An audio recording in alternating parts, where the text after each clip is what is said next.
Yo, Wagwan. You know how we do. Street look up in this yacht.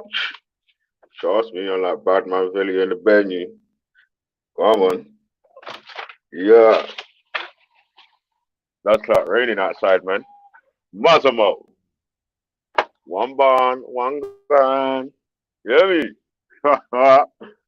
Yeah, man. So you got the people down that's rolling early up in the building. See, you got man like IC3. You got yourself.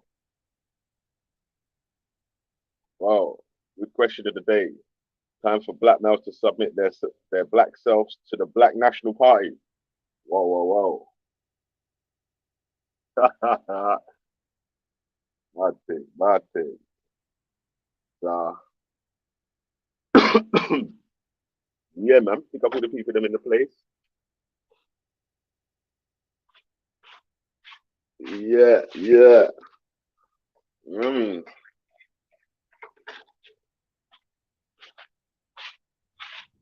yeah. Alright. So walk on though, man. Walk on. You got man like anecdotal evidence popping, man. You hear me, big bad and brave boy. Do what you want to do. And you know what, Trius. I just Trius, you want Trius. Yo, so question of the day today. Mhm.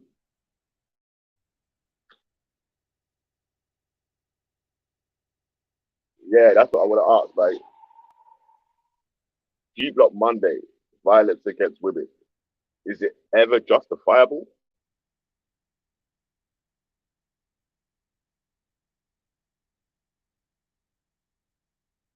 Mm. I'll make it clear, sir. Big up, Mel.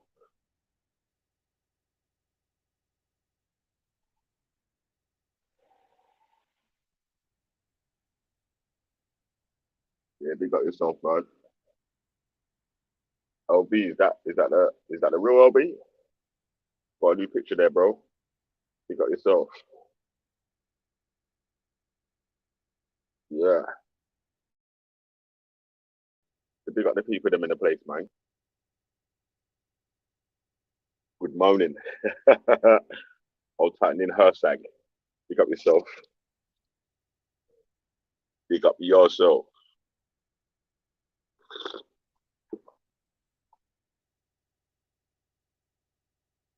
Yeah, man. So today's question of the day, is it ever justifiable to use violence against women? Morning sweet star crazy. You got yourself. Is it Kazri? Yeah, sorry. Speak Kazri star. All right, you got yourself, man.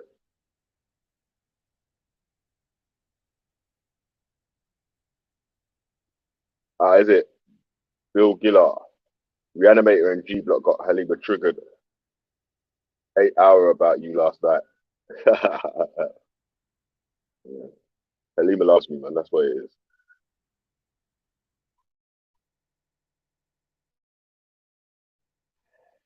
You know what I mean? Yeah. Just baby, don't cry no more. Jeez. Scattered comes in with a never. No way, not ever. I will not lose. Never. No way, not ever. Yo, hey, what happened to Wiley, fam? Yo, what happened to Wiley, fam?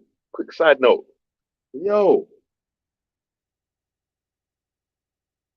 4x2's got him in it.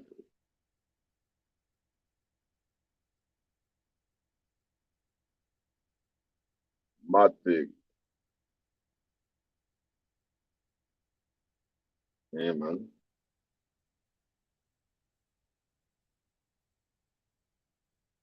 Just me.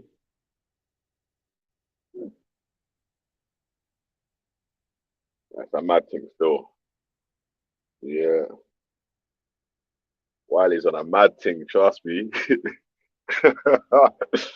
Yeah, they moved to him straight away.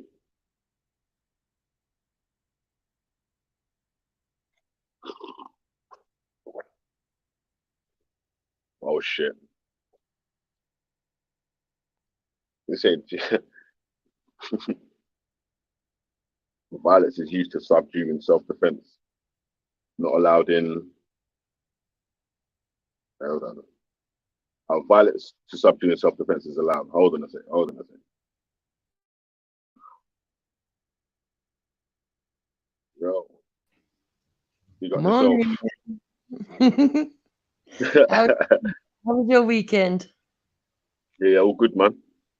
All good, Yeah. man. Oh, So nice. yeah. All good. Had a relaxing Sunday, and yeah, getting into it today, man. But Mm, so we got the question of the day today, yeah. yep. Um, Yeah, yeah, we got this kind of man. sometimes I think you can hit a woman sometimes. Ah, controversial. Coming in. I've seen videos where I've seen some women being psychotic and slapping the ass and punching and kicking and fly kicking men, and I think sometimes the man should be able to strike back within reason to sort of like defend themselves. So they don't necessarily Subdue. need to go full force in, but they do need to strike back. Yeah. Mm, all right, all right. Yeah, man. But is it ever okay to um slap a woman because she's getting on your nerves or anything like that? Oh no, no, no, definitely not. But what I always used to tell my boys when I raised them is don't believe that you should never hit a woman, but never hit a woman first. And never hit a woman if you don't feel the pain. So in other words, if it's not really life threatening and you don't feel any pain or anything like that, and you don't need to escape, you don't need to hit them back. But if this, because I've seen women kicking the shit out of men, and there is Mm. domestic violence against men, you know. Mm. Yeah, I know that. And one of I know one that. of the reasons that women get away with it is because a man won't tell her to stop or hit her back. They just sit there and take the fucking punches. Mad. Yeah. Yeah, man. So, yeah, I can know, mate. When men strike back. Yeah. I have seen a couple of videos though where the women are going absolutely nuts. I mean, really injuring the bloke, and then they lose it, and then they hit the woman, and she's fucking been knocked spark out. I don't agree with that either. But she's ended up knocked out on the floor cold. I'm like, all right, you could, yeah, I agree, you should hit her back, but or shove her hard or whatever, but not to that degree. Mm, But, yeah, so it's justifiable in self-defense, you say. yeah, yeah, I think so. But Mm, I believe no one should be hitting anyone. So if you both agree to not hit each other, then you're not going to get into a situation where the man might have to do that. So I'm lucky. Hector's never laid a hand on me, and I've never hit him. He just don't yeah. believe in it. But You're lucky. You ain't got one of them tiger palms yet, yeah. yeah, no, I think if a man ever hit me, I'd hit him back anyway. I'd get into a proper fight. But that's only if it hurt, though. If it didn't hurt, I wouldn't be bothered. I'd just defend it off. But that's what I mean with Yeah, a man. A man can just defend it off. If it's not really doing anything, you don't need to strike someone back. I apply that to myself as well. So right. I only believe in striking back if it's actually where you feel cornered or you've actually felt pain. There's no point. Okay, okay. Man. Yeah, man. So, did you watch Speaker's Corner over the weekend? Yeah, what happened to Hatton was a disgrace. I didn't really see it properly still, so you know, give us an update on that. What I saw was Hatton. Well, there was 4 people praying. Hatton see it. She went over because she said it was against the rules. Three of the men got up. One carried on praying. She was still moaning about it, and then a group surrounded her. She pulled out, because she is funny. She pulled out a picture of a mouse eating a Quran and said that there's holes in the Quran. She was trying to make a pun, I suppose. It was like a cartoon Uh, picture. And you know how Hatton's voice goes on. She was trying to explain the picture. And mm, some guy with a crash helmet on come over, grabbed it. She held onto it, and he kept pulling, and he ended up pulling her to the floor. hey, oh, And then, oh, but what I don't understand is, Veli, there was a policeman there, a policewoman there the whole time. She could have mm, intervened when they were struggling. She could have stopped the prayer. I mean, they shouldn't be praying in the park. It's against the rules. And or even the Muslims, if they felt they were being harassed by Hatun, could have gone and spoken to that woman and said, "Look, can you tell her not to harass us?" But instead, the police all right. just let it carry So, on. what about is are they? Is she allowed to, or is anyone allowed to disrupt them while they're praying, even though they're not allowed to pray in the thing, or should they be waiting until they finish and then tell them that they're not allowed to pray? Was that part of the thing, or The policeman said if there's one person praying, they usually let them finish their prayer and then tell them. Personally, I believe if you know the rules are that you're not meant to be praying there, if you get disturbed while you're praying, then it's nobody else's fault but your own because it's a public place.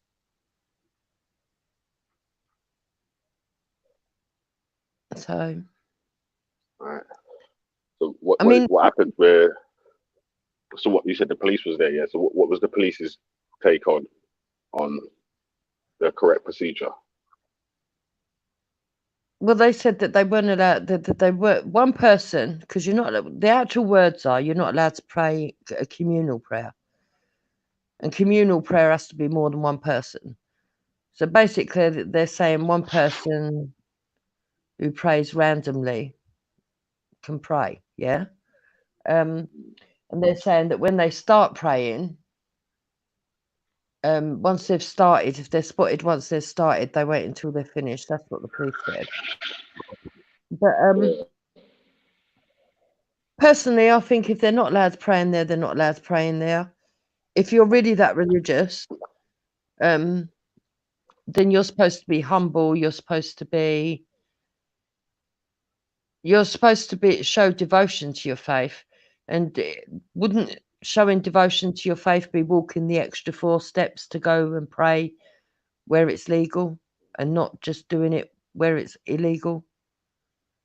Number one, and number two, to disgrace yourself by getting into a massive argument over it. Although the arguing doesn't really bother me because it's free speech there, so you can if you want.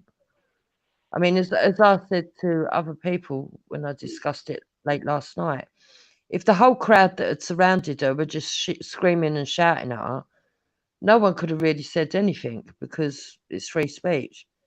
It's actually when the bloke moved to her stuff and tried to pull it off her. That's attempted Mm, theft. So, okay, yeah, man. So what did you yeah, think? so Did you see obviously it?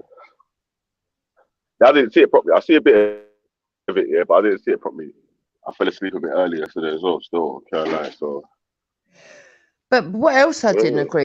The bloke that tried to drag it off her had a bike, um, uh, a moped or whatever. that he brought into the park. I didn't think that was allowed, number one. And number two, he was allowed to stay, and she got asked to leave. Yeah, it was her that ended up injured. It I didn't don't. make sense to me.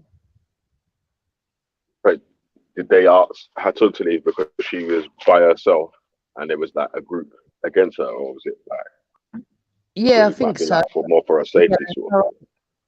yeah, I think that's what it was. But that's the wrong thing to do, because then what happens is it They should means have mob. removed the group that was attacking her.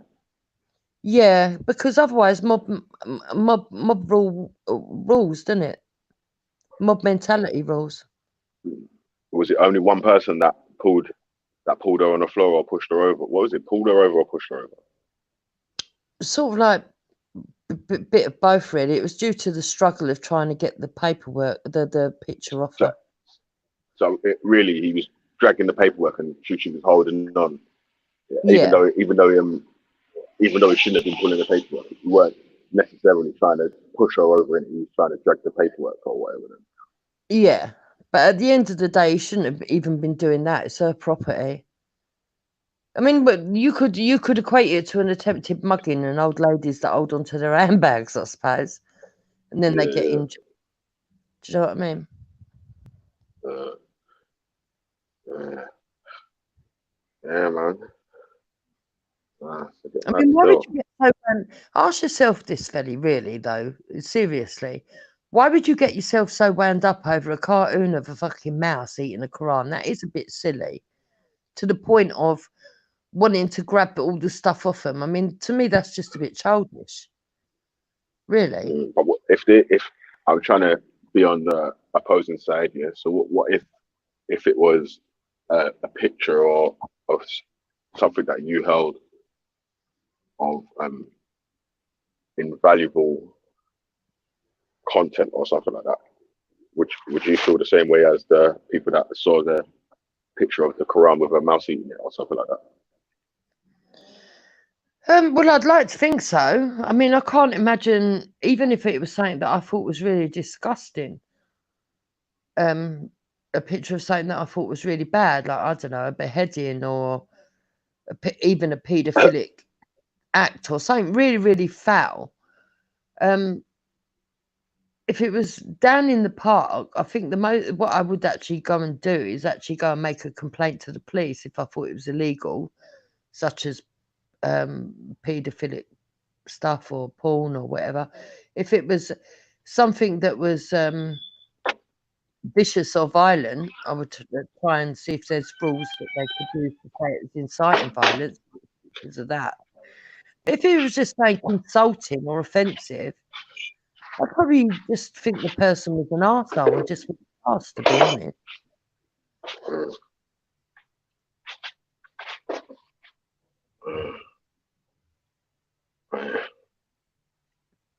Yeah, man. So is it ever okay to to like attack a woman or hit a woman or whatever? Mm, Probably most times not, but it sort of depends on the build up to who's hitting who in it. Like, Well, apparently they reckon she's been attacked quite a lot, quite yeah, consistently as well. no, she has still. I see her with a neck brace thing on before. Oh my God, She said someone attacked her outside the park or something. Jesus!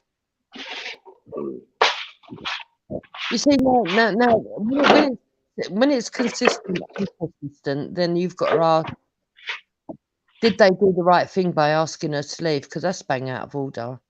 And the thing is, she's a lady as well, and she ain't exactly a big lady, is she? She's not tall. She's a very little lady, and I don't know. I just think, So do you think it's like a bit of a awkward situation for men or whatever, like because like you're saying that it in a situation where it's like um I don't know, and like you were saying earlier, with a lady, the guys will, some guys will let ladies hit them, attack them, slap them, and do whatever. Hey, turn it down. Turn it down. Yeah. So Someone attacked in your house. say again. I said there was someone getting attacked in your house. I could hear, leave me alone. Nah, it's my son's listening to his stuff on YouTube. I know, I'm teasing you. Yes, my wife. Yeah, go on. Yeah, so I don't know, man. It's a bit, but yeah, because I didn't actually see the thing in it, so I can't really um explain it from sort of an opposing side. So like, Mm, so so they was in the park. She was holding up or what? Oh, she see some people praying, went over to them. yeah. What did she tell them to stop praying or whatever? And they She stopped. told them, yeah, that they weren't, that there should be no praying in the park. It wasn't allowed. Right. And then 3 of them stopped. They rolled up their mats. But one of them left the mat down and carried on praying. And she was still sort of, she started saying that there was holes in Islam and stuff. And she held up a picture of a mouse eating the Quran and saying there's holes in the Quran. Oh wait. And then they just started surrounding her, and then one bloke just sort of grabbed at it, like was arguing with her, grabbed at it, and she ended up on the floor. But even that, right, is childish. Look, if you look back in the course of history with Speaker's Corner, you see over the years it's progressively got to a state of chaos and disorder. Because years ago, people would even keep sort of like a safe distance from the speaker. They would heckle, but they would heckle in order. It's kind of weird how it's all just gone down the drain, to be honest. You know, they could have stayed there and they could have heckled her. I mean, they could have even retaliated by saying things about Jesus if they wanted to. Do you know what I mean? On the belief of the Christians. But instead of doing that, what they do is they just get all up in their arsehole and want to snatch at the drawing like real little kids. I mean, it's pathetic. Yeah. That's still check that out. Shit. Mate, hold on a sec, whoever that is that's just joined. I can run downstairs, Sergio.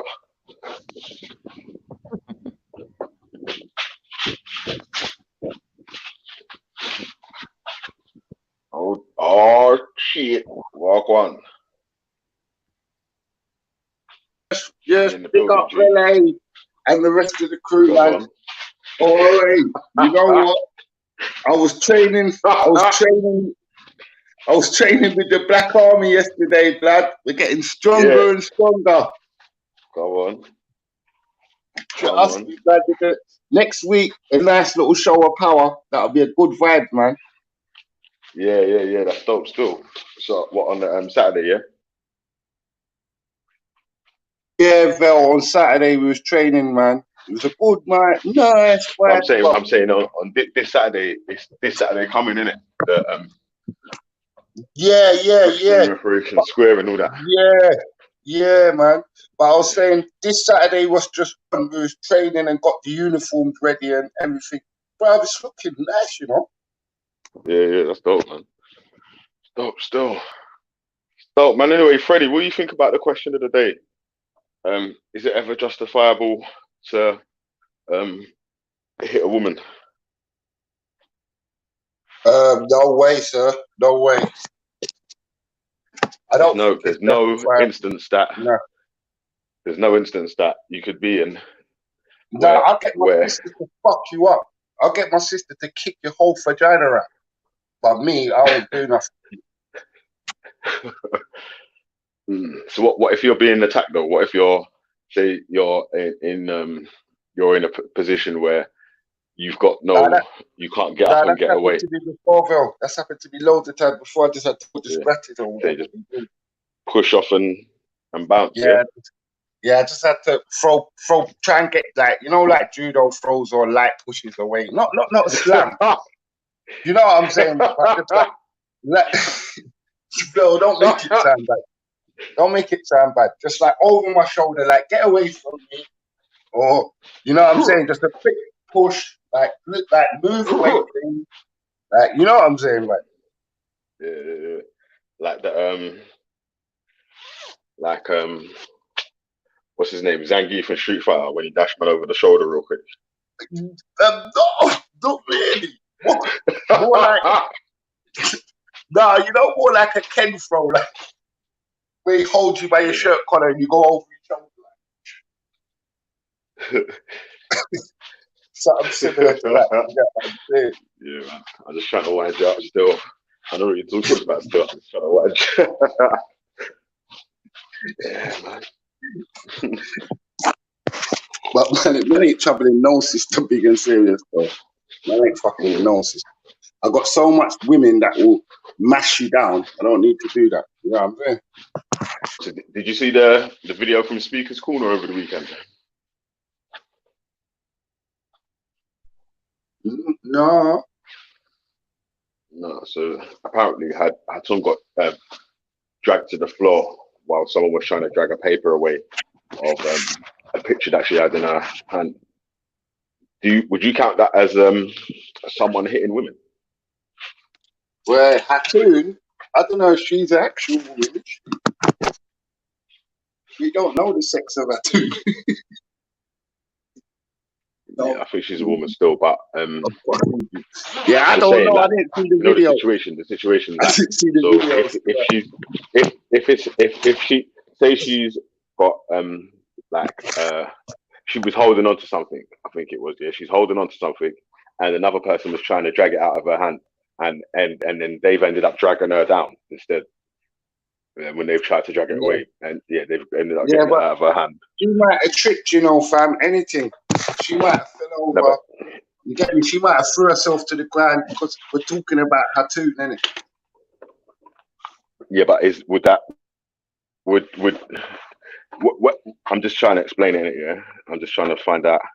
Would you class it as forget about Hatun, yeah? If someone's holding on to something, a woman's holding on to something, yeah, that a man finds offensive or whatever, and they're arguing or something, and the man tries to drag the thing out of her hand, and she drops on the floor, would you count that as the man hitting the woman, or would that be? I'd count that as better balance. Get better balance. Stand up right. Work on your legs more when you go to the gym, because I'm going to the gym in like 20 minutes. So if I was Hattoon, I'd work on my legs. I'd do more squats. I'd do more horse sitting. You know what I'm saying? Because obviously you can't be making a man drag you around and you just drop it like a child. That's crazy, isn't it? You know what I'm saying? If he pulled her over, it's different, isn't it? But I ain't see the video, so I can't even say that. All I'd say is work on your legs, because then no one can pull you over. You know what I'm saying? No, of course you can still get pulled over, man. But it's like, yeah, you can still get pulled over. I was just trying to see if wait, hold on, Fred. What I'm trying to say, what I was trying to see, yeah, was that if it's was the guy? Can you count that guy as someone that was actually attacking a woman, or was it the casualty of him dragging the paper? That's obviously you shouldn't have been dragging the paper and then that anyway. But the casualty of him trying to force the paper out of her hand is made her drop on the floor, rather than him going to slap her and he's boxed her over and then drag the paper out of her hand. You know what I'm saying? Yeah, I can't fucking comment on it, because that'd be unfair, because I ain't seen anything. Because I've not seen it myself properly, yeah. Like I've not watched the video myself properly, yeah. But like, obviously with the descriptions of what's happened, and everyone was talking about it from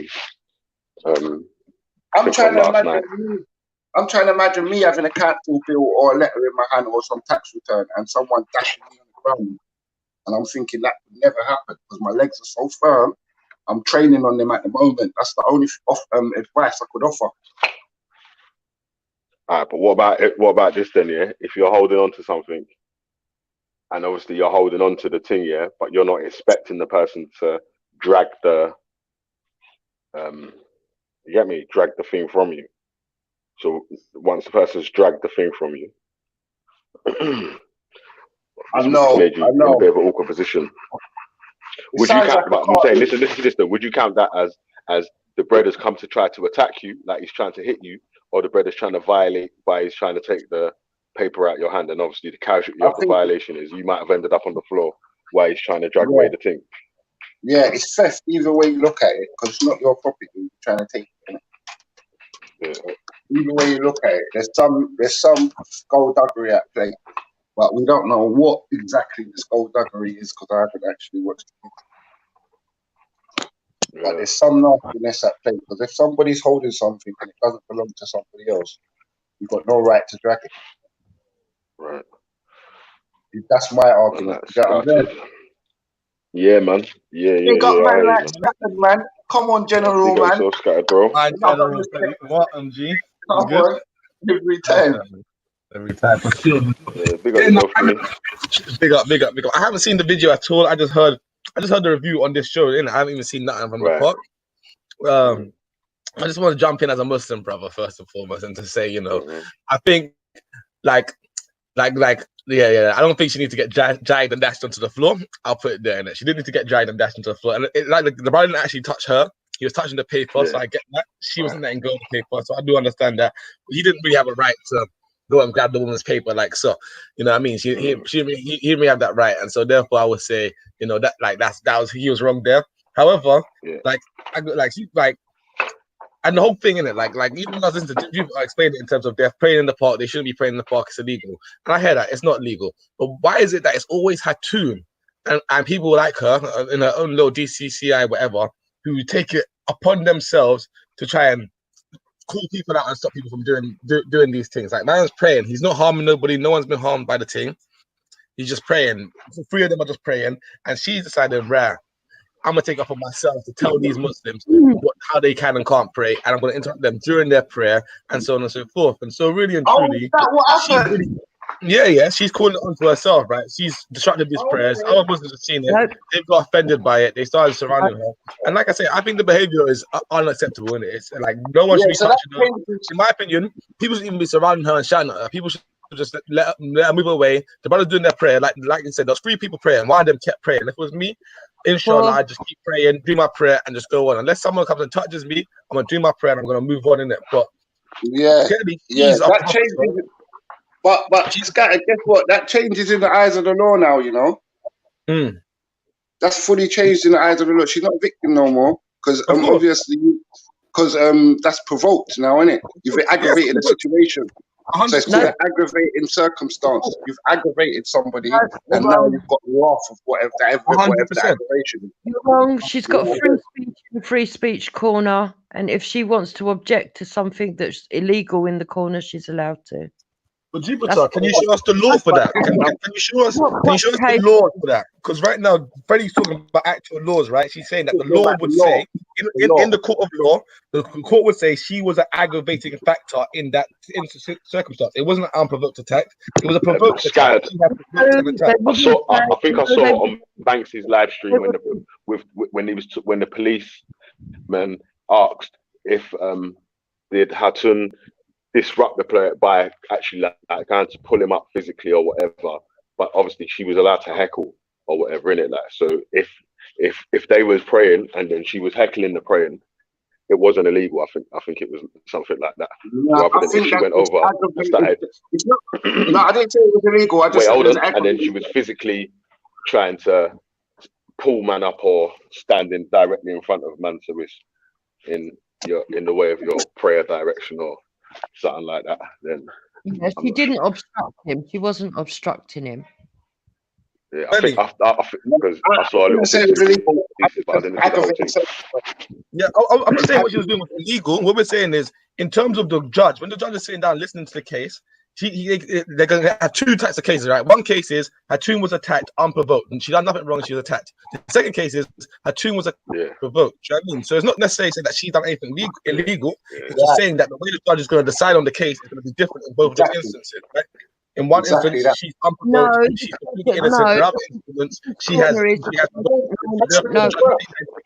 when delivering the sentence to the victim. Wait, listen, wait, hold on. Scatter, pause for a sec, bro. We spoke over the Pause for a weekend sec, about bro. having high quality guests, right? We spoke over the weekend about having high quality Yeah, guests on the one show. sec. Yeah, let me just quickly speak on that, bro. Cool. Let me quickly speak on that. Yeah, I beg you. Yeah, we're gonna start again. Yeah, how we started from the first beginning, from Monday now. Isn't it? Yeah, we're gonna let each other finish. If we disagree with what the other one's saying, yeah, and you feel like you weren't gonna cut and put your mic on mute and call them a cunt, Okay. and then Yeah, unmute it. I will. Yeah, I'm and then yeah, Beautiful. if they're not all putting of their us, mic all of on mute us. and they're disrespecting black people, I'm gonna call them a cunt every single day. Yeah, all the people that anyone, just let the one man talk, yeah, or the one woman talk, and then whoever's going to rebut or reply, whoever gets in first to do their rebuttal, let them do their rebuttal, and then if anyone else wants to go after, you know what I mean? Like, we're just going to let each other one at a time, yeah, so we can, you get me? We can hear, yeah. All right. So can we just have no disrespect of any black people or anything, and then I won't have to jump out my pram. That'll be cool. Of course, it's not. It's not supposed. Wait, it's not. There's not supposed to be no personal insults against whoever and whatever. You get me? Right, So no one's not supposed to be jumping on and disrespecting anyone. Yeah, but people are allowed to jump on and only on a Friday. Only on a Friday, no belly. We like that on a Friday. Yeah, it's not even, and even that. Yeah, it's not even that. Right, it's just that you can just jump on and start dissing. It's just that more that. Let's regulate. Friday, I probably weren't going to jump on and start trying to regulate you chatting shit or whatever, but I still want you to have a decent conversation. 100. I just wanna speak for myself, innit? I've never jumped on without information. So if I call you a cunt, you're getting loads of information with it. Do you get what I'm trying to show you? Like, I'm not just coming on, you can't. I'm giving you facts, and then I'm calling you what you are. 100. And so yeah, just on that point, yeah, where I was. So yeah, I was just saying, like, so therefore the judge is going to slightly see it slightly different. And so she was being aggravating. She'll know that. Any judge will tell her that she was being aggravating. Like you say though, she has the right to free speech and that to heckle and so on and so forth. And as long as she wanted to heckle, she could. And those men who got up from their prayer and decided to get into her face and heckle back at her, they had that right. Like I say, I don't think that's the right way to act. I personally don't even think people should be heckling per se in the speaker's corner. I feel like it's pointless, isn't it? But people have that right, innit? It's freedom of speech. But I feel like it's much more effective if you don't like what someone has to say, if you just walk away and you say your own thing somewhere else. You know what I mean? Like, I feel like the need to try and shut other people down, it only goes to show the weakness of their own argument, basically. Because like, rather than letting somebody build their own argument, you have to try and shut it down because you know you have no chance of beating the argument with words. Or with sound reason debate in it. It has to get emotional, it has to be shouting, it has to be over the top. And yeah, so like I say, Hatun, like whilst I feel sorry for her, I think she has taken a lot at that park. A lot of people have do go in. I think there's way too many men who like dislike her and go in on her. At the same time, she loves it, innit? Like, she loves being at the center of controversy. She likes to be involved in all those types of things. And so you know, do you know what I mean? There's only so much sympathy you can have for a person like that because don't necessarily call it onto themselves, but yeah, you know what I mean. Okay. Yo, morning. Big up, everyone. Morning. Big up my brother Buddha, you know. Big up yourself, Buddha. But let Jupiter give a reply though. Yes, Still, Freddie. Well, go on. yeah. Big up, Scattered. Big up. Get a cut off still. Big up. Yeah, after you do your intro, yeah. Brandon. Sorry, no, just trying to catch up on what you guys are talking about. Still, We're just talking about violence against women. Is there any times where it's okay? Is there ever a situation where it could be okay? an interesting question. So, but Buddha, yeah, hold on. Before you go in, in the interest of fairness, yeah, Jupiter wanted to reply back to Scattered Minds, yeah, but then after she's done her thing, yeah, you'll get free reign to do your give your take on it. Thank you, Billy. Yeah, no, so first of all, you're in an area that doesn't apply to the rest of the country.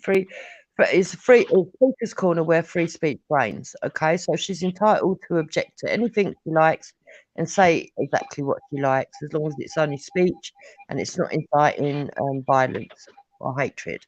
Okay, and she wasn't doing either. There's no justification for what happened afterwards.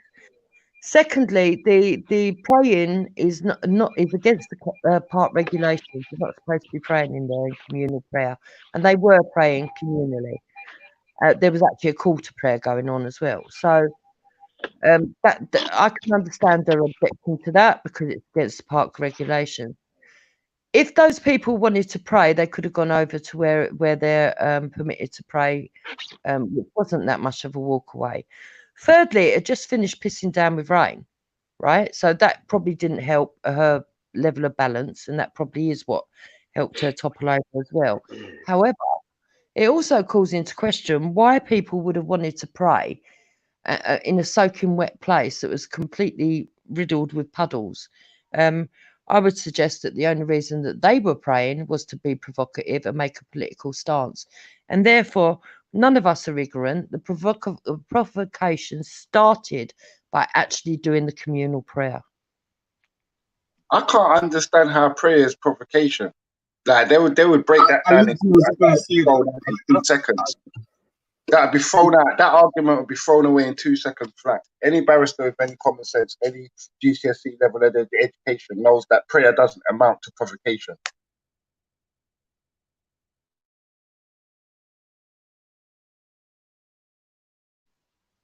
I don't believe it would get thrown out. I think they would say that they shouldn't have been praying there. That wouldn't come into the account of why she was she ended up No, but I'm injured. saying, how is it a provocating factor? How do you provocate that, like, off of praying? How do you get, like, someone provoking someone from prayer? How do you get Okay. that? Okay, because they know that the regulations are they're not allowed, but they're doing it to show a stay of power. So it's basically saying we don't care what the regulations are, we're going to do it anyway because we feel we have the right, even if you've told us we can't do it. So So they is start that down to the members of the public, or is it down to the park authorities to stamp that authorization? anyone can object. Anyone can No, object that's to lies. it. That is a lie. It's down to the public park authorities to stamp down rules and regulations. It's not anybody can jump involved. That means anybody can stop a robbery or anybody can stop a a murder or a bank robbery. That's not reality. Authorities have to do these things. Okay. No, Let, actually, let me let me everything. try and jump in there. Let me That's try and not jump. true because you can. Yeah, I'll let you speak afterwards, or I'll stop speaking. You can do a citizen's arrest even for a burglary. That's number one, and number two, she wasn't trying to enforce it; she was objecting to it, and there's a But they difference. haven't broke the law. So the citizens arrest is null and void. Yeah, I was gonna say the same thing. I don't think it's a law um, that they broke by praying. But having said that, everyone's been informed that it's prohibited to park. It's prohibited to pray in the park. So by them doing that, they're like ostentatiously breaking uh, the agreement. So if there's a space for them to go pray and all the rest of it, and there's a place to be allocated, they're just doing that to be difficult. I would suggest there's no reason why they can't go somewhere and pray. You know what I'm saying? I think that's a bit silly still. But I wanted to kind of comment on the question uh Big Art was asking, and my response to that question is this: I don't advocate for violence against women at all whatsoever. I don't believe in violence, even between a woman and a woman. I don't agree with it. I don't agree with violence. Full stop. Unfortunately, I'm a man and I know I'm predisposed to aggressive and violent behaviors. Okay, cool. But having said that, um, I feel like society's changed somewhat. Um, are women themselves becoming more violent? If we look at the amount of females in prison for violent offenses, it's skyrocketed. So if women are being violent, um, does that question still hold weight? So if women are being progressively more violent around the world, so would I still have that stance about not being violent towards a woman? Um, I don't know. It's a difficult one. I mean, if I see a woman pulling out a gun or a knife, uh, would I be violent towards her? Probably. I'll be real. Probably, because my life would be in danger. maybe 100 years ago or 50 years ago, maybe not.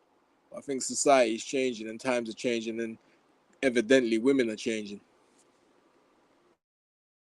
Yeah, I agree with that, man, wholeheartedly, man. Like women are more on job. Like you're not telling them, you're not coming up to a woman's face and chatting at her and trying to abuse any nationality. Anything. You know what I'm trying to show you? They're not having. They have become progressively more violent. So if they get met with violence, it's a shame.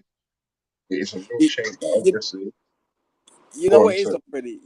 It's like this. Look, if you're a big man, yeah, and it's a young girl coming up to you offering you some violence or whatever, I would feel a way to kind of slap her or anything like that. You get what I'm saying? But if it's a big woman and she's coming to me with some sort of violence or something like that, then boy, it's gonna be a fam. problem. It's crazy. Because how many scratches in your face are you gonna take? How many pushes and all that are you gonna accept? Was she gonna push you into a bus? Well, what's gonna happen? Do you know what I'm Yeah, saying? I know. I mean, there's also all sorts of different things like the size of the lady, the age, whether she's drunk, whether she's got mental health. There's also all sorts of different things. But the bottom line is, I feel like if anybody is threatening your life, I mean, if a girl's slapping you or a girl's, you know, screaming or whatever, then that's not no big thing. But she's trying to back a shank into man or pulling out whatever. It's a problem. It's a problem. Wait, I got it as an issue. Yeah, man. At the end of the fuck, you know what I mean? As you said in the beginning, violence is wrong. But if I know that there's a woman and she obviously threatening violence, I'm gonna try and get a sister to threaten her to equal match. Do you know what I'm saying? Don't take me on, take on my sister, innit? You know what I'm saying? And then my sister will show you the time. Definitely. I mean, it's proportionate violence as well. I mean, like, say you slap her and then you knock her out or whatever. Do you continue beating her up, or do you get what I'm saying? It's all proportionate Mm, violence. mm, mm. It's a mad thing. Most of my sisters know boxing and judo, and my big sister, my original like family, she's a kickboxer.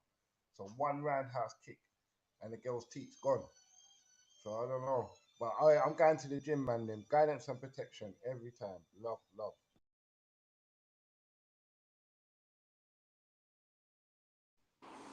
Oh, there, Freddie dropped out. Yeah.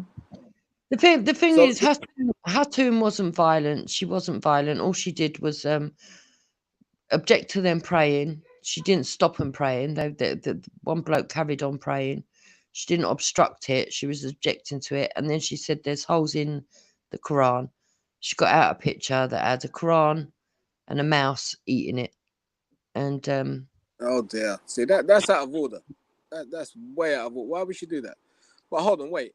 Who did she object to? The people praying. yeah. All right. So why didn't she just object to the people that could? She doesn't have the authority to object to someone who's praying, does she? Well, she was sort of like beside them saying that you're not allowed to pray in the park. She wasn't shouting at the people who was actually praying. She was just sort of like, this shouldn't be allowed. You're not allowed to pray in the park. You know, it's against regulations and stuff like that. But that look, listen, let's be realistic. That doesn't justify someone go. If you a picture, you're telling me over a picture, people can drag the stuff off her and bring her to the floor. Now, come on. I'm not gonna Hold on, lie. wait. Like So what I actually saw happened it to her? She was yesterday, dragged to but the floor. oh wait, yeah, Yeah, she got draped. She got draped up. She got draped up, Bulldog. Yeah, and I'm not gonna lie.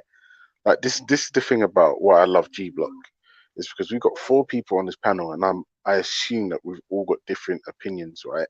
Now, naturally, as an atheist, I don't hold religion in any sort of regard. I think it's fanciful nonsense, right? So for me, the health and safety and the well-being of a woman, a tiny little woman. Now, disclaimer: Hatun's voice makes me want to cut myself and end it all, right? But if I just put my dirty little feelings aside, a woman got draped up by dudes, and what was her crime? Big up Ultra, by the way. Yes, sir. Every single time, Buddha. Come on. So I've missed it. So what exactly happened? So she showed the picture. She showed a picture. The thing is, right? The truth of the matter is, if you watch I watched the video this morning. Right, I heard about it yesterday, but I didn't see it until this morning. And then the guys that were in that little corner were getting wound up by her anyway, right? And then the guy just lost his temper when she showed him a picture of something. I don't know what it was because I couldn't hear it properly, but she showed him a picture, and I heard him say, "No, no, no, that's the Quran." And then he reached for the picture and straight to, and then there was a kerfuffle. You could see he had to getting draped up. But how many men were drapes in that though? Is it just one the thing guy? is, no, if I'm honest, let me be absolutely honest. Yeah. I can't see how many people are drapes in a row. Or you can just see, like a pinball machine. Yeah. Yeah, and if I'm honest with you, Buddha, I feel like personally, I feel like really you're big grown men and you're justifying assaulting this woman because your feelings are hurt. Did anyone try and stop? Yeah. A couple of people tried to stop it, and if I'm honest the with people you, that were that's stopping quite. it, were they Muslim guys that were trying to stop it, or? I'm not sure, to be honest. I don't have that information. It's possible. It's possible. It's possible, but Is she all right? Was she hurt or anything? Was she all right? yeah, she was like somebody. I heard her say, "Oh, Hatina, you okay?" And she's like, "Nah, man, I'm not okay." But and then the person's like, "No, but like physically, are you okay?" And I can't remember what her response was, but you can see she looked disheveled and all the rest of it. But Buddha, let me ask you a question, right? Because if we take out all the emotional stuff and just like bring this down to its bare bones, right? These guys got in their feelings for whatever reason, whether it's right or wrong, they got in their feelings and it ended up with a woman being assaulted. Yeah, but you see the thing, when you can't detach. You said yeah, but though. Yeah. You can't detach feelings from religion, because religion's a thing where they have a lot of feeling for their God and all the rest of it.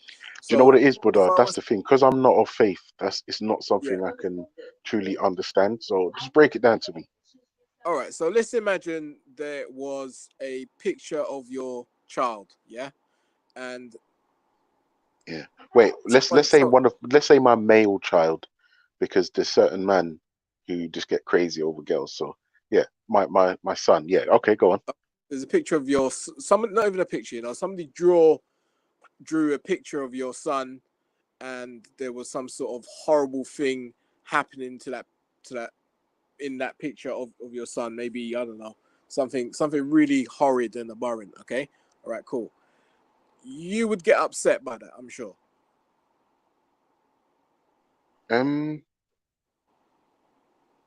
Yeah. Was it a drawing done by my son? No, some random person. Let's say. Wait, hold on, though, Buddha. Buddha, hold on. It was a cartoon of a mouse eating a Quran, saying it's got holes in the Quran. Was it abundantly clear it was a Quran, or could it have been any book?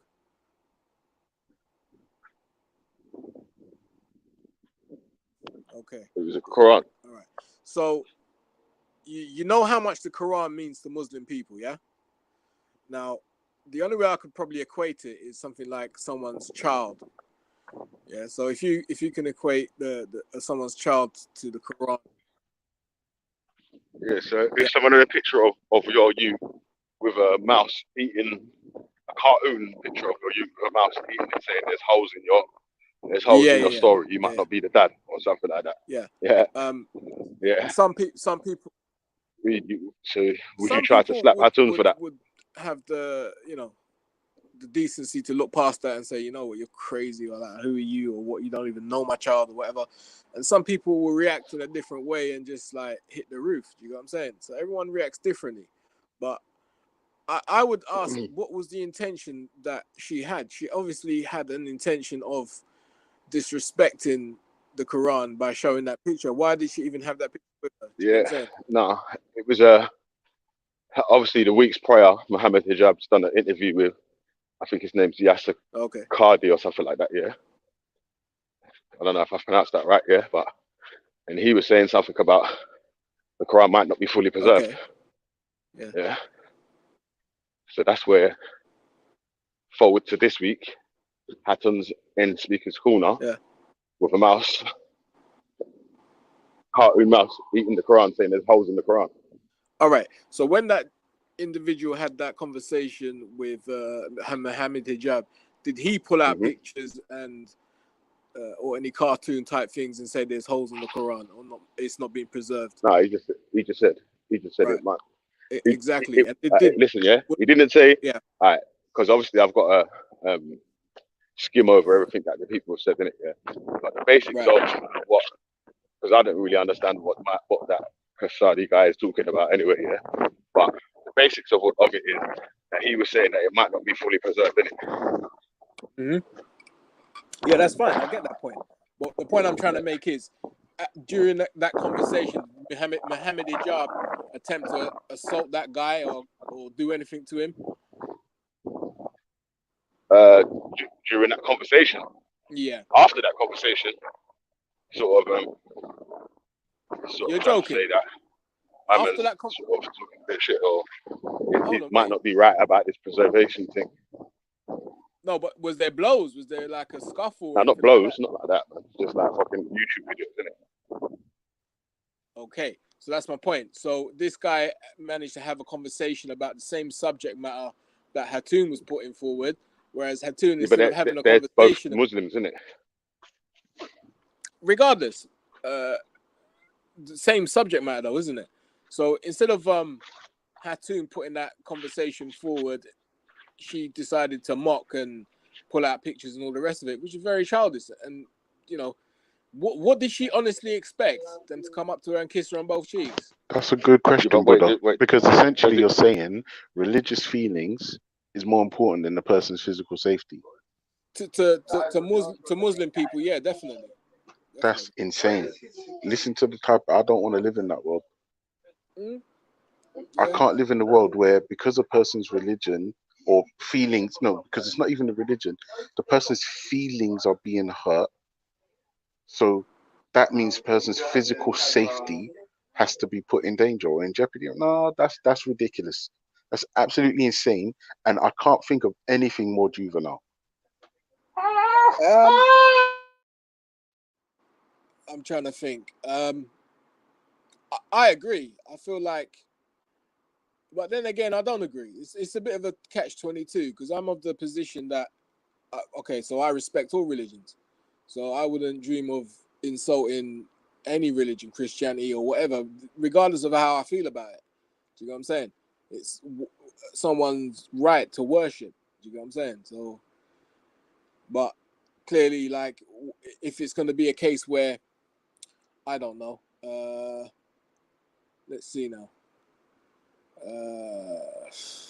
Some lady wears a hijab and she's not a Muslim, and it may be, I don't know, deemed as an insult. Where do we take it from there? So you're right in one sense that things can get out of hand and carried away too drastically. Do you know what I'm saying? I can imagine if that was another country, there's a potential for her being murdered. Do you know what I'm saying? So Yeah. definitely, I And this is the understand. thing. This is the thing. If I'm honest with you, right? Listen. Whilst I don't understand why religious people just act out and behave like such snowflakes so much of the time, I do kind of understand that certain people hold certain things to be sacred, right? But it's my understanding that when you love something and you think it's true, it doesn't matter. Like for instance, Buddha, you're with a woman and she's an absolute cracker, yeah? Yeah. You're married, you've got children, and blah blah blah, right? If somebody said, "Buddha, your woman's ugly," right? Does that have any effect on the beauty or integrity of your woman? No. It doesn't, but it's insulting to me because you've just insulted my Yes, girlfriend. but Buddha, is it? Yeah, but is it true? Regardless, you've just insulted my No, girlfriend. no, no. I hear you, Buddha. I hear Yeah. you. I'm not discounting that, Right. and I'm not telling you to be a fucking emotional robot. No, no, no. It's not what I'm suggesting. I'm just asking, is the insult true? No, it's not. And that, for me, is the crux of this whole thing. Like, for me personally, right? If if I'm honest with you, for me, yesterday, before her tune was getting draped up, she started to remind me of Tan. If I'm Okay. honest with you, Yeah. now when Tan first turned up at the park, right? Look, if you go back to those videos, look at my comments. I'm like, Muslims, don't fall for it. In order to bust Tan's head, all you have to do is ignore him, and he loses all his power. He has no power over you if you ignore him, right? But no one listened to me, as usual, and they just made themselves look like fucking idiots. Right? Obviously, you got run out and all the rest of it, and yeah, we beat Tan, but you could have beat Tan from the second week he turned up. And it's the same thing with Tun. She was behaving. If I'm honest with you, she's being a bit of a cunt. If I'm honest, right? But how do you defeat people like that? Uh oh, uh oh, uh oh, uh oh. Sorry, did I swear? Sorry. I said, don't ever say religion around Yeah, sorry, little sorry, baby sorry, Jesus at her again. sorry. I saw. Sorry. Yeah. If the way Hatun was behaving, right, the best thing the Muslims could have done for PR purposes, for personal growth, is ignore her. However, the problem that Muslims had in that particular instance is Hatun's voice sounds like nails on a chalkboard. Like, enough of that, and you can want to start to kill yourself. And I get that. But then at the same time, I'm sorry, personal safety over feelings. I'm sorry, man. All right, but Nah. let me put this to you, Ultra, right? To me, it's kind of like a domino effect, right? So look at this. We know that Hatun and DCC are antagonists towards Islam, yeah? Okay, cool. So imagine they took your proposition and they ignored it. All right, cool. So Hatun's like, okay, well, they didn't bite at this picture. All right, next week I'm gonna bring a Quran and I'm gonna throw it on the floor. They don't bite to that. All right, cool. Next week I'm gonna bring a Quran and I'm gonna put it on the floor and urinate on it. Where does it end? Do you get what I'm saying? Yeah, no, if I'm honest with you, brother, that's an excellent point. And like I said to you, for me, religion is just nonsense fairy tales, right? Now, but at the same time, I understand the significance certain artifacts, we'll call them, have to these people. And I wouldn't want someone to piss on uh maybe a photo frame of my grandparents or my children because it's irreplaceable. I wouldn't Mm. I wouldn't I wouldn't want that. And it would really upset me that, yeah. But my thing is, like, how far does it go? Do you have to does somebody have to, if somebody disrespects, do they have to lose their life? Because Um, you're asking a good question, but I mean, mm, the question is, how far does it go? How far do the religious feelings have to be protected mm, before things spiral out of control? And this is my point. mm.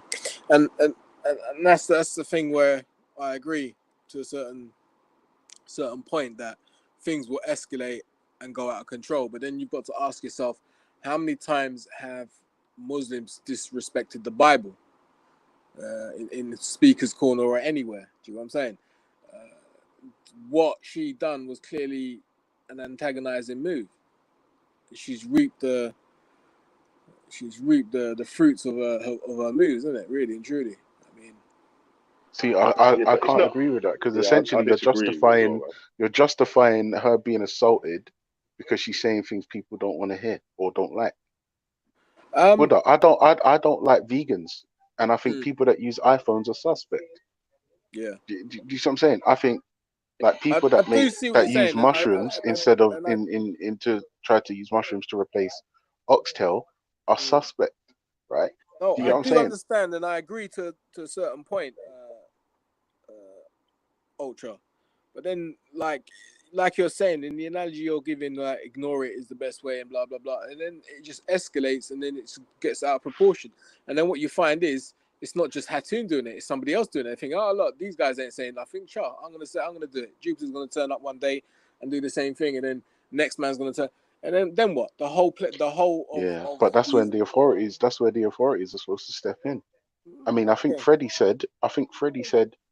Um, no one has the right to do X, Y, and Z. I missed some of it, and then he said, like, I'm assuming from that he meant this is where the law are supposed to come in and do their job, because this is the thing. I agree with that. It's a slippery slope. Like, it's a slippery slope, and Speaker's Corner. It seems to be happening more and more where people are just taking a tiny inch, and it's becoming just ice skating uphill, man. It's long. It's long. Yeah, well, I've given up watching Speakers Corner's videos. To be real with you, like I find them depressing. Um, Yeah. the amount of negativity that is inside that one place is astonishing. But boy, I think the bottom line is if somebody can articulate themselves well enough to have a conversation, if there are holes or discrepancies within the Quran, I'm sure somebody can have a conversation about that without stooping to the level of mocking. Do you know what I'm saying? Imagine me personally, and I believe yourself as well.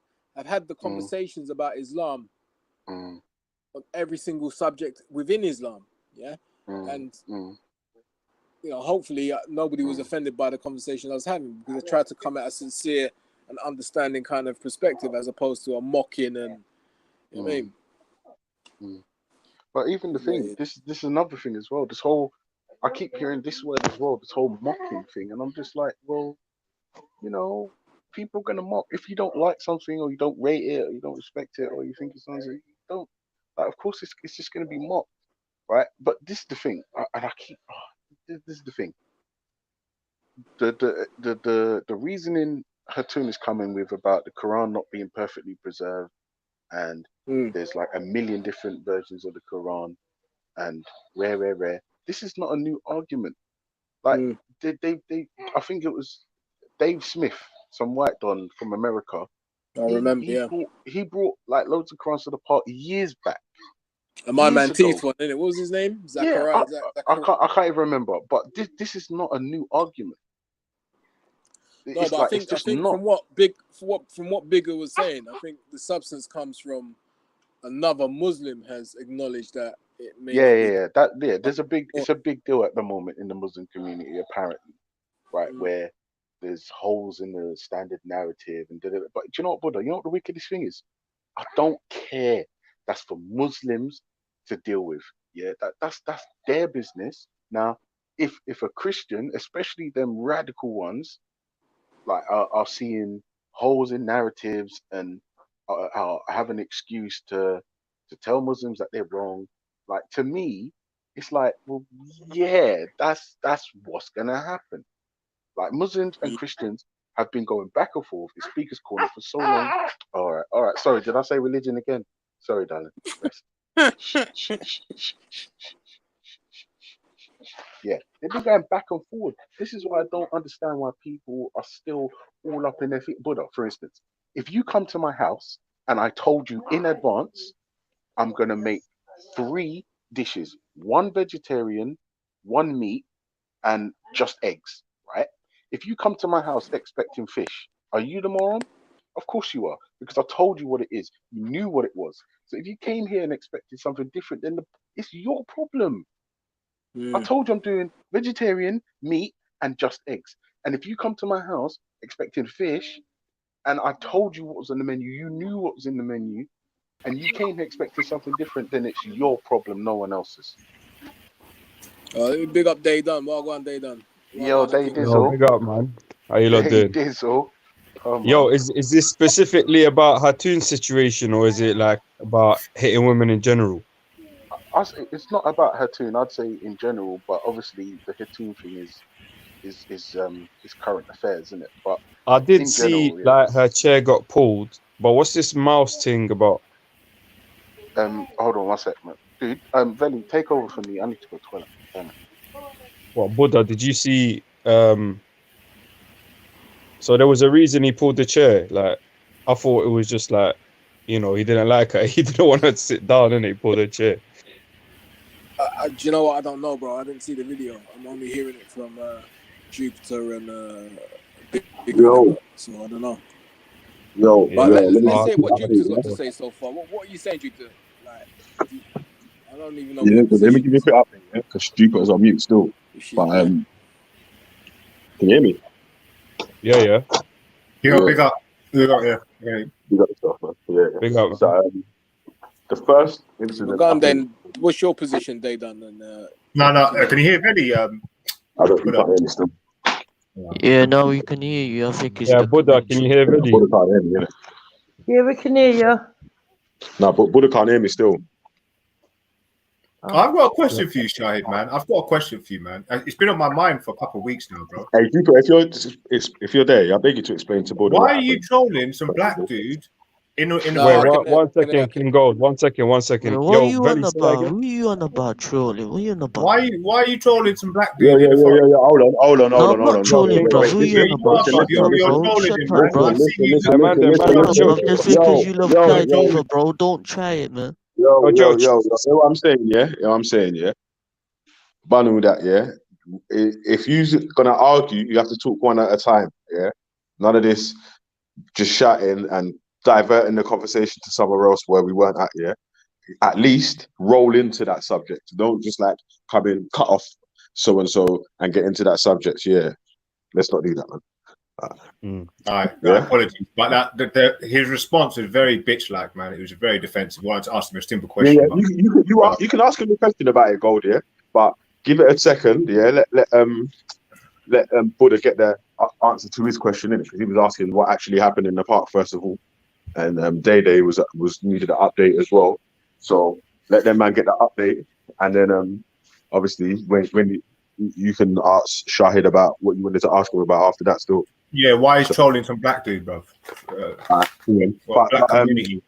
Why is trolling Which black is dude? a lie, but Hold on, yeah. Oh, did you hear what Veli just said?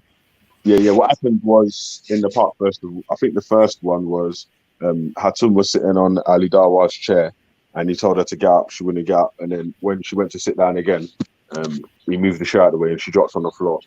And then the second one was I think Hatun had a picture of a cartoon of a mouse eating a Quran, saying there's holes in the Quran, and the man tried to drag it out of her hand, and she ended up on the floor.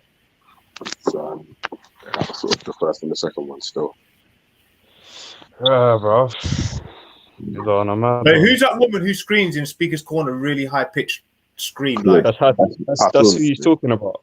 Hatoon. bro, yeah, she's something else, man. She's like, you could see how she could get someone to, you know what I mean?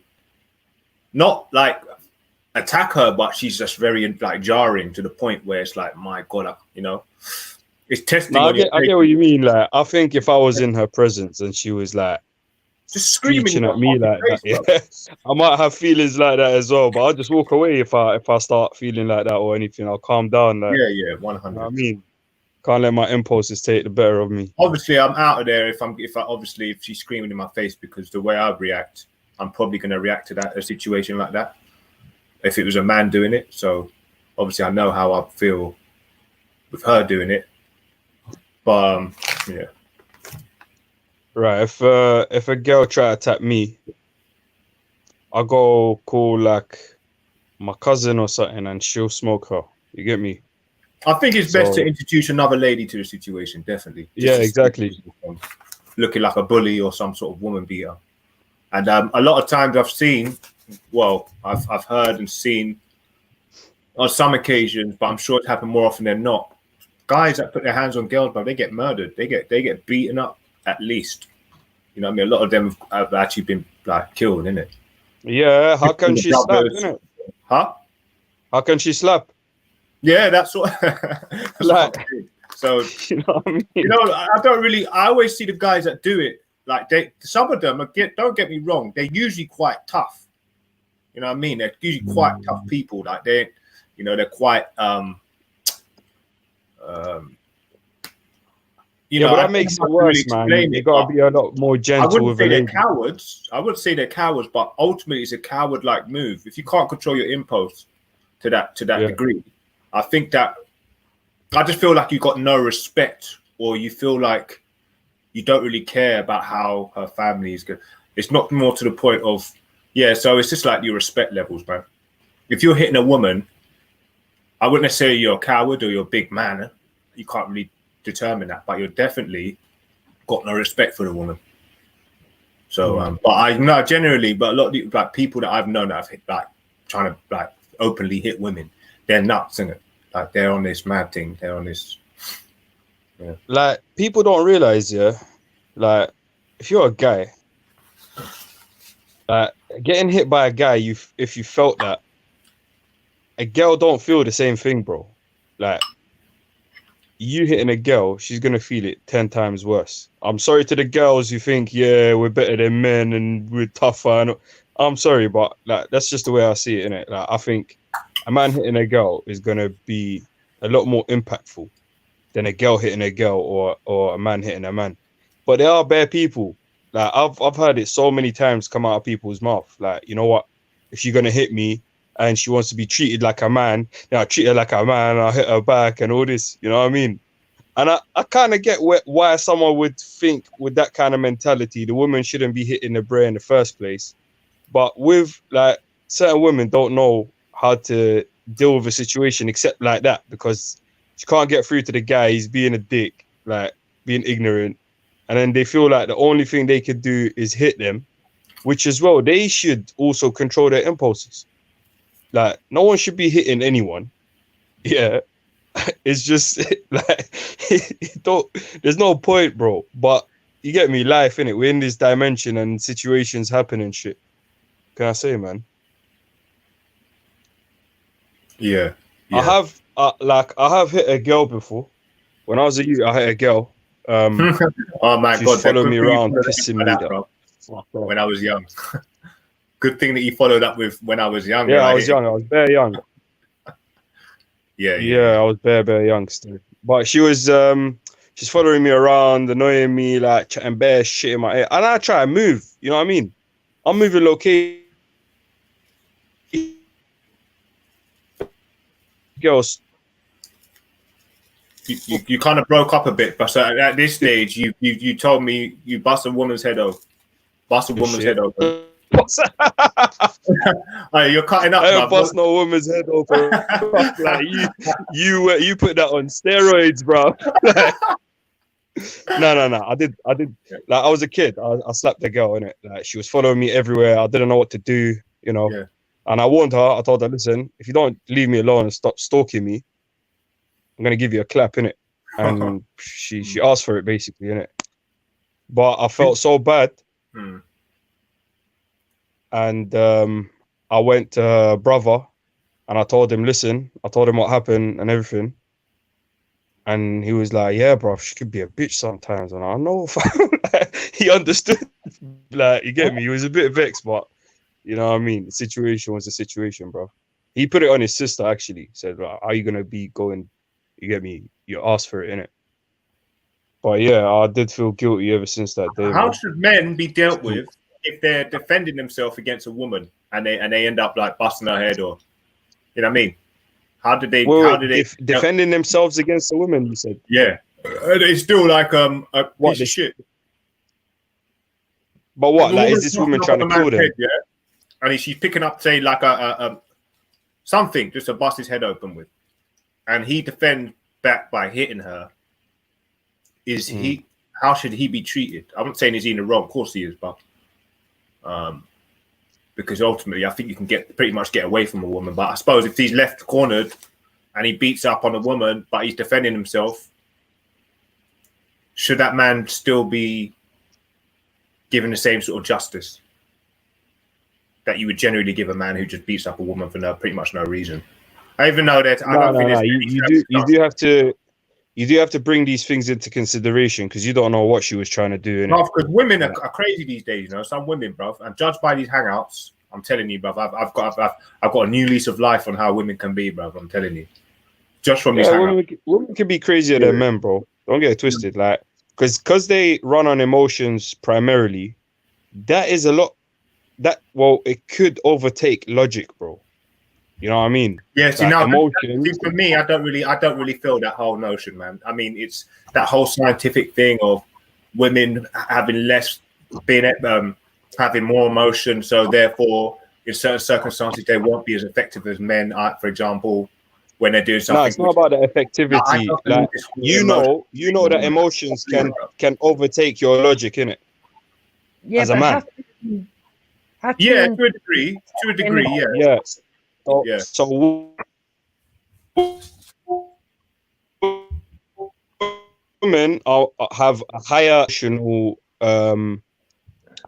position. So I feel like it would be easier for that to overtake the logic in a woman than it would be in a man, even though like men themselves get overtaken by emotions. You know what I mean? Yeah. And they tend to do mad shit. So imagine for a woman, like you say the threshold so to be able to contain your emotion is fled. Do you think it was justified what happened to Platoon? Sorry, you just spoke over me. No, man. I don't think it was justified. What was that? No, she was asking. Can you hear Jupiter? Kind of. She's a bit. Yeah, she was breaking up a bit. I think she was asking, do you think it was justified for what happened to Artur? Oh, okay. Hey, bro, we're going to be on this subject all day, yeah? And yeah, you're cutting out, bro. Derail the, I think it's your end. Yo, Dave, sorry, bro. I'm not trying to derail the whole thing. I'm not going to be on here for long. I was just going to quickly... It's not a big thing, but I just wanted to know why Shahid is so... It seems like you're obsessed with this nature boy, man. Why are you so obsessed with What are you on about, bro? Okay, I'm talking to you. Look, hold on. Before you start saying... You're lying. You're lying. Wait, let's take it in turn. You are a liar. Okay, so you clearly can't communicate at any type of level because I've just asked you a question. You've said what you're talking about in a derogatory way, and then you repeat yourself 3 times saying I'm lying. So let's talk normally. Can you talk normally? Are you are you on pills or medicine? Are you good at communicating? So I've asked you why it seems to me, but when I look on your page and what you've been speaking about for the last 2 years since I've heard you, why? That's what I'm asking you, bro. I'm not getting down on you. I'm just asking you why you've got this obsession, pretty much from what it seems from the outside, of Nature Boy. Even though he's questionably a bit of a weird character, but why are you sort of like trying to be this sort of why you look like you're trolling him, bro? That's what I'm asking, isn't it? Okay, so can I answer the question? Yeah. First of all, the videos on my channel, I've only made a couple of videos about him. That's number 1. Number 2, I've spoken to this individual, and for you to say that I kind of troll this guy, it doesn't make sense. Oh, so is he your friend? No, he's not my friend. No. Okay, but do you scrutinize him? Do you? I criticize him. Criticize. Okay, so you criticize him, and he doesn't mind that. You criticize him, which obviously I have spoken to him on a live stream. You spoke to. Okay, so you criticize him, and why you? Isn't it? Like for example, yeah, like why? I'm just asking why you're fascinated with him because, like for example, yeah, if I was to focus on my energies on criticizing someone, it'd probably be something that have more effect on my life.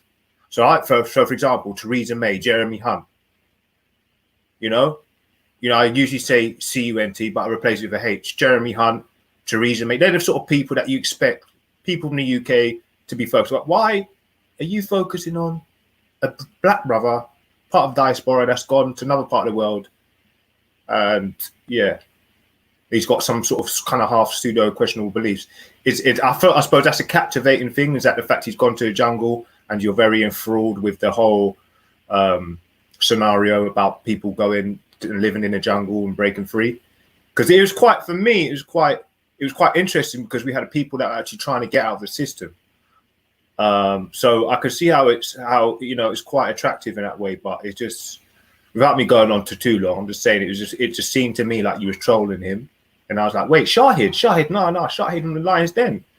You don't go around trolling just any old people. Okay, so Yeah. okay. So first of all, it's not trolling when I'm criticizing a certain individual based on what they have done. Number two, this individual is known to beat up women, which is why in my videos I tried my best to pick that out and told the people what kind of person, what kind of individual you are listening to. And You know thirdly, what? You're talking I've about not Nature made Boy is known to beat up women. yes, Okay. How and do you the know third that? and the, By the way. Yeah, how do you know that? because he says it himself. There's videos on it. Okay. He said some questionable things. I have to admit, he's talking about his little kiddie playing with his phallus or something. That was a bit strange. He's like, yeah, I let him touch it and stuff, and I was like, all right, cool. That would do like. Yeah, Why would you share something Yeah, like that that? sounds dodgy, and, bro. Yeah, he's definitely and, questionable character, I have to admit. and my third Yeah, point but is sorry, carry on, fam. and my third point is right is that I have not made a video on Nature Boy for like about 2, 3, 4 weeks. I've moved on to different individuals. So the whole point of me trolling him, it just doesn't make sense because my videos lately Okay, well, you're have criticizing. Sorry, I it- used the wrong word, brother. Sorry, I used the wrong word. I wasn't trying to insinuate that you would do something derogatory. I was just saying, like, I wasn't trying to make out you would, but it seemed to me like you were trying to troll him, but now you're saying you're criticizing him. Cool. Yeah, all right. That just makes sense because that was a genuine question. I wasn't trying to lie on you or trying to make out that you're somehow this undercover sort of humanist guy that just trolls black people. No, not at all. I don't think that at all. But I was just wondering. I was a bit confused as to why he took so much precedence in your what you do online. But no, yeah, it's just I based suppose on you got out people that you feel like the detriment to the wider community. I suppose. yeah, no, it's just based on criticism, man. Yeah. That's all it is. Okay. No, I hear you. And I suppose I mean, trying to get through to these MPs probably be next to impossible anyway to have any sort of effect. So, yeah. I've already spoken to this individual. It's on my channel. There was a live stream where he came on to another brother's panel, and I decided myself I should jump on, and ask him some questions. You know what I'm Well, do saying? you think that he's got a really bad personality or attitude? He has a bad character, a bad Okay. personality. He basically, this is the thing I have a problem with. When he says things like he claims to be God, and he actually does, he makes up a bunch of lies that doesn't make sense. He says that you're God because you are energy. Things like this are of the nature. It seems to me that a person like him is mentally unstable because you cannot say that you are made out of energy and then you are God. Oh Because yeah, I yeah. asked him, Argument. Okay, yeah. because I asked him the question, if you are God, can you fly? And he said no. So it doesn't make sense for me. You see where I'm coming from? So these things, like I said, I criticize and I point it out to the people. I don't troll anyone. If I got a problem with someone, I will point it out. Simple as that. Yeah. But I say there's so many more targets out there that are kind of questionable if they deal with pedophilia. They've definitely beaten up women. They're racist, and I just thought, if you were to try and sort of character assassinate someone or criticize someone, there are more people that are affecting you in this. But I mean, I suppose you're in your own world, isn't it? Cool. All right, no problem. I just wanted to clear that up. I was just like, right. I didn't think that guy was that important, but clearly he's like a bit of a superstar or something. This Nature Boy. But It's questionable, actually. Apparently, he's spreading around STDs in that whole thing. So that's just disgusting. Anyway, yeah, moving on from that. That's a weird subject. That's definitely a strange subject. I mean, as soon as I caught wind of how people were getting down in this jungle with Nature Boy, and people passed around STDs and talking about some weird stuff, and it was all sort of I don't know, it was sort of look in the mirror, sort of narcissistical type of business, man. I just turned my attention away from that. Like, it was captivating for a bit because people going like breaking out of the system, innit, basically. But yeah, bro, that's some weird stuff. That's some weird stuff. But yeah, no, each of their own. But yeah, sorry, I'll try kind of half derail the conversation. I just had a quick question for because I've been meaning to ask him, like, you know, because ultimately I think the reason why I do, because I was watching him and I think, you know, it's a black brother. He's trying to make his life, even though he's got beef with other players in the game like YP and all of that. I just don't think that he needs to be trolled to that degree. You've got no power. The guy's got no money, trying to break out the system. To be fair, bro, even though he's very questionable and narcissical, I can kind of see eye to eye with the fact that he actually wants to just get out the system. He's obviously having a bad life, so I just feel like people now pursuing him that are part of other minorities. I just can't see the benefit in that, man. You know what I mean? I just can't see it, because that's for one thing. Like, for one, I do what you did. It just gives off the impression that we're infighting between minorities, just retarded. Two, the guy's nobody anyway. And for three, he's a brother, innit? Like, once again, so I mean, I don't know, man. It's just like, you know, for someone like me, I don't know, maybe it's a black culture is quite an interesting and entertaining culture. So that's why a lot of people feel like they want to pass judgment on it. But the thing is, as a black person, you should got to understand that we're very entertaining people. So it may seem like people are coming for you out of racism, but it's because just the other, you know, it's very entertaining. They're very captivating. So yeah, I'm not going to get it twisted and think that people are just trying to, you know, get down on the black community. But anyway, I'm not going to go on a monologue. There's But back to the issue of women. yes, Women beating Yeah, I'd women. like Is to it reply to Melanated. It's not that she thought I was cute. She was following me, and that's why she asked for it. I did literally tell her to stop following me, and if she carried on stalking me, I would give her a slap. So her carry on stalking me was asking for it, because I did warn her. But for those people, if you lot are living a life where you're getting attacked by women, like, my advice would be, like, learn some sort of martial arts that is more of a restraining martial art, like jiu-jitsu, for example. Even not only for women, even for guys who have problems with guys, punching someone or attacking them, let's say,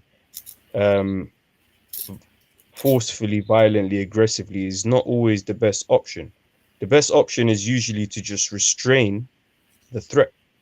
If you have someone in a restrained position where they can't really do anything right now. So, like someone said in the chat, what if someone's just punching you all the time? You're just gonna let them, or you're gonna call your cousin? No, like, you need to be able to have her stop punching you without needing to punch her. You don't need to punch her to have her stop punching you. You know what I mean? You need to just control the situation without anyone getting hurt, and at the same time, you're giving safety to the person who's the aggressor. You know what I mean? I think that's the best way to do it, and everyone can see what's happening anyway. So, would you lot think about that? Learning how to restrain people rather than attack them. I would ask, is it ever okay to hit a woman? As a woman or as a guy? As a guy or even as a woman? Bro, we live in this world, and there's always shit that sometimes requires these kind of actions to take place, man.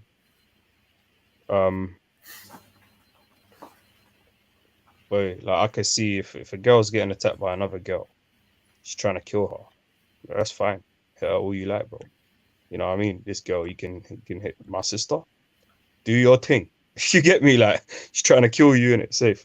Like, you get me? There's always situations where you can't be like, yeah, but you could have done this, you could have done that. Like, nah. Sorry, but I didn't quite catch that. I'd heard about killing a woman, killing what? So if a girl right now is being approached by another girl and she's about to kill her, and then this girl, in defense, decides to attack the other girl, like she had no other tools in her arsenal. She didn't know that, right, I could just grab this knife out of this girl's hand and then restrain her or whatever, yeah? Like, the only thing in her head is, I got to punch this girl in the nose, or I got to get a chair and hit it on her or whatever, yeah? Like, yo, her life is at stake and she's in a desperate situation and shit happens. You know what I mean? We live in that kind of world, bro, where there's situations you can only control 50% of the situation, innit? No, obviously if 50% you're is outside. threatening me though, if you've got a knife in my throat, I'll definitely try and headbutt you in the nose, or try to kick you in the pum pum or something. Definitely. I mean, like, if you've got a knife, if it's like, you know, if it's a life death situation, yeah, bruv, I'm gonna drop kick you in your face. If I can, I'll give you a suplex off the top ropes, bruv. If I can. If you're a woman, I'm not gonna lie. If a girl's coming to kill me, yeah, like, and I felt like I should kill her first, I don't think I'll feel guilty. Like right, whoever it is, someone trying to kill me, like, safe. You get me? No, I'm gonna be honest. Sorry, I'm just busting. So timestamp that shit. Like, you know, the way I see it, when you're talking about attacking someone, like, you need a motive in it. Are you attacking this person because, like a kill threat, for example, you need to diffuse the threat? If it's someone who's like, you know, like I said, someone was annoying me, I could have probably dealt with it a lot better. I don't know how I could have dealt with it, to be honest. Like, right now, I'm just thinking of it. If a girl, it's never happened since, but if a girl came and followed me around chatting shit and stalking me everywhere I go, what the fuck am I gonna do? Like, call the police or something? It's probably the best thing I could do, innit? This person's harassing me. But if someone's there attacking you, you have to know your motive. Are you gonna kill this person, or do you just want the attack to stop? You know what I mean? You know how easy it is for you to be labeled a woman beater. I'm probably gonna be labeled a woman beater after this, bro, because I admitted of something happened in my childhood. Like, yeah, someone can timestamp that and just. I'm sure someone's gonna clip that out and misuse it. Yeah, easily. That's why sometimes I just think, you know what? Is this even worth it? Me even saying yes, no, or boo on this fucking Hangouts, because someone could just line you up. Yeah, bro. But I'm sure there's people out there with a file on the day done, waiting for something. I don't know. Oh, yo, Veli. Empress Becca's in the back. The difference with you, Empress is in the back. The difference with you, Day, is that your face ain't out there, mate. So you know what it's like, bruv. It's easy to be labelled a woman beater or anything like that. Yeah, so I think it's just best that without you being labelled it, you just get away from the situation as soon as possible. Because, like I said, I've seen a lot of people I think get murdered from hitting women. I think personally, if a woman is gonna come and beat you up, you can just bring if you have a sister with you, or if you have a cousin or whatever that is a woman, then she can handle it. You know what I'm saying? Do you know what happened? I'll tell you a story. What happened with this brother got murdered for hitting a woman. Well, what happened is the man was in central London, out of his head with his woman, dragging her by the hair like Freddie Flintstone because he was drunk and I don't know, had an argument. And then a bouncer came and knocked him out, clean out in front of his girl, yeah? So that was the problem. He did what he did. Now he's got knocked out, clean. So why did it impact him twice? He not only got knocked out, but he held that against the bouncer, waited for the bouncer, obviously had a tool somewhere, followed him, and outed the bouncer. So the bouncer dies. His missus is hysterical. He got knocked out, and now he's in prison. So that's what happens. Trust me, bad karma comes when you hit women, bro. Yeah, definitely. That's one thing I learned. When I heard about that, it taught me 2 lessons. Don't hit a woman. Don't be busting up on your woman because you can get KO'd by someone. Don't simp like that to that degree. Try not to just run up and knock the brother out. Try and break it up. You know, or you know, and then if he's not listening, then maybe. But you know, sometimes if you get involved in certain situations, you might come up. You know what I mean? I've heard instances where the woman's started beating up on you because that was your boyfriend that you just hit, or the husband. And then when the police come, the man got in trouble for defending the woman. So it's quite you've got to be very smart and quite gutsy to take on something like that. But like I said, man, what thing I learned from it, don't hit a woman because someone's going to knock you out for it. And then you're going to have to go and kill that person that has knocked you out to save your face or whatever. You know, I don't even think that should be like the motivation to why you shouldn't hit a woman. I know it should be just solely, but I'm just saying that is one example that taught me a valuable lesson. Yeah, like watch out. You get me? There's a punishment still. You get me? Yeah. But you know, if people were a bit more empathetic, they would even want to hit anyone. You know what I mean? Like, why are you hitting someone? Imagine how you feel if you got hit. And imagine how you feel if you got hit for that reason. You get me? The golden rule, man. Unfortunately, people, it's called learnt behavior. Yeah. It stems from what happens in the home, who they involve themselves with. Society also puts these sort of narratives about women. So it's where we live, basically. That's what it is. The music you listen to, films, it all has a contribution towards it. Yeah, all this media is corrupting brain. Go on, Dave. No, I was saying all this media, I'm agreeing in it. All this media is corrupting brains out here. Yeah, definitely. I think it's a lack of respect that people have generally just for women. I think that's the main thing from what I've noticed. They just don't really respect women. They're the usually guys that have got bare different women from what I've seen. For other people in general, for just another human. I just feel like players are generally the type of guys that I see beating up on women. You know what I mean? Not much respect. The sort of brother that would just jump up with this woman, jump with that woman, leave, have different kids in different areas. But I think when you're young as well, you have a lot less. You don't know the value in the West of a woman and children, just obviously because of the setup. But I think that's the problem. We do see it happen in other countries, but yeah, I just feel like the lack of respect that people have for women do make them push them to do that. What do you think can be done by individuals to help change that? Well, see, look, what can one individual do? I was going to say this and let someone else take the floor, but I'll say she says it's alert behavior. Like I had an example where I knew someone that was his dad was beating up on the mom and whatever and whatnot. But the dad always taught the son not to hit women, didn't it? And even though he saw his mom getting beat, he's never hit a woman, innit?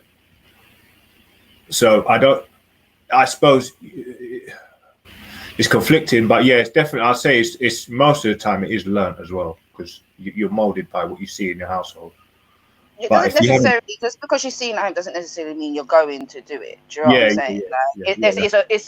It's just a bigger possibility that you're going to do it. Do you get what I'm saying? You're either going to be a victim or you're going to be the perpetrator, or you're going to be, or you're not going to do it at all because you're going to know. Do you know what I'm saying? But it's going to be one or the other. Do you know what I'm saying? It's not going to. Nothing's not going to Yeah, happen yeah. from it. You're going to be But affected still, by it like, one way or another. yeah, but yeah, exactly. See, when you see that happen, it pushes that red light closer to the green light.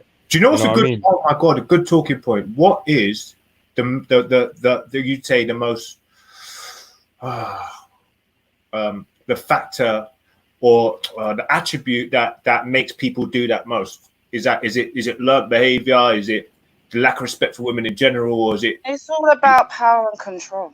That's all. That's ultimately what it You know comes what? down to.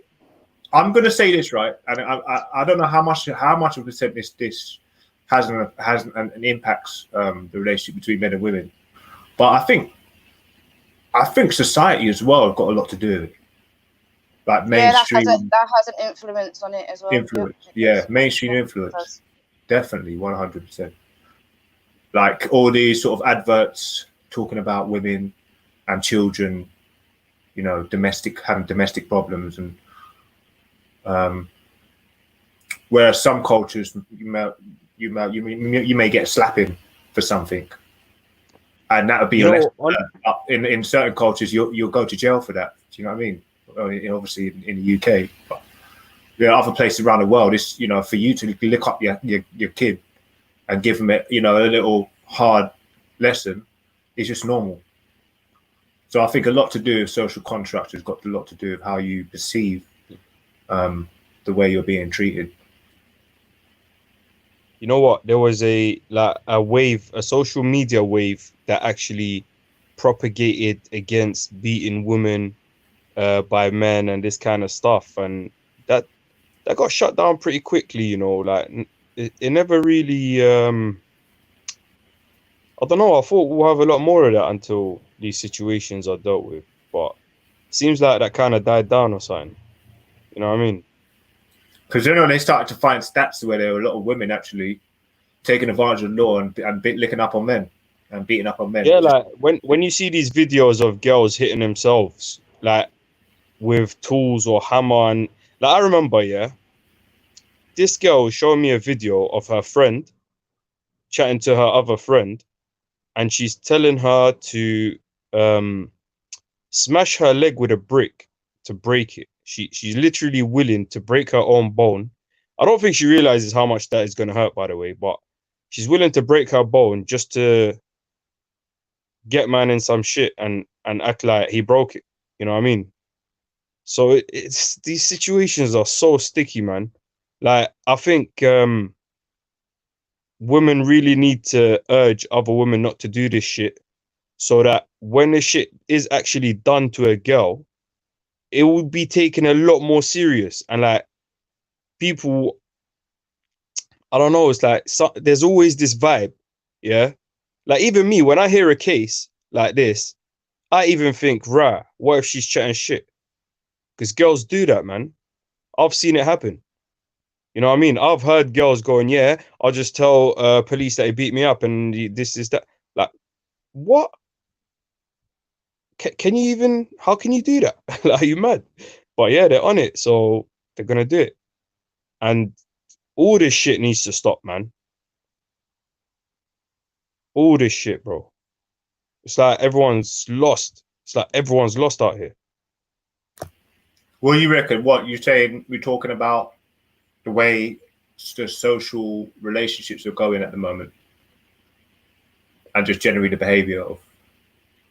What do you mean by Now, it? what I was saying originally, is that on social media platforms, from YouTube to Instagram to Snapchat and all these social media platforms. Like I remember I used to get random people I don't follow videos talking about women beating, and even on the TV, like there was like videos about don't beat women up or something like that. They'll show like a violent man, literally wearing a wife beater, and like, you get me. Wait, this These is why. things.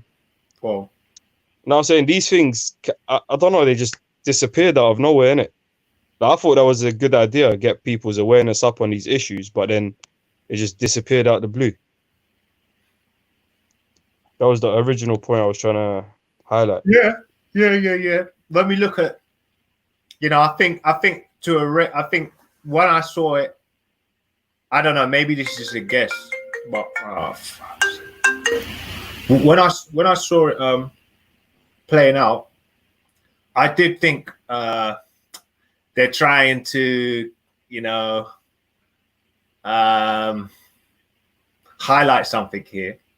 It was like strategical news to, I don't know, I think it was racially trying to sort of do some racial thing about it when it came to Islam.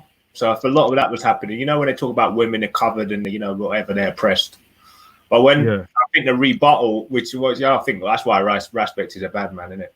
Because he had this rebuttal about when there's a lot of domestic violence in just as much domestic violence in white households when white people or when footballs, when their team loses or something, when you get drunk, Which like Raspberg actually has a point, because those Domestic. are the times when things do happen. Sporting events, Christmas is actually a really bad time for people that are suffering abuse as well. So yeah, Raspberg has a point on that. Yeah. And I think, especially when you've got alcohol involved as well, is a messy. I suppose that's just an excuse. That's an excuse that they use. Oh yeah, no, but it's definitely a factor that is always seems to be involved. Is what I was just saying. I was like, but. Now, what are you saying? If a person is intoxicated, they're more likely to carry out such an action. I would say so. And I think. Yeah, I can agree with that. Promiscuous as well, alcohol. So I think there's a lot to do with women getting in trouble with their other halves and probably even saying too much because they're a bit tipsy or whatever. Yeah, I don't know, but I know it's a factor. It's definitely a factor. Big factor. Alcohol also makes you less empathetic, makes you more egotistical and selfish. So yeah, I think it does definitely help that flourish, even though that's not really a good word to use for such a vile thing.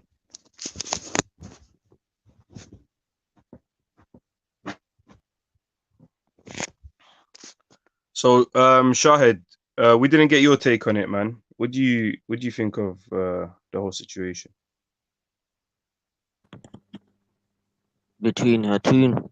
No, I mean, like, do you think there's ever a time where it's okay for violence against women to be justifiable? I think there is, but it's like very limited, I would say. Yeah. Like, say you were a judge. Let's put it that way. Say you're a judge in a court, and what situation would you have? Like, the first thing you see, is some beat up woman, bro. Like, she got black eyes, she got a swollen face, like broken nose. Like, what would this man have to say, for you to be like, oh, okay, that's fine? You know what I mean? Like, I don't think there's anything the Brer can really say for something like that. You know what I mean? Like, I'm thinking of it, obviously, as we're speaking, but I don't think there's any situation, except if she's trying to come kill him and she had a knife and a gun and a baseball bat. Like, you get me? She went on a mad one. And even that would have to be backed by actual evidence somehow, innit? But like, what would you have to hear? To be honest, if I saw an individual beating up a woman, I would probably beat that guy up. Oh, Jupiter, why are you so quiet on this subject? What you got to hide there, Jupiter? Well, what's that? Why aren't you so quiet though? No, she's I think busy. She's busy in the comments, innit? So she's not really hearing. Yeah, I think she's like half here, half there. Yeah, like, I remember, for example, it's happened a few times actually, but I'll tell you one time. Like, I was chilling in the station, and I'm just seeing this man not even violent, just the way he was talking to this girl. I didn't like it, innit? And like, I get it. That's obviously I didn't know, innit? Is that her man? Is that the way I saw it? This could be some random stranger, yeah, making this girl, pressuring her to follow him wherever, yeah. So I had to go up to them, innit? And I chatted to the lady. I said, listen, are you okay? And the bird's like, what? Are you mad? That's my wife. Don't ever chat to my wife and this, that. Bro, true say, like, I hear what you're saying, fam. I heard what you were saying, yeah? But the way I went about it wasn't like that. It was like, listen, bro, but I'm not asking you. I'm asking the lady here. Listen, lady, do you know this man? And the guy went, yeah, that's my wife. This is that. I said, listen, bro, I'm not asking you. I'm going to punch you up if you talk to me one more time, innit? When I ask this lady a question, I want to answer from her. Yeah? And I asked the lady, listen, do you want me to chat to you on the side? Away from this guy. Like, obviously, I realized, I'm thinking if I was with my girl and we're having an argument or whatever, I'll be pissed if someone came up to me like that. We'll probably end up beefing, innit? Yeah. That's simping. It is. Yeah, like, I do realize that you can't really get involved in shit, domestics and Yeah, that, the but best thing to do if you see that situation is not to get involved. Just call the police, because you getting involved, you may think you're helping, but you're really not, because when that person goes making it home, worse. you're making it worse for that person, because when they go home with that person, they're going to get it 10 times more worse than what they were going to get it when you got yourself involved. Yeah, I get you. I did make sure though. I took them to the side and I spoke to the guy. I told him, listen, obviously you understand why I came up to you. You know how you were acting in public, and like, if I were you, I would appreciate me, because like, imagine your wife was being spoken to by someone else, and I was there. I would have done the same thing, innit? Like this, or if Yeah, it but was your the sister thing or your is, they're mother, you not. know what I That mean? they don't have that way of thinking. You've got to realize they don't think like us. They think in a different way. One way Yeah, or fully. another, he's going to blame that woman for you being involved, even though it's his fault. I had He's thought still of gonna that. he's still gonna blame it on her, because you'd be like, oh, it's because of you, because you weren't behaving properly and I had to shout at you. Yeah. That's why No, that I man was came over. definitely You conscious get of what I'm these saying? things at the time. I was definitely conscious of these things at the time, which was the reason I felt like I really had to make sure that I have this guy understand what I'm doing and have him see it from my point of view and have him see that I saw him doing this. And bro, it's not even a thing, innit? Like, I was just, you get me? I saw this happen. You know what it's like. I don't want, this is your wife. I'm trying to keep her safe. Same as you. It's not, obviously, I know it's not my business. It's you lot's business. But you know what I mean? Like, it's in public and people are going to think stuff is better for you, for everyone else, you know. Deal with it in your own time and this is that. But you don't want people getting the wrong impression as well. Because I do not like, yeah, when I see, like, I would hate it if there was a girl right here who just got snatched by a man right there who said, come walk with me right now. Don't make no noise. Come, fuck, shut up. And I was there and I didn't do anything about it. I will beat myself up forever because I will never know whatever happened to that lady. You know what I mean? So I got this thing, like, if I ever sense any sort of the most minor sense of anything like that happening, I have to make sure everything's cool. And I'll just fuck off and be on my way. I'll give you an example, right? Because everyone knows, obviously, I've been through this, innit? So my baby father, yeah, wasn't a very pleasant guy. We lived together in my flat, right? One of my neighbors come knock to my door in the evening time. It was dark, obviously, kids are asleep. Come knock on my door. It was a male neighbor. I have no idea why these guys come knocking on my door, you know? No idea whatsoever. But he's got it into his head that something's going on. Nothing's going on at all. But because it's a noise, male, no nothing. Everything's chill. Everything's chill. Me and this guy, he's just my neighbor. That's it. He's just my neighbor. Okay. So I don't even know why he's come to the door. Do you know what I'm saying? He's not to. I got a beating for it. Do you know what I'm saying? So it could be simple things. That's why I say you shouldn't really get yourself involved, because either way, she's gonna, the person, not it's just not women that suffer, it's men as well. Whoever it is going to suffer. Do you get what I'm saying? As much as you think you're helping or really not, the best thing to do is just to call the police, because at least then if the police are involved, then police have got powers now. Do you know what I'm saying? They can press charges against someone, especially if it's domestic abuse. They can press charges against you without the victim actually making a statement. If they feel they've got enough evidence, you're fucked.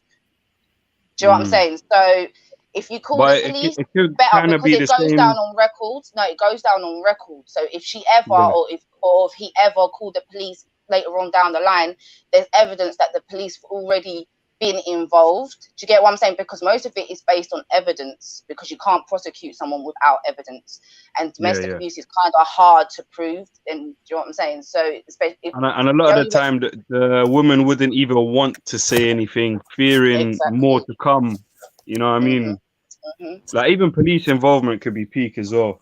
It could lead to saying, it can, but at least it's on record. At least it's on record, because then you're right. If the person does eventually decide, you know what, I've got to leave, then they can call the police, get it done with, and when it goes to court, they go, look, they've already been arrested by this. But if there's independent people that have actually reported it, it's better for the person, because it just proves that the person isn't lying. Because you got to think the perpetrator is going to sit there and deny it and lie and say, no, I never did this. Woman's fucking crazy. Do you know what I'm saying? They're going to deny it through their teeth unless there's actual evidence there smacking them in the face going, no, we've actually got this evidence you've done this. Yeah, hey, that's right, man. But I don't know. I just feel like I'm there. Shit's going down right now. Feds are going to be here in 10 years when these guys are out in Japan by now. It's like, oh, it's mad. I guess it depends on it. Like, you have to check your situation, assess the environment, kind of calculate.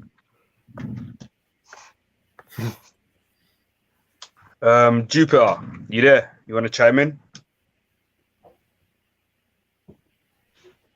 What do you want to ask me? I don't know if you answered the question of the day or gave your views about the topic. I didn't hear it anyway. Have you ever bisected him? Have you ever busted his lip? I've never touched Hector violently. No.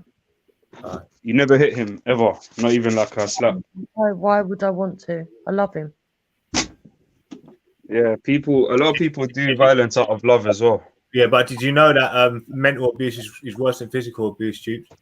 And that's another excuse that they use. Because we love you, we do this. Please.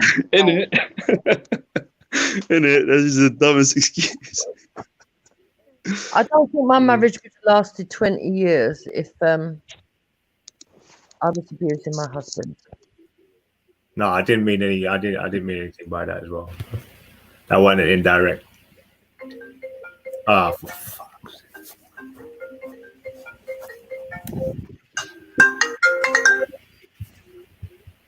Yeah, me neither. I was just asking, innit? I don't regularly get to ask someone who's married, yo, have you hit your spouse? It's not, I've never got to ask that question. I'm kind of ignorant on these things. If you've got a reach to violence, then it just shows your mentality. Do you get what I'm saying? Like it's just an immature way of dealing with things. Do you know what I'm saying? Yeah. That's what I'm saying. It's just immaturity. That's all it is, because what you know is people that suffer from this sort of stuff, because I think it's some sort of illness personally, but like people that suffer from it, they have problems with their emotions. Do you know what I'm saying? So they can't control their emotions and whatever. And the only way they know how to deal with it is to strike out. Because if you notice, most people that are this way inclined have got a criminal background also. You know what it is? We're humans. This is animalistic behavior. Like, people would rather be a lower species when they're a higher species. Like, I don't get it. You have you can communicate. You can literally communicate. Like, what's the problem? What do you think hitting is going to do? But this is what I'm saying. This is where it comes back to learnt behavior. If they wasn't taught from a young age how to deal with certain scenarios or certain situations in a in a proper fashion, so to speak, then that's how they're gonna be. Do you know what I'm saying? My baby father, there was shit going down at home. Do you know what I'm saying? He was getting beats by his mom, like he like got involved in gang life. Do you know what I'm saying? All that has a contribution to the way he is as an adult. It's just the way it is. Do you know what I'm saying? You think what, like someone beating their child might kind of... Well, yeah, because if you're not really talking to your child, like say for instance, obviously his mom had like over 6 kids, so she had a lot to deal with. Do you know what I'm saying? Majority of them were all boys. She had a couple of girls, but majority of them were boys. So that's a handful to deal with. Do you know what I'm saying? The dad ended up leaving because obviously him and the mum weren't getting on too well, and she bust his head open with a bottle or something. I don't know. So the mum was already that way inclined. Do you get what I'm saying? The mum was already that way inclined to the beating. She didn't know how to talk. Do you know what I'm saying? She obviously wasn't taught from her age to talk, or so instead of talking to them and telling them, look, you shouldn't have done this, she went straight into, that's it, I'm getting a bat and I'm battering you. Do you know what I'm saying? That's what she was like. So you can imagine that. Then obviously that's pushing you into, well, with him, pushed him into the gang sort of lifestyle. He's from Hackney, so you know how it goes down. Do you know what I'm saying? So he got into that, and obviously, as you know, they don't have no respect for women at all, gangs, because they all come from similar sort of households where they see disrespect to women. Do you know what I'm saying? So it all has an effect. Do you get what I'm saying? If you're not telling them, look, I'm not saying I haven't smacked my children. I have in the past. Do you know what I'm saying? But it takes a lot for me to get to that point. Do you know what I'm saying? I do a lot of screaming and shouting, talking before I get to that point. Do you know what I'm saying? And it's that point, really. And that's what you should do. You should be talking, not straight away. That's it. You're gonna get a clap around the head for doing something. Do you know what I'm saying? Because they're just gonna think that's the way to deal with things as an adult. Okay, so how about this? Like, see if you've spoken with someone, because I feel like this is probably how it really ends up happening. Like, there's some that end up happening because of lack of communication, and some that ends up happening because the communication isn't working, so they feel like they need something more than just words, because these words seem to have no effect, so they feel like they need to do something more. What do you think someone could do instead of attacking a woman, for those who might feel like that, when they don't, not even a woman, for like people would attack people just because their words kind of didn't, it wasn't a potent enough tool for them. Like, what do you think someone could do in a situation? The best thing, and I know people are going to sit there and say it's hard, and it is hard, but the best thing to do, take a deep breath, turn yourself around and walk out and go for a walk. Clear your head. Do not, because the minute you put your hand on that person, either person, man or woman, you're in problem. Do you know what I'm saying? You're the one that's committing the offense. At least count to 10. You know what I mean? At least chill. Walk to another room or something. And if the person is like my baby father used to like to follow me, so I couldn't get away from him. Do you know what I'm saying? But the best thing, if you got a person like that at home that likes to follow you, walk out of the house, go down the road, do that. Do you know what I'm saying? Just go. No, at that stage, it's so toxic that you need to get out for good. Yeah. And that's the crucial stage. That's, you know, people say, yeah, this, yeah, that. Oh, no. But it was the situation. And, bro, it's that situation why this and that exists. They're meant to be used in that situation. You're not going to use it when you're calm and nothing's happening. You're supposed to be there in that situation and be in that mind state and remember this shit. You know what I mean? Someone told me, like, if you're standing, changing position, like lying down or sitting down can help. Or if you're sitting, stand up or something. But I don't know if that helps, bro. But someone gave me that advice, said it works for them. Yeah, change the mind state, change your position, change the situation, change the scenario, change the scenery. You know what I mean? Maybe come back to it after some thought. Like Einstein said, problems cannot be solved with the same mind state that created them. So you really need to be in another state of mind, look at it from another angle, from another perspective, try see it from all angles and see what you can do that's effective, that's safe for everyone, that's going to be beneficial for everyone. You know what I mean? Yeah, because if it's that toxic, you need to leave it and if you've got kids, unfortunately, whoever's doing the aggressiveness, you've got to. They're not. They've got to go with a person who's like on point and not so aggressive and whatnot. So, because that just will have effect on their kids, man. They're not going to have respect for women after that. And I think Tupac said it. You know what I mean? If you start hitting on or treating, and you're in a toxic relationship, and you're hitting on each other, that's just going to teach them to do the same thing. So in effect, you've got men hitting women, women hitting men, in it. And I suppose I think in the long run, I think it's worse when, honestly, I know this might sound like why you're saying this, but when men hit women, I think it's a lot more detrimental for everything. Because ultimately, I think men maybe it's changing a bit more, but they kind of, even though they hold up the house structure more, even though women do their fair share, you know what I mean? They should be the ones that are.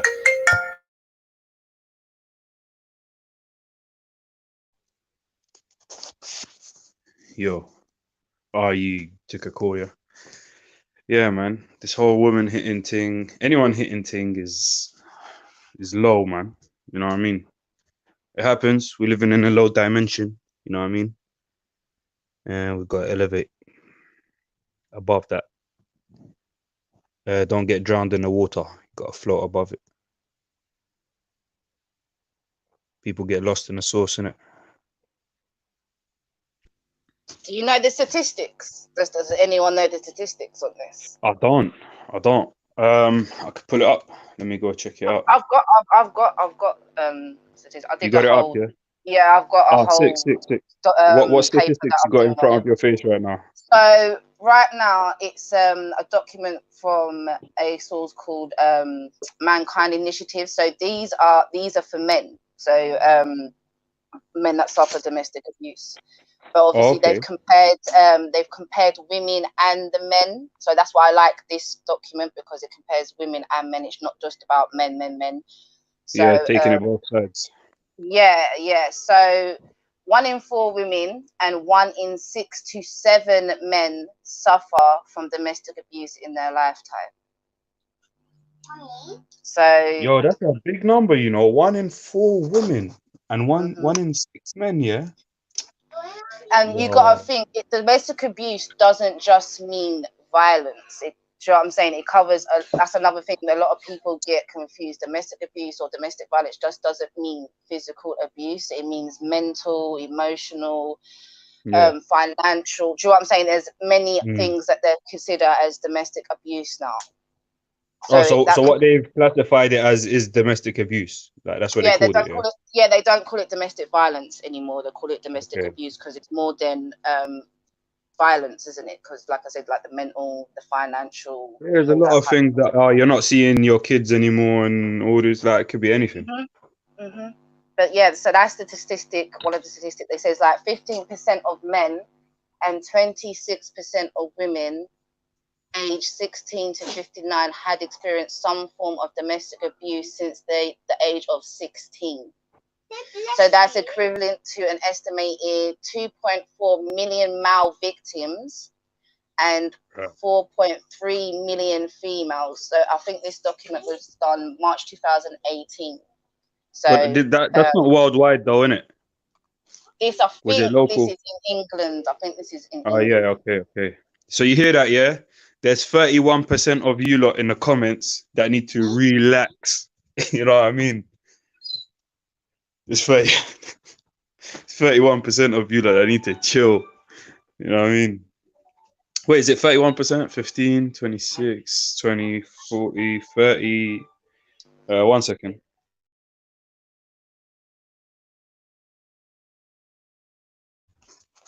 Yeah, you don't need to relax, man. Just chill out, take a chill pill, take a breather. Life's good. You know what I mean? Speak. I feel He like most goes of on these to things say, come from petty things, like start off with petty situations that could be solved if they use their human mind from the beginning. You know what I mean? but the thing is a perpetrator. Gosh, this is gonna sound really bad, but it's the truth. A perpetrator kind of seeks out their victims. They know who they're looking for. Do you get what I'm saying? They know what target Oh, it that is. like they look for someone who's vulnerable and Yeah, that's and what they look. That's what they look for. They look for a vulnerable person because they're easier to control. Because, like I said, ultimately it all comes down to the power and control aspect, and that's all it ever will be. unfortunately.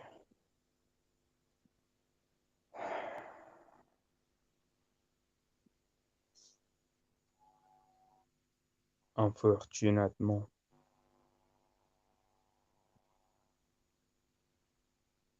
What are you lot saying in the comments? I want to see these lots of views as well.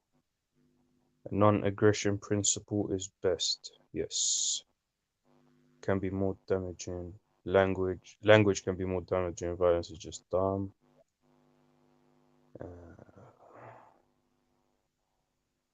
Love, peace, respect life of women. At home, out, around, and around one's world, as the way to peace is to stop being animal flesh-eating beasts who are innately the prime perpetrators of killings. Nice comment. Who's that? Selector oneness.info. Jeez.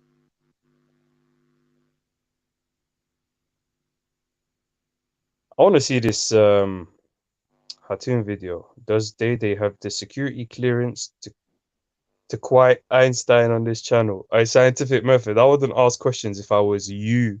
Like, I would have taken a bit more serious if someone else asked still. Come, jump on, man. Tell us about Einstein and that. Einstein was pretty violent himself. He would get into fits of rage and start beating up his whole family and that.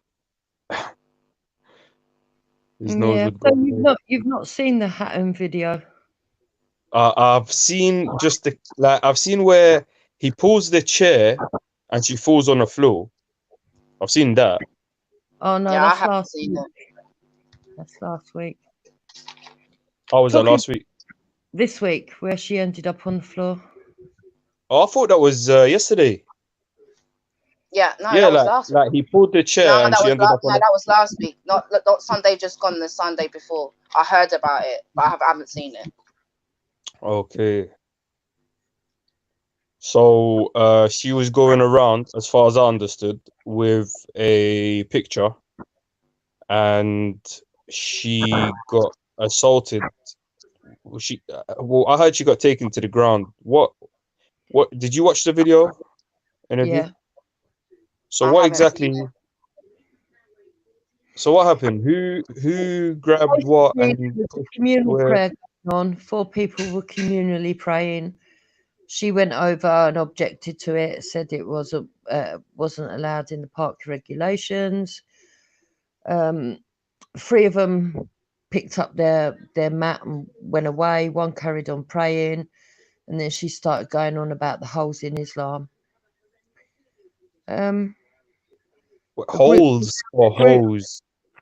holes in Islam. So she held up a picture of a mouse eating a Quran to show that there's holes in Islam, and Oh, it was a pun on that funny there's man. things in Islam because it's not complete, which we all know is true. Intellectuals say that, and they all got up in their arseholes and sort of like surrounded us, started screaming and shouting. 1 bloke grabbed the thing. She wouldn't let go of it, and he dragged her to the floor. Who's what channel is this on? Is this his own video or was it like part of a big live He's stream or got something. it. Banks's footage has got it. I think Steve Speaker's Corner's got it on his Instagram or Twitter. Oh, Hatun gets attacked again. Speaker's corner. Oh, that's a 3-hour video though, man. Yeah, I'll sift through it. Banksy there with his mask, man. Hey, Banksy, you need a bigger mask, fam. Come on, man. I'll sell you a nice, big, sick mask, an actual respirator for £50, bro. Holla at me. Yeah, Dick Bastardly, I have heard myself. Yeah, I know I've got a slight speech impediment. Was there any point to that? To be fair, if you've got a speech impediment, Trooper, I can hear you clearly. Yeah, me too. So, no, sometimes I do kind of trip over my words. Yeah, Raj is there. Steve is there. A lot of new faces in the park as well. Okay. I thought we was meant to have a heat wave anyway. The past 2 days, it's been chucking down with rain. This is not even funny. Yeah, well, it has been kind of like humid, innit? It's been humid kind of couple of days. No, Dick Bastardly, I wasn't putting Shine down. I put him in his place. There's a difference. When you have a go at someone because you think they're drunk, and then you realise they're disabled, and you apologise, they accept the apology, and then they want to carry on going on about it for sympathy for weeks or days. Then, as far as I'm concerned, like I said, I take the apology back. You're a prick, and I don't go back on that. He's a prick. And I would imagine, Dick Bastardly, so are you, because look at your name. You're just a troll. Are you watching it today, done, yeah? Yeah. No, but Hatun is standing in front of a guy praying and she's going, why are you harassing me? Let's see. What are you going to do? She's definitely provoking it. Right, so stop the video a minute. How was she provoking it at that point? Like everything I'm seeing is provocative. She's standing in front of a guy who's praying, and then I skip 10 seconds. She's up in someone's face. What are you gonna do? What are you gonna do? Like that's provocative. What are you gonna do? We're having a conversation. Standing in front of him or adjacent to him, because as far as I recollect, the praying was facing the railings and she wasn't standing by the railings. No, she's literally, if you go on Banksy's video and you go to 2 minutes and 47 seconds, or let me see exactly where this was. She's standing beside him, not in front of him. Not the guy with the red scarf, the guy who's actually praying. She's standing right in front of him, literally. 2:46, 2 minutes 46. Okay, and you think standing in front of someone praying where they shouldn't be praying is provocation? You see, if it's like if I hold on, listen. If I get told, for example, I shouldn't park on a pavement, right? If I get told I can't park on a pavement because it's a footpath, and someone walks along with their pram and scrapes my car, is it my fault parking on the pavement or the person's fault because they don't want to go out into a busy carriageway with the pram? What is it my fault? Because well, if I come along, like if you accidentally come and you scratch their car, it's not your fault. Like you're on the pavement, you got your pram. He shouldn't be on the pavement. But like think of this: would you jump in front of a car on the pavement just because they're going on the pavement? Like no, but no, that's not. But that's not the same thing, is it? He shouldn't be praying in the park. So if anything happens to, the point I'm making is that the person shouldn't be parking on the pavement. So if anything happens to the car whilst it's on the pavement, it's the man's own fault for breaking the law. It's just Yeah. like if you go into a building, they Was put it signs. against the law to pray in the park? It's against the park regulations, yes. So it's at Oh, so they can't. you're at your own risk. If you get interrupted during your prayer, it's at your own risk, because there are Okay. proper She should have places. called the police. There are proper places to pray that are provided nearby, and Yeah, she should have called police or the park if you, rangers or whatever. yeah, But they she's could have. like standing in front of the guy. She's Well, you harassing know why them they and couldn't she's call saying, the "Why are you police? not harassing me?" And she's saying, "What are you gonna do about it?" What I Yeah. was saying is that's provocative behavior, isn't it? Well, She not was really, because what she's trying to saying is, provoke what are you that. going to do about it? They could have said, we're going to go and get the police. And if the police had came, they would have told them that they can't pray. That's why they didn't go and get the police. Well, but what would the police have done? Well, they To told them they should have enforced the rules and told them they're not allowed to pray there in communal prayer. so they're gonna call the police on Hatun. So the police told them that they don't pray there. Exactly. So that's why they didn't call Why the would police. anyone do that? Then why would anyone do that? Because they want to pray there, even though it's against the regulation. It's like if you go into an office and there's a sign up that says, please do not leave your luggage in this office or your bags in this office. If you do, it's at your own risk. Yeah. Something happens, it's at your own risk. That's what they've done. They've got no right to be praying there. So if they do, and it causes an offence or causes a situation, or it causes them to break, or their prayer gets broken, it's no one else's fault but their own. If they want to go and pray peacefully without getting interrupted, then do it in a place where you're permitted to. Yeah, but Jupiter, like I'm assuming you're an intelligent lady, yeah. These lot were not in Hatun's way. She went up to them, right? Yeah, she went up to them, but they were provoking by praying in the first place against the regulations. So do you believe that they were praying in order to provoke Hatun? Or do you think they were praying because they wanted to pray? Yeah, and you're avoiding the situation. What they What did, situation am I avoiding? okay, what they did was political grandstanding. They did it to provoke. It was a way of saying, we don't agree with the regulations. We're going to ignore your regulations and we're going to do it anyway. So they did it in protest, that's what you're saying? Yeah, you could say in protest, but at the end of the day, it wasn't a legitimate protest. Let's just say they did it or protests are usually to change something to make it legitimate. But let's just say they did it in protest. For 2 years, Does why that don't give her the right to come and harass them and then tell them, why are you harassing me? What are you going to do about it, and provoke them? She's allowed, it's a free speech area, so it's not like the rest of London. Yeah. So you think it does give her the right to do that? Her free speech to say anything she wants, even if it's slightly offensive, even if it's offensive. Yeah. I do agree she can say whatever she wants, but Yeah. I'm saying, I'm literally asking you, so does what we just spoke about give her the right to do that? Yeah, of course it does. Free speech does, yeah.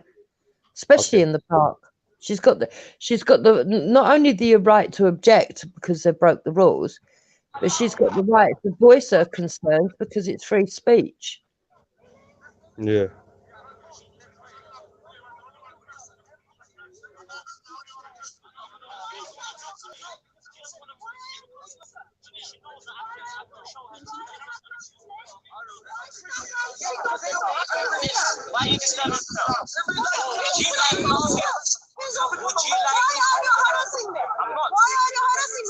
But you know what, Jupiter? You know it's just one man praying.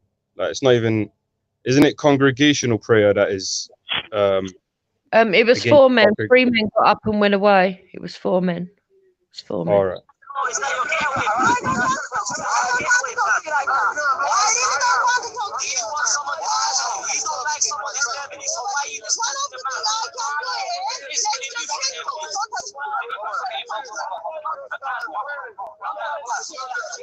Oh, I wish I was on my computer. I would have shared the screen.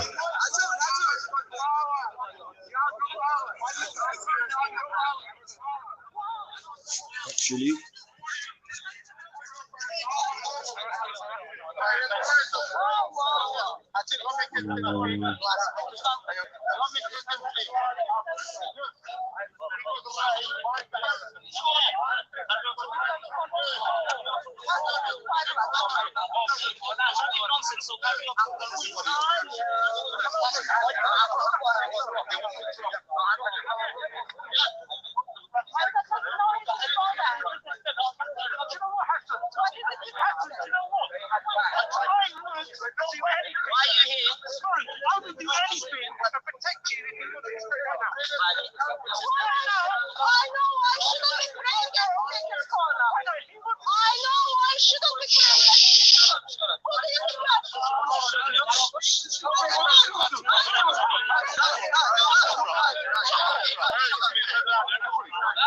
What? Who's that?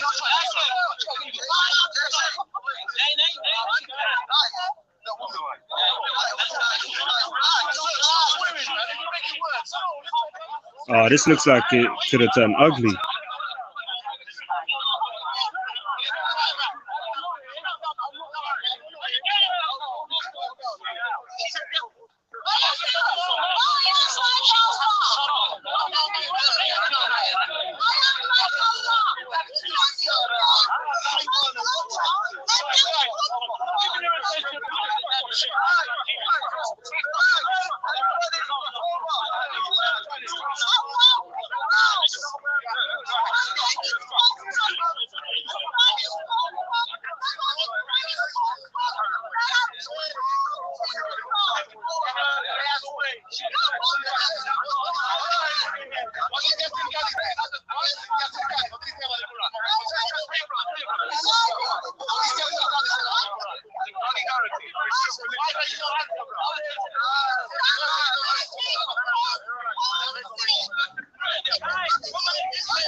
Yeah, big up Banksy for the live though, for the video.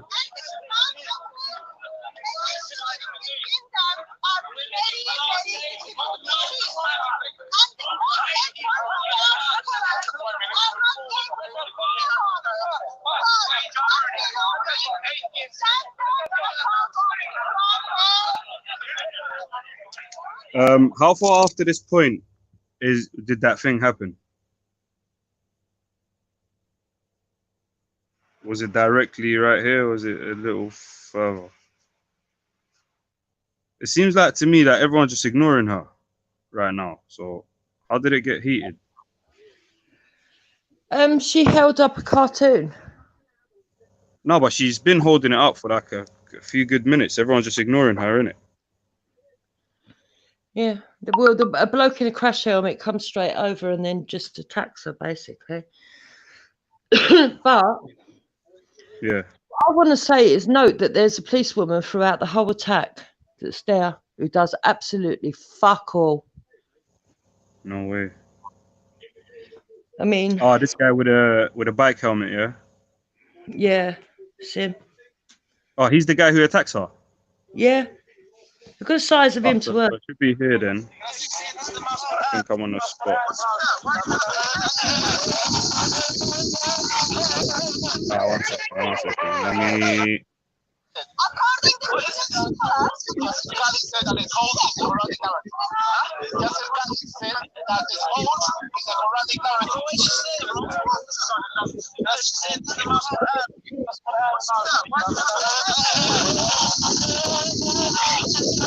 Oh, he tried to snatch it, innit? Yeah.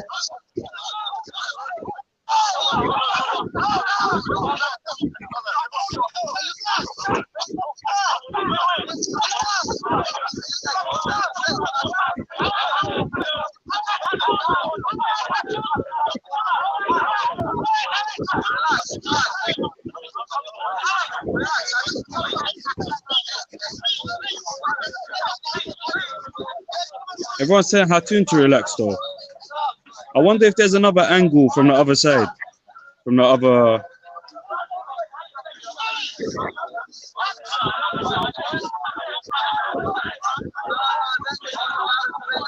Yeah, that seems to be what happened, didn't it? All right.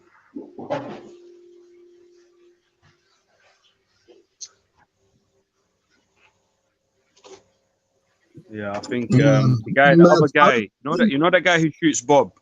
I think he might have a video. He might upload it. That might show a bit more because he's got like a higher angle. You know. Yeah, I don't think it's even. I don't even think there needs to be another angle. To be fair, I think it's clear from, well, for me anyway, it's clear from what you Morning, see. Like, everybody. there's an issue there.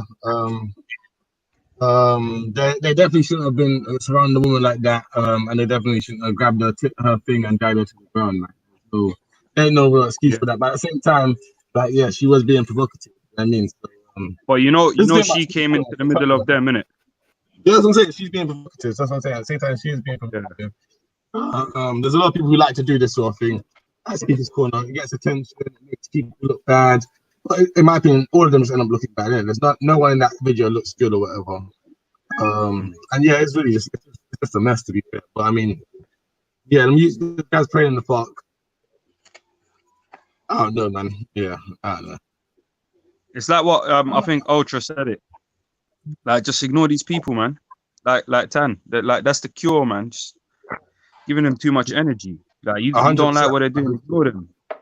But it's never gonna happen. That's the thing, innit? These people don't have that kind of discipline. But that is the only way to deal with it, innit? You just have to ignore a lot of these people who just come here. Go Yeah, to that like park for see that attention. guy with the helmet, yeah. See that guy with the helmet. He's not a regular at the park. That's gonna be the problem. Like, say everyone at the park agrees, yeah, okay, fine, let's just ignore Hatun. And then a next person's gonna come who ain't really in tune with the vibe and ain't read the room, and they're gonna like the guy. He's the one who got involved. Everyone else knew, right? Hatun, allow it. You know what I mean? Yeah. 1,000%. That's the thing. They're always gonna have new people that come to the park, especially with it being on YouTube. There's gonna be people who sit at home and watch it on YouTube. They don't like certain characters, so they want to come down to the park anyway.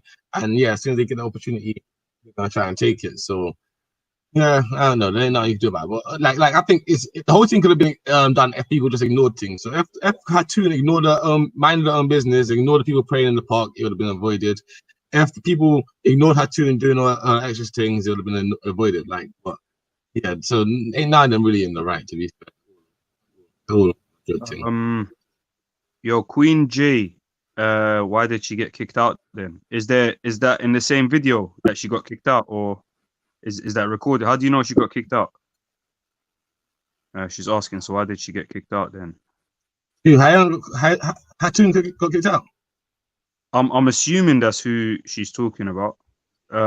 Queen J, if you could clarify, is it Hatun you're talking about that got kicked out? They asked her to leave, but she's allowed back next week. Okay, to so make they asked her to leave. The policeman said to make them, but for the comfort of the Muslims, which I think is absolutely fucking ridiculous.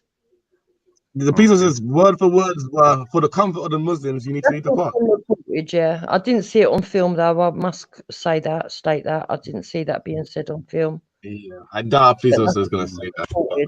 I'd have to see that myself, to be fair. But yeah, I definitely doubt a police officer is going to say for the comfort of the Muslims, you have to leave the park. But the police will say that the policy at the park has always been the path of least resistance. So rather than trying to move a large group of people, it's easier just to remove Hatun. So they remove Hatun. That's the park's policy. It's how they've dealt with these kind of things. Because I'm really and truly, when the police don't have much funding to deal with any other crimes, they can't really be spending mad funding policing a park, to be fair. So they have to do whatever they can do, and people really ought to be more sensible. But they're not. They like to go to the park and make a spectacle and just do over the top stuff, and that's really what that's about. That's a fair assessment, man. Yeah, man. Hatun has to be But better. so did she actually get grabbed and put to the floor?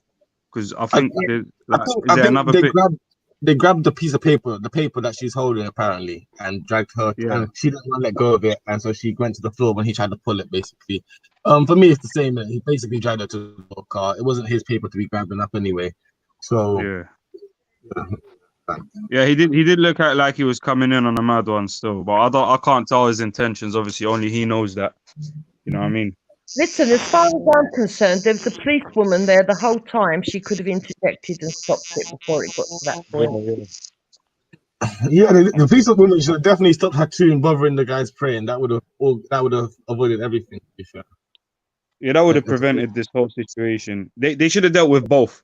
They should have gone to Hatun, listen, allow it. Should have gone to these guys, listen, allow it, innit? You lot got a place to pray. You had to, and you got people to chat to. You know what I mean? Like, you don't have to go to a crowd that don't like you and start being provocative, and you lot don't have to pray here. You got a place right there. You can pray. Simple. Hatun will not disturb you and all that. You know what I mean? So I think they could have dealt with it before. Oh yeah, okay. 1 second. So now in England you're gonna have in England you're gonna have to have prayer corners. Someone attacked you. I don't believe that. I'm just asking. Please come and make that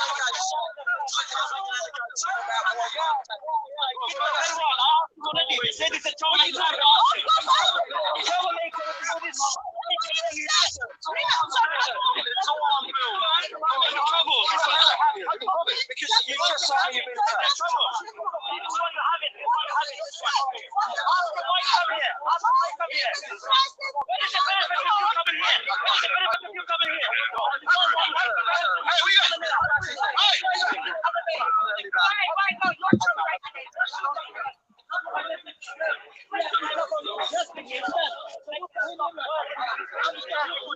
Yeah, so it seems like she got escorted out.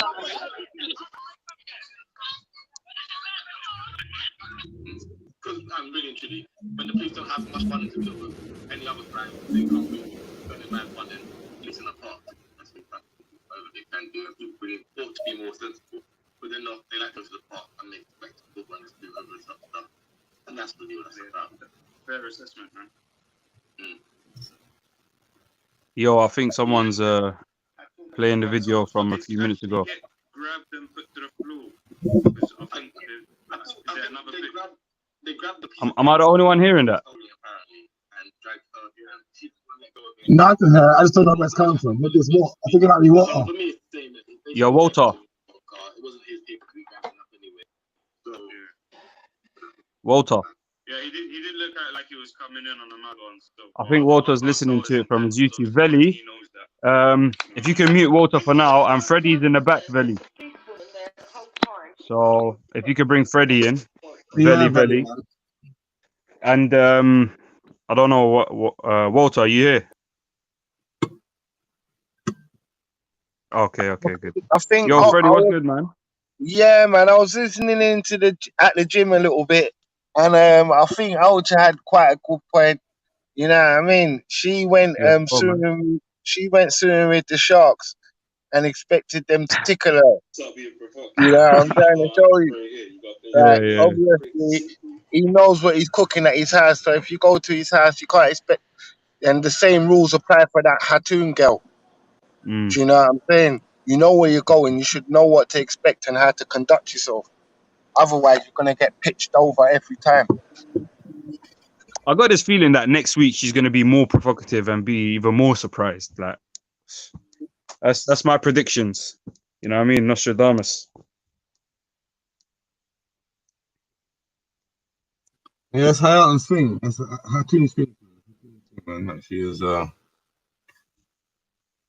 She likes to provoke, but yeah, man. I think people like Tan and so on. People just need to ignore her, but people love to give her the attention. That's the problem. And that's the thing, isn't it? It's like she's not even a serious debater, isn't it? Like if the debate's something that's serious, then debate a serious debater. But right now, it's a lot of the whole park really. Right now, it's a lot of theatre and spectacle. Not really a lot of on camera anyway. Yeah, on camera definitely. There's not a lot of debate left. Well, since Raven and that stopped going down there, I don't even watch it no more. Yeah, I'm trying to show you that since content stopped messing about with that park, I haven't been watching it because none of them. The quarantine, like it shut down, innit? They shut down the park for months. Yeah, but now a lot of the men them haven't gone back. That's what Freddie's saying, isn't it? A lot of the men them haven't gone back at all, and so ain't really no need to keep watching that. Yeah, exactly. But at the same time, yeah, it does open a space for new people to come down as well. You know what I mean? Yeah, but that park's not even that interesting, bro. Do you get me? I would never tune in to hear anything about any faith from that park specifically. If I want to know about any faith, I go and go to the place where man worship. If I want to find out about some like Judaism, I'll go to Stoke the synagogue they got in Stamford Hill. You get me? Why the fuck would I go to the park? Like, if I wanted to find out For about me, the reason I come to the Islam, park, I will go to the temple in Finsbury Park. I'll go to the mosque in Finsbury. You know what I'm saying? Or Brixton. Why the yeah. fuck would I go to the park, bro? Like, that's a waste It place depends to on your me. motive, innit? Some Yeah. people go Nah, for I'm saying. show, some people go to learn, some people go to teach or preach. Yeah, Me yeah. I personally, think I know. when the man was down there, it was entertaining. Other than that, shit. For me, I do learn a lot every time I go to the park, and I try and make it a mission to at least learn one thing by the time I leave here. And I do believe that what I'm looking for, there has been someone who's come here to share. So it's all about being at the same place at the same time and then having that interaction. Because I'm looking Yeah, for no, answers myself. You know, I mean, I have yeah, questions, everyone has questions, and I'm sure there's people who come for answers, to give answers, and to give questions as well. So yeah. I would say the park does have some. I would say even the people off camera. If you go down to the park, you probably have a more better experience than you would watching it a that's lot of the exactly time. In what I'm terms of saying. That you'll get off to meet a camera lot of people, good people. There's a lot of good brothers and sisters down there that go there and don't get on the camera and whatever, and will yeah. have good debates and good discussions, and you can have a good discussion with them. So, I don't know. And if you come I would shove a say, camera in their face, they'll like be like, back in no, the no, day, no, I one don't. second, yo, Dave, one second. Back in the day, I remember, like you had a lot, like more prominent speakers. Like I know you know Ishmael Blackgrove, like Freddie, and them man there. Who Yeah, used to yeah. go back in the days. You have Dad Jimmo, who's been there for years, but there's been a lot of like people from the community who have frequented Speakers Corner for years and have brought knowledge and information who aren't necessarily always on camera. But yeah, there's a lot more, and back then it was a lot more political. It was about social issues that like people, communities, black communities, etc., are facing and whatnot. It became a lot more religious around 2010, I'd say, around 2010. Like religious people started really taking over, and that became the evangelism basically had become the main core of the park. I guess with the introduction of the Dawa teams, you had the Christians responding with their defense thing, and then it just. But I would say even with that, you still can get some good information from some of these debates, depending on who the speakers are. And I'd say early on there were some good debates and discussion, even on a religious level. But nowadays, it's like I say, it's just all about for the cameras, isn't it? And it's all like WWE wrestling, isn't it? That's Like what I was people about are to say. Do you trying to think fight. it was the introduction of the cameras that kind of shifted the whole vibe? That's what I feel like. I remember a generation or two ago, like it was a different class, and then the But cameras. there were cameras even with Ishmael Blackgrove and them, man. Like to some extent, still. I mean, he got into a little fight on back then. But there was cameras even back then, actually. I think it's a lot more. It's the cameras plus the social media element, and not just the cameras. I think it's the cameras, the social media element, and these all-day lives that have started to accompany it. Do you know what I mean? All the commentary that goes on around it, everybody's making these videos and response videos during the week. So you go there on Everyone's Sunday, propagating and their then own Monday, thing, innit? Tuesday, Wednesday, Thursday, Friday, Saturday, everyone's doing response videos and doing everything. And then they're going back on Sunday prepared. And it's just, yeah, it's like I said, it's a WWE. So yeah, I do think the cameras have played the effect in that way. But do you think that they should be banned or something? Like, I mean, I know they can't, but Nah, I Well, don't we're think talking so. it'll be I about think bad people if should. they in the ban the park. cameras. And I think people should just be more disciplined and mature. I don't think you should ban cameras at the park. No. Do you think religious people, right, should be allowed to lie? I mean, should be do you allowed to think lie. do you think it lie? Do you think if people really take their religion that seriously that they're prepared to attack a woman over a cartoon, that really they shouldn't be lying to the police? Because when it went to the police, when they ran to the police, they started saying that there was only one man praying and everything else, when they knew full well it began with four men. Until Steve That's Speaker's what I saw. I saw one guy praying, and she was standing in front of him. Maybe I didn't see it that early. I might need to recheck that. the beginning of it, but What happened with that footage? Sorry, what happened with that footage they done? What is someone fighting in it? Is Speaker's Corner turned into a WWE? Did someone say? Yeah, I saw you playing something. The footage that I just played. Yeah. So if you go on YouTube and write Hatun Speaker's Corner, sort the videos by upload date. Yeah. Banksy Style has a video. It's about 3 hours something, and the timestamp for this situation was about I think it was 2 hours and 45, and from there, it's 2 hours 47 is when it starts getting heated and stuff. But yeah, around 2 hours 45. Oh, yeah. I don't really watch it, bro. I'm not really interested, but I was just thinking. Yeah, I'm not really like. Yeah, there's been a lot more beefs, man. I don't know. It's because when the camera's there, people want to kind of do a lot more than they would have otherwise. Yeah, but can you get to the question? Do you think that religious people who claim that they're so religious that it offends them if they see a cartoon that they should be permitted to lie? I said no. Like 3 times. Okay, I didn't hear you. Okay. But what do you say It's permitted to lie? What does that uncomfortable, mean? what they know. What does that even mean? Permitted to lie? Well, many of them claim that they're allowed to lie as long as they further Islam. Is that so? What is your question? Like, do you think someone religious should lie just to? Religious people are meant to believe in goodness and peace. Yeah, and lying.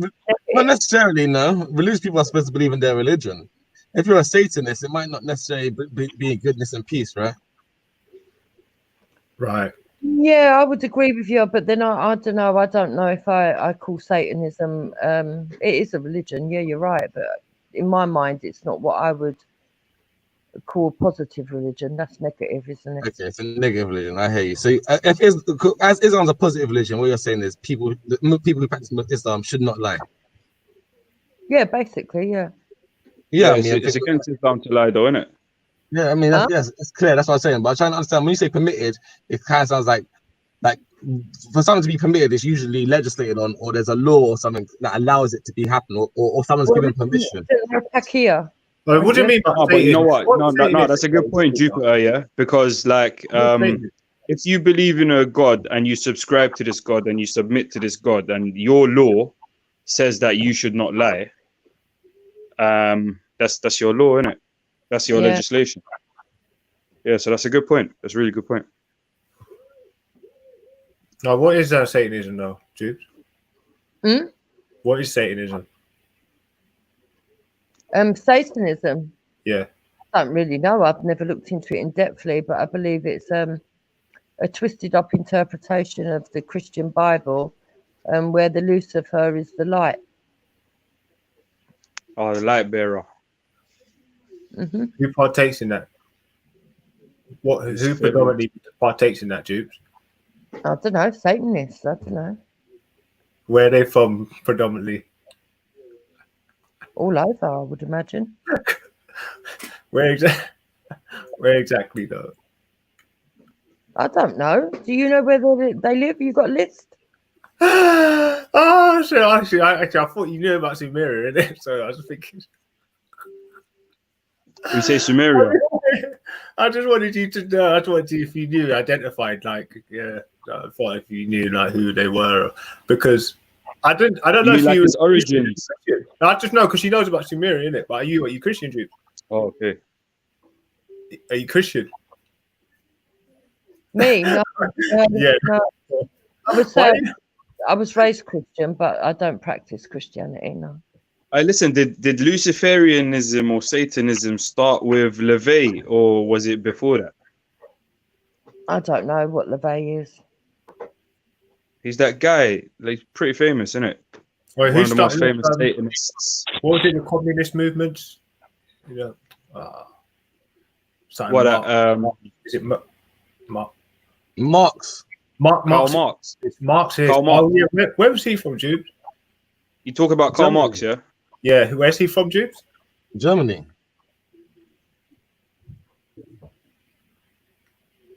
I thought. No, I don't know. Yeah, everyone was talking about that last time. Where's he from, anyway, guys? Where's he from? Germany. Either German or Russian. I don't know. He's German. Is he Jewish? German. Yeah, he's a German Jew. He's German of Jewish descent. Yeah. Jewish descent.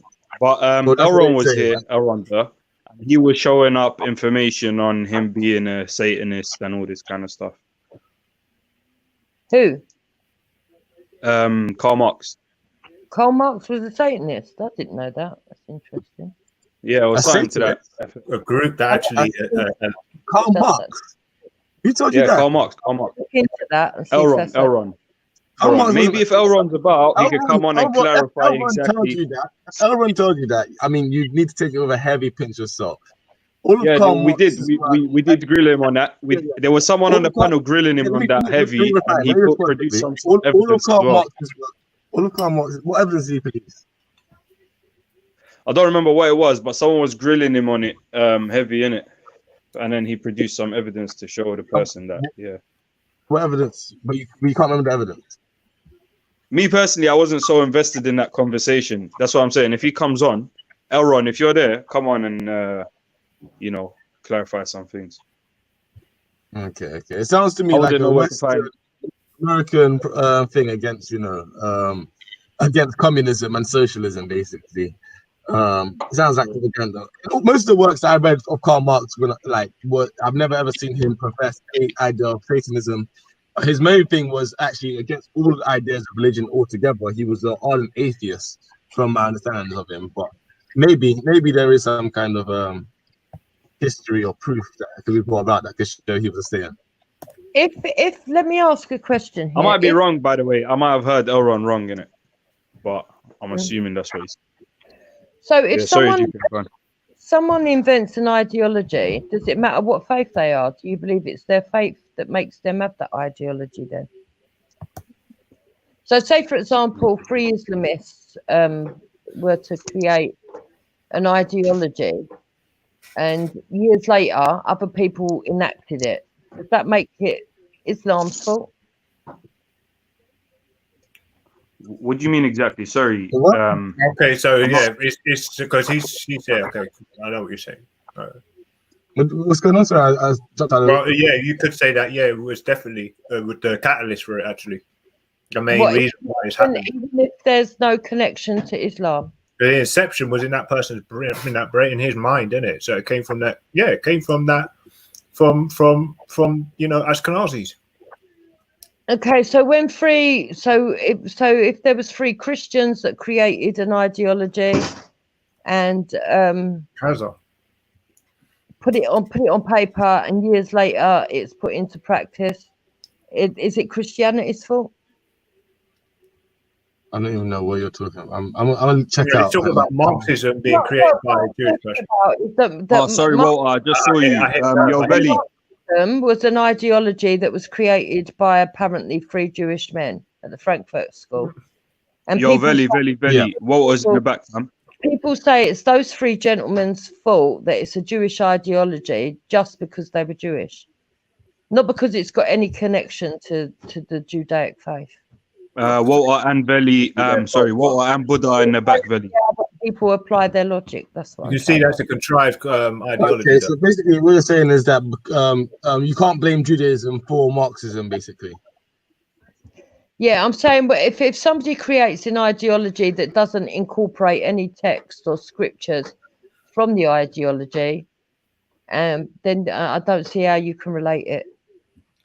You have to have some sort of evidence that there's text or some beliefs incorporated in it. That's what I'm saying.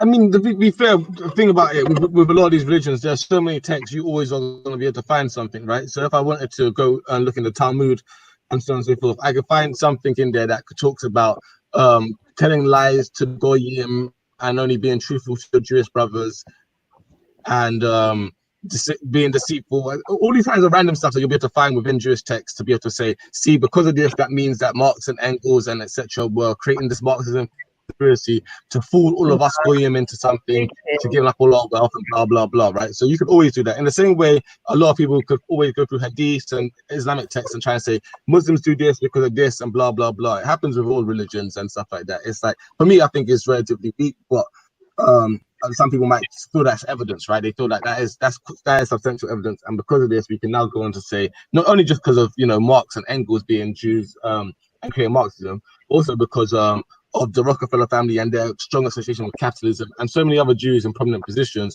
they could start painting these huge pictures and relate it back to the Talmud or Jewish writings. But like in the same way people do it for Jews, they do it for Muslims, they do it about other groups. How But Jupiter, you're talking about established religions, innit, that actually already have sacred texts and things, innit? You're not talking about someone like.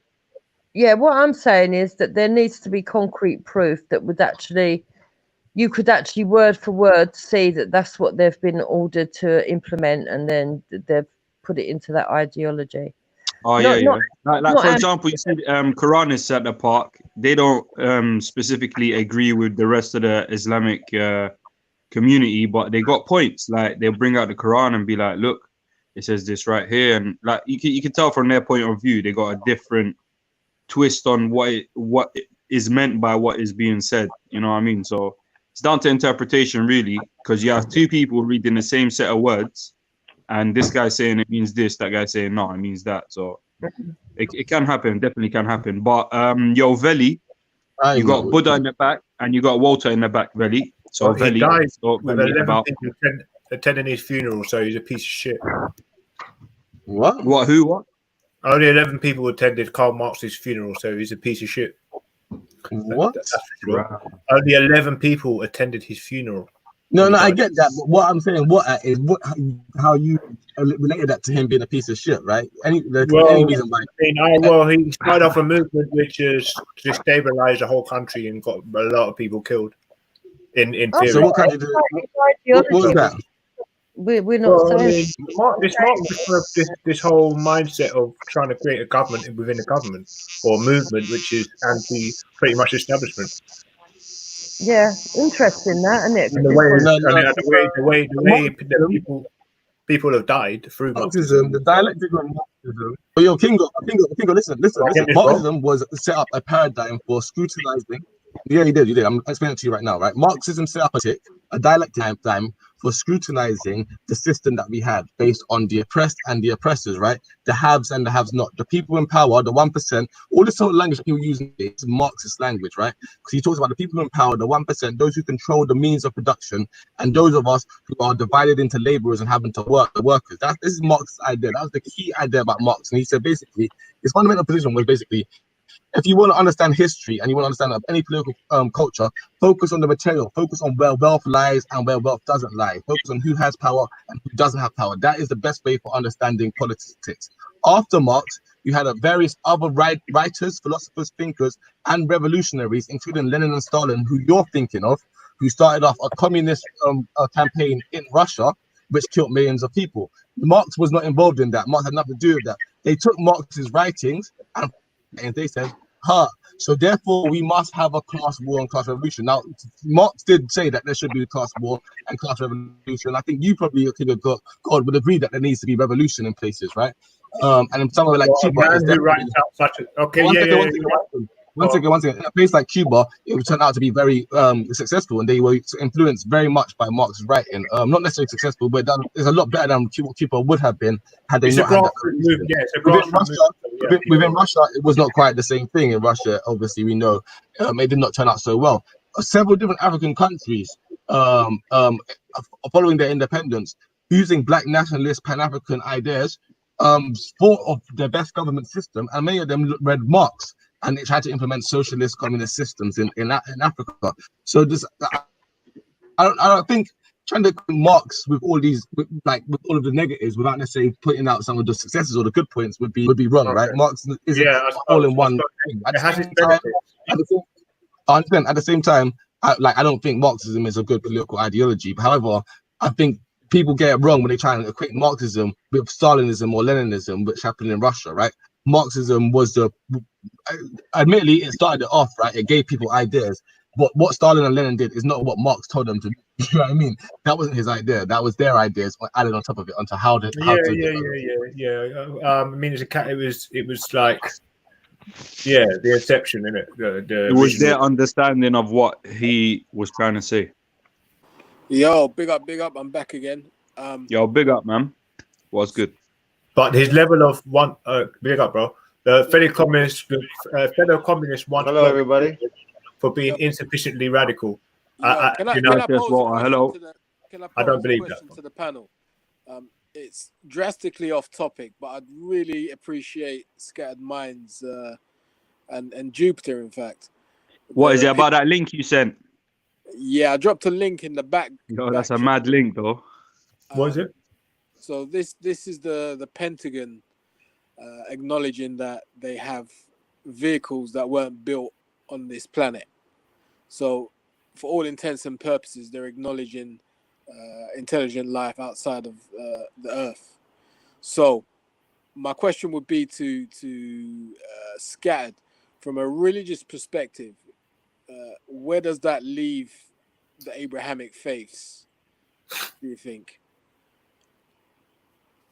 That's assuming that article is well, I would say it's legitimate to a certain degree, but Yeah, I need to go through the article properly, cause you know me and the Daily Mail don't get along, but I'm joking. But I'll go through it properly and make sure. no, definitely. No, I take that on board because you're not the first 100%. person to say that, and I feel the same way. However, there's a couple of other posts that I've seen, the Washington Post as well as one of these science type places. 100%. No, and I think the American government have been have made these sorts of comments before. This will not be the first time in terms of that they do have files and documents on certain things that they might one day declassify, but they won't declassify now. In regarding to outer space, I think in regards to the Abrahamic faith, from my perspective, it leaves it's unaffected, right? I think there are some people within the Abrahamic faith who do attempt to make Earth this one specialized place, and that there's nothing like this, and that we are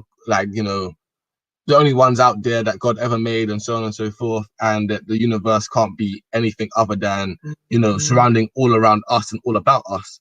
Myself, I'm a little less about that. I think there's a vast, massive universe. We're told within our things to look towards the stars and to look towards the signs of God rather than towards look for God per se. So look towards His creation, look towards all of the creation and its wonderment to find faith and so on and so forth. So I don't think it was going to take away. It won't take away my faith per se. If there's aliens tomorrow, next week, next year, at any point, or if there's anything, I think maybe it'd be interesting to see what Walter would think in regards, because obviously he's from the Christian background. Yeah, I so want to hear maybe what point of view on that. it might Wouldn't be it be funny different. if aliens come and they'll be like, "Oh, do you not know about Abraham?" All right, so let me ask you this then. Funny. Let me ask Can you I this. answer, because you did Yeah, ask me. go ahead, Jupiter. Go on. Tracing back religion, and if you actually understand what the Bible's all about and what the Sumerians wrote about, and even what the Egyptians wrote about, it all brought that they all claim that it was extraterrestrials that actually started off the human race. But that's whether you want to take it literal, if you want to actually go and check it all and find out what's really going on. A lot of conspiracy theories at the moment are saying that the New World Order that are bringing in the fake New World Order, because there is a reset that's due to happen, which is natural, but to do with planet alignments and energies and everything else. But the fake New World Order, there's conspiracy theories out there that they're going to say this to get you under mind control, to just make you feel that you've all got a common enemy. It's also to get rid of religion. So it's basically to say, don't no longer believe in God, and have a new set of ideals and principles that we can all share and value together. It's a way. It's interesting you say that, because I'm reminded of an interview I saw of a lady a few years back, well, but maybe 10, 15 years ago. It was about a guy called Vernon von Braun, who was the architect of the V2 rocket, which he later went to America and developed their space program. And he said exactly that. He said there'd be a fake alien threat or something like this, and this is what they're going to use to create a new world order. But that being beside the point, the second question I was going to ask is this. Let's say, for example, hypothetically speaking, one of these alien civilizations say that they have a direct contact or way to communicate with God. Would that affect your religious perspectives there, Scad? No, not necessarily. I mean, Like if they have a way to communicate to God, like what can I use it? Is there any help? Can I verify that? What's the evidence for it? Yeah, Like they should. Yeah, let's assume that they've got a way of communicating with God, and they could teach you or teach us how to communicate with that same God. I'm assuming that would divert you away from your religion, or what would you not per do there? se. It depends, right? So if I communicated with God using their method, the conversation I suppose I had with God, the most exalted, if I could ever do such a thing, which I doubt I could, but if I could, right, just have a conversation from earth with God through this machinery that they have, this technology that they have, depending on what that God says to me, is depending on whether my religion changes. If that God says to me, yeah, bro, everything you've been doing, all that following, all that 5-time prayer, that Islam stuff is wrong. You know, if God tells you that directly, then you're going to accept that from God, right? However, at the same time, there will be a question: is this person I'm talking to God? How can I prove it? This is where epistemology and all the other philosophies will come into it, right? All the other methods that we have of understanding knowledge would have to play. Like, just because an alien has said it to me, and just because they have advanced technology, does that necessarily mean that what they're saying is factual and true, or could it just be that that they themselves have their own agenda, their own ideas, and they want to get humankind believing, hey, look at we've been on Earth for 1,000 years, and they all believe in these God things.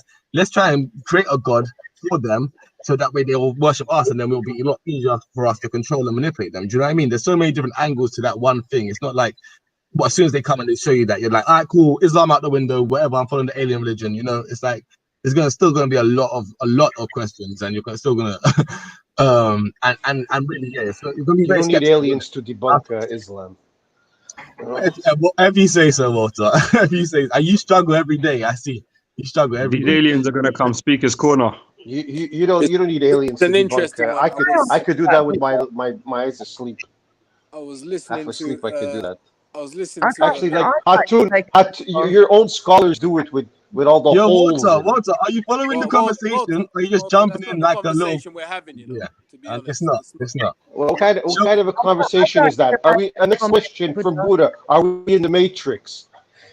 Yo, Listen, Walter, man. if you don't like the question, get off the flipping panel, you idiot. Yo, Jupiter's gonna answer the question now, brother. Let Jupiter answer quickly, sorry. Don't go back and forth with this idiot. We are in the Matrix. Neo's coming.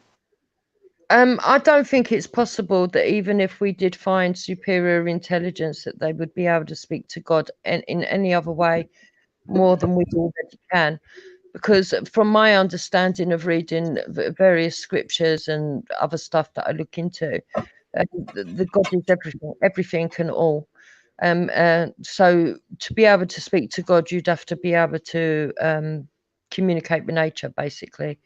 No, but God, assuming what you God's said not earlier, a Jupiter. person, so when they say speaking to a person, that wouldn't be correct. Okay, but assuming what you said earlier was correct in regards to Sumerians, Anu, and all Yeah. of these being the creators and the seed of humanity on Earth, would they not be de facto gods?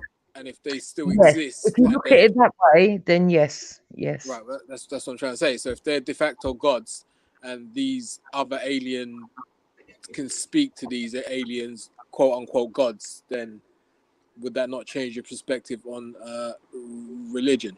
For me, I look at it like this. I mean, I think Scatter's right. I mean, there's certain telltale things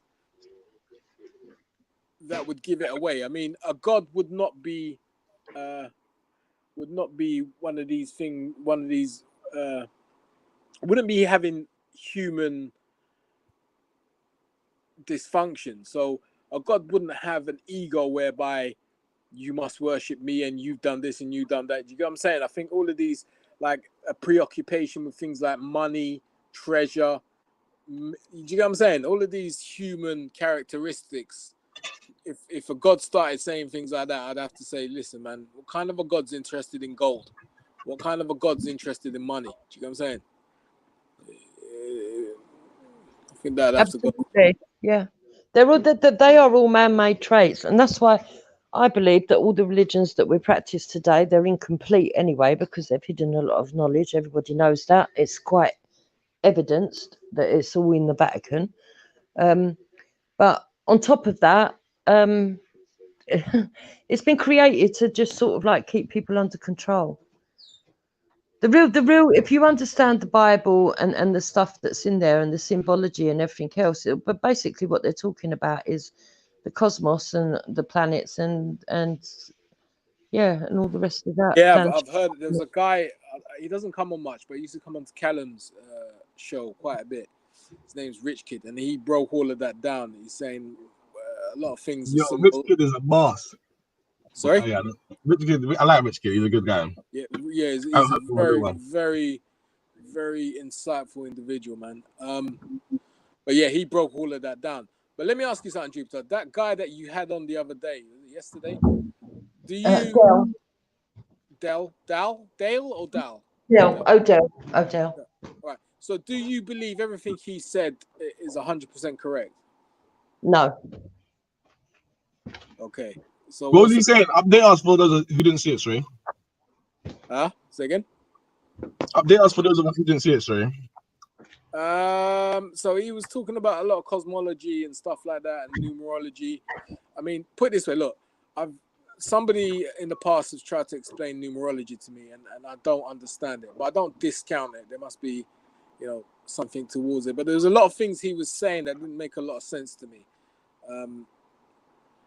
But what percentage of, in fact, you know what? Let's ask Jupiter to break it down what he was saying, Jupiter. Hold on. I gotta go now, but I'll be back in about half an hour, yeah? Bless you. The reason I have Dale on is because I can't break it down as articulately as he can. But basically, the religions are all aligned with planets. All of them. They've all got their energies from the certain planets, and the planets have frequencies and energies that affect us as human beings on our planetary system on Earth. So, the Bible is basically telling you the story of the planets in the orbit, and when the frequencies change, what happens to us and how we get enlightened and how we make progress and how the Earth naturally resets due to these alignments. Also, how they can affect human moods, how we're connected to the planets, and how we're all part of the same sort of cosmos. Basically, that's what it is. But and I feel like there's an element of truth to that. I mean, if you look at the effect of the moon on the tides of the seas, which is water, yeah, where and 75% menstruation. water. Yeah. Sorry? Huh? And menstruation and fertility. And menstruation, yeah, that's right. So clearly, there's an effect there, and massive planetary objects like Jupiter, even though they're gas giants, regardless of what they're made up of, they're still celestial objects. And if the moon can have an effect, there's no reason why other planets cannot have effect. But to prove that is going to be quite difficult. I can't see any kind of demonstrable evidence that you could put forward to prove it. But the numerology thing, now you see the numerology thing, where it makes sense to me is frequency. So if we're talking about resonance and frequency and numbers, then definitely that makes sense. But when someone says, yeah, 10 plus 3 equals 13, so that means, but then okay, 10 plus 4 equals 14. What does that mean? You can't just pull out numbers out your ass and say, do you get what I'm saying? That bit doesn't make sense to me. Well, you really have to go down to the binaries anyway, because that, like the computer is made up of the frequencies that the actual cosmos is made up of. It's the positive and the negative, or the neutral and the positive. So binary code that computers use, current computers use, comprised of zeros and ones. Yeah. Yeah. Yeah. Now, the number 0 was we had this conversation before, was invented by the Indians. It's like a negative and a positive whole. Let me just put it that way. Negative and a positive whole. Yeah, like one is complete. One is a complete whole. Right. But so is 0. That's why it's represented as a circle. Because 0 is a complete nothing. So it's complete, but you can't see it. So it's like a positive and a negative. Okay, that don't I don't understand. Daydan, do you understand that? I know Daydan's quite into all of this, like, or Kinga, do you get that? I mean, the positive and negative I get, but the one being whole and the zero being whole. Yeah, it's like all right. It's a bit like you know, when you take a photo that you have to develop. What's it called? The Negative. Yeah, when you take that, it's just a basic black and white. So you've got you've got the two polar opposites. You've got the completion in sight and the completion that's out of sight. So how does that relate to the physical universe then? Because because there's everything that we see in the material world, and there's the unseen, and they all work in balance with each other, positive and negative. Everything's got a polar opposite. It's all to do with the negative and the positives, the energy, the atoms. When you go right down to the basic level, to magnetism, yeah, it's all like duality. Yeah, I get the positive and negative. I get that part. right? You do, yeah. I get that part. Yeah. Like to every. So if you had, for example, if you have one thing or one being, whether it's human or not, one being, and you had more negative than positive, that person would be of a negative characteristic. If you have more positive, or if you had a balance, you'd have a balance. It's all about that, and it's about how the energies, the balance or the makeup of your chemistry with these atoms, how they affect you. And the planets can affect that, because planets themselves emit energy that creates a frequency that can either balance or imbalance. Yeah, and but not just themselves. I get all of that bit. I get all of the resonance, and I get all of that, and I partially agree to most of that.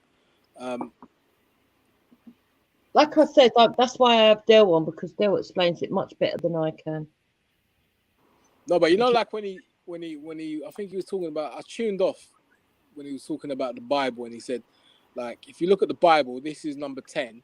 If you add 3, then it becomes 13, and then 13 is and I'm like, that don't make sense. Like, it's just adding numbers up to get. I can't remember, because it was such a long stream. I can't actually remember that specific bit. But I'm sure he'll come on again. He came on Vedis the other day, and I did say to him to come on here again and other places at Speaker's Corner. But I mean, I find it difficult to understand how. I know what you're talking. Are you talking about the extra star sign Orpheus? No, I didn't get that far. I mean, one of my. Because we are taught in astronomy that there's only 12 star signs, right? 12 signs of the zodiac, yeah. Yeah, but there's actually 13. I've heard that as well. Actually, one of is it the Chinese?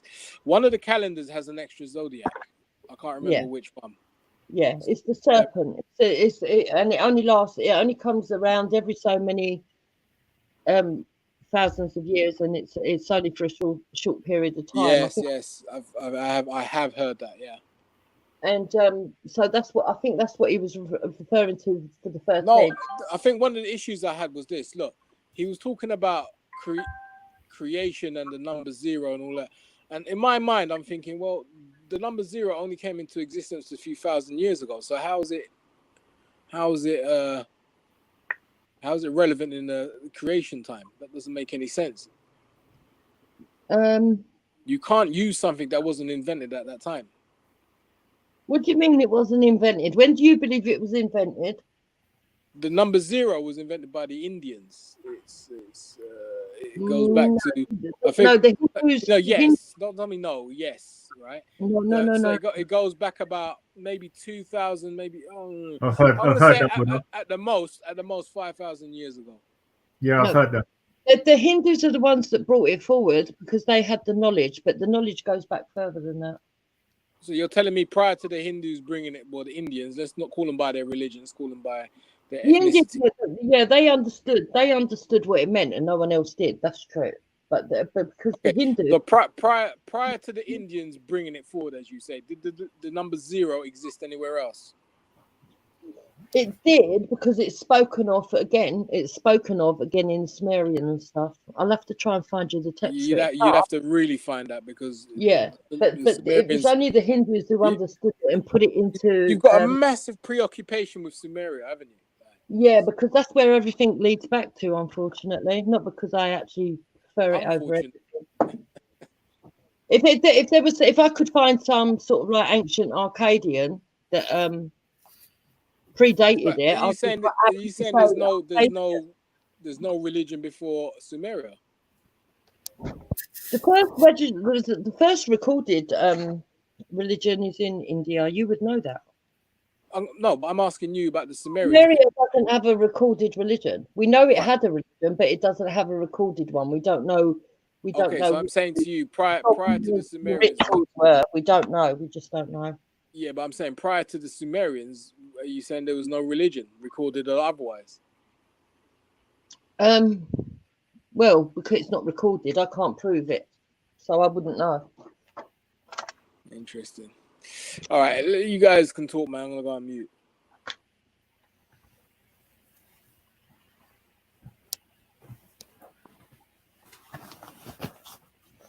Yeah, that's some interesting stuff you've been speaking about, though. So you had someone on your show then, yeah? I missed that. What was it like? How did your show go anyway? Really well. What was he saying? Yeah, it went really well. It was good. It was a good show. You had someone speaking about the way planets have the religions are connected to planets and the effect of bioenergy. Sorry, hold on 1 second. What, babe? Okay. I think that's you could call that bioenergy in it, and like what you basically galactic like winds, and I believe in all of that. What he was basically giving a talk on was the age of Aquarius. How where we're entering in the solar system and how that's impacting Earth right now. How Revelations was basically the story of this time and how it was the premonition of it.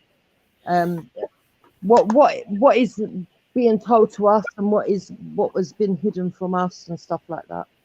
Right. Yeah. How we've been taught. Well, I think I've heard something along the lines of. Am I that loud? Do I come loud? No, you're okay. Okay, yeah. I've heard something along the lines of like Saturn being obviously then we've broken down into being Satan and the crescent, something to do with Islam being connected by the crescent moon. And am I right in saying that he says that Islam's connected to Saturn? There's all the different religions are connected to certain planets, yeah. Like, obviously, I'm not trying to be disrespectful or anything to religion, but I've heard that being the case. So I've heard things like that, yeah.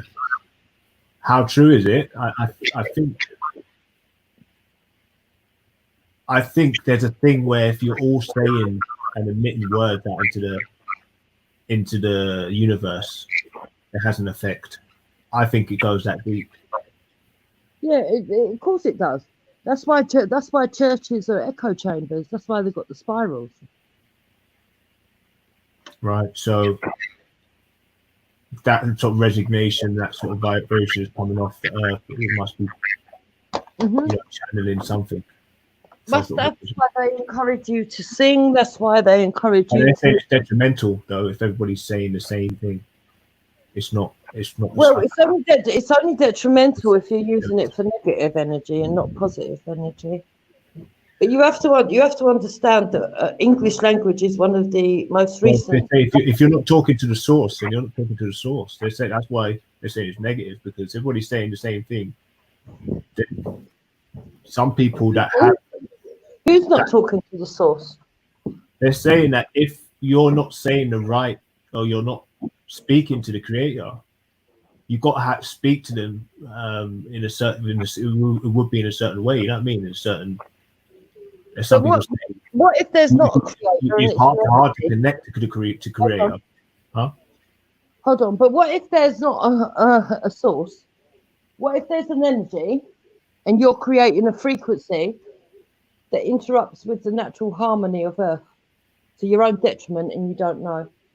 I think on small, with like a small group of people doing it, they're saying that it wouldn't be that detrimental, but they're saying if there's everybody saying one, calling out and trying to connect with that one source saying the same thing, and I think it was either if it was the wrong or you could be right by saying it'd be a negative charge.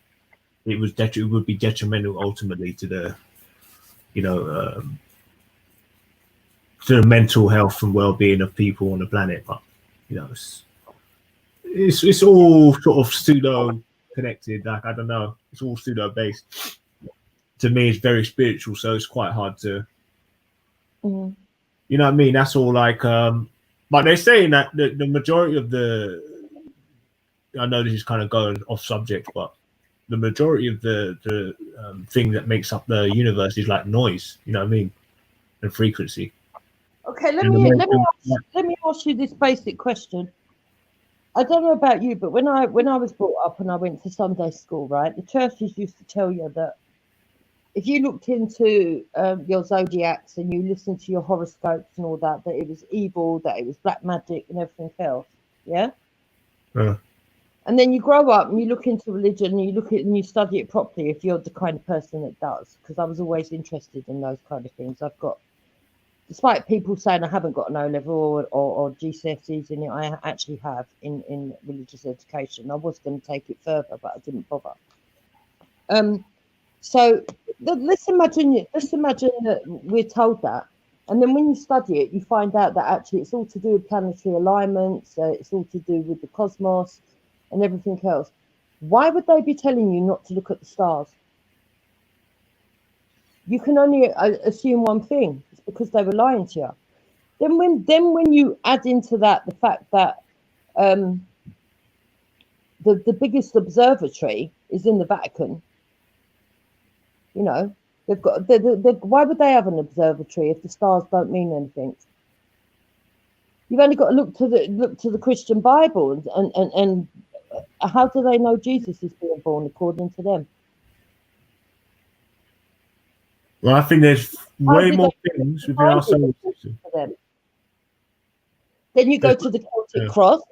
Okay, you go to the Celtic cross, and the Celtic cross tells you that that's how they used the compass. It was the Celtic cross is how they navigated the seas. Well, they'll be able to see a lot of things from planets. Hold on. Back up. Things exploding. Things exploding. Kinga, let me just work this one out. Go on. You're saying that they use the Celtic cross to navigate the seas? Yeah, there's a really good book out there called The Golden Thread of Time that proves it. Right. So what is the Celtic cross symbolize? What does it symbolize? Basically, you hold it up to the star system and you work out the brightest star in the solar system, and you can use the angles of the cross in the center. Like a sextant, like a sextant, basically. Yeah, and you can navigate across the seas, and they believe that that's what they used to use. But that's not the first navigation at all. You do realize that, yeah? It's really, really ancient. Okay, but the pre-Islamic Arabs were using strings and knots to navigate. It predates any of that.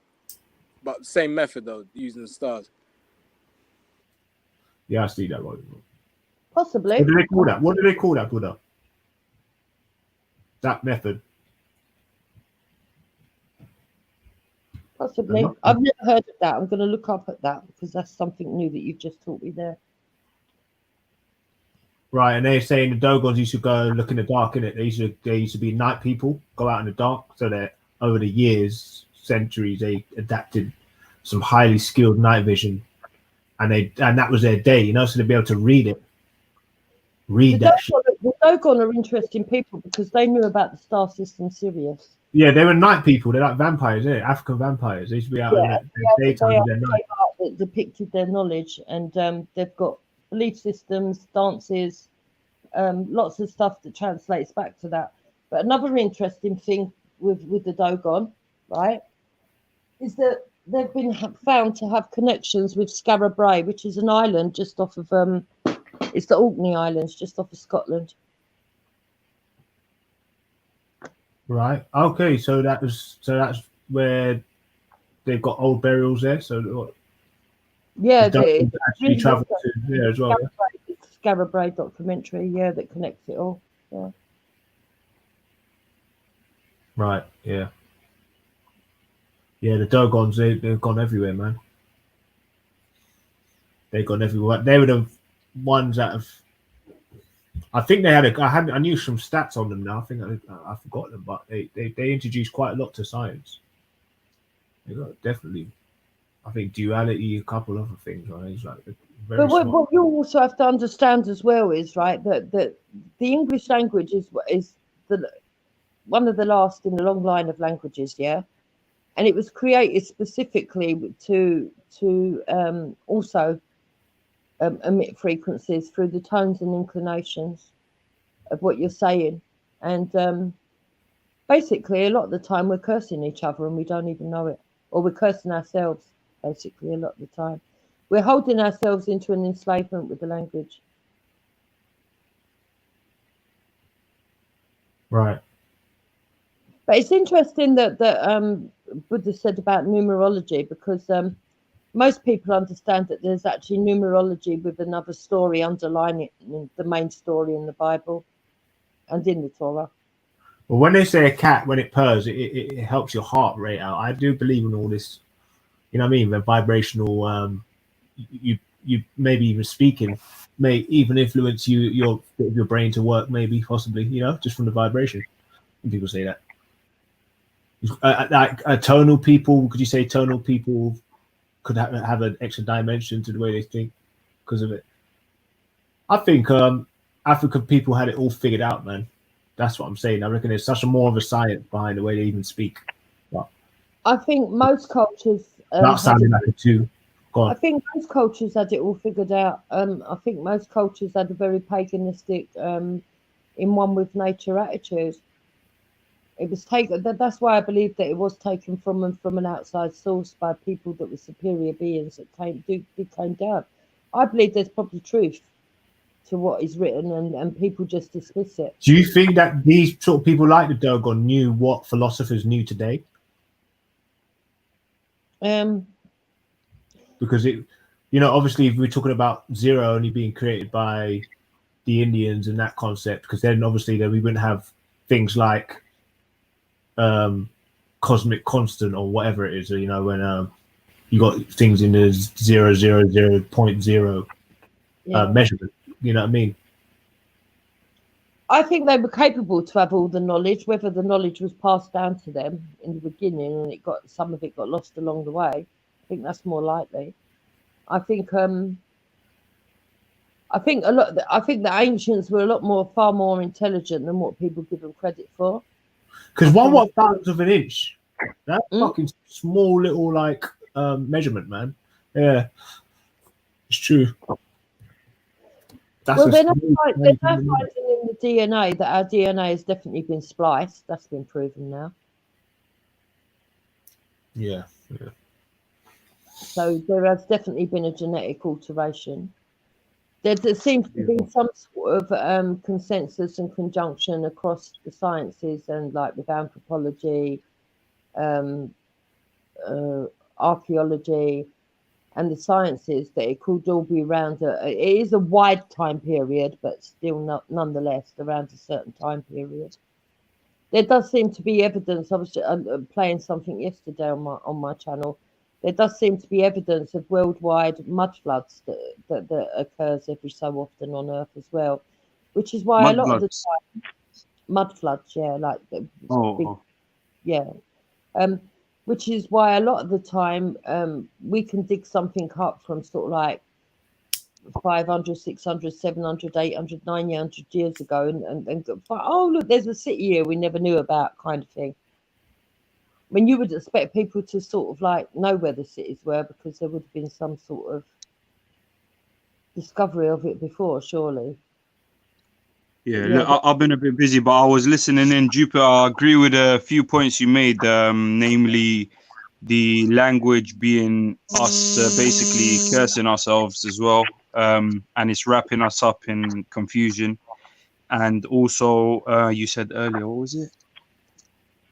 Buddha was asking about the aliens. Yeah, like the whole universe is. So you need to be able to communicate with everything simultaneously, and we do have the capability to do that anyway. So yeah, I agree with that. But what were you lot talking about the number 0 and Samaria, India? What was that about? I didn't really catch it. but Sumeria is just the oldest recorded sort of like civilization. Egypt You was know, around. Egypt was around at roughly the same time, but Sumeria just edges it in the recordings. I'm just gonna Google something. I think it's Globeki. What do you mean? What do you mean? By the By inscription, building? by the inscriptions, the timing of the inscriptions. Okay, so you're talking about language and all the rest of it and the creation Yeah. of civilization, pretty much, Yeah. or what we know now today. Yeah, they done. You're That's trying to Google debatable. Göbekli Tepe. Yeah, Very- Göbekli Tepe. Yeah. What for? What But did even they then, That's it's the part of Africa. oldest known what do you call it? Like worshipping site or whatever the oldest in known? history, innit? Yes, the oldest known. A friend of mine was the archaeologist on the dig over there. Oh, is it? Okay. Where is it exactly? That's what that's what I was It's gonna in Google. It's in Turkey. Turkey. Okay. And Did it's the oldest did known the Turkish that- have Sumerian influence or It like? predates Sumeria, so it's the oldest. So it predates that. Yeah, because if I'm trying to tie it in with what Jupiter's saying, I'm just trying to see if Göbekli Tepe has a connection with the Sumerians, if it was the origins of that, or It will have. So the thing It is, will. what Jupiter has a tendency to do is connect everything to Sumeria, which in a way she can do. I mean, if you look at the first laws, they're from Sumeria, the first writings, they're from Sumeria. So in a way, you can do it. But I feel like, when she says Hinduism is like connected to Sumeria, I think it's a bit of a reach still. It's not. In amongst the Sumerian writings, they talk of Vamanas and stuff like that, which shows up in the Hindu religion. Well, what's that? The Vamanas are gravity machines that they've only just started patenting. The American military are now patenting the vehicles that were actually discovered.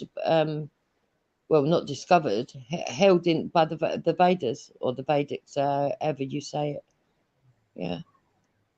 So they had all these ancient transcripts called the Vamanas that were flying machines. No. So if you So look is at it text? the text is something like the Vimanica Sastra. If you look at that, that's the actual text. And funny enough, some of the vortex engine has its origins in there. It even goes so far as to tell you the propulsion fuel and all this kind of stuff.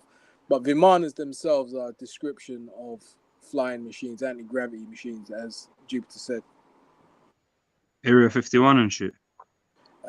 No, because they, like when they. Like that's where they would be testing this kind of technology, innit? Well, no, Vimanas are an ancient word given to ancient vehicles. So, in modern day terms, they'd be called flying saucers or something. But it's like saying.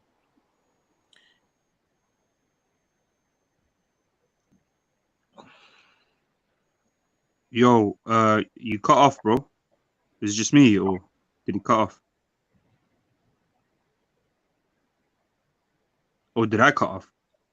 No, I'm here. I can hear you. I think it's just Buddha. So what are you looking? What are you looking up now today, Don? What are you looking? I'm asking about these vortex engines. Yeah. Actually, I might as well look it up. 1 second. So he says Vamana, innit? Vamana. No, you won't find it there. You need to look up the Vimanica Sastra. Okay, Vimanika Shastra. Oh, that's a book. Yeah, which details the Vortex engine. Okay, where is the Vortex engine used in our current technology? It's being developed now. So Oh, it's being developed right now. So I think the jet In development. The Jet Propulsion Labs in Skunk Works, I think, are dealing with that at the moment. What, here in the UK? No, Skunk Works in the USA. So what's that place called? I forget the name now. But yes, you know, like Skunk Works. Yeah. Skunk Works project developed by a relatively small structured group. No, Lockheed's World War One. Yeah, Lockheed. It's Lockheed's thing. California, Marietta, Georgia, and Fort Worth, Texas. Yeah, there's seems like there's 3 facilities: Palmdale, California; Marietta, Georgia; Fort Worth, Texas.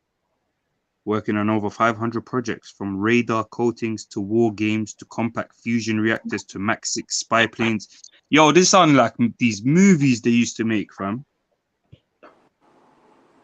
Yeah, you know, if you check certain websites, you know you're gonna be on a list somewhere, so be careful in that. Yeah, I'm sure I'm on a few lists still. Don't worry, I'm on all of them. Yeah. Every time I collate enough to prove stuff, right? I mean, really collate stuff enough to prove it. You get put on a new list. Or all the sites that I'm using just suddenly go down. Oh shit! Do you use relays or private networks or virtual networks? I'm not going to say one second. Yo, Walter. Yes, I am selling pyramid hats. £150. Just for you. Yeah, sorry, go on. Yeah. For religious people, I can understand why they would feel that this is all nonsense, because they've been ingrained and taught to believe that it's the way that they've been indoctrinated into their religions. But if they were just to open their mind just for a minute, just to say, okay, let me look at this and see if it's possible, they would start to find that actually it's very possible. No, Jupiter, that's blasphemy. Haram. It's not kosher. Like, you're gonna be one of the disbelievers, in it. You can't just think like that's absurd. Well, let's just put it this way, right?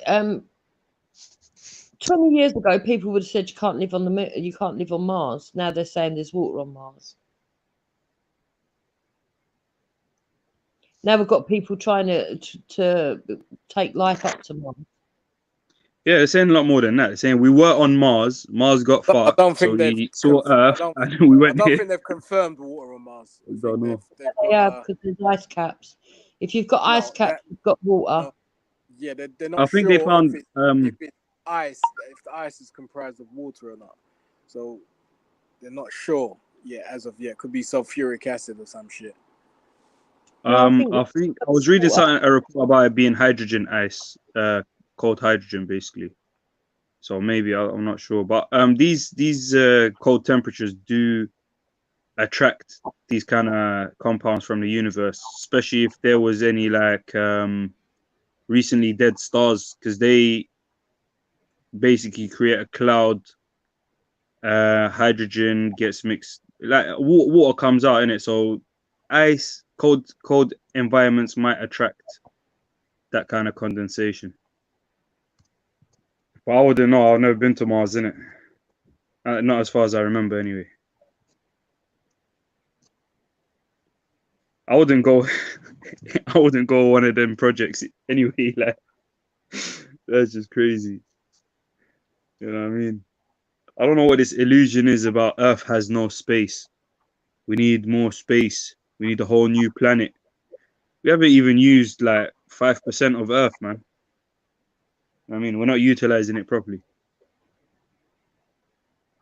You know what? Somebody I was listening to the other day, they proposed a question, and it was this. It was in say 200 or 300 years time, if the people of Earth find a habitable planet, and all the white people wanted to leave and go to this new planet, would black people follow them, or would they stay here? That's a very funny question. What do you reckon, they done? What would you do? I'm staying here, bro. This place is cool. I've seen it. I know it's safe. You get me? Like, where? Why? Wait. I might have missed something in the question. Can you repeat it, please? So, some guy was saying that in 300 years' time, if the humans find a habitable planet, say in the Goldilocks region, and all the white people wanted to leave the planet Earth and go to this new planet and inhabit it, would black people follow, or would they stay here? I don't know, bro. I'm blue and I'm staying here, bro. You know what I mean? Interesting. I ain't following no one, bro. You know what I mean? I'm here. This is a sick place. Like, what? Maybe if they go there and they come back and let me know how sick it is, I might consider it. I don't know. I probably won't even go anyway. Like, I'm content with this place. If I didn't have children and I was single and there was a possibility of going and exploring a whole new planet, I'd go. Why, if you had children? Is it because your children aren't white? That's why you couldn't take them. You'd stay here. No, nothing to do with colour. I'm talking about just the fact of I've got roots here now, haven't I? I've got children here that might not want to go and stuff. But if I was a single person, regardless of colour, I was a single person, and they discovered another planet, and they said so many people could go, I would go. I would go and investigate. I hope they send back videos so we can see it. It's in the blood. Explorers. Yeah, sick. Let them explore, man. And go fuck up that planet.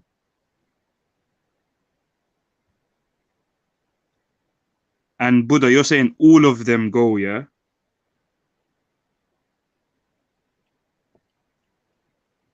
Yeah, because basically the planet Earth would be so fucked that they'd have to go. But the guy's Oh, that's what I was missing. The planet Earth was so fucked that you had to leave. Yeah, so the guy's contention was this. He goes, look what they've done to us on this planet. Imagine if we went to another planet. Who the fuck do you think is going to be the slaves there? Do you know what I'm saying? Which is sadly fucking true. The king of the planet's laws, innit?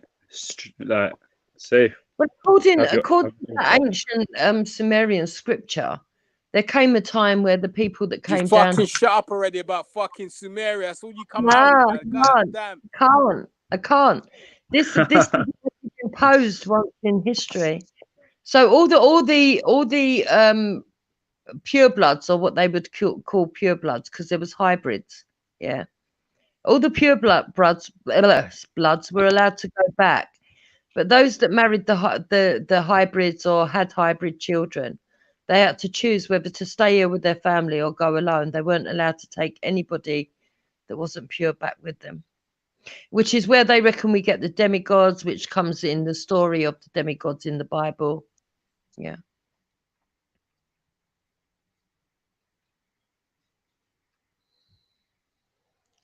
So it's interesting. Yeah, thank you for that, Jupiter. Yep. Everything goes in cycles. It's all been done before. Yeah, man. So if the Sumerian gods came back now and they said to you must worship us, would you worship them? No. Why not? Because I don't believe they're gods. No? I believe they're my ancestors. So if they said, yeah, listen, you're one of our hybrids and we created you, we seeded you to this planet, so therefore you must worship us as gods, you wouldn't do it, no? Nope. What if they were white? Then what? I'd still say no. I bow to no man. They're not men, they're aliens. I bow to no woman. I believe I am who I say I am.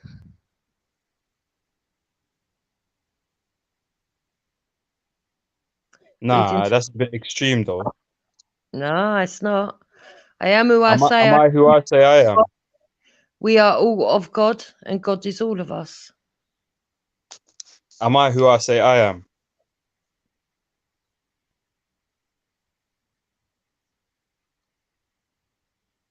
You may be Hello? so. But that will create difficulties in it. What if I say I'm a bottle of plastic? I believe I'm everything, and everything is me. So when you see, I believe that as well. Somewhat. yeah, there you go.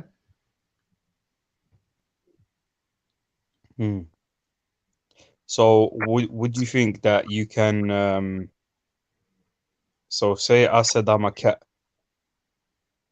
I don't become a cat though, innit? You The don't want cat to can say that. become a cat. Probably many of the genes of that cat you've already got duplicated in your body right now. What makes up a cat is probably a great percentage of what makes up a human.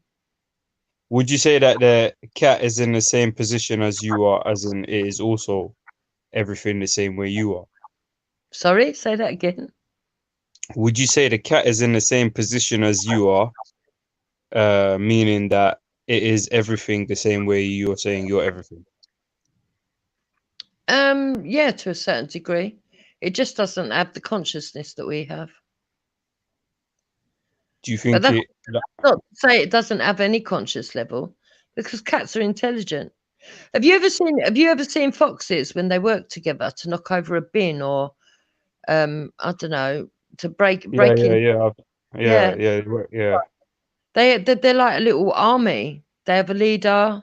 They have the generals that are the lookouts. Very clever. Yeah. I Someone see said, "Am I foxes a lot in my area. calling you a pussy?" Someone said. You're calling them a pussy? What? What happened? Someone said, "Jupiter, are you calling him a pussy subliminally?" Oh, who, No, me? yeah, no, I'm Why? not. Oh, when it's a cat. Okay. Oh, that was a bit funny, man. Not gonna lie. The thing is, we assume that animals that don't communicate, right? Because, well, we know they communicate, but we believe that they don't have a level of communication as high as ours, because we can't hear them speak and stuff like that. But who's to say that animals don't communicate with telekinesis, or I don't Oh yeah, know. I think we do. Yo, music. I think you got a very good point. Animals looking at humans like shut the up. I think that's exactly what they're trying to tell us. We're too loud, man. We're too active. We're too Telekinesis. I think you mean telepathy. Oh, telepathy. Yeah, telepathy. Yeah. I told you about my word muddles, didn't I? No, but I also believe they have the telekinetic capabilities also, as we do. You know, as you said that, I'm actually looking into that. Telekinesis. Well, do you know what? When you do a late night thing again, I'm gonna jump on. I've got some things I've got to show you. Some guys. Yeah, Friday. I'm gonna try do a Friday night thing, and if not Saturday, innit? So.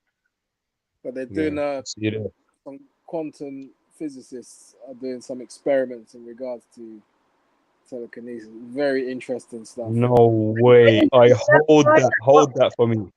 What time Friday did they done? I'd like to come over for that one. It'll be after because 12. You start coming it's a over there and nighttime, talking about so. fucking Sumerians and shit. Like, fuck's sake. Nah, you know what? If you do come over Jupiter, I will explore this whole Sumerian thing with you. Okay, yeah, I'll come on Saturday then. Yeah, fuck that. Oh, bro. Shut up! You know that you saw me. We can make connections. We can maybe make connections in it. God damn. It's all right. I won't come over. I'm not going to upset Buddha. He asked first. I'm winding you up. You go ahead and do your whole Sumerian bit. Go ahead. Don't worry about it. You're all welcome anyway. You know the rules though. It's first come, first serve. So if someone does come before both of you, it might be a next thing. But feel free to, you know how it goes anyway. You've been on my thing. Hey, but listen, how can I miss that? Which Eminem quote did you quote? How can I miss that? I didn't quote Eminem. I quoted the Bible. Hey, listen, Scientific and Louis McDonald. Who quoted Eminem? What was said? Because I think I would have clocked that if I had like an Eminem bar. Unless it's that new flex.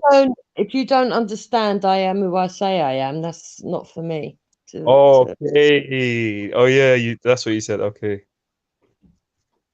Hey Walter, this is no weed day done. So here your imagination has come into fruition.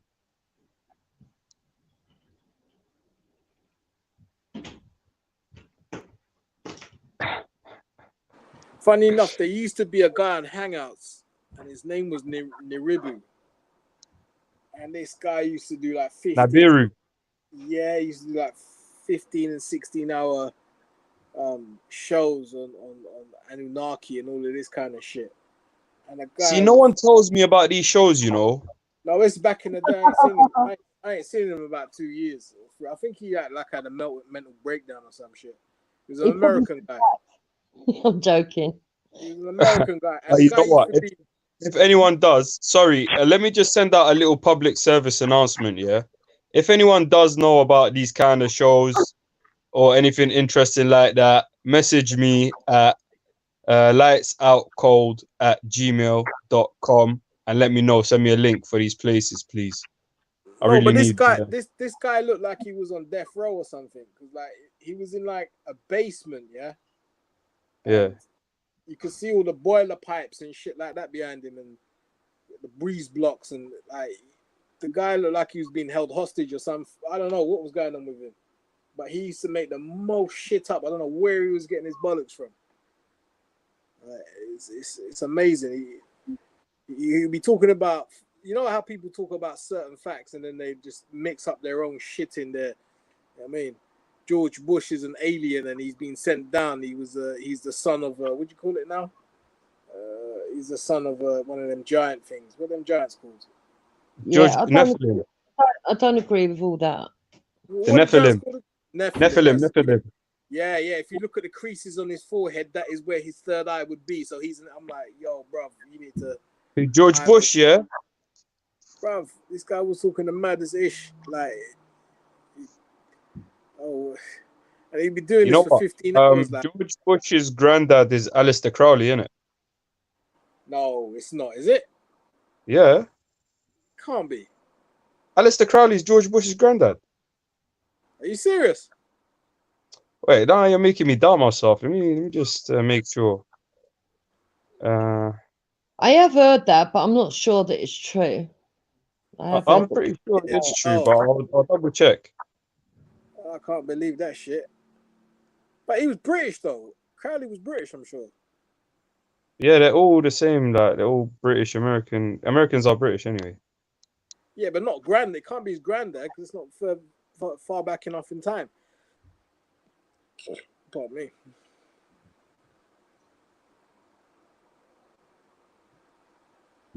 Yeah, he's fucking weird motherfucker. There was him, there was another guy, Crowley, who's the other one? Crowley was nuts. His house is the house he's supposed to have lived in is supposed to be haunted, isn't it? Severely. Oh, the one in America, it's Italy or Sicily or one of them places. Yeah, apparently even the tramps don't fucking sleep in it. Do you blame them though? Do you know who was into Crowley real big time and then had a mysterious death? Bob Geldof's daughter. Who? Peaches? Yeah, she was into him really big time. Nah, I doubt that. Yes, she was the one that died. Yes, she was. They used to live in Battersea, south of the river. And, my mate used to have a nice cream thing in Battersea Park, and he knows them pretty well. I can understand her mum. Her mum probably was into all of that because her mum was a bit freaky. But I can't see Peaches being into that shit. Yeah, let me type it. Peaches and Alistair Crowley. See if the story comes up. I'll have a look for you.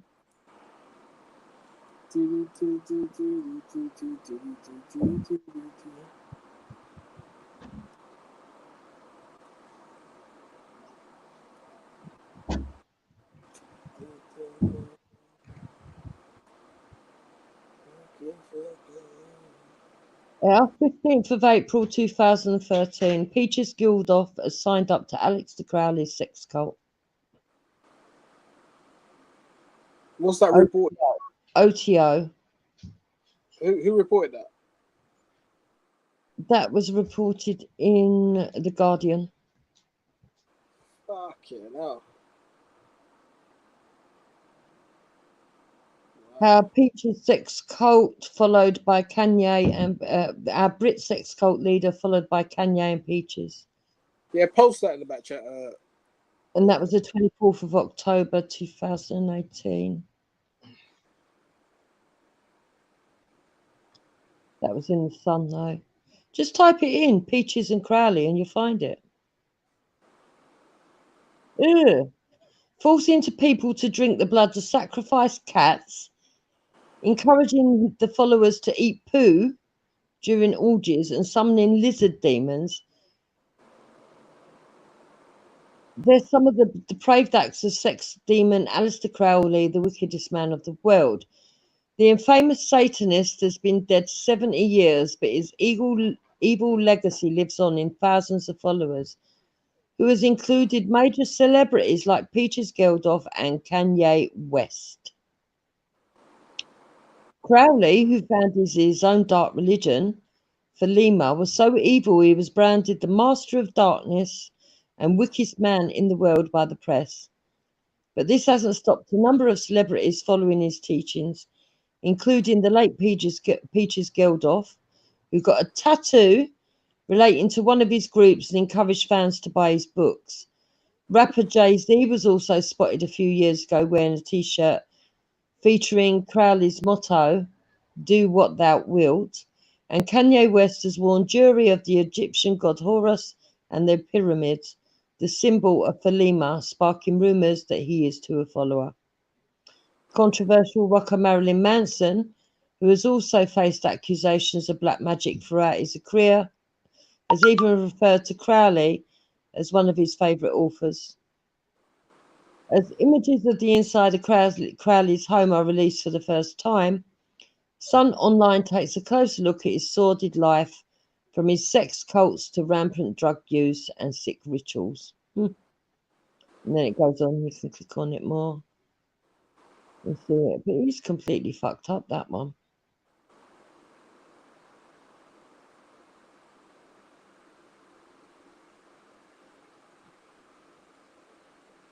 Yeah. Former temple in Sicily was abandoned and still lies derelict. Yeah, I can see that. Oh, got Beelzebub and all that all over it. Wow. There were rumours that Crowley performed black magic in Cornwall.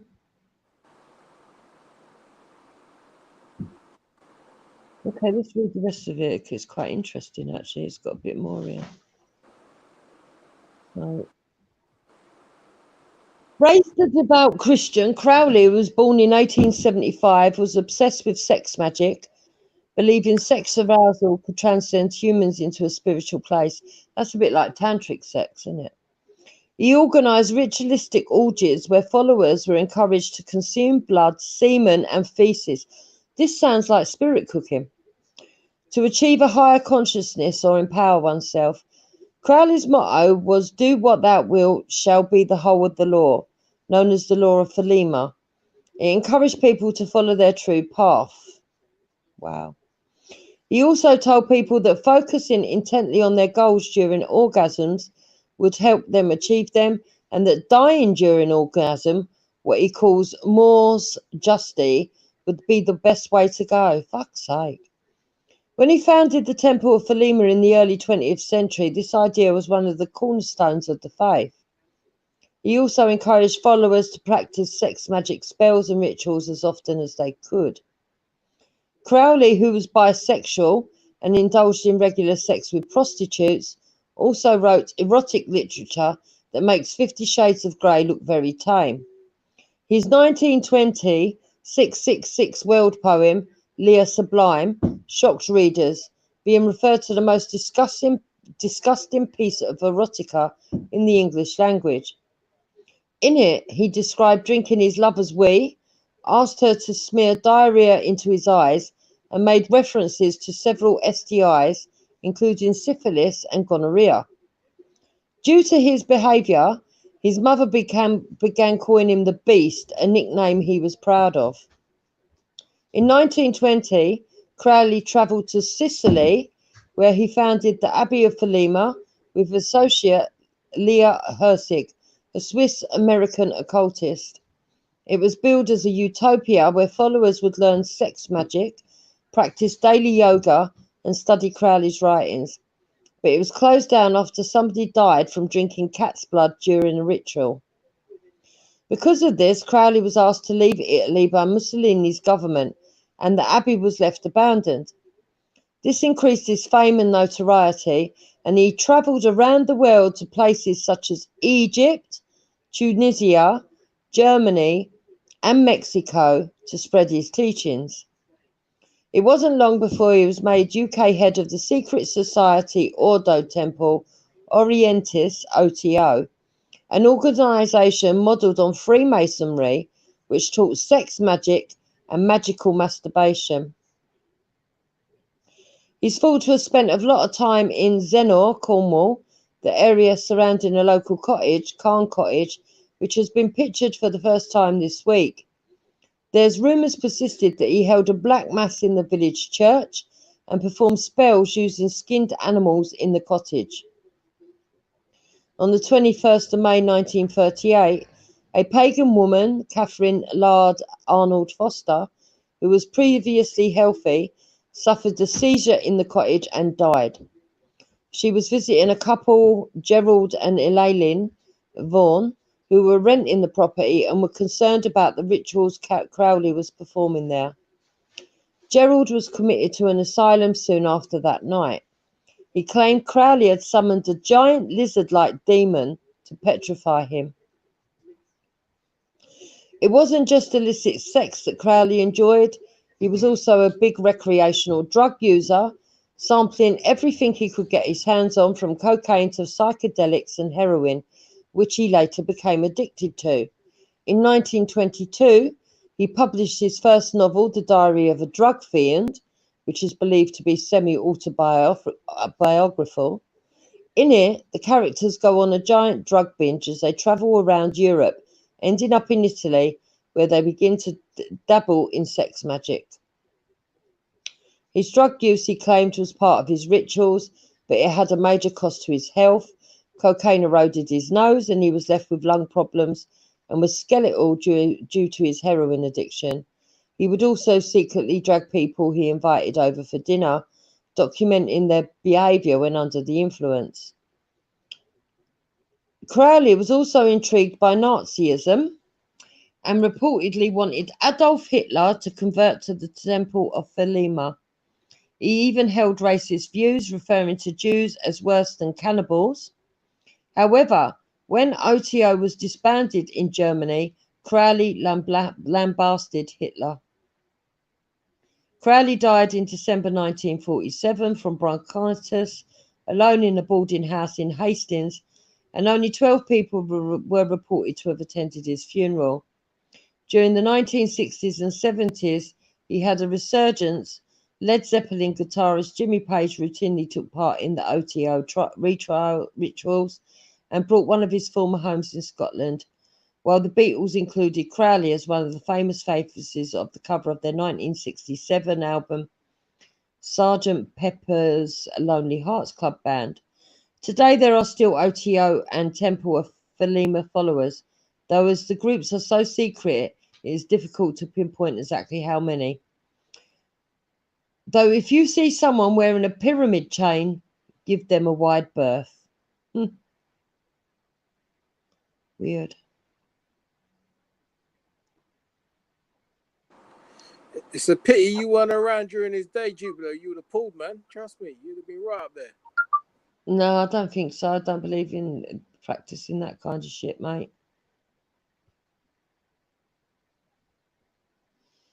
Don't believe in that at all. Everything I do for good, even if people don't realise it.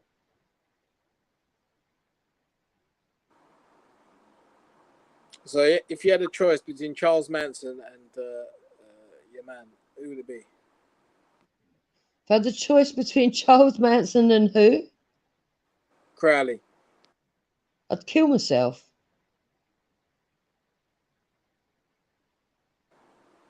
So no, man, I think you'd do the patriotic thing and just, you know what I mean?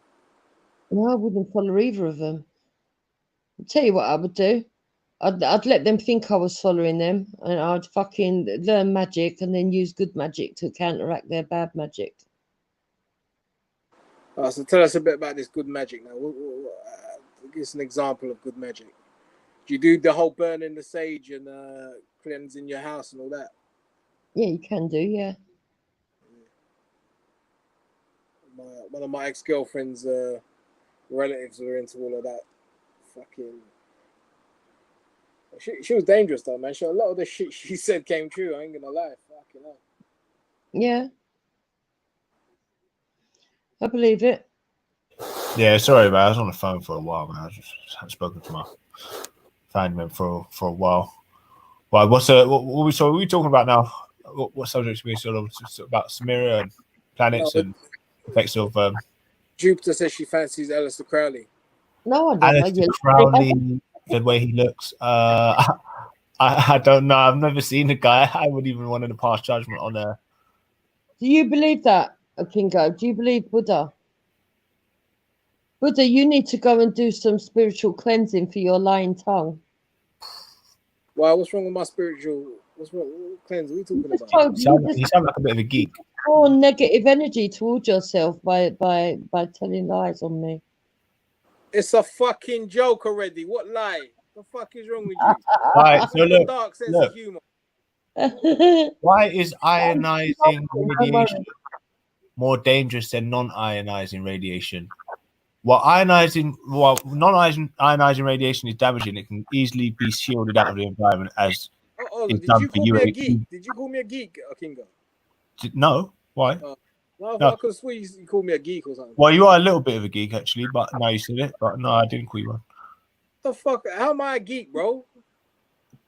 You are a little bit. You know quite a lot of shit. But anyway, look, shielded out of the That environment. makes me a geek. A little bit. But it's not a geek in a bad way. I think Jupiter is a bit of a geek as well. I want to be a geek. I'm trying to learn, mate. No, but look, this. I just looked at this actually. I was just scanning through this whilst I was on my phone. But this is interesting to read actually. While non-ionizing radiation is damaging, it can easily be shielded out of the environment as done for UAV radiation, by obviously the atmosphere. I think ionizing radiation, however, is much more difficult to avoid.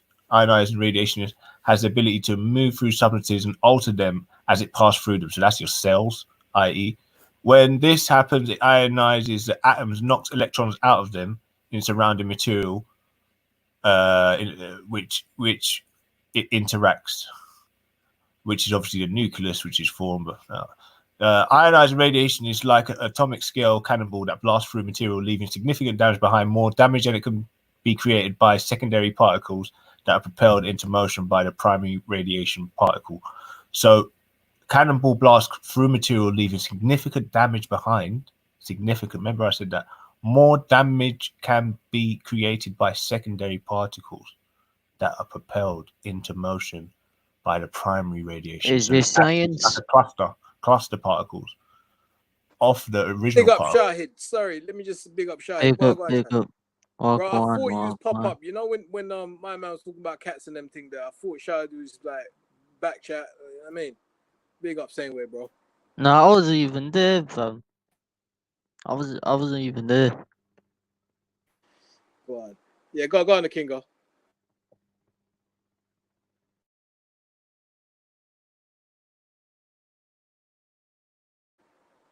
Oh, Kingo, you there?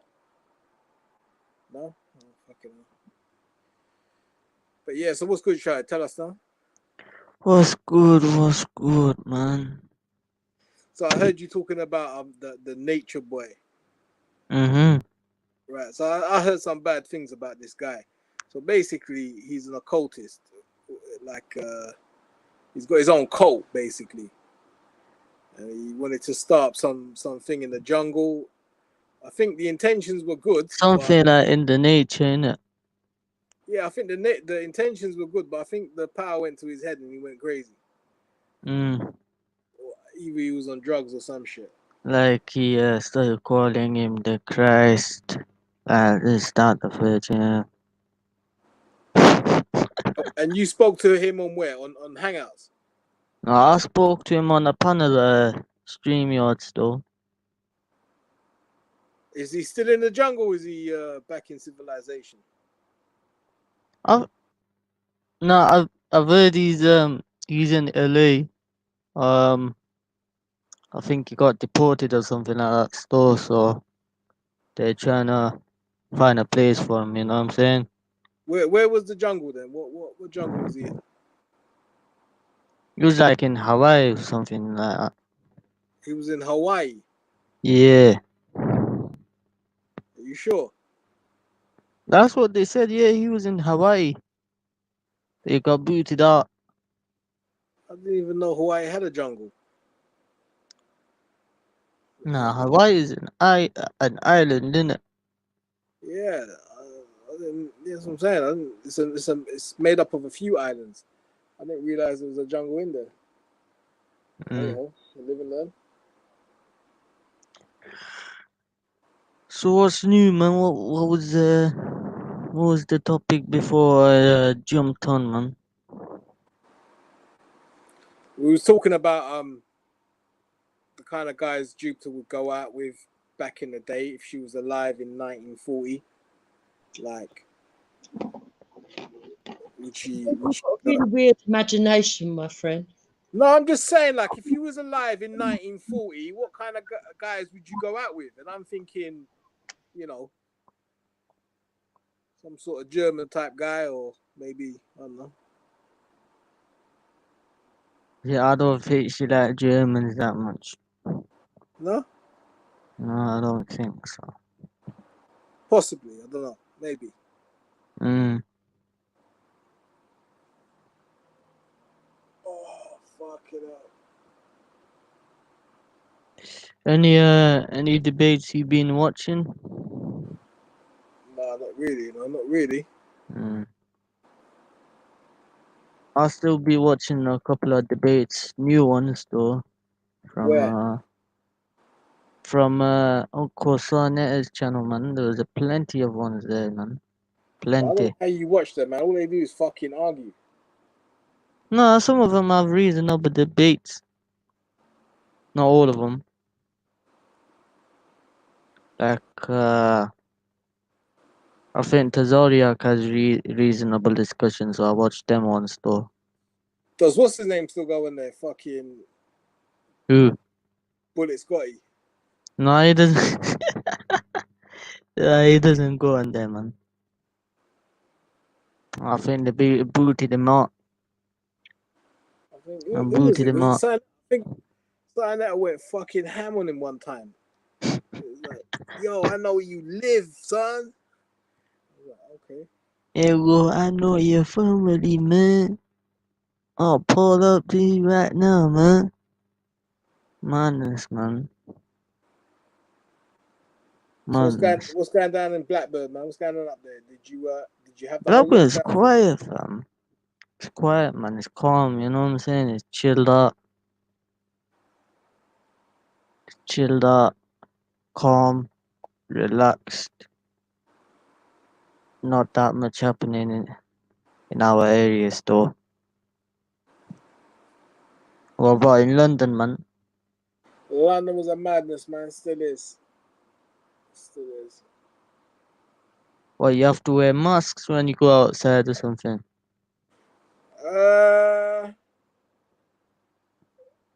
Yeah, more or less. Like if you go into a park, you don't need to wear a mask. But if you go into a shop or a bus or Oh yeah, shops or buses, yeah. but that's up by you as well. Yeah, now over here, like there are people that don't wear a mask and they go into shops. Like nobody says anything. Um,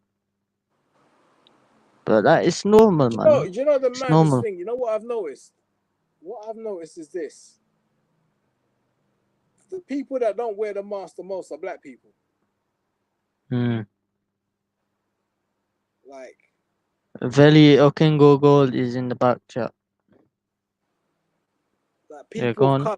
people of color don't wear masks. All the Chinese and Korean and Japanese, they all wear masks. Majority of the white people wear masks. Like, it's mad. Yeah, I don't see no Asians around my area. They don't wear masks. They just don't give one. They'll walk into the shop, they'll get their things, and then they'll just walk off just like that. Yo, I was in the back for a while, man. Yo, Veli, King Gold got DDoSed. Definitely, Yo, man. Yeah, King Gold is what back, happens. man. I can tell what happens if your router goes off. It can only be DDoS. What else can I? What? Can it be? Who knows your address though? Well, easily someone could just pick up my. I ain't got a VPN on, so it can be Yeah, but GTHQ, number of other agents, isn't it? what, on YouTube? Via in the Papapo. Yeah. They're more likely to get your address off of StreamYards than YouTube. Yeah, to get an address off StreamYards is pretty easy, man. With YouTube, you have to get into the YouTube servers, I'm and with this because it's I'm not on this. possible. But They can know. I'm saying on this. They obviously on this. Yeah, definitely. See, yeah. I can tell because I've been hit off so many times. Do you know why? Because I'm a gamer. So you know when it's you know when someone's okay. You know when someone's hitting you, innit? You know it. So you got loads of virtual enemies and that. Well, I'm just hoping it's someone fucking from the chat and they just picked up my IP and pulled it. You know, I don't know. Maybe I don't care either way. But it's just like what I'm on NASA's fucking website, but it doesn't matter. It's just like this is shit for everybody. So Van Allen belts. I was just finishing up and saying that this ionizing radiation comes through our atmosphere, obviously, and our what do you call it? Metasphere. What do you call it? You talk about the Van Allen belt. The Van Allen belts. Yeah, have you heard about it? Yeah. It's one of our biggest problems, really. Yeah, our magnetosphere. Things like penetrate it, and I think it can be weakened at certain stages. Obviously, there's different times that can like different factors, but when it happens, I think free flowing UV radiation is ionized in it, so it doesn't have to be like it can just be constant as well. Like just be like a really hot day in summer. Yeah, but I mean it's debatable, isn't it? So the Van Allen belt is as you said is a load of cosmic radiation. Yeah, it's called galactic cosmic rays. Mostly solar radiation, they describe it as, particles, but also other things. Yeah. Okay, but there's patches. It's like it's not all dense and everywhere in every place. There's patches. No, there are weak spots. There are heavy spots. Yeah, weak spots, definitely. Okay, cool. And there's like different layers as well, in it. That's right. But even so, we still get background cosmic radiation coming into the Earth. There's a place where they measure it. You talking about gamma? It's not gamma, no. You're talking about more than just the Van Allen belt. No, actually, so the Van Allen belts condenses quite high rates of radiation, but we still get cosmic background radiation on Earth. You with me? So I think static. You know the static you hear on the radio. Yeah. That's background cosmic radiation. Okay, yeah, I heard that a few times too. Yeah. And the TV They say that it goes back to the original Big Bang or The something. black and white. Yeah. The analog, yeah. GC. Oh, it's cool. I think the analog TV, the static on that's a different frequency. It's a visual representation of that audio you're hearing on the radio. Okay, all right, cool. So if you want to hear what that sounds like, listen to a radio. If you want to see what that radio looks like, just look at the TV. And if you play them both at the same time, you might just notice some anomalies in it. There was the guy. What did he do now? He killed his grandmother or some shit. He whacked his whole family. And when the FBI found him, he was in a motel room. Yeah. 6 TVs, and they were all on, and he was just watching static, like literally watching static. If I'm not mistaken, I think it's the guy that tried to kill Kennedy, Reagan. I can't remember now. Yo, that is mad, you know. I thought I was the only one on earth who actually watches static.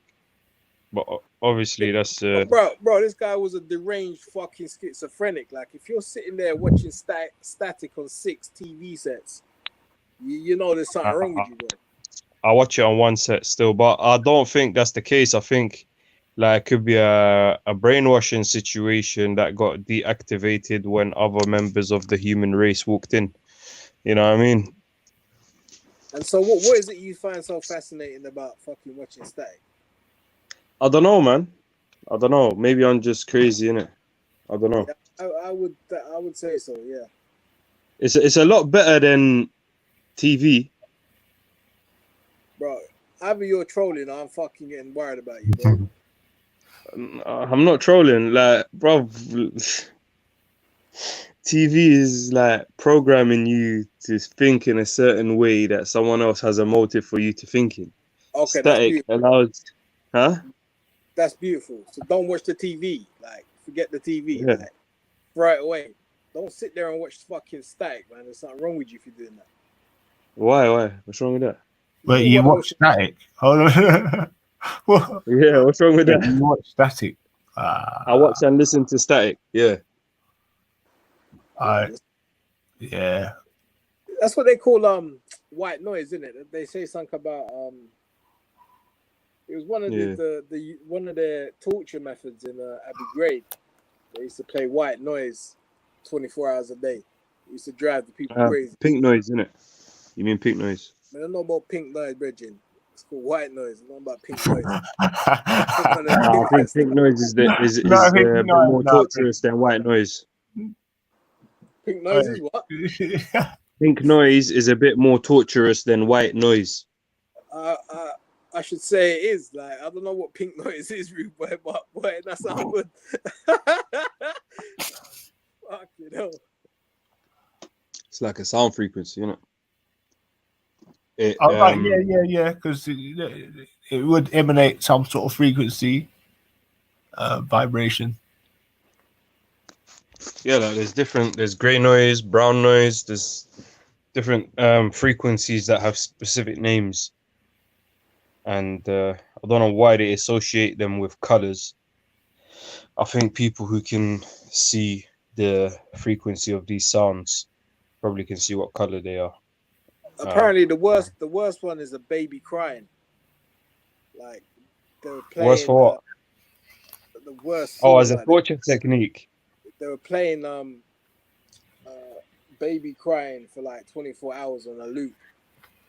By the end of the day, the guy was literally pulling his hair out. Like, yeah, I would imagine, man. I don't think I can handle that. Like a baby crying 24/7. Oh, that reminds me of something. Hideto Tomabeci. Some guy made something called the Rock Melon ringtone. And basically what this ringtone does is for women who have small chest, put it that way. And apparently it helps them out with that, innit? So what he's done, he's explained it, is that he's infused certain noises. He's like an audio engineer, innit?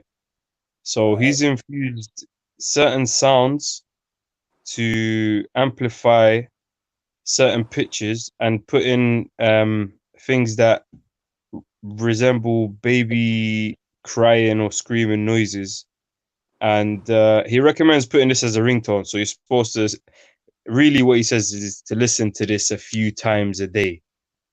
And So what does it do? It increases the hormones that produce lactating in women or something. apparently it's supposed to increase the size of their breasts. And Yeah, the but how though? science that is explained behind it is because when a woman hears a baby crying, Yeah.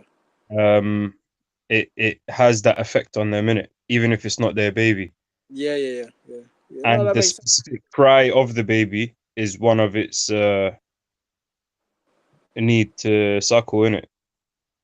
Yeah, no, yeah. I can see that working, but how it would work for a phone, I don't know. But yeah, that makes sense because like if certain hormones are released in the body, Yeah. then they'll increase Like this breast guy's size. work, yeah. This guy's a I don't know what you call it. So he's an audio scientist, yeah. And he actually that's his line, that's his field of profession. He finds noises, sounds that have relationship with the mentality and physiology of the human body. Like he goes and like he takes sacred texts and hymns and songs and things. He takes things like in the church where they do um certain things in the choirs and that, and things like the Islamic call to prayer, and things like them Hindu chants and Buddhist Yeah. things like that, mantras and that. Basically, he takes frequencies and sees their effect on humans, kind of thing, innit? It's interesting, like babies when they're in the womb, Yeah, they can still hear sound. You with me? So yeah. whatever the I mother's think they can whatever sound. feel sound, innit? They can still feel it. They haven't been introduced to the fact that you're hearing this. They still realize, Yeah. yeah, I'm So feeling this. whatever sounds are around the pregnant mother at the time, Mm. the baby's in that environment. You with me? So Yeah, like the theme tune to EastEnders. Like yeah. there's a thing a few years ago, and they're saying like as soon as the EastEnders come on, my baby shuts up. It's quiet. Nah, yeah, Yeah, conditioned, innit?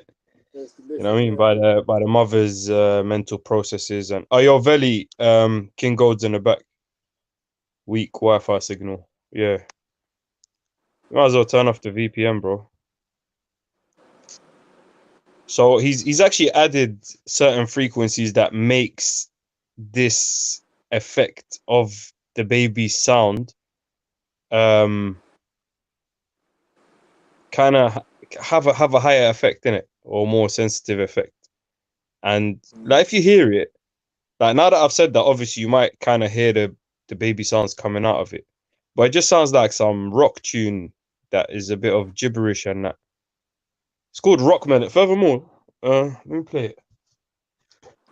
Probably find it on YouTube. I've used those binaural beats before, so Yeah, I can binaural beats attest. and things. He'll probably be professional at. He'll probably create your own custom tailored ones, bespoke. I can attest to some of them still, but some of them are shit and don't work.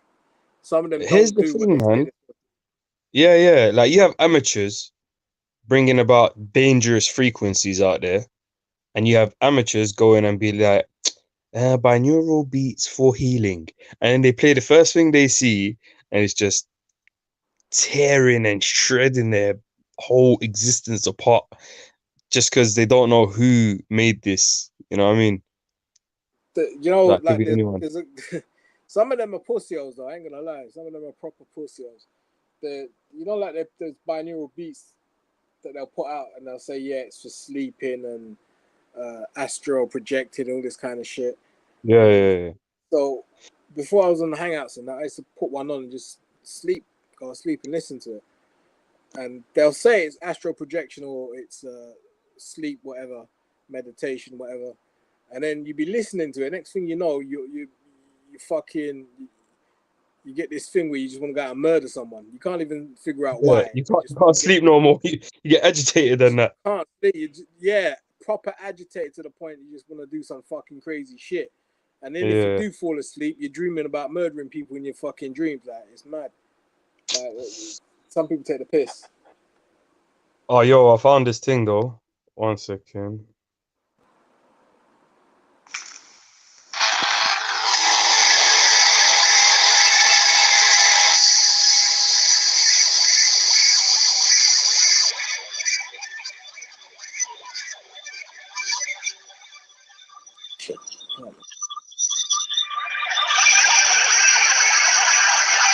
So that's what it sounds like. It's a bit annoying. I didn't want to, in case people are getting annoyed by that. But yeah, it's like a 37-second little ringtone. He advised to put it as a ring. But well, he advises to listen to it multiple times in a day for most effectiveness, and the best way to do that is to put it as a ringtone. So what's the or effect? something. What's the effect on men then? Boy, I don't know. Start boosting The way fucking he's described it is that it's a breast enhancement sound. Yeah, yeah. I'm sure if you write Hideto Tomabechi Rockmelon ringtone, or just write Hideto Tomabechi, that's one of his most most well popularized works. You'll find him chilling, explaining it away. Like this was a decade ago at least, but you'll find it still. You'll get geezers bowling around with fucking big old breasts on them. They'll be like, what the fuck is that? No, but you got to think of it like mad estrogen biologically, physiology. Your belly. Who's in the back? Walter is in the back. King Gold is in the back. So Veli, calling all Velis. Come in, Veli. So yeah, this is that old thing. What was I gonna say though? You were talking about something about brain waves. Oh yeah, Oh, the brain. Oh yeah, so these binaural beats, innit? Yeah. Really, the primary objective of these audio sources, I mean, you can make them yourself, innit, if you know what you're doing. The primary objective is to change your mental frequency from alpha to beta to gamma to theta to delta, whatever frequency you want to operate on. And using a little bit of research, you don't have to go too deep. I mean, this is all, the academics are there, easily available online. Each brain wave function allows you to do different things in it, and you do need different brain wave functions to be able to operate different things. Otherwise, you'll just be in the same kind of state.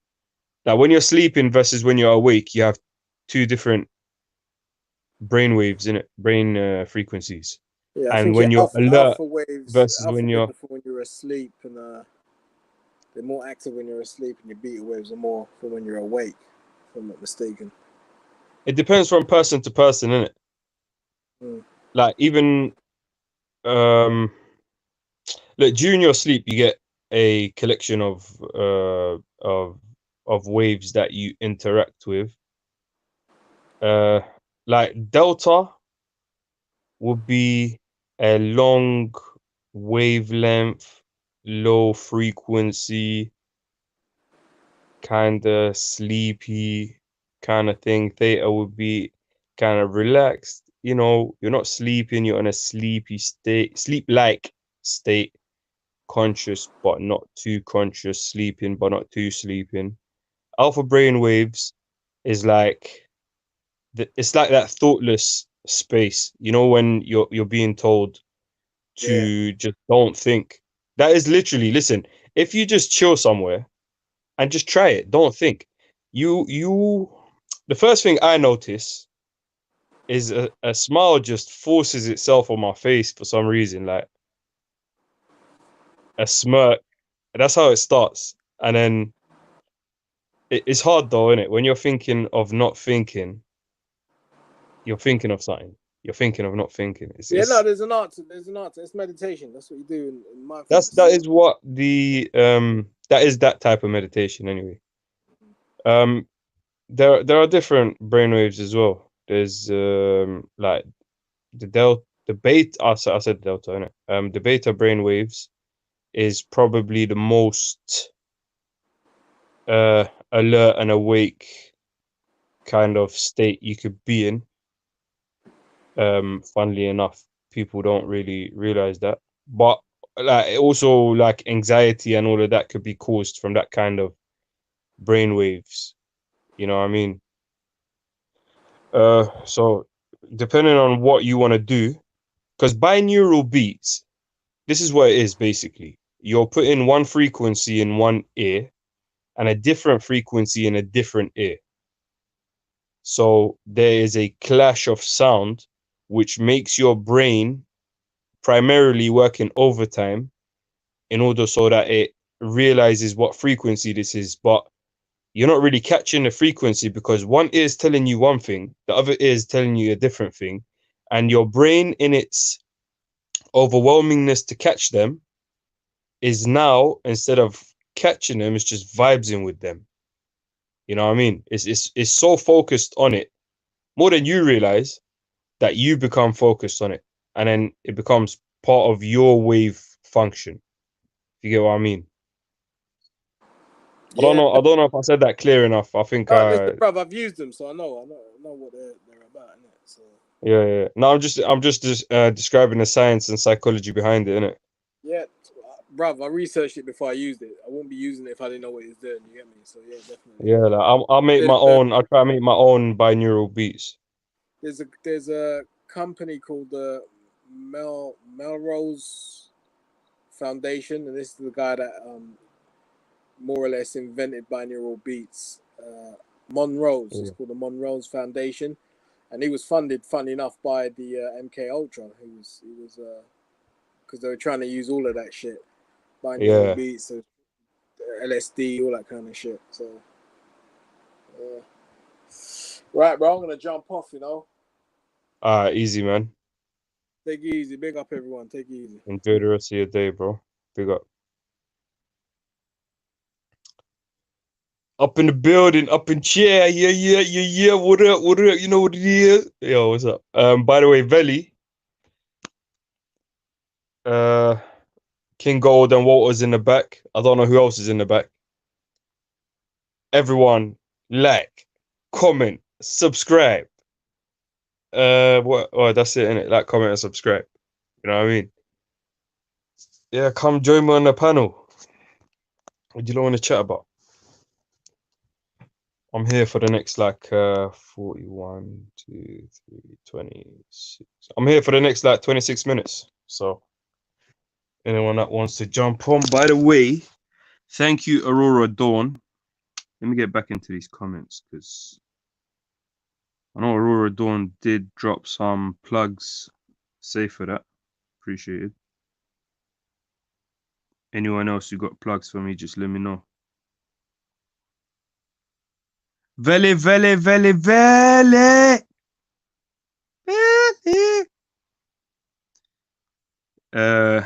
I'm sure scientific method is being silly in the chats.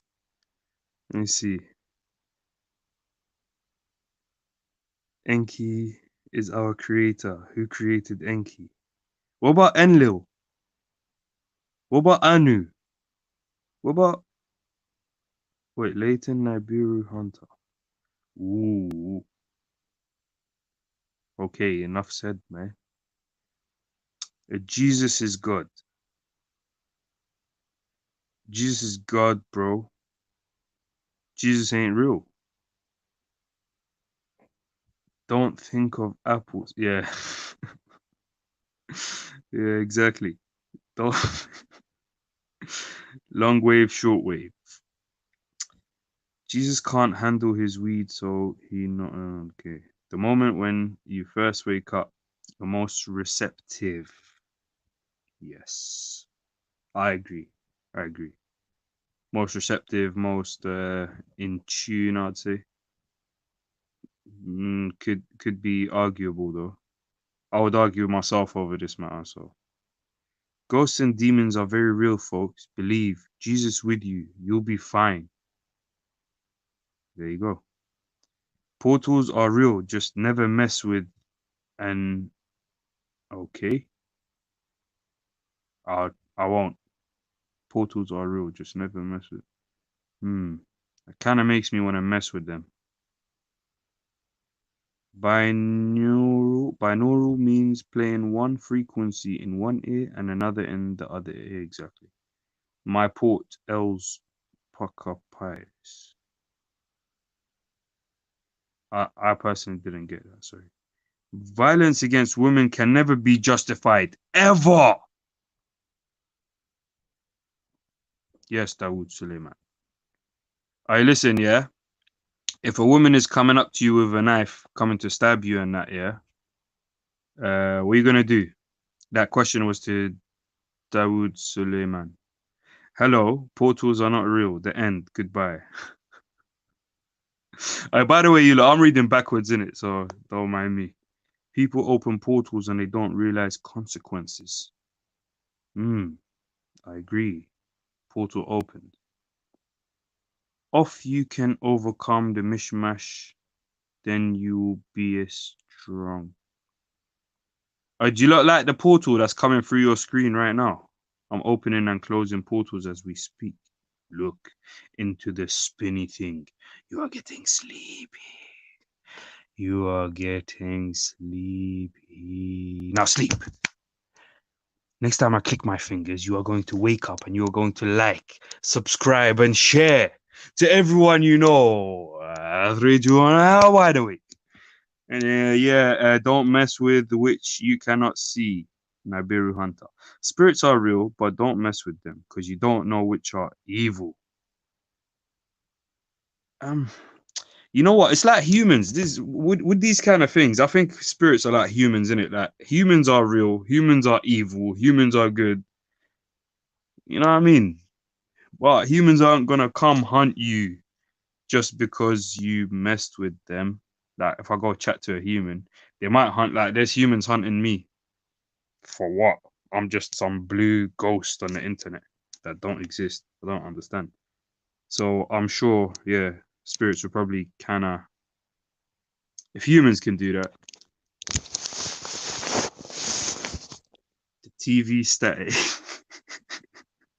told me spirits are not real.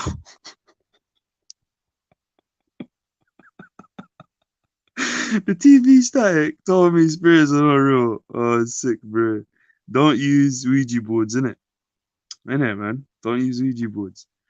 I do not know everything. So spirits, etc. I leave in the maybe section.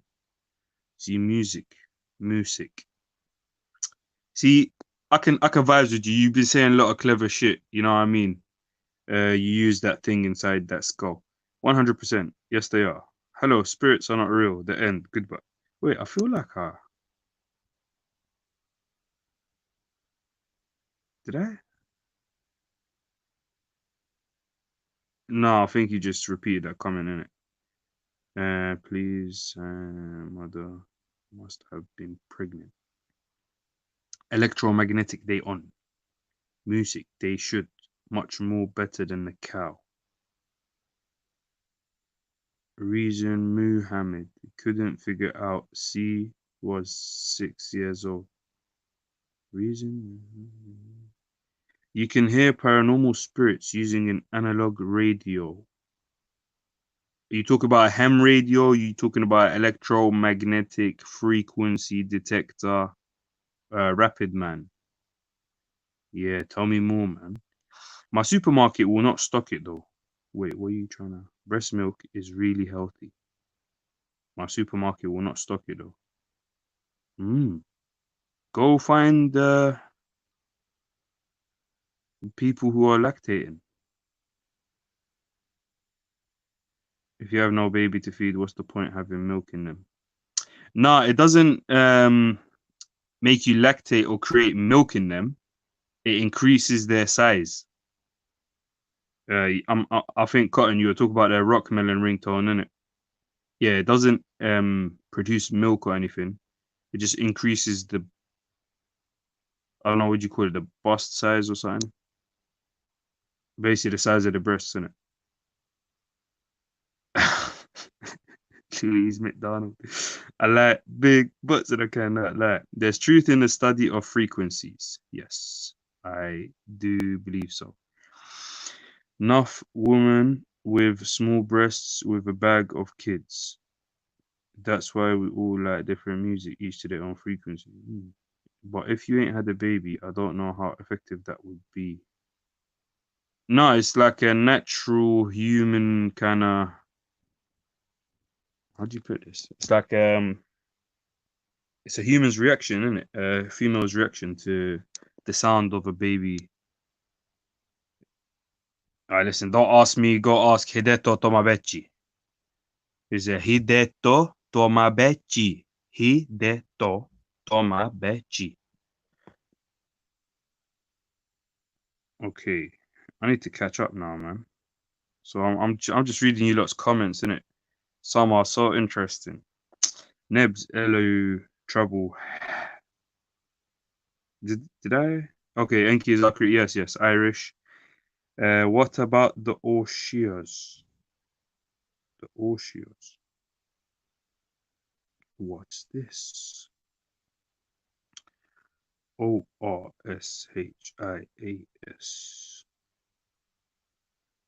Orshias. Orshias. Man, like, well, in a bit, in a building. What you say, man? Hey, they done. Listen, I just wanted to make sure. Also, you don't believe that the women's breasts get bigger when the mother is pregnant or whatever, or when they're No, around a when a pregnant mother's woman. pregnant, they do get bigger. No, for the person, the other women around her. I don't know. This is like that guy's study, innit? Okay, so it's him who's the psychopath. Okay.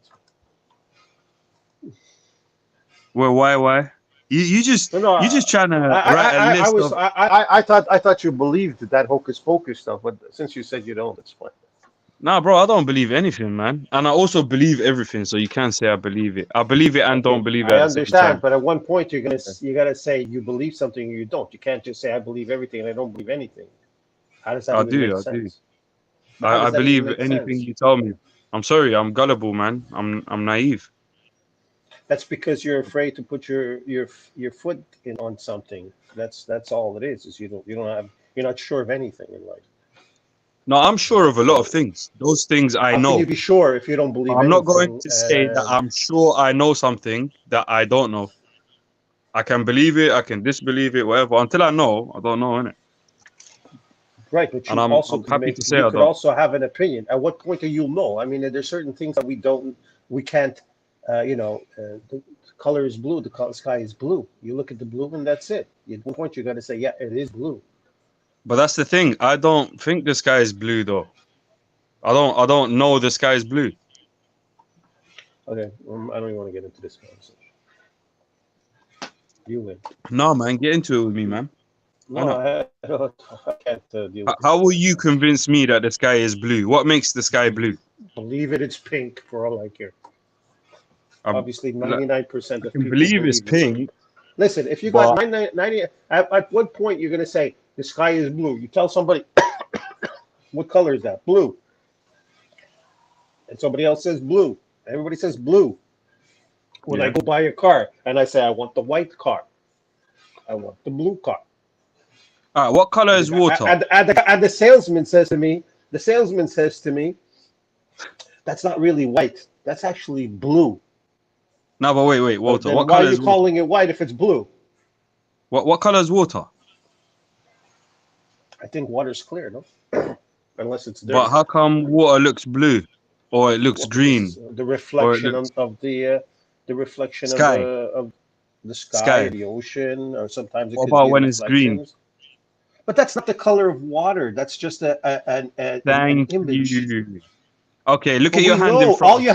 all you have to do is take a cup, fill Yeah, it up with water in the sky in the ocean that you think is blue, and yeah. you'll see it's clear. Okay, all you have to do is take a cup, fill it up with this air that you think is blue, and look inside this cup and tell me what color you see. It's the same thing. It's clear, So just the like water. cloud, so the clouds are not white. But the clouds seem white. So the sun is what color when you're looking at it? Purple. I With my mean, perspective, it seems kind of yellowish, okay. So there you orangish. go. I mean, at one point you have to say something But I is. don't know what color it That's is. it.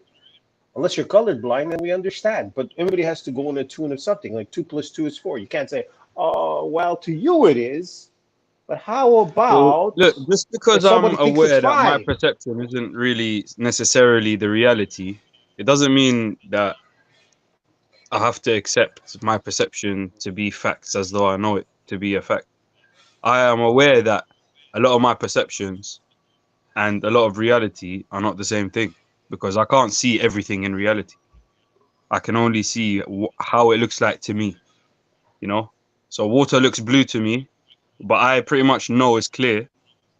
I'm not going to say water is blue, innit? I know water is clear. I can say that. But I also know water looks blue to me in my perception in certain cases, looks green in certain cases. It's refraction of light, innit? So the air has water in it as well. Why wouldn't you say that's refracting the light, making it look blue also? And where does Yeah, the but blue come from in the sky? let's say you have a clear water. You have the clear water. You go to Hawaii, it's more on the bluish tint. You go to, let's say, the tropical islands, maybe it's on the greener side. I guess as you look Yeah, up the ocean floor and so on and so forth. It's just giving you a perspective sometimes a of bit brown now. kind of where you are in where you are. And certainly, you come to Canada, you go to brown like hell because it's dirty like crazy. You know, I mean, it all depends. You know, Like, water is I mean, clear. the sky might be blue because there's a red, orange, yellow, green, blue, indigo, and violet sky, and we're in the blue one. Like, you know, it might be blue, innit? But I don't know. But at the end of the day, you're gonna say it's a blue sky today because it's clear, it's nice, weather looks good. So you say, it's, "Oh, look, nice blue sky today." You know, no Yeah, as a clouds. figure of speech, I would probably say You know that. what I'm saying? You know, You're as a not gonna figure of say, speech. "Well, I think it's blue. It might not be, and it's actually gonna rain." You know, I mean, it's not how we No, talk. you're right, man. You're right. What can I say? You know? You're right. But I still like you haven't convinced me to know that the sky is blue. I still don't know. At the It end of the just day, looks it's blue. really not important when you think about it, as long as we can communicate with each other. You know, Yeah, because if you're alone yeah, in the yeah. world, Like, you could call it pink for all you for any all anyone cares because you're the only one on the planet. But yeah, since yeah, we are trying to communicate with each other and trying to be talking the same, trying to get the message across to each other, we come up with yeah. things in order so that we can communicate. Now, obviously, Ah, if would you you were by agree that the yourself, sky but if you looks were by blue? yourself, you could think the ocean is purple. You know, but that's not the way the No, no, no. planet But wait, works. wait, wait, wait. Let's agree on one thing. The sky looks blue. Exactly. Yeah. The sky looks blue. If you want to say The it that water way, looks fine. At blue. the end of the day, you use the word blue. Yeah, but wait. The water looks blue, right? In certain parts of the world, it does look blue. It looks like an aqua blue. In certain situations, the water looks blue, and in Yeah. certain situations, the sky looks blue. And we know what color water is. We know what color the sky is, and we know what color it looks like. Okay. So what are But we getting at? are you saying that the sky definitely is blue? Like you know it is blue. You're not saying it looks blue. You're saying it is blue. When I'm looking at the sky, my eyes see blue. I'm Yeah, not me looking too, at the man. ocean. I can't tell. So, you Yeah, know, me too. Me too. Same. I'm seeing what you're seeing, bro. simple as that. You know, it's. I'm not gonna sit there and say, oh, it's the atoms, and if I take them and put them in a bottle and I squish. I mean, water is clear because you can actually take water. You could actually grab water and put it in a cup. You Yeah. know, Hey, but listen, Walter, I so want you to you could challenge me on the actually. more things that I know you've heard me say some cuckoo shit in it. So here, bro, this is your chance. I Me and you on the panel. I don't. I usually don't sit and take notes of all the cuckoo stuff you say. Oh, So come on, bruv. You comment about it 24/7, tell me man. Come on, you something do. crazy. Tell me something crazy that you think is crazy, and I'll comment on it. Something that I think is crazy. Oh, did you say that you didn't actually say that you look at white noise on a TV screen all day? Nah, not all day. No, not all day, of course. But I do sometimes watch basically static on the screen. I think it's better than TV, you know. Are you security, by the way? Do you security and that, yeah? Are you like, don't be fooled, man. Walter is a big guy, bruv. He's like 8'3". You get me? Now I'm just guessing up, man. I don't know. Yeah. Well, I think he does security and that. See the mandems and the galdems and that.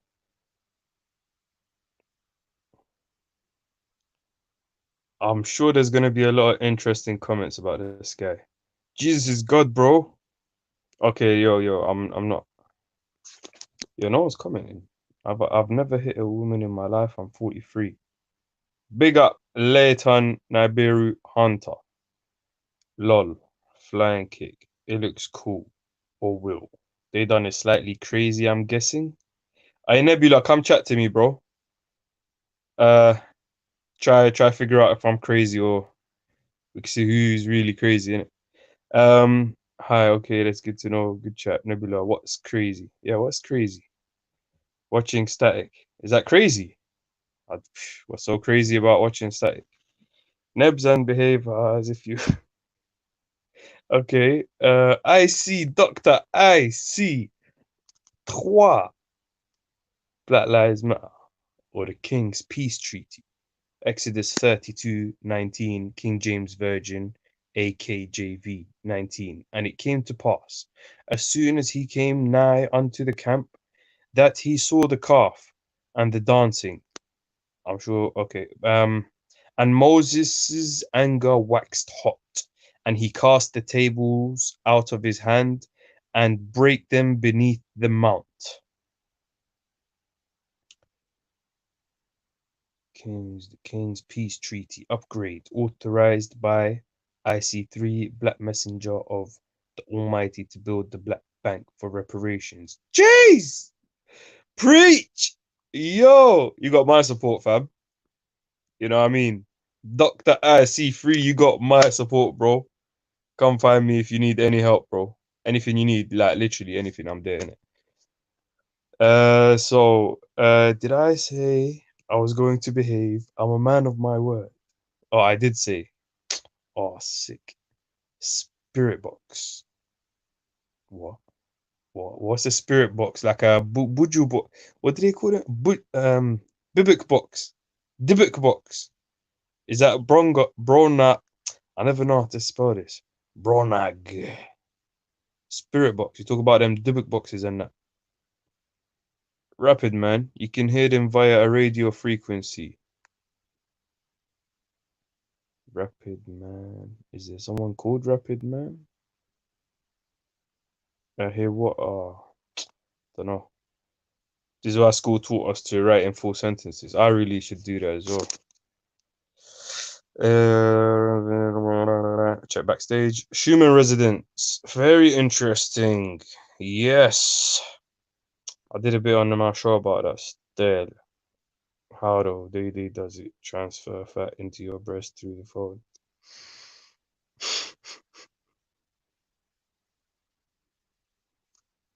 Does it transfer fat into your breast through the phone? You know what? Yeah, I would have played it if I was on a computer. I would have played it in it, but it's a subtitles thing. So if I play it through audio, you are only gonna hear some Japanese talk. You know what I mean?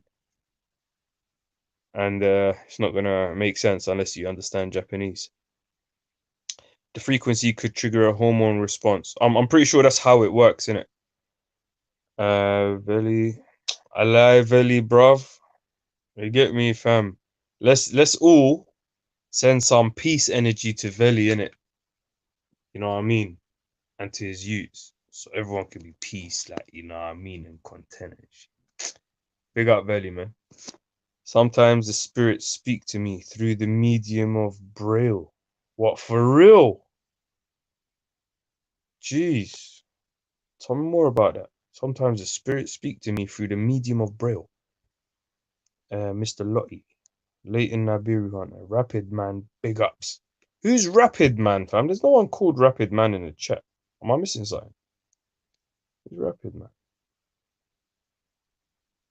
I think I'm missing something. Nebula, this is very true, my gorgeous friend. I need fuller sentences. Mr. Lottie, you will believe me one day. You will believe him one day. Big up Cotton Socks. King H. I got Jesus on WhatsApp and he said he ain't God. Well, send me his number, bruv. Chilling out here, like, hugging that. Come on, man. Leighton, but there's a frequency to also calm you down again. Need to find the right one, yes. You know, guys, like, you can create your own frequencies. You know what calm feels like. You know what anger feels like. You know what happiness feels like. Just create that and feel it. You know, simple as that. But if you want to complicate it, you can. Like, you can do whatever you like, innit? Walter, sometimes the sky is white, grey, red, orange. No, it's blue, Cotton Socks. It's blue. It is blue. Even Walter will tell you that. But yeah, I agree. Sometimes it's white, grey, red, orange, pink, anything. It looks blue, surely. Sometimes it looks blue. Looks blue. Brona, reflection. Yes, reflection, refraction. The scattering of white light reflected from the sun and absorbed makes the sky blue. Scattering of white light reflected from the sun and absorbed makes the sky blue. Makes sense, doesn't it? Big up Nebula. King H. Okay, bigging up. Okay, Leighton, Nibiru Hunter, are you a flat earther? Or what is the flat earth? Please elaborate. Can we take a cup of the sky? Yes, of course. The sky is what is over the earth, right? So,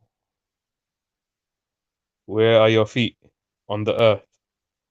Where's your head? In the sky. See, an ant's head is in the sky, but to the ant, your head is in the sky.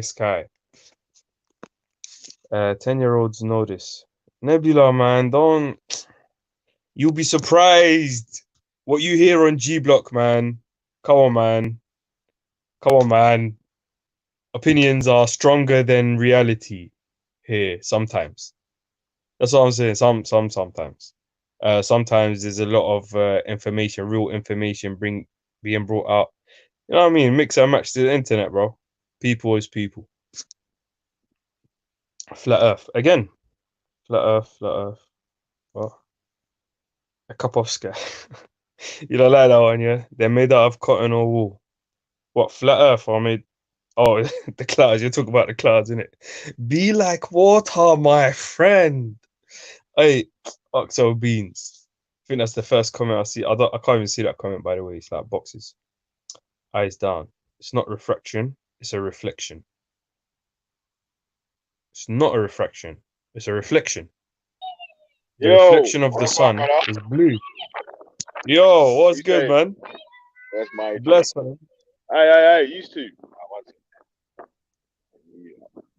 Yeah, you carry on, man. I'm enjoying reading these comments still.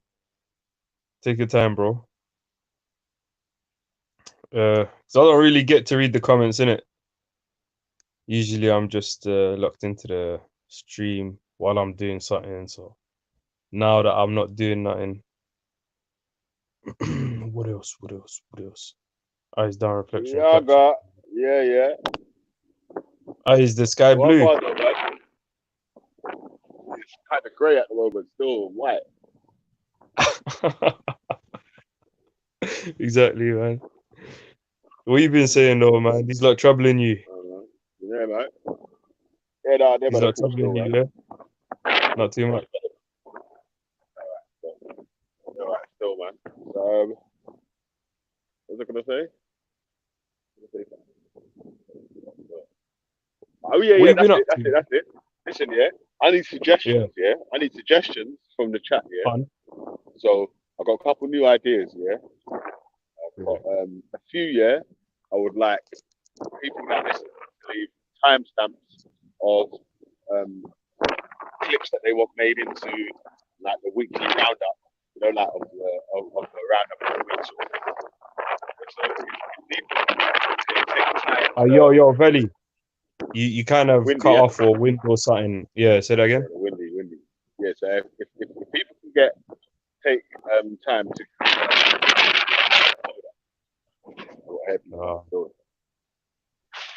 and like hairpiece. I've got hairpiece on, like that Jamaican hair in your hair. Yeah.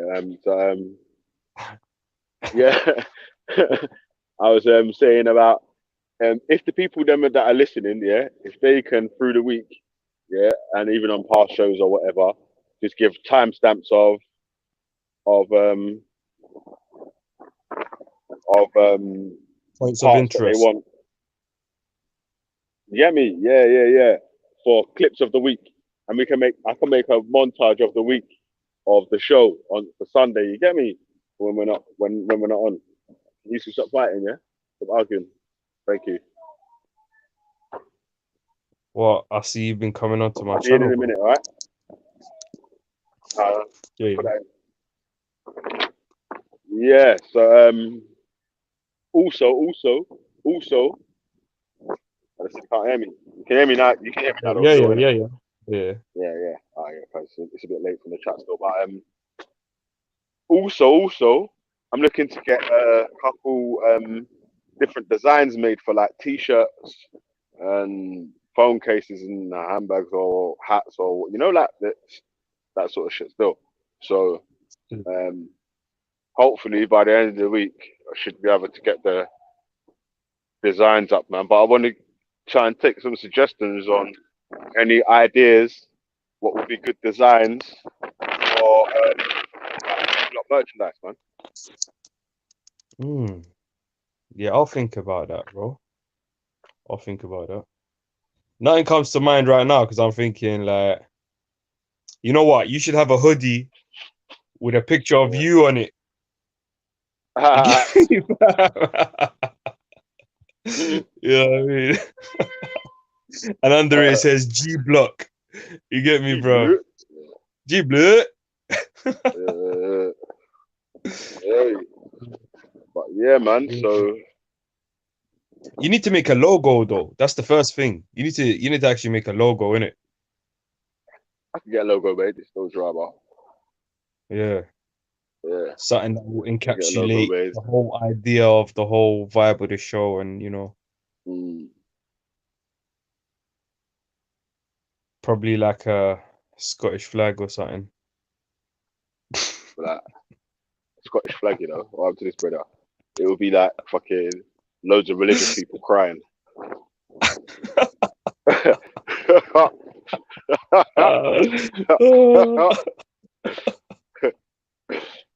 every one person from each religion, every religious book there, and they're all standing there with their books and crying.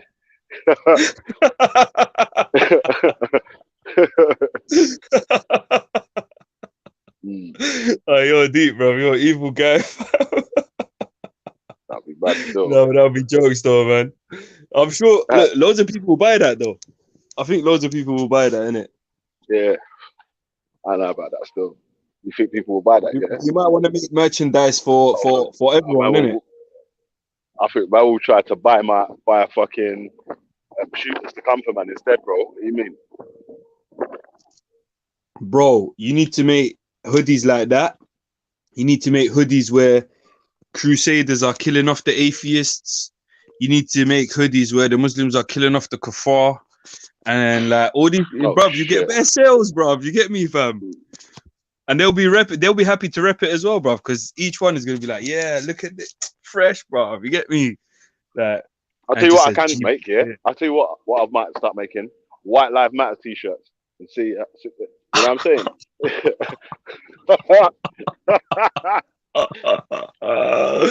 Oh, record everyone who buys it, bro. What's that credit card? Who bought this? I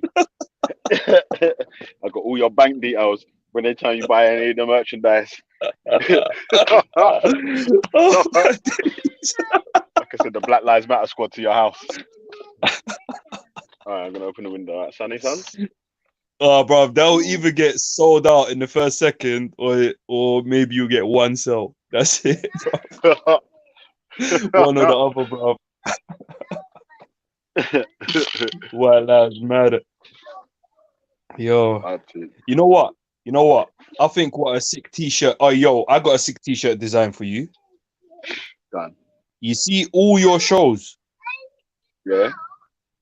You take the title of every single one of your shows in history and just print that text all around your hoodie, innit? Or whatever. So like it got bare like questions. When you see like an Armani, it's got like Armani jeans printed all over. Nah, not like G block. Like it says. Yeah, I know, but it's got the question. Each question of the day. Yeah, each question of the day, all over the hoodie, innit? So it's got like 1 million questions on this hoodie or topics and stuff, innit? Yeah, it's sounding a bit mad. Yeah, I think that's a sick idea, bro. What do you lot think? I'm gonna see you lot's ideas as well. Wait, let me go catch back up to where I left off. They done ask. I wish Walter was still here. I did want to ask him that still.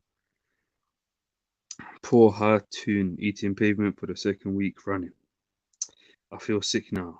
Lefty, Gander. She probably. Rat Boy was at the park on Sunday, Leighton. Louise fancies Rat Boy. Oh, because she said that. I can't even see them. Louise, I'm going up end of August. I can't wait to bump into him. I'll make him famous. You lot are up to something, man. Leave Rat Boy alone, bro. He's had enough trouble, trust me. I think he's calmed down now. He's not like, I don't know. I got patience, innit? Easy big ups. With that patience, Leighton will probably get robbed if he comes to London. Oh, Leighton's not from London. Us London Ackies ain't a joke. Not by you though. He. Hey Gandalf, you gotta use your magic stick, fam. Welshman in the park. Alright, that's on post. I meant the one, didn't it? Yo, G. Yeah, man. Yeah, Bluetooth disconnected. I'm back on now still. Yeah. Oh, sick. It sounds better. Yeah, man. I need to I need to get some ideas, man. Some ideas popping, man. I got a few ideas still.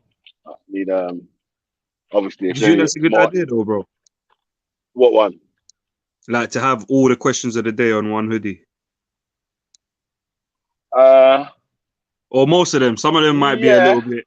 But I think yeah and no. I think maybe when sort of got a bit. That's more like a conversation starter as well. Like if you're chilling with someone, you don't know how to start a conversation. You just look somewhere on your sleeve, be like, "Yo, you think of that?" You know what I mean? Like you never run out of conversation with someone. Still. Yeah, right. You see it, yeah. Or like you can have visual representations of certain topics that we discuss, or things that pop up frequently on the channel, innit? What went off? The alarm. What, the kite? Bloody hell, man. Yeah, sorry, my bad. Who did that? What, it's stuck on your finger, or is it gone out the window, or is it? What he's not done, man. Then man, this brother is holding a blood clot kite. Yeah. One that he's made at school, and it's come off the flipping window. It's come out of the car. One sec. Nah. I told you not to open that You bloody thing, man. Get off that. busting a U-turn. Why did you pull that like that, man?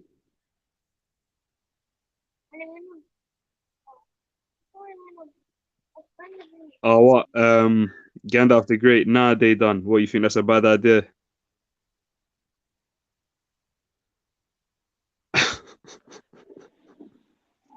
Oh, No? you were talking Good about area. the stick. Okay. Yeah. I don't know where this brother's cat from.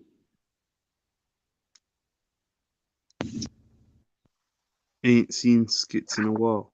Well, Skits was here yesterday, no? Rah, who's that? Is that you talking? Bro, you sound like, you know when they make the tune like the Chipmunks?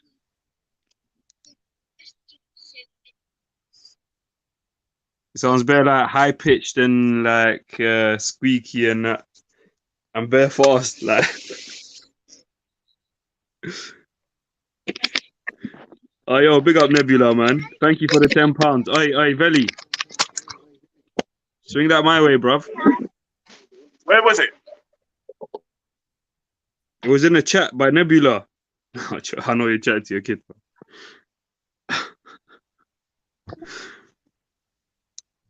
Yeah, I know the old comments. I was trying to catch up with you lot, man. Yo, what's happening, they done? Who's that? Oh, yes, Natty. What's good? What's good, man? What are you saying? What's good, man? Oh, I just watched that video, innit? Well, which one? Yeah, I watched that Hatton video. Oh, yeah, the one with the... Both of them. What, as in the Not on chair one? Banks's And thing, the... because I weren't on that 3 hour. Yeah, The chair one, and yeah, the one where she's... Yo. What did you think, though? I think, tell you the truth, I think it served her right because she's going there provoking. Look, she's gone there to challenge, man, innit? And they're not on it. So you get me. So I think it's a bit of both ways, really, innit? What's she crying about? Yeah, I mean, look, they were... When they clocked that she's not even listening to them, they're telling them to go. They just all turned their back on her. She just decided, let me push it into this crowd and provoke it more. They're not provoked enough. And I was just like, bro, what's she on? I don't know why she does this. That's what I mean. And that's what I mean. People like her and Kane, they actually go there to challenge. She don't just stand there and just preach. She's like, that's another one, man. She's gone Kane. She's gone to But wait, hold like on. everyone. Does it mean that she should be assaulted though? No. If she's pissing you off or whatever. No, she wasn't even assaulted though. How was she assaulted? How was she assaulted though? Yeah, I was just saying. How In was she general, she should assaulted? be assaulted. What if she gets dragged to the floor when they're trying She to take didn't, though. a picture of her? That's an assault, really, bro. Did anyone actually grab her? No, they grabbed the picture of her, innit? That it was her picture. Yeah, but that's theft or robbery. It's not assault.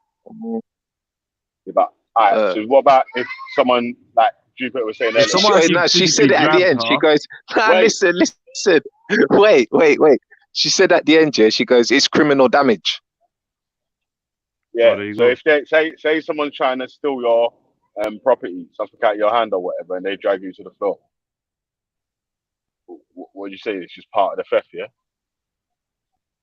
Not like Nah, no one dragged her. Bro, if someone's trying to take my phone off my hand and I went onto the floor because I did not want to let go of my phone and this guy's dragging it too hard and I'm gripping it too hard.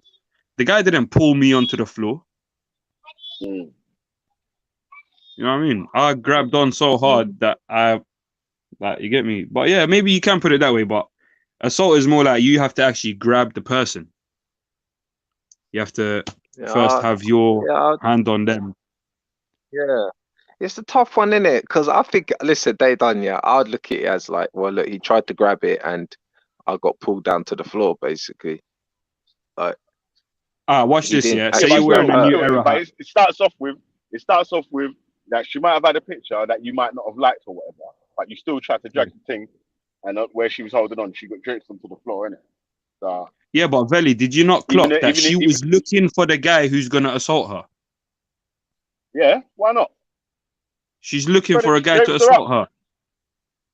What? She was looking for the guy to assault her. Yeah, she's looking for a guy to assault. She went to everyone there. No one really cared. Everyone clocked. Let's just ignore this girl. Like, let's not do nothing. She said no. Let me find someone who will do something. And then she found the guy with the helmet.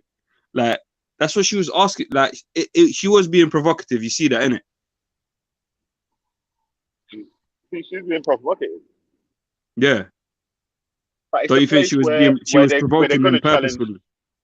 But all right, so if the Muslims had a thing, yeah, where they were able to challenge a part of the Bible as being false or whatever, and they had a picture there, would it be okay for the DCCI guys to drape off the picture of whoever's putting the picture there?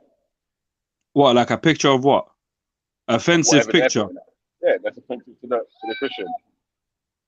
No, but what are the Muslims gonna draw that's offensive to the Christians?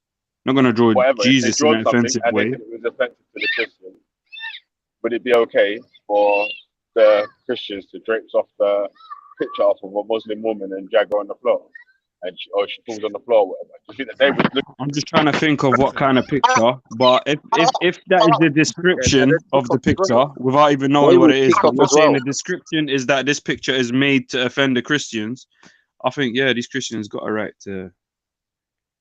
You get me? They've all got a right to kick off, but the way I look at it, yeah, my girl, if someone was coming up in my face and I've already told her, get out of my face, I don't want to talk to you, get out of my face, and then you're pushing up leaflet up in my boat and trying to grab my beard and trying to sit down on the chair, it's obvious that she's there to cause like a confrontation. She's there for confrontation. It's evident. So do you know what I mean? That's the consequences, really. It's like, how far are you gonna go? People want to learn about Christianity. I want to learn about Jesus, looking for her tune, but nah, she's out there picking fights. Like, you know, there's Brez looking for her, trying to find out about Jesus. I've been to the park, yeah. It's very rare that you'll see her talking seriously to someone preaching the word of God, innit? She's more like just finding someone to take the piss out of that's not gonna enjoy her presence. Like, why? Yeah, that's what I'm trying to say to you, G. Like, but why not though? Why not? A Christian. Because she's Bruv, why are you gonna go and seek where out people where they're challenging she's the speaker's corner where people were just in there. Some people were just there literally to wind other people up. Some people were there just to heckle or whatever. Yeah, that's what she's there for, to wind people up, innit? So, but why not? She's a troll, fam. I see her as a troll, bro. Her and Kane But I'm saying, even I hate if when you want to people learn are about trolling on Christianity, dumb there's shit, this guy called But Chris. does it mean There's a guy called Chris, this white dude, yeah. Am I justified to so someone has a picture of something I don't like, you think I'd be justified to snatch a picture out of their hand or whatever? Would that be okay? You can do whatever you like. If it's connected to you in some sort of way, you're a bit more justified. If it has nothing to do with you, you're less justified. Like, you know what I mean? It's the situation. So, Veli, if I get a picture of you, yeah, photoshopped, and you're whatever, yeah, and it's an embarrassing picture, and I came to you on Speaker's Corner, I said, look, everyone look at Veli, look, and I'll come to your face, hey, Veli, look, everyone, look. What are you going to do? Be like, just nothing. Yeah, I probably would laugh at that. But the more you laugh, the closer I'm gonna bring it into your face until I'm gonna start rubbing your face with it. Like, you know what I mean? Like, you tell me you're gonna keep laughing for like the next 3 hours. I would more likely laugh at something like that still, because for 3 hours you're gonna laugh. Like that still. But for 3 hours, come on, man, you gotta make it making it into something else that it sort of wasn't, man. Look, like me and you and Natty all know that if these lot did not react at that point, she would have been there for the next 3 hours until someone did. You know that, innit? She's on it. She's on this thing. You're not supposed to react. She knows more. She knows more about about the Quran than she knows about the Bible. Trust me. And that's worrying. That's how much is on this thing. But what's wrong with if she knows more about the Quran than the Bible? What's the? She should just be a Muslim then, bro, and leave these breads alone, fam. Is she not allowed to debunk the Quran then? I don't know. Listen, yeah. Bro, she's claiming Christianity, innit? Tell me about Christianity. Like, safe. Yeah, but it's a place where people go to challenge each other. So if you're Christian, you're You're gonna not come there to challenging no challenge one. No, Muslims. it's What preach. Listen, what It's kind the of preach. challenge? listen. If you're gonna, Yeah, this is a place where you go to challenge people with yeah. fault for fault in it. Yeah. So if you've got information and you're a Christian, you're gonna go there to challenge Muslim. If you're a Muslim and you've got information, you're probably gonna go there to challenge Christians or whatever. So that's sort of Yeah, but how it Veli, you goes. know what the All right, information check that was it. given was? So, Look, so picture of a mouse in the Quran, holy book. Ha, ha, ha. What kind of challenge is that? open the door before I told you to. So, That's not a challenge. That's a All troll. right, Like check you're just it. taking Yeah, a piss out of someone just to piss someone off. you could go to Oxford Street, yeah, and see them Israelite brothers, yeah, doing their own thing. Yeah, they're not pushing no leaflets up in no one's faces, or they're Mhm. just doing their own thing, right? And then what they'll get is crowds that will come over and challenge them. Now that's different. Yeah, Yeah. no one's coming to challenge her. Everyone knows what she's about. Yeah, no one's coming to challenge her. If someone comes to challenge you, yeah, that's a different thing, innit? But all the Muslims in the park are just like, yeah, all right, cool, cool, cool, cool, cool. And she's sick. She's not well in the head. You can clearly see, yeah, she's not well in the head, and she can't take it that someone don't want to chat to her, or don't want to talk about her topic. What she should do is stand there with a megaphone and start chatting her shit. That's what she should do. She wants people to listen, but you can't force. You're getting up into you're not people's allowed faces. to. Don't come You're in not my allowed to stand there space. with a megaphone. You're not allowed to stand there with a megaphone, but you are allowed to Nah, but you stand know what I there. mean, though, innit? And That's her you're, mouth, though, yeah, innit? yeah, but wait, listen. You're not allowed to stand there with a megaphone, but you are allowed to stand there and chat shit about someone else's religion for as long as for 10 hours if you want. Cool. But what do you justify, like actually stalking someone? Yeah. No, I don't Bro, you know justify what I'm stalking saying? someone, Yeah. but you are allowed See to you stand Like, there. don't you think Christians who that's a are bit here bookie? watching. You see you Christians who are actually on this thing watching. Yeah, we need more Christians in the park, like to rep the thing, because she's not repping the thing, innit? Clearly, you know what I mean? It's Sunday, my you. That's listen, bruv. They're at church, bruv, preaching their thing at church. They're not No, come that's down there for morning speak thing. a No, kind of that's a dark morning fuck. thing. That's morning thing. Not every Christian goes to church on Sunday, mate. Ah,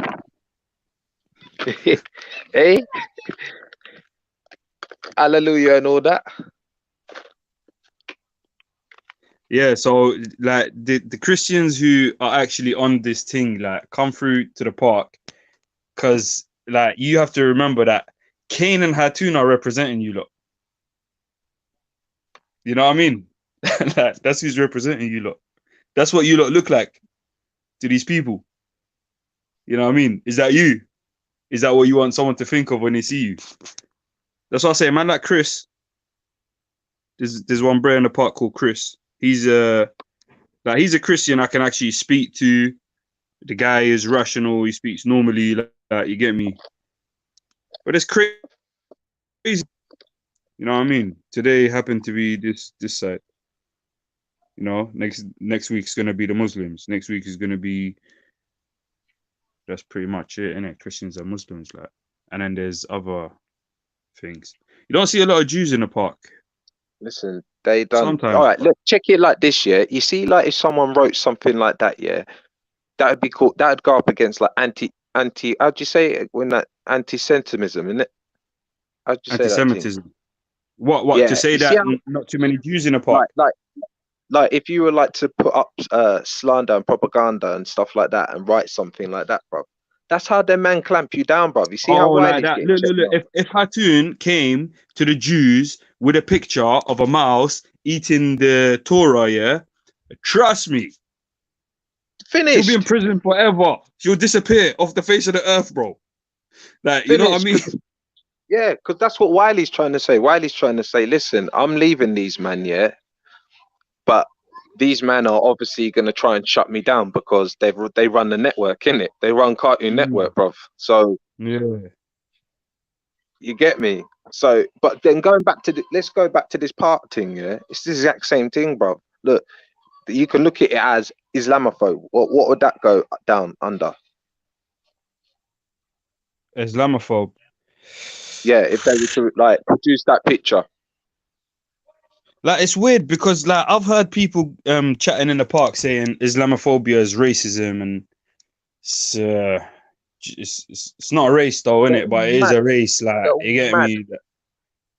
They're all mad, bruv. That's why they all go Yeah. down there to the madness, bruv. No, I mean, that's what all I put in is just speakers corner fight. Watch a whole heap of look, check Modine and Rat Boy down there. All kind of thing like that, G.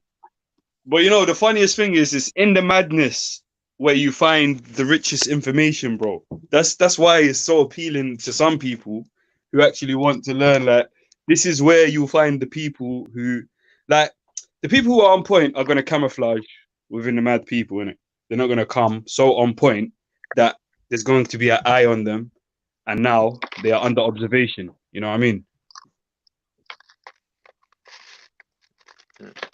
Bruv, no one's on point. You see that park, yeah? Everyone's talking the same story, bruv. You know, the only man who are talking different story are the flat earth people. You know, they're bringing a whole new different thing to the park now, yeah? Them Yeah. man are bringing a, yeah, them man, everyone's talking the same Well, tune, them bruv. flat earthers are inbred though, man. One man drinks Yeah, piss. but One girl's changed her name from globalist and not no more flat earth thing no more. Nah, them flat earthers are on Oh my days. No, but I would urge people who have other things to talk about. Like, bro, I used to go to the park. I used to start conversations about things that no one is talking about. You know what I mean? And I just want to hear people's opinions on stuff we do now, stuff we use now. What do you prefer, iPhone or Android? iPhone shit. You know what I mean? Like, just want to hear anything else, bro. You know what I mean? Wait, 2 seconds.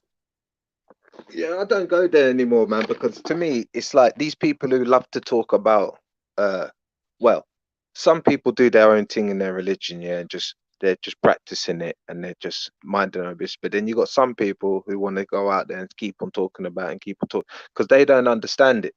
I understand it plain as day.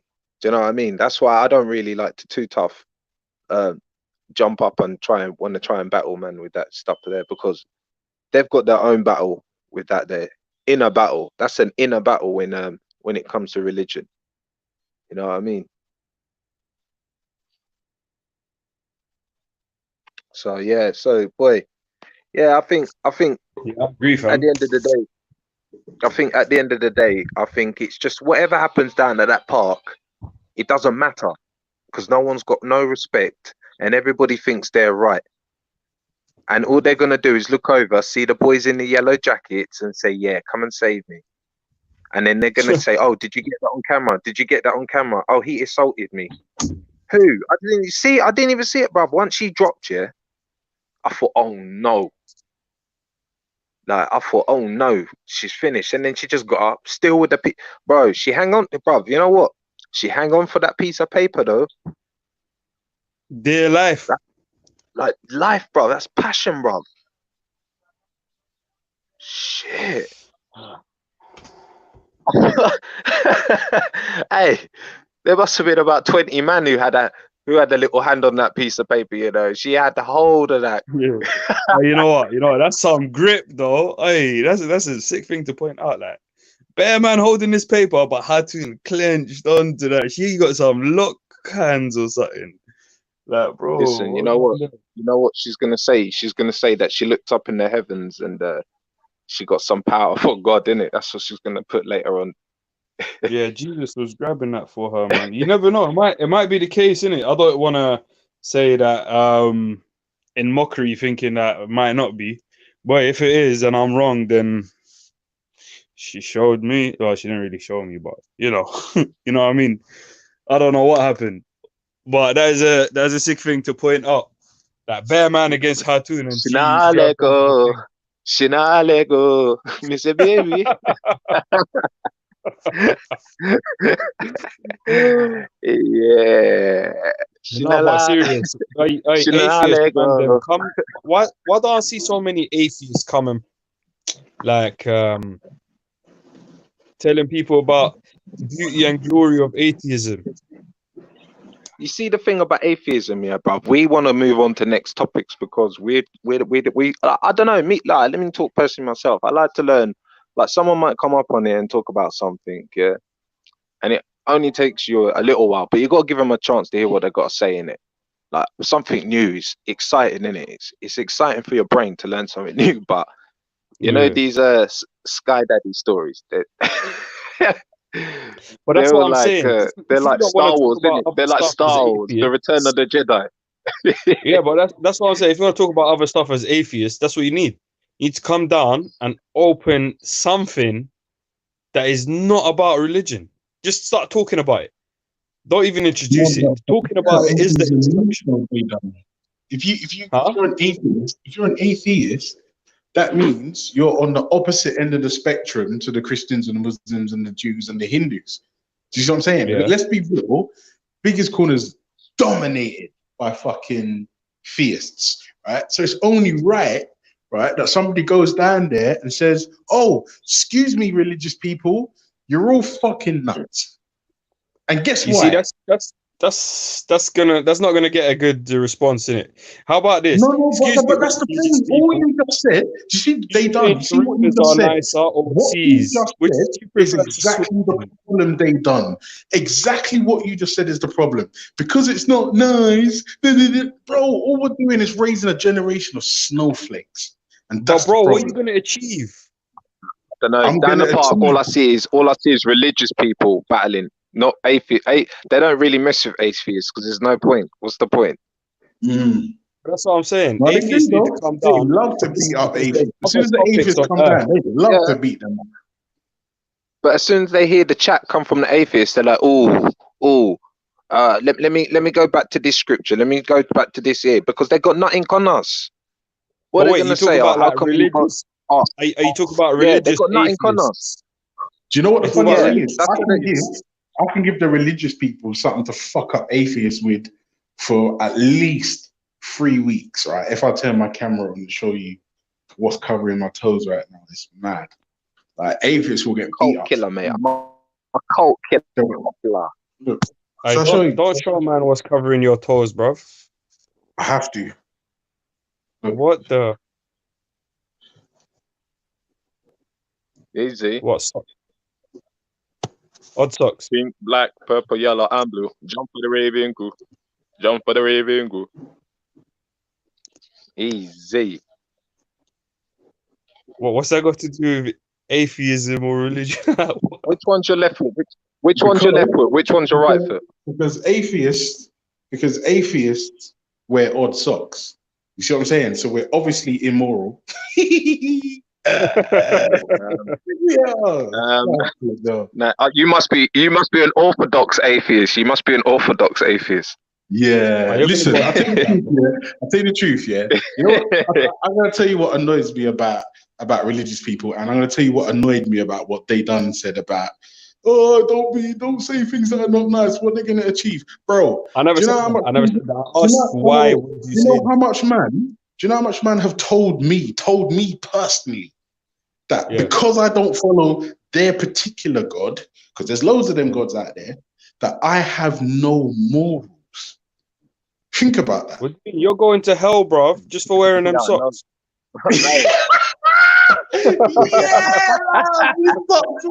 They damned me to hell. God, jeez. No, listen, I need to get in this jacuzzi bath, bro. Trust me, this thing is mad. Bro, that's another hell thing. Are you going into the bath with the socks on, yeah? Yeah. Right, bro. Atheism flex. Don't forget, you must put. What foot do you put in first? What foot do you put in first? What foot do you put in first? Right. The orange one, so it looks pink. Right foot first, bro. Right foot first. Right. Right foot first. Don't piss. No, I'll tell you the truth, yeah. I'll tell you the thing I love about religious debates, right, is 9 times out of 10, it just shows you how fucking crazy people are. It shows you how religion in the wrong hand can really fuck with somebody's emotions, somebody's view on reality, and somebody's views on the rest of humanity. It's nuts. It's nuts. Yeah, and if you engage, that's what it can do to you as well, bro. Like, yeah, I won't lie to you. I have had conversations with people that have made me regret being a human being. Like, it's crazy. This is crazy. Like, find me an atheist who's a nutbag, and I'll tell you, yeah, he's an atheist nutbag. But guess what? I don't give a fuck. He's an atheist. So what? But this tribalism, it's so poisonous. Yeah, bro. That's why I you was know, asking. Yeah, are you talking about just atheists, or you talk about religious atheists? I When don't you know say what you mean by that. That is a new term I've name not me. heard before. Break it down. you, fam, like you would actually go to the park to say Yeah. what you just said you'll say. That's a religious atheist. I don't know what you mean by religious atheist. Like you Like, have a religion called literally, no, atheist. it's not religion. It's You're not not. religion. It's just I don't believe in anyone's God. That's not a religion. It's just they've made the claim about their God, and I don't believe them. And on top of that, I'll go one step further. I've had Yeah, conversation with speaking some of from the a free people that mind. believe in God, and they're fucking nutbags. Nutbags. Yeah, Yeah, but look, I yeah. It's don't called believe in your free socks. speech. Am It's I called. gonna come and just be hateful and nasty to you because of that? No, Yeah, but I wait a don't minute. care, Hang on. bro. How, You do your when does thing. You're disagreeing? testing Wait, me. whoa, You're living the When cuckoo, did yeah? disagreeing become hateful? How is Huh? disagreeing hateful? When did that happen? No. What you said wasn't a disagreement. What you said was an insult. There's a difference. No, wait a minute. Where's the insult in I don't believe you? No, but you never said, I'm gonna go to the park and say, listen, all you religious people, I don't believe you. That's not what you said you're gonna say, innit? I What you didn't said was say a bit more anything. insulting than that. Wait, what about being nutbags? Yeah, like that's All right, your okay, opinion, fam. okay. But they done. If I say you have a tiny penis, right? Yeah. If it's not true, would it bother you? No, but it is true, bro. Why are you gonna bait me out like that? All right. Bad example then. If I say they done, you've got 7 toes on each foot. Yeah. Yeah. And when you buy trainers, you have to buy Yeah. 2 sizes up so that the extra toes can fit. Right? No. That's not true, bro. I Yeah. got 6 and I don't know. This is the point. This is I the don't point. care. I don't Yeah, understand but why bro, religious people are so fragile. no, that's not the point. The point is I don't understand why you need to say, bro, you got 7 toes on your foot. I don't understand why you need to say that. If you don't care. But if I'm saying it because I genuinely believe it. Yeah, like you genuinely believe these are nutbags. These nutbags are No, going to genuinely you're the not nutbag. everyone. You've misunderstood me. I'm not saying if you're religious, you're a nutbag. No. That's not what I'm saying. I'm saying I've spoken to people that I will go one step further and say they are religious nutbags. 100%. 100%. Oh yeah, 100. Like, of course. To be fair, remember, some of the people I love the most on this planet are God believers. Do you understand what I'm saying? So I can't. I'm just gonna just label every. In fact, my mother-in-law belongs to the most schismatic, fucked up sect of a stupid religion made up the other day, right? But my mother-in-law is one of the. What is it? Nice people as well. She's a Jehovah's Witness. What, can you share what it is or not to? Yeah, she's a Jehovah's Witness. Oh, Jehovah's Witness, okay. Yeah. Oh yeah, my nan's even though no, my mother-in-law. But yeah, even my though, nan is my nan in Luton. yeah, big up Nana Natty, man. Come on, every single time, come on. But even though my mother-in-law belongs to the most ridiculous, insane, stupid religion that makes absolutely no sense, she as a person is somebody I would trust not only my life with, but my children's life. She's a genuinely beautiful person, but she belongs to a fucking idiot, stupid sect that I just not down with. Do you get me? Ultra. How can you be a witness? How can you witness Jehovah? Be a Jehovah Witness if you didn't witness him? Well, maybe they did. Maybe they did. Maybe they did. Yeah, maybe to be a Jehovah Witness. Yeah, but you need to witness him as well. Someone says, "I'm a Jehovah Witness." It's like, well, where is he? Yeah. How's it going, And people? they'll say, How's it "Come, going? come with me," and you're not gonna go. How's it He's going? in heaven. He's in heaven. All right, Janator is back. How's it going? Uh-oh, Rajanator. What happened with Hattoon, man? How come you didn't rescue her? I was too busy Oh, you were rescuing there, innit? myself. Yeah, Why? What was you going through at the time? I was getting pushed back as well. Like you know, I was trying to get my foot thingy. It happened very quick. Yeah, so obviously I was only there for an hour and a half, and the rain poured down and Tattoon fell. So I don't know. Maybe I'm a cursed individual at that park. I don't know. That's Bit so weird. funny, man. I'm glad I watched that video. It made my day. I'm really tired. Yeah, I am, because just I did an 8-hour stream, didn't I? And I went Speaker's Corner as well, like some lunatic. But listen, wasn't Speaker's Corner supposed to be Afghan week? No, because what it is I had to go West London for the first time. Oh, I haven't been. I just checked my Oyster card. The last time I left I used the train was, I think it was February sometime. So I haven't been out of my area since February, since the lockdown. So I haven't what been you anywhere. saying? So Afghan said he was gonna come Speaker's Corner yesterday, innit?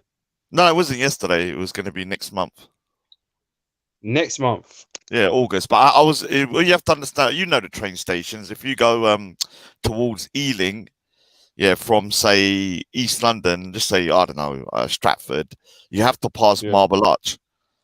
Yeah. Yeah. So And I had to go all the way I had to do a family errand, and then on the way back, then I just thought, all right, let me just jump in and see what's going on at Speaker's Corner for like an hour or so. Obviously, it went a bit pear-shaped pretty quick. What can I say, man? Yeah, no, there's no reason, no matter whether you hate Hattoon, and I can understand why Muslims may really hate her. It's unacceptable that when she wasn't pushed, she was dragged to the floor, in the sense that the guy grabbed her paper and then pulled it, and as he's pulling it, she has a right to try and hold it, doesn't she? It's her property. Yeah. And he dragged it, and he pulled her to the floor, and she fell straight down. And I mean, obviously, there's not really good camera shots when she fell to the floor. Like, at the end of the day, like, you know, if this happened to a Muslim woman, it would be wrong. If it was a Christian woman, it's wrong. If it's a Sikh woman, it's wrong. It's just wrong. Whether you hate her mindset or whatever she's doing, it's not acceptable to drag her to the ground. It's wrong. Yeah, definitely. They're both wrong, you know. They're both wrong. Yeah, but who's more in the wrong in this situation? Bro, I look at they're both wrong, and I look at who instigated. No, but who's more wrong in this situation? I don't know, man. I don't know. All right, so personal safety over your religious feelings every single time. Sorry to my religious brothers and sisters, but personal safety who's more of wrong, fellow human beings should take precedence over your feelings. Because remember, essentially, that's what we're dealing with: feelings, hurt feelings, and somebody's personal safety. Now, Raj, I'm going to be honest with you. Hattoon's voice makes me want to cut my throat. It is just like nails on a chalkboard. You haven't heard it in real life, have you? Like, imagine it in real life next to your ear. No. If I'm honest, but I'll tell you something. I have said this before on one of it. I commented on her videos. Like, if she spoke normally, I'm sure her voice might just be normal, innit? It might just be bearable. It might even be nice. Nope. No, I mean, it's better, but it's still hard to kind of think. It's better, definitely, when she's screeching, it's unbearable, man. Even I feel like, whoa, like, it's just so. But that's the power of a that's the power that she's screeching. It's like a superpower. You have to listen to it. Like, you can't. Might be. No. All right. So when you're in Speaker's Corner, when you're walking past, even if it's packed, you can hear Hattoon. Whether you like it or not, Hattoon's voice is powered by the power of Christ. You can't stop it. Yeah, the thing is that can't stop it, me.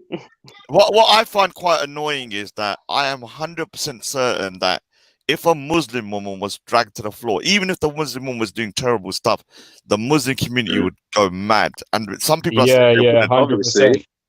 Yeah, like, obviously they do it different, brother. They'd be doing it different. Yeah, so I just don't. You know, bro.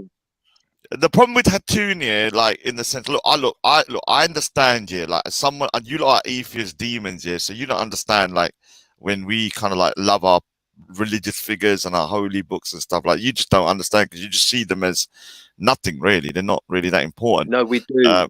We do. We all right, see maybe like you do. I see them like your toys. I see your idols like your toys. Okay. Yeah. And I see your God as like your hope. That's what I see. I see that in your head. There you go. Yeah, but you still don't love it. You can't show me him. Look, Raj. People who talk to me about God, they can't show me him, so it's in their head. Yeah, but what I'm saying that you can understand, but you can't feel. You can logically understand, but you can't feel. Like if I see a picture of someone like, what's the difference between me and you, bro? All right, because you can understand something here, but it doesn't mean you believe in it. So you can understand why people might believe in X, Y, Z, but you don't believe it. And so if I do believe that, my gurus was sent by God, and I do believe in the creator, and then somebody's doing an image of them, like mocking them, it hurts. I'm not gonna lie, I don't react in the way other people do, because I'm like, all right, it's immature and childish, isn't it? Yeah, I wouldn't go that far, bro. Like that far. Yeah, so when it comes to, like, I can understand why people will be upset. There's no doubt. I can understand, but to resort to but then the kind of actions Raj, they're doing is why unacceptable. why doesn't their God punish them? Like, whoever does the drawing of the pictures, why doesn't that God specifically punish them? Why does he leave it down for innocent people like you to start running up your mouth and getting emotional? That's an excellent question. Hold on.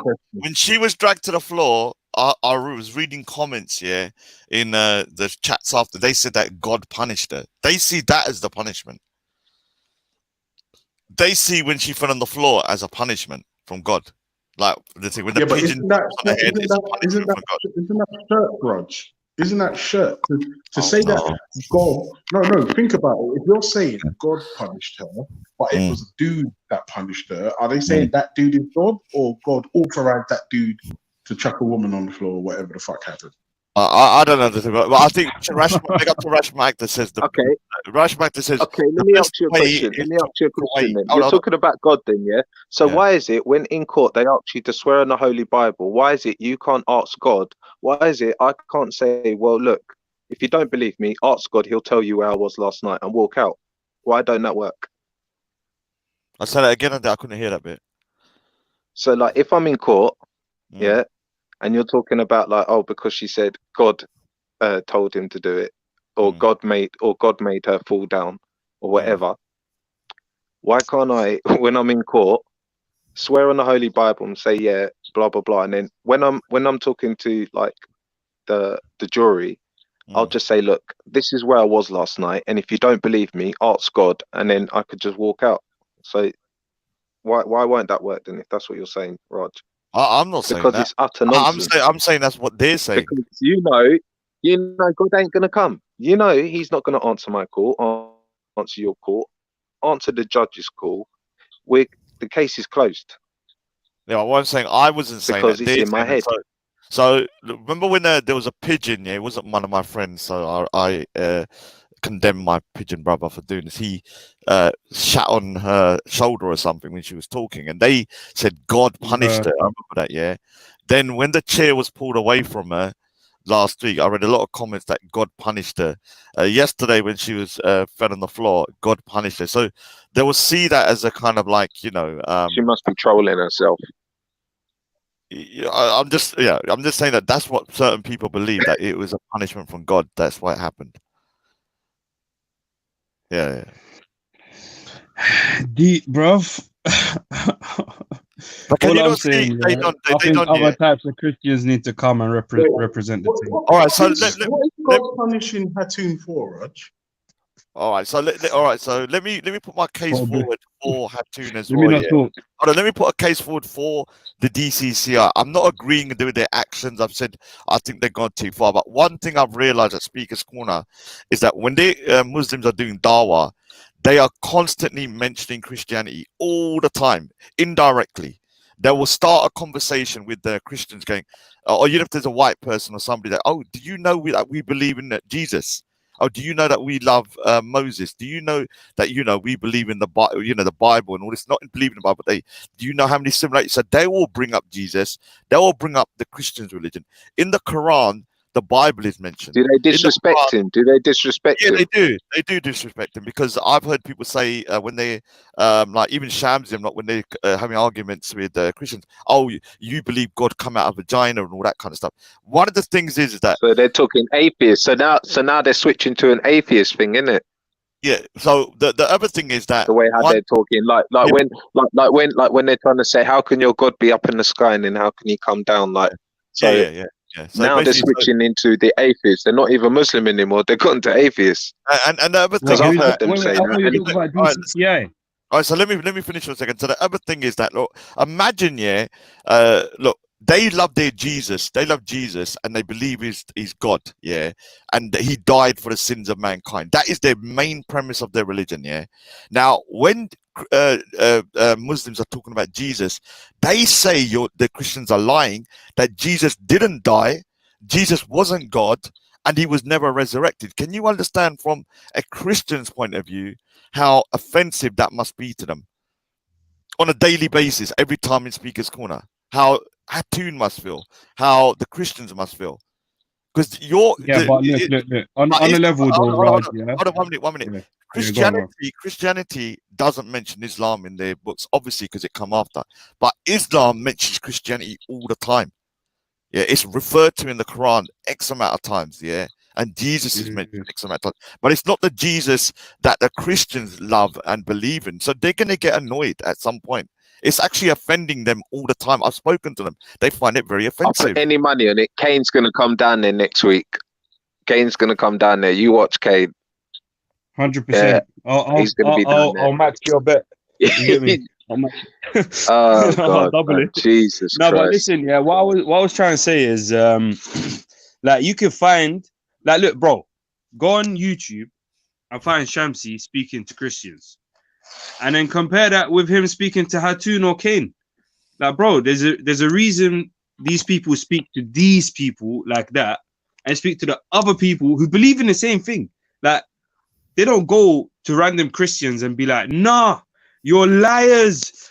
Jesus saying, God, you're all lying. All this, bro. The only people that get spoken to like that are Hatun, Kane, people who come with that energy. No, You know what I mean? Hold on. They don't. This is the problem you're having, yeah. And I've heard this before. You want the problem with a lot of the Muslims, they want very placid, docile people to come down and just say, okay, no. When people come down like me, yeah, you're gonna hear me. And the problem with Speaker's Corner, you have to be loud in order to survive in that place, because especially when you're a minority, like I'm the only Sikh there. If I'm like some quiet little guy, it's not gonna work. So even with those guys, yeah, they have a. Look, I'm gonna be honest with you. They have a duty to defend their faith. Yeah, and if that means they've got to criticize Islam to prove what the Muslims are saying at the park is not true. Because I went, like I said, if you go Leicester Square, there's a stall in the middle of Leicester Square, and it's got I love Jesus. It's a Dawa store. Yeah. All about Jesus, the whole thing, and it's in Leicester Square, the heart of London. Yeah. When you ask the Muslims at the store, is Jesus God? They say no. Did Jesus die for the sins of mankind? No. Was Jesus resurrected? No. Everything. And then when you ask them, it's not, but they use the premise of Jesus to lure people in. They don't tell people that. What they'll say, what I've heard them say is that they'll start the conversation, we believe in Jesus, but they never told them that they don't believe in the Jesus that Christians do. All right, Raj, check this. Raj. What do you mean? Like, they don't say that they don't believe Jesus was God? They don't say that in the beginning. They'll say that later. Raj, you see, if I talk about what the main speaker I can think of is like Shamsi, yeah? He'll tell a Christian, we don't believe Jesus is God, we believe he's a mighty messenger of God. I've heard him say this like a million times, innit? So like, I can definitely recollect. Yeah. I'm talking about in like on maybe Shamsi done. I'm talking about when I was at that stall because I was watching it. They don't mention the differences. They will just say we love Jesus, and so people come in now. After a little bit, once you give them all the thingy, they might then say, "Okay, well, we don't believe Jesus was God." But by that point, you've already used Jesus as a way to get people in, because when people see the word Jesus and they're a Christian or they become atheists, they're like, all right, I didn't know Muslims believed in Jesus. It's a marketing ploy, and they're using. That's what the slaves used to believe, that Jesus was going to do one day, come and free them. Oh, did they? Big up Jesus, though. Jesus. Never happened, mate.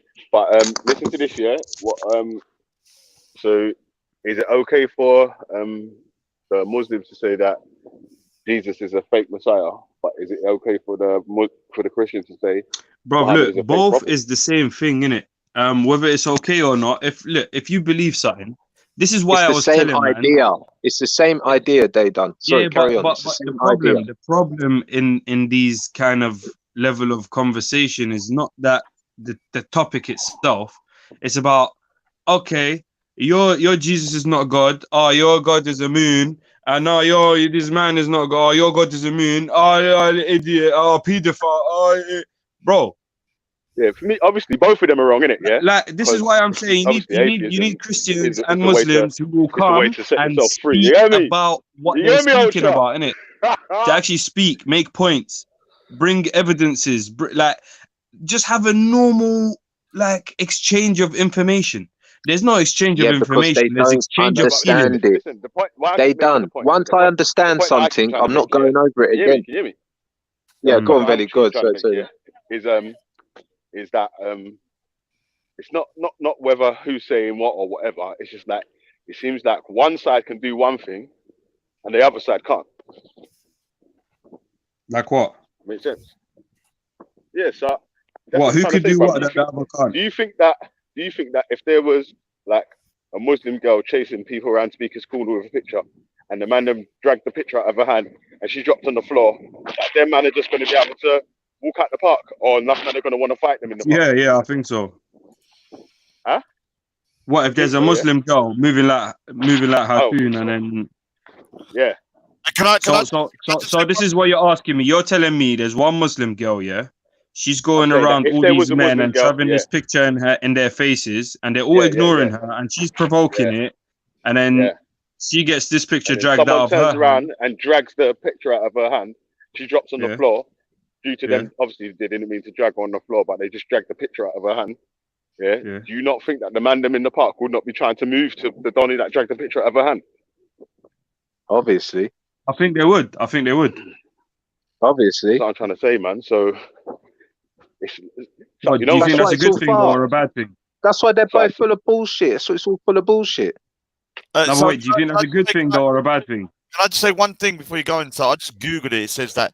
All right. So imagine a Christian, yeah, like Hatun, and she reads this. Yes,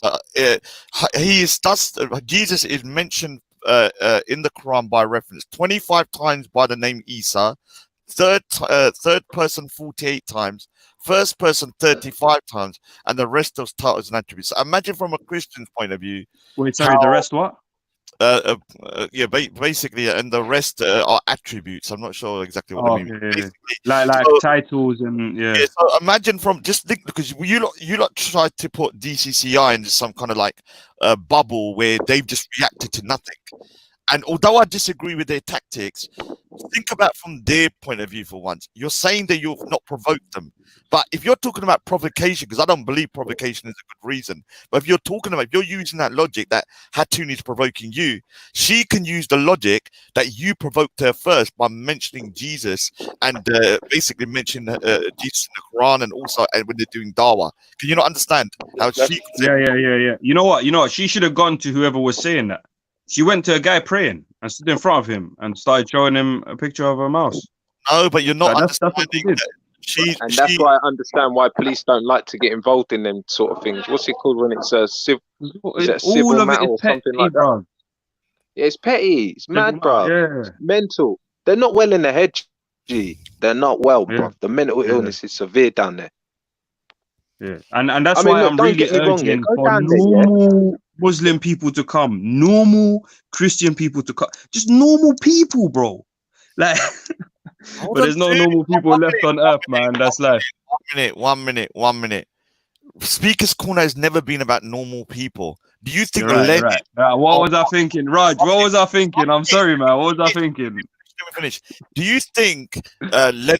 No offense to normal people. The people that are just this dry, boring 9 to 5, boring little turds, yeah, do not make no difference to people's lives. They just want to do their basic thing. They don't care about anything. The people that are going to go to speak school, I'm not talking about myself, but other people, like, there's been some greats that have been going there. I don't agree with their ideology. I mean, think about Lenin and Karl Marx were there. They changed the world, but they spoke at Speaker's Corner.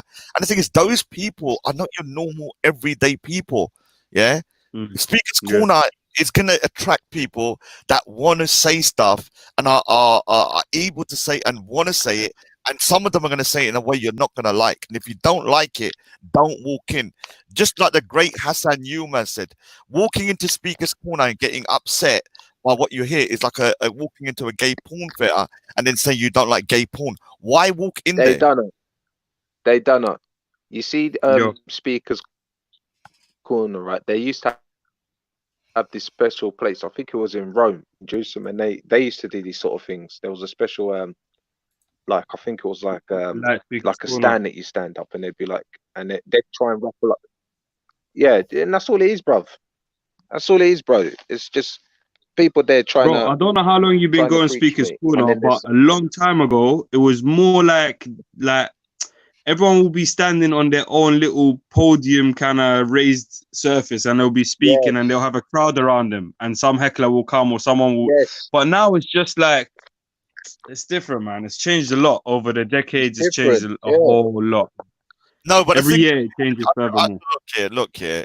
You can't deny the fact that social media plays a massive part. When a camera's on someone, when a camera's on someone, doesn't matter what you see. I'm telling you, when a camera's on me, sometimes I will kind of act up a little bit more than I normally would.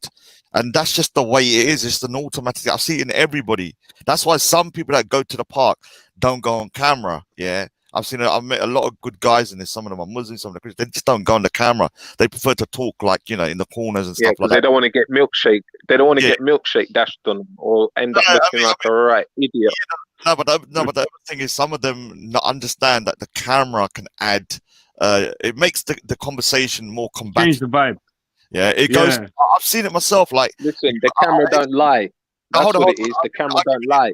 I'll give you an example. I was having a conversation with somebody in a private conversation, like 3 or 4 of us, and then the camera come over, and everything changed. It then went from being a kind of a conversation where we was having a conversation to more of a what you call a like, I got to win this thing, or I don't want to look stupid, and that makes you get quiet, or you might get your head right. Yeah, you start getting more aggressive in a way, and it's just natural the way it happens. It doesn't happen to me as much now. You know what it is, Raj? Yeah, a lot of people are more concerned with what someone else watching, like what someone else thinks generally, yeah, rather than what they think. Like, you are the person in the convo. You don't care what you think. You care more about what everyone else thinks. Like, come on, bruv. You're the most important thing to you right here. No one else is more important to you than yourself right now. Like, fix yourself. So if you want to fix others, fix you first, innit? And you see, you know, it doesn't take much. All you have to do is find one of these videos where someone's recording from the side, where the speaker doesn't notice that there's a camera, and then just watch when their eye locks onto the camera and they realize that there's a camera. Watch their face change, watch their body change, watch the way they speak change. Like, that's all it is, bro. You can see this. You can find any Speaker's Corner video where a camera has crept up on someone and you could just instant transformation. It's funny, bro. Yo. But on that note, man, I really got to go, man. Bless. It's been very nice. Big up yourself, Dave, for holding it You down. too, Yeah, bro. Nice, Yeah, man. big Nice up having yourself, you. they done. Yeah, man. Big up all of you, man. Yo, The chat as well, man. Yo, who remembers Charlotte Church? Who remembers Charlotte Church? Yeah, that singer, was it? She used to do those, like, what's it, And his name was the voice of an angel. That's who Hatun is. You get me? The voice of an angel. AKA the voice of a pirate. Speaker's Corner. Yeah, it's like I said, man. Like, you know, if you don't like what you're hearing at Speaker's Corner, then just move, man. Like, you know, just move. Just don't go in there. There's no point going in there if you Listen, not. Raj. Listen, Raj. Be grateful that people could say. Be grateful that you could say what you could say in Speaker's Corner, because I'm telling you now, you step outside of Speaker's Corner and start saying what most of these men have said, it's a different game, bro. And we That's know what that. people have realised. Everybody knows. Rog, I have a Yeah, but that's question what for speakers you. call is there for, though. Rog, That's the I whole have a So point. you That's can the whole. step in there and say what you want. That's the whole Rog, point I, of the place. Like, you know, when you walk out of there, yeah, you got to be more careful. You can't go around freaking like, you know, behaving the way you do in there. Yeah, well, And obviously, everybody knows even in that. outside the speaker's corner, you can't walk up to a group that's having a private Yeah, conversation and just start filming them yeah, yeah, yeah, yeah. Yeah. like it's a And live even, stream even, and not right. commenting on and what they're even, saying in the Okay. background. You know what I'm yeah, because saying? Like, I you went, can't do So, that either. and You so can do when that I, in look, okay. speaker's corner, So, though. yeah, Roger, I have so a question for you after So this what as well. evidence that you say inside Bro, the listen, park? You don't listen think to this, they listen to can't this, use yeah? that against you Listen outside to the this, park? yeah? No, but listen to this, though, yeah? One time, yeah, man, them was just standing there, yeah? Like, I think me, Rash, Jed, a couple other people. We were literally just talking, not even having a debate or nothing, just talking. People was coming around with cameras, bro. So it's like, man are gonna film like it's a debate setting, even when it's not still. So speakers corner is a bit different than. So if we was just in fucking Brockwell Park, then yeah, say we was in Brockwell Park now, yeah, and the same sort of scenario, we was just standing there chatting, yeah, a group of people, all of us is all standing there talking, blah blah blah, rah rah rah, yeah. No one would just walk up to us and start filming. yeah. I mean, Like, even with me yesterday, standing in the back. it took me time to adjust again because I haven't been there for 8 months. So I was standing there, and some guy just come up to me, just started filming me like I was in a zoo or something. Like, just film me. Oh, look at him. And then afterwards, somebody else come over to me. Did it? I lost my temper for it. Like, normally I don't lose my temper. I said, "What are you doing, Kanjad?" And then I was like, "Oh, and I was like, all right." Then I had to apologize because you have to understand the speaker's corner. You can't control it. I just gave him the Kanjad. I apologize. There's no automatic. Roger, I have a question for you. Yeah.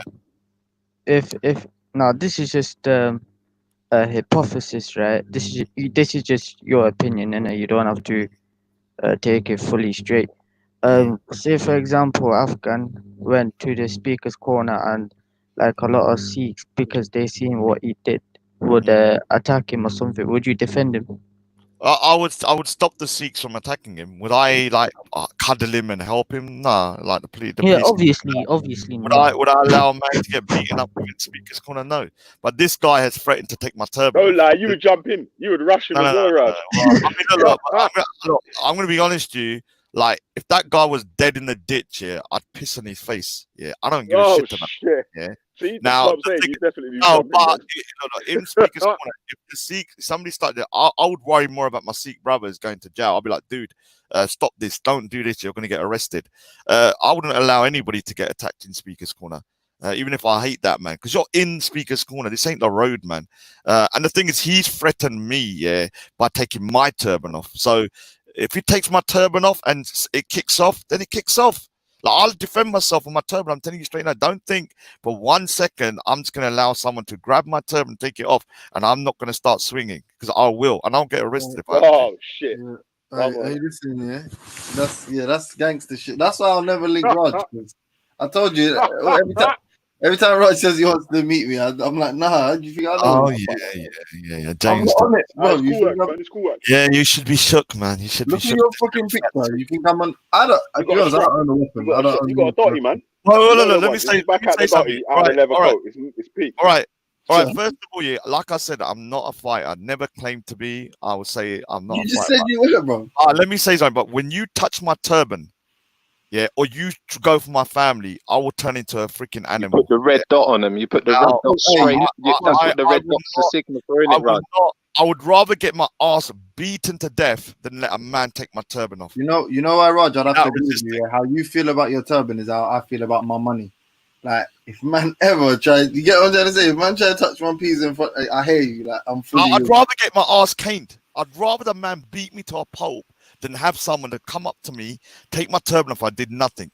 You'd have to kill me. Like, I'd rather you kill me, because I'm not going to live with that shit.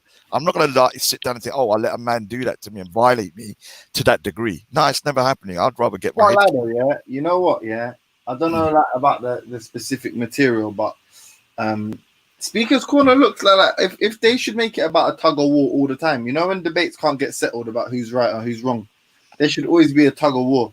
And I reckon, based on what happened yesterday, Muslims beat BCCI in the tug of war.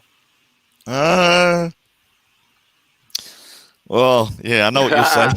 I know what you're I wouldn't agree with that. Oh I no! wouldn't Hold on, agree with that. hold on. Yeah, all right, yeah. The tug of war, but you're going. It was uneven, wasn't it? The tug of war, because Yeah, like I you know. got. I'm not gonna lie, the Tug helmet, of war. the lid the guy had on it gave him extra leverage in it, like to sort of when he leaned back with the helmet on, it sort of that swung because Toon looks tough. She looked like she'd beat a lot of speakers corner attendees in an arm wrestle. Like I know she'll fuck up a bag of man in an arm wrestle, but yeah, I was surprised she was the one that took it. Listen, I saw I thought it was gonna be the other guy. I saw her back. I saw her back a little bottle of that special water thing. So I think she might have had a little bit of the advantage on Holy James water. as well. I thought he was gonna That's say, why. yeah. Hey, listen, that's why you need about to have Alan. teams like Hudson on your team, though, cuz. You Huh? need to have these beams on your team, fam, because they'll back it. You get me? They'll back it. They won't just stand there and watch you get broke up and all them shit there. You're getting rushed and shit, man. You might need your beams to drag you out and shit. You get me? We said I heard she had a picture of something like a rat. Either the Prophet was a rat or the Quran was a rat book. Like had a rat on the cover or something. Yeah. Eating the Quran. A rat eating the Quran. I'll be honest with you, I did my own censorship. I actually put my hand over the camera when she was showing it. Well, I turned into a right little simp yesterday, but I didn't want to problem. But basically, it was something about Yasser Qadi. I don't know the whole story. There's a guy called Yasser Qadi, and he said something that was quite controversial about Oh yeah. So I don't know the full story. Something about there's inconsistency. So He said he basically he had some private emails, and basically what happened was one of them emails said that he basically doesn't believe the Quran is consistent or something like that. No, he And said then, something about the job as well recently. Shahid, we saying they woke you up out of your coma, yeah? This is the most awake I've ever heard you. What coma, man? What coma, man? You bro, is this the first time you hear me speak like this or something? Yeah, Man? you just sound like you've had a few bags of Skittles. You sound a bit. Nah, you know why? You know why? Like Johnny Because Five, bruv. You sound like Johnny Five now, dude. Bro, listen. Yeah, I'm in Leicester, fam. That's why, bro. Jeez, say what? Tell them again. Man went down to Leicester yesterday. You get me? Okay. I hear that still. I hear that. Obviously, you got to stay alert in Leicester, innit? One of those ones, innit? Yeah. Had a little cooch on the way up there, yeah? Had a little cooch. Come on. Little recharge now. Now back to the thingy. So I think what she was referring to was that there was something about Yasser Qadi and Muhammad Hijab in an interview, and he confirmed that again. So all I saw was there was two pictures, one with the holes, like like a rat had bitten a book, and that was one of them, showing the Quran with holes in it, and the one was a mouse coming out of the Quran, like it eat, like when something burrowed into something, and so the mouse was popping out. You know what I think? Yeah, I think like everybody's being overly sensitive because most of the time, yeah, Muslims say that they don't want to speak to Hatun and she's desperate for their attention. So now not only does she have a Muslim like giving her the attention of like, you know what I'm saying, of like being concerned with whatever it is that she's talking about, but they even like there was even some like physical contact, which is the height of like sort of attention or someone being focused on you. So I think like to be honest with you, I'm proud of her. I'm proud of what she's done. Man, like Reggie, jump and defend your Christian sister, man. Yeah, I think like she's like, bro, this is I bet you if you asked her and she was being honest, what would you rather? Being excluded and ostracized by all the Muslims and being given the cold shoulder, or them trying to grab at you? Even as I agree with James. I agree with James on that theory that it was quite entertaining. It was the best entertainment of Speaker's Corner so far this year. So that's why I'm so grateful for it. And is it a coincidence that I turned up for 1.5 hours and all of this happened? Is it? I don't know. Do you know she's a real bad girl as well, yeah? Because she could have used that opportunity to say like, he touched me inappropriately or something, but she didn't. That's gang shit, because I reckon even if someone had, I don't think she would have complained. Because, like I told you, bro, it's hard when no one pays you any attention. Especially, but she has been touched up quite a few times in the park inappropriately. Yeah, by who? By the Christian? No, he doesn't want it from the Christian. But I don't in the park still. Yeah, this happened to her before. Yeah, by who? Got behind her and touch her and stuff like that. Yeah, I don't know. There ain't no names. Like so and so and so and so, but there's been complaints made. And there's been people that are there that have no dog in the fight who Some man have are free with confirmed their hands in there, like, in the crowd. And Are you that, you listening know what though? I'm saying? Yeah. Are you listening though? Yeah. Character assessment. You've been touched up by Muslims, and yet. Oh, man like Reggie. Let man like Reggie. The Hold on. Christian Hold on. All right, man. You chase them around the park constantly. What does that say about somebody? Exactly. It's creepy, man. North side, Paranormal, I isn't ain't never scared. East side, yeah. I ain't never scared. It's like Duppy. West She's like side, she I ain't going like never mad scared. Duppy. Never scared. She all Yeah, going me. like mad Duppy.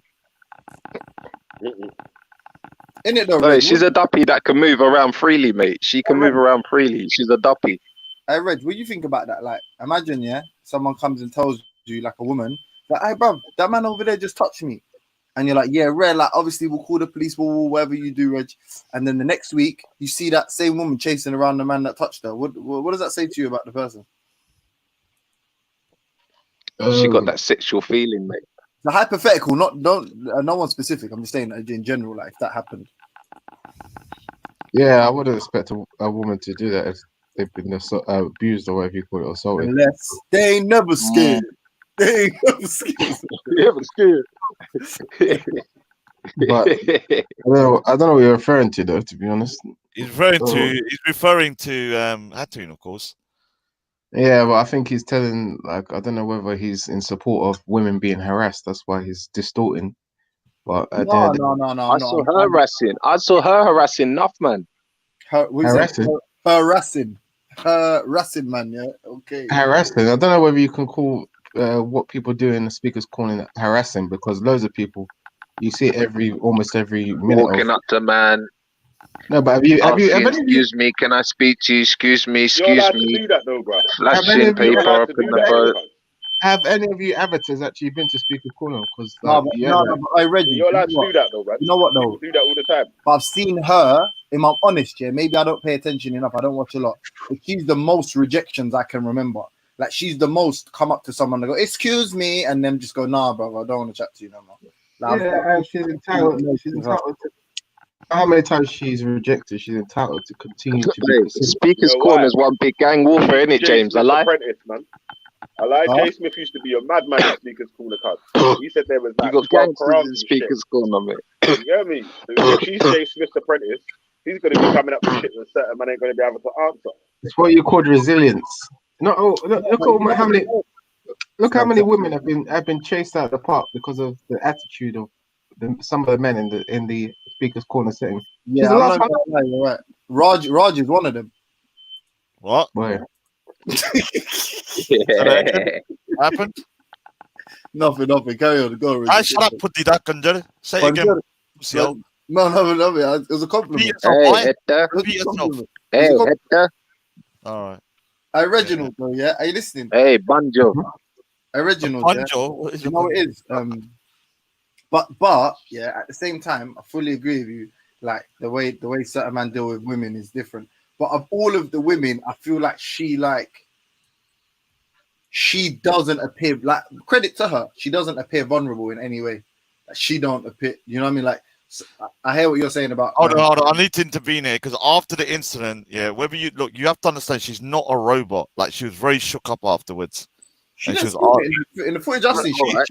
She puts a strong face. She puts a strong face. A lot of people do that. They'll put a strong face in front of the people. But from what I heard when she left afterwards, that she was very shook up. So she's going to go back next week and do the same thing, Rod. She does it every single week, bruv. What are you talking about? Right, so she believes, yeah, that what she's doing is she's protecting her religion and fighting for God. So she will. I'm saying for her own mind, she's probably thinking, okay, my safety and everything here is not as important as no, that's not the case. I'm not saying that's what she thinks. But listen, I don't. No one should touch anyone. A fact, yeah. But you had an image that you knew was gonna antagonize a select group of people, and as a result, one of them tried to forcibly remove or not remove, tried to she's entitled to take that thing off you with, I guess, like considerable force or whatever kind of force you'd regard it as. That isn't the same as I'm in fear for my safety, because some of She's the entitled to. things She's religion are entitled to. worse, but some of the things she said about the religion are worse, and nothing's happened to her. So I don't think she thinks like as a result now No, Muslims attack me. Do you get what I mean? You. No, she hasn't. I mean, she doesn't. Sometimes she says some stuff that is really, really provocative, but she's not in the same mode as, say, like someone like a Tan or something. She's entitled to express her opinion of the religion. Like a lot of you people. No one says she's Like not. a lot of, I'm not agreeing with what they did at all. It's not right. like a lot of you people come onto the panels and express your opinions on other people's Yeah, beliefs. and they get vexed. And I understand you guys want to They hide get behind mad. They get sick, bro. and you don't want to reveal G yourself. Block, bruv. You know what G Block does to them, bruv? It cleanses them, bruv. It cleanses. I understand that, but if she wants to come out in the open and say what she feels, then she's entitled to do that. Who said she wasn't though? I don't think you know what I'm saying. What I was responding was what Raj said, and what Raj said is she was forcibly shaken up, right? I'm saying after she didn't appear to be, but then he's saying no, like the consequences of her action, and I'm saying given like some of her past rhetoric, I don't think she fears any reprisal. You know what I'm saying? No, hold on. Listen, mate. You Christians and Muslims and all you lot are turning that place into like a mini freaking Israel, mate. Turning it. That's what you lot are doing. Wow, with each other. That's a joke. When people like you, come out with things from the back of your the computer, or, without actually going to the place. It's evidence, though. It's evidence. Look what happened to her. Have you actually been there? Yeah, I've been there. Okay, so what was mad. it before that you? What was it before that you say we're turning? What was it before? When you Listen, initially? do you want me to tell you what I'm seeing it? All I'm seeing it is slowly, it's slowly getting to be like a gang warfare down there, mate. No one's got no respect. It's a joke. I don't see no religious people down there. All I see is madmen. Since I've been there, and it's not very long, 3 years, I haven't really been there consistently. It's always been like that. There's nothing new. Right, no, it hasn't all that. When I first went, Speaker's Corner was like a freaking open air mosque. I'm not gonna lie, and I'm being truthful with you. It's like 95% was just Muslims. There was no real comeback. The only people there were like Sarah and a couple of other people, and I think Jay Smith just left.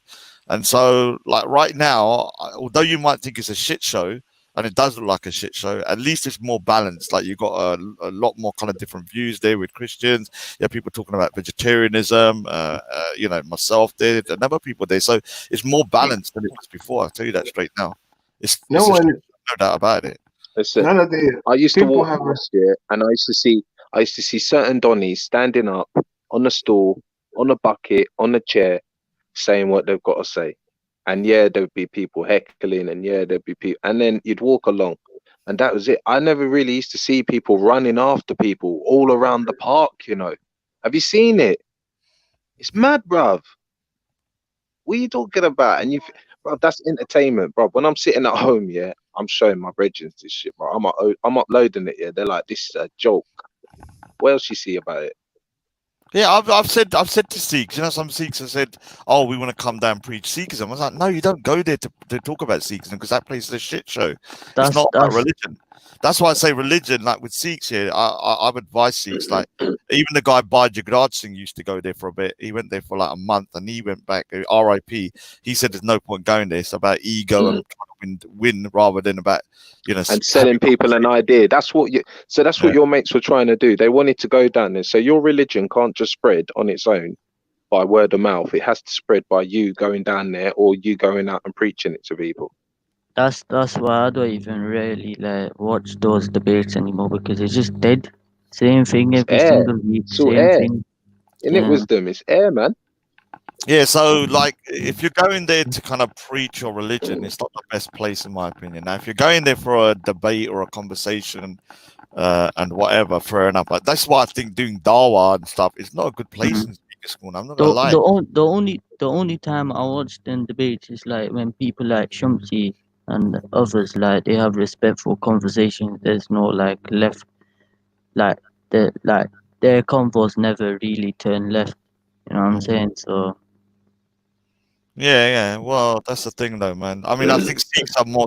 Most Sikhs, apart from me, are more smart. But I don't talk about Sikhism anyway, because I don't see the point. To be honest with you, I'm like, all right, what's gonna be proven there? It's gonna get into some religious kind of argument. But the Christians, look, man, like Reggie, do you agree with what I say here? I don't know if you heard before. Do you agree that you probably are that the Christians probably are not acting out of anger, but they're kind of like reacting to the fact that the Muslims or the Islam mentions the Jesus Christ, the Bible. I think when I read out, I think it mentions Jesus like 80 times, and that the Christians are kind of reacting to a narrative that they believe to be false narrative of who Jesus is. So there's a reaction to their dawa, because their dawa is constantly mentioning Jesus.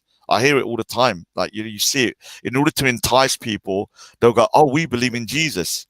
Yeah, but they don't tell the full story. No shit. Yeah, What do you it's the think? same old story, bro. It's the same old story, mate. Yeah, definitely, definitely, I agree with you, though, Raj. I mean, obviously, we have to be mindful of that obviously when they're coming to the park to propagate their religion, they're having to decimate or try to criticize Christianity. They don't really like, the atheist side and stuff like that. They don't really go and try and really go at that one much. But Yeah, they and really, I was trying to say, like, because people say, "Oh, Hatun is offending Muslims," and I agree she is. But think about the offense Hatun must feel when she hears people that saying that, Muslims saying Jesus didn't die on the cross. There was another good dude on there. He didn't get resurrected. He's not God, and that's been constantly being propagated in speakers. As a Christian, I'm not gonna lie, a Christian has a duty. Not a right, a duty to defend their faith. I believe they do. Should they do it in the way they do it? No, I don't agree with the tactic personally, but I can understand why they'd be upset. I'd be and upset. most people, I don't know. There's a lot of people that once you've been to that park for quite a number of time, you become more. What's the word for it? You become more provocative. You become more hardened anyway. Yeah, You you don't get desensitized. Yeah, exactly. And then you can even get worse and worse. So Hatton is probably a lot more, what's the word for it? Not aggressive, but a lot more vocal about her opinions. And probably opinions have been lowered because of the way that people behave. A lot of people, even you, Rajman, like the longer you stay in Speaker's Corner and the behavior that you see makes you even feel lesser towards Muslims. Yeah, no. Look, the problem is here, what you see on camera is just one. Understand this about Speaker's Corner. Like yesterday,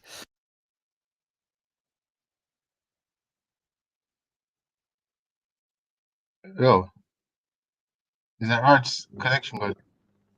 Yes, it is his connection. yeah, but they, can you hear me? Yes. No, I was saying that, yeah, look, it does. Look, one thing that annoys me is that, sometimes I'm talking to people and we're having a good conversation and stuff, and then the shit hits the fan and everyone becomes very tribal. Yeah, you'll see it. All of a sudden, everyone's like in their own little camps.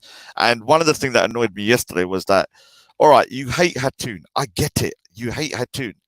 But when a woman is pushed to the ground or pulled to the ground, whether you hate her or not, it's wrong. Yeah. It's wrong. You can't, and people are justifying, oh, she deserved it. She's this, she's a provocateur. I'm like, freaking it, man. Like, imagine if somebody did that, to a Muslim woman or somebody from your own community. You'd be freaking up in arms. It's not right, yeah. Yeah, it's not right. I mean, you can say, okay, I think she's a horrible person. She's nasty. You can say that. But you can't justify her being dragged to the ground, because she was dragged to the ground, because I saw it with my own eyes. She was dragged to the ground. Yeah, I don't know. Since I don't think Daniel and what's his name again? They don't really come there at the moment, so I don't think that's really helped things. Because they used to support her. Do you know why they're not coming down? I think it must be because of the coronavirus and stuff, I'm assuming. Yeah, that's what I'm presuming as well.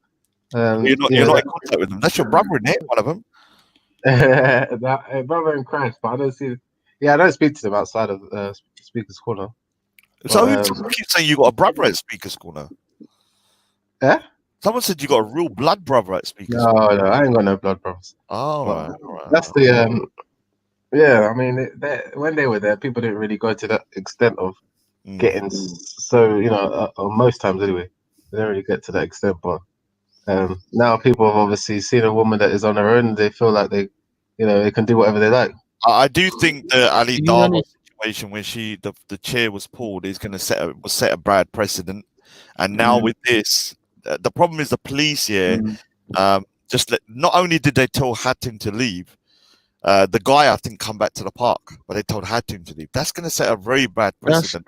that's all true hypocrisy in itself, because you're letting the person who oppressed her stay in the park, but you tell the victim to not come back for a week. It No, just doesn't make sense. the police have been quite, you know, they've shown many times in the park that they're scared of the Muslim retaliation, or you know, they're not able to deal with the groups. As soon as they form a group, the police are scared to. I think engage them. sorry, but I think we've got to say Sunni Muslim, because it's not just like all the minorities are in that. Trust me, I know Sufis there, I know there's Shias there, and trust me, they're not causing the same issues. I'm telling That's you. what I was saying. Yeah, like a lot of the Sufi and Shia, they don't really do anything. They just have talks, and that's about it. Well, they just don't go there. Yeah, but whereas you see with and I think it's mainly the Salafi position, because most of the Sunnis there are Salafis. They're not like other groups, if you know what I mean. Yeah. I mean, guess who was there? Abu Aisha, that little prick. Wait, what? Did you not see him filming me? No, I did not. Oh my god! Luckily, he's taken the video down, but I got the recording. A little Abu Aisha was Haroon Saeed. He was standing. Guess how far away from me? 50 meters. Yeah, and he called me a Kanzir. Kanzir. Yeah, and then when he come close to me, he put his camera down. He's such a little bitch. I need to find out his age here. If he's a young boy, like below, let me say, I'll say if he's like 20, I'll let things slide to a certain degree. But if I find that he's 25 or something like that, yeah, trust me, like next time I go to the park, like, because I can't stand when people talk shit about me and they're right next to me and they don't say nothing to me in real life. You know, so the guy was right next to me. And also, there's the issue of praying in the park. Obviously, I personally, I say this: if there's an issue where the police have made it fully clear that you're not allowed to pray in the park, then like for me, if I was in the park, right, and I know the rules that you're not allowed to pray in the park, I literally walk out the park. I don't have no problem. Like Reggie, like, for me personally, I've never had an issue with the praying. I'm gonna be honest with you. Like I thought it was a big deal about nothing. As long as they stayed out of the way of the entrance, I don't really care. I've never. I mean, people probably think I'm lying. You can ask people in the police meetings. I pretty much kept quiet when it comes to the praying and stuff. But if a rule has been set, yeah, by the majority and the police, then you have to respect it, even if you disagree with it.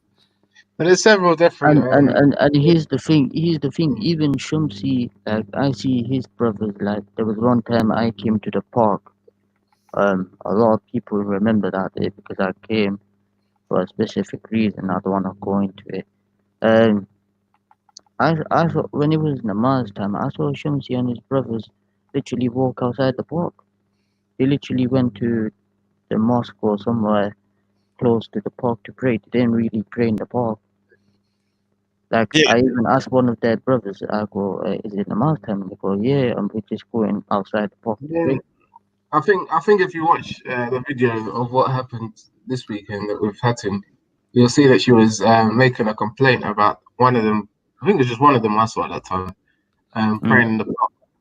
No. Let me just elaborate. There was about 4 or 5 of them. There's if you go to Steve's Twitter, I put it in the side. There was 4 people, and I didn't see this, but what's his name? Zachariah was doing the call to pray.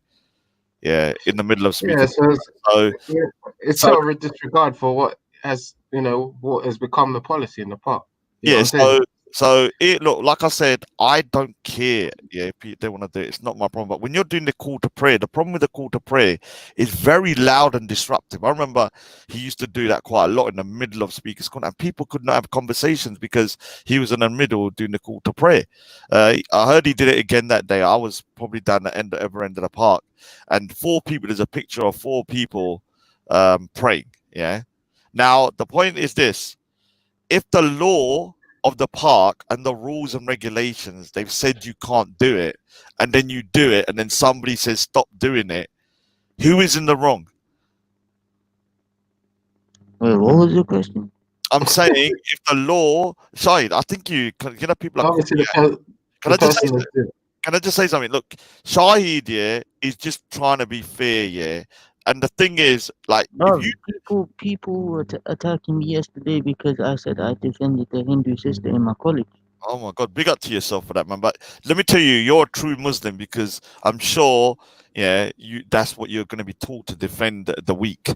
Yeah, so big up to yourself, man. Don't worry about these people. They're going to be burning They're in trolls, man. I don't even give them They're going to be, attention. some of them are not trolls, they're real people, some of them. So some of these people will be burning in hell, man. Okay. Yeah, let me, I'm not Shia, by the way. That oh, you shit, it's just Sunni. Oh, oh, why are you not in wisdom? Sahid. I'm Sunni, man. Yeah, but you still believe Shias are Muslim, though, don't you? Obviously. Yeah, so Oh, he's not what you call a hardcore kind of Sunni Salafi. yeah. It's more of a I don't know what he is, but he still believes It's Shia. like half Sufi, like Hanafi type, yeah. Yeah, so Sufis, yeah, so Sufi thingy. So so the point is, if the park says you can't do something, and then somebody, all right, so I was asked the question: if in the park it says you can't pray more than one person, but there's 4 people praying at the same time, and then somebody, doesn't matter who it is, goes up to them and says, "Okay, you can't do this." Who's in the wrong? The people praying at 4 people, or the person calling them out? You see, some people, obviously the person praying, but some people try and create like you had it with reactionary. I think since they ban it, you know, the major incident where they banned people, yeah, with Amy, etc. You know, he was going around saying that, oh, you know, like acting as if they were some sort of victim, as if the rule doesn't apply across the board. But at the end of the day, if there's that rule and it's, you know, when you see it as well, it doesn't look good. To be honest, like pertaining to the whole praying issue, I would have a problem if anyone prayed, not just Muslims. Yeah, so would I. If a Christian prays in the park, I would bring it up. You know what I'm saying? The same way I Yeah. see. Yeah, for me, I don't like if you go to the grass area and people are praying individually, it's not really a biggie. But when you go to the middle of like the pathways, etc., and you're praying, you're blocking Yeah, people. the Like, middle, the middle, I can see. Yeah, there's a problem with that, but on the grass, I don't. Yeah. yeah, well, you know what I mean. So obviously, some people just they do it because they want like to show people. They want to create some sort of a view that they don't have to they're I exempt from don't the know why laws. you would pray in the middle where people are entering the park. So I don't Yeah. understand that. Yeah, I never got that. I never understood that one, but you know, they get what they want, and that's the attention from doing it. No, but I But mean, the side bits were not. I'll be honest with you, I didn't look when it was on the side. Yeah, I remember there was like 20 people deep, and it didn't get in the way. I didn't think it got in the way. It does get in the way when it's like in the entrance here because they started doing it at the entrance. I can't remember what the reason was, but they had to do it at the entrance for some reason. That's when it started becoming a problem. And the worst bit about it was Zachariah doing the call to prayer because that totally disrupted the whole of Speaker's Corner when he did it. You'd have to. He was just in the background doing it, and yeah, it was disruptive. But like I said, man, I don't have a personal issue with it. But if the police say you can't pray more than one person, and there's 4 people in one row, and then Hatun says, "Okay, stop doing that," whether you like Hatun or not, she was in a right for telling him to stop breaking the park rules. Yeah. What? No, rules are rules. You have to respect them at the end of the day. Yeah, I mean most Muslims do respect the rules. But I think some, like, the problem is you have new people coming to the park here, and some people want them to break the rules, by not telling them. So I think Zachariah should be held responsible, and anybody that saw them doing it, because I think one or two of them were brand new to the park, so they didn't know that they weren't allowed to do it. Yeah, well, I think they were like at the end of the day, they're not really bothered. They feel like if someone goes up there and hasn't been told, then it's an opportunity to, for the rules to be re-evaluated. But at the end of the day, To be honest, the thing is, right? If there's a rule, you have to obey it at the end of the day. Now, if a person by himself, now here's the thing: if a person by himself is just going to the grass and praying, I'm not going to interrupt him. Like, there's no reason for me to interrupt him. If there's a group and the rules clearly say, yo, you can't pray in the park, then there's a problem. I don't have a problem with someone praying, but I'm saying follow the rules. Yeah, this is the thing. People are going to now say, Shahid and Raj, they said you And can't here's the pray. thing, No, no, no. I'm Let, not, let, let, and here's the thing, I'm not only saying it, Shamsi says it as well. Like, he doesn't pray in the park, he goes outside the park. So when it comes, people should tell Shamsi, why you not praying in the park? yeah, so most people are abiding by the rules, but the thing is that, like, praying is good. Yeah, no one's going to say, as somebody who's a religious person, whether you agree with somebody else's religion, praying is a good thing. Yeah. Now the problem is if I was to then, I don't know, start praying in an area like in a let's just say, I don't know, what's a place that's like, just say anywhere where it says you're not allowed to pray, or you're not allowed to stand or stay there in a long period of time, or you have to keep moving, and I then say, okay, I'm going to pray in this area. Now, whether praying is good or not is irrelevant, because what you're doing is you're breaking the rules of that place and disrupting it by your prayers. So I think your prayers, in a way, will become null and void, because you're kind of annoying people around you. How can you pray and be kind of like, one with God when you're pissing everyone else around you? Do you understand? You need to go into a place where it's where you can contemplate and you can kind of like, meditate properly, rather than, imagine Hatu and she's talking, saying stop doing it, and they're trying to pray and stuff. I don't think they were concentrating on their prayers, were they? Even when I went to the park that time, I didn't even pray in the park. I literally walked outside, found a mosque near the park, and I prayed there. All right, so a question about so Mr. Ali, do you know what? You're my biggest fan. Big up to yourself, man. I know with that email you sent me the other day, I won't make it public when you said that, Raj, I'm going to come to UK to meet you, and I want to get your autograph on a signed picture of yourself. I won't tell anyone. I'll show that email that you sent me the other day. But big up to yourself, man. But when it comes to the situation with the what is it called? The filming. Now, filming, they've come to an agreement, within this the meetings, that filming, although there's a rule against it, they are being lenient about it for the park.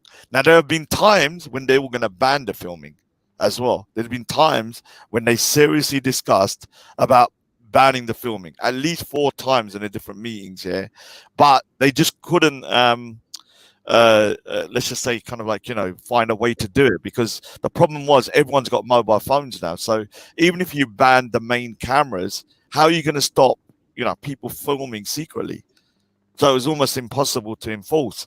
Now with the praying situation, whether you like it or not, they come to a consensus in the police meeting. And if you want to have your say, you need to turn up to the police meetings then and give your say.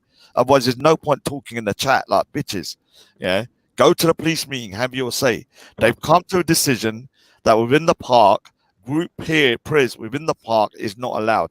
I don't really care if you do pray or not, personally, but if you're breaking the rules, then I do care. Get them to change the rules then, Go to the meetings, because the problem is, the Muslims don't come to the meetings. I'm talking about the majority Sunni Muslims. They don't come to the police meetings. So what happens is that decisions are being made in the police meetings, because that's where the decisions are made. And there's no Sunni Muslims, except for, I think there's one Sufi, and the other one's Paul. Paul. Democracy is haram. There's no. Yeah, so you don't have none of the Ali Dawa doesn't come, Muhammad Hijab doesn't come, Adnan Rashid don't come, and so then they start complaining that rules have been made with them absent. But if you don't turn up to the meeting, there is no way you can give your input. You don't need to give your input. You can just forcefully do it. The numbers there. Yeah, it's just ridiculous. I remember last time it was Raza was there. He come to represent the Shias. You had a guy. I don't want to say his name, but he's definitely 100% a Sufi. Paul was there, wasn't he? Williams. Paul was there, and Paul is like, what can you say about that? And that was it. Actually, Paul was against the praying thing, wasn't he? I don't think he was against it. I think he was saying that as long as I can't remember the exact thingy, but like I said, when it comes to like that meeting, if you're not in there, don't complain afterwards. Like, you need to speak to Ali Dawa, the Muslim community. They need to speak to Ali Dawa, Shamsi, Adnan Rashid, Hashim, and Mansour. Why do they refuse to come to the police meetings? In 3 years, not a single one of them have turned up. Well, to be fair, them guys are not really concerned about. That's not what they're there for. No, but I'm talking about if you are upset that they made a decision about the prayers, but you didn't. It's like saying, Donald Trump got elected, and then you ask someone, "Oh, did you vote?" Oh, no, I didn't vote. Well, Raj, those people that you mentioned, I can't remember much. Them. I can't remember them voicing their discretion with the banning of praying in the park. I've not actually seen that on records. Who have you seen actually go to the meetings, Rog? The last time I went to was most of the DCCI team was there. You had Hattoon and them guys, Steve the Atheist, myself. Who else was there? Oh, Betty went there last time.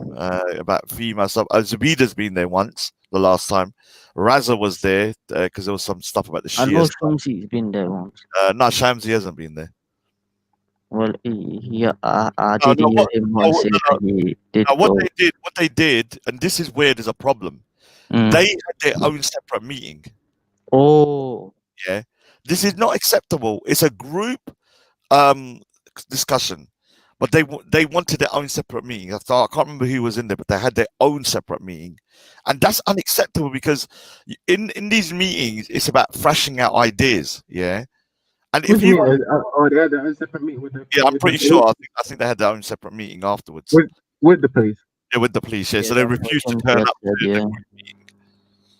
Oh, I see. Yeah, so what's the point of that?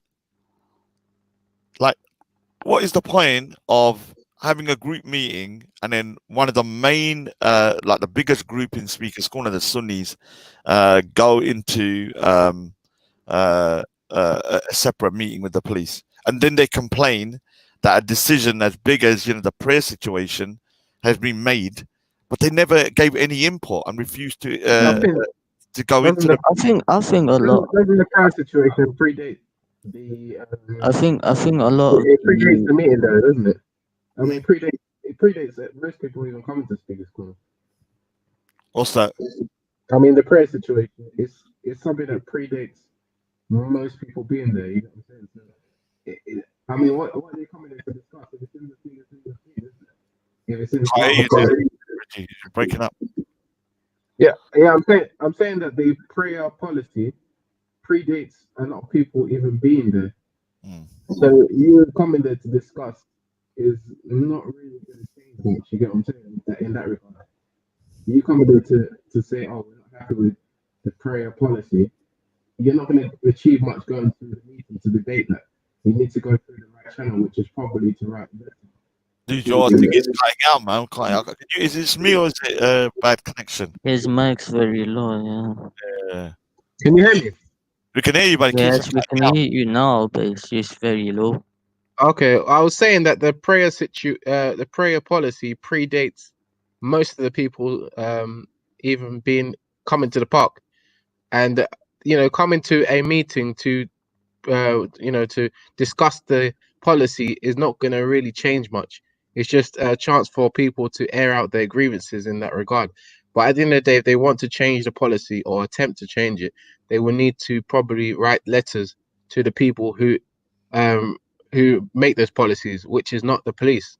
No, I disagree with you. I disagree with you. Have you ever been to the meeting? No, I haven't. No. It has a lot. Remember, it's in a police station. You're looking at the royal parks. They're the ones organizing the meeting. Yeah, and we're with the police. So whatever we say in those meetings, they literally write everything down, and then they will discuss it to try and get it enforced at some point. So with the prayer situation, when they were discussing it, there was no real Muslims to defend the prayer situation. And so when they made a decision, because they were invited, but no one turned up. And so when they made the decision that only you can't pray in the park, they were absent from defending their side, basically. But if I recall correctly, they made the decision about, we're talking about when I think Amy might have been the catalyst behind the main prayer being banned. But at the end of the day, what was I going to say? At the end of the day, the meeting was after that, way after that. So the decision had already been made and enforced way before the first meeting. But it could have been if the Muslims had come to the panel and they made a strong enough. They would have retracted. No, I'm not saying they would have retracted, but it definitely would have swayed because the plate is up. There's 3 officers then. Steve Barnes is there. And if they could put a good enough case, because if the Muslims in the thingy then made a good enough case to sway other people. So imagine somebody was sitting on the fence and they come to the meeting and they say, okay, this is our thingy. That person who's sitting on the fence here, they would have might change. And then the more people are saying, okay, let's let things kind of like slide. Well, they could have got it changed or go more lenient. They could have said, okay, we'll have 10 people at one time. To be honest, I don't understand why people who, they do go to the park and good people who, good Muslims like Shamsi, I don't know why they don't go to the park. I mean, not to the park. The police meeting. Yeah, I don't understand that. Yeah, it's just good respectful people, but they don't decide to go to the. No, the problem is that it's this stupid mentality. Oh, snitches. I love snitching, man. Yeah, but what are they going to the park to achieve? That's the thing. Like, that's the problem. What am I saying? So you're saying they should come, but they get most of what they want to get from going to the park. They're allowed to do their dawah as they want to do it. You get what I'm saying? Apart from the fact that some people might want to pray, but they don't want to pray there. Or they don't. For a Muslim, the prayer is one of the most important parts of but faith. So if it's that important, one of the most important things, then you should at least come to a meet, even if you just come to the police meeting to defend your case. Those people that you're talking about have no concerns about the restrictions placed on them in regards to prayer. Other people might have concerns about their restrictions. Maybe those people need to be present, but those people that you refer to, you're talking about Ali Dawah, right? Maybe I'll get. They complain about a lot of things. Well, but I mean, complain about a lot of things. I don't see I don't see Shamsi talking a lot like them, no. Yeah, I mean, I understand what you're saying. You need people that actually are gonna fight for it. Because I'll be honest with you, that's why I said I want to see people who are respectful.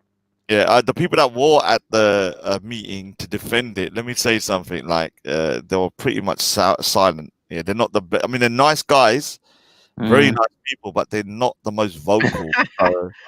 What you see, Abuka Sankara. This is what I think the most. Because Muslims have been going for about 10 years and had the most shahada, like some competition. Oh my gosh. This is the people, people should look into. Yeah. People who go there just for a laugh about it, or just try to mock each other. I don't think people should go there for that. That's what it comes up. It's a publicity stunt, man. That's why I stopped watching Speaker's Corner videos. What do you think of the propaganda though? That people they show people get converting, and God, sometimes you hardly. Most of the people that convert, you never see them again at Speaker's Corner. So I don't know what's going on there. To be honest, I can agree to that statement just because Deep doesn't go to the park anymore. Oh, Yeah. He's God a knows what's happening. So people. I need a Muslim to explain something to me, right? Oh, here we go. Wait, hold on. This is Here we important. go. Because remember, I'm an atheist, so I don't know, right? But surely, if you close your eyes and say a prayer, you don't need to go through all the rigmarole. Or do you? Like, is What are your you? prayer not valid if it's on a mat or what? Like, someone No, explain it to me. listen, you can pray on the ground, you can pray on the mat. Can you not pray standing up? Can you not just close your eyes and pray to God? That's not the way we're taught. There's a method of praying, bro. So wait. I hear you. So are you saying ultimately, if you don't get down on a mat and do all the gestures and all the bowing and all that stuff, the prayer's not valid? Like I said, there's a method of praying. We don't pray how you think of praying is just standing there having your eyes closed and just praying your mind. That's not the correct method of praying. So you're A lot of saying, so people have basically different then, methods of that praying. means it's not prayer, it's just ritual then. It's No, just it's a not. ritual. Because I thought praying was Listen, communicating with your deity. I And can I'm say, saying, well, hang hold on a on, second. hold on. If you can't pray without doing the gestures, then it's ridiculous. Is that ritual according to you? And Hindus bowing down to their idols, that's ritual according to you. That's their worship. They pray. Yeah, no. I hear you. I'm not saying it's not worship, Shahid. I'm asking the question. You're saying it's ritual. Wait, Then apply Shahid, it. listen to the Sorry, question. let me just finish and then Listen to the question. it's a good conversation, man. Is prayer valid if you don't go through all the gestures and rigmarole and mats and bowing and all the stuff? Yes or no? I'm gonna answer the question. Perfect. Okay. If Perfect. it is in a form of dua, meaning supplication, which is also a prayer, then yes, it is accepted. So I've answered your question. You have. So basically, you don't need to go through all the rigmarole and the gestures and the mats and everything else. It's just a ritual. It's like essentially Hold it's a on. superstition. Brother Ultra, did you not hear the full answer? I said in a form of supplication, which is another form of prayer. You do not need to go down on your knees and like bow down and stuff like this. Well, then perfect. Why not? Why don't people just do that then? Yeah, so yeah, that's an interesting thing. So, if you're like bedridden and you can't move, and let's say you're paraplegic, so you can't do the whole thing, your prayers will still be accepted if you was to do the prayers, but without the movements and stuff. Prayer can be done in different ways. Obviously, in situations where if a person like they can't move, Yeah. then they can pray just by like sitting or something like that, stuff like that. So it's acceptable. Alright. It's sounding like Zakir Naik at the moment. Nah, I don't even like Dr. Zakir Naik, man. It's acceptable. I don't like that guy. Yeah, I mean, it's interesting, but I The think guy, I think the guy once said, "There's 1,000 things that God can't do." I'm like, eh? God. Oh no, I didn't realize. Did you really say that? That's what he said. Yeah. Crazy. Did he get a stick for that? I'd be surprised. I'm I think surprised. a lot of people here complained about that. Yeah. All right, listen, fuck that. Raj, when Sikhs pray, is there like a ritual and like motions and that you have to do? Just say method. I mean, it's not as rigid as say other religions. I wouldn't say. I've seen. Obviously, I'm not the best person to say I pray, but I do. My mum does, and my brother does, and there's not a ritual per se. But yeah, you do need to be in a good frame of mind. You can't just like you gotta be in a good frame of mind. You gotta be kind of like I don't know if you want to Right, be so sitting. Raj, can you get into the right frame of mind by merely closing your eyes? Yeah, 100%. Right, okay, so in the Sikh faith, if you're in the right frame of mind, is your prayer any more or any less valid if you don't go through all the usual rigmaroles and stuff. Well, the prayer and being connected to God is the main thing. It doesn't matter about like if you're doing somersaults and stuff. If you're not connected, then the prayer is not really valid, is it? You need to be connected to God. So the main thing is just to be. Where's it the word contact? I don't say the word, but basically, you know, when I see my brother or my mum pray, because they do it out in the open, I pray sometimes. It's normally like whatever, but so they just normally have their eyes closed. They might have their legs crossed, sitting down, or standing up with their hands together, just praying. And that's it. There's no real ritual per se. So basically, from what I heard you say, is it's just literally about the state of mind you're in and your connection to your deity. Yeah, to God. Yeah. So I'll tell you what, religion is just nonsense. Just makes human beings do and say really.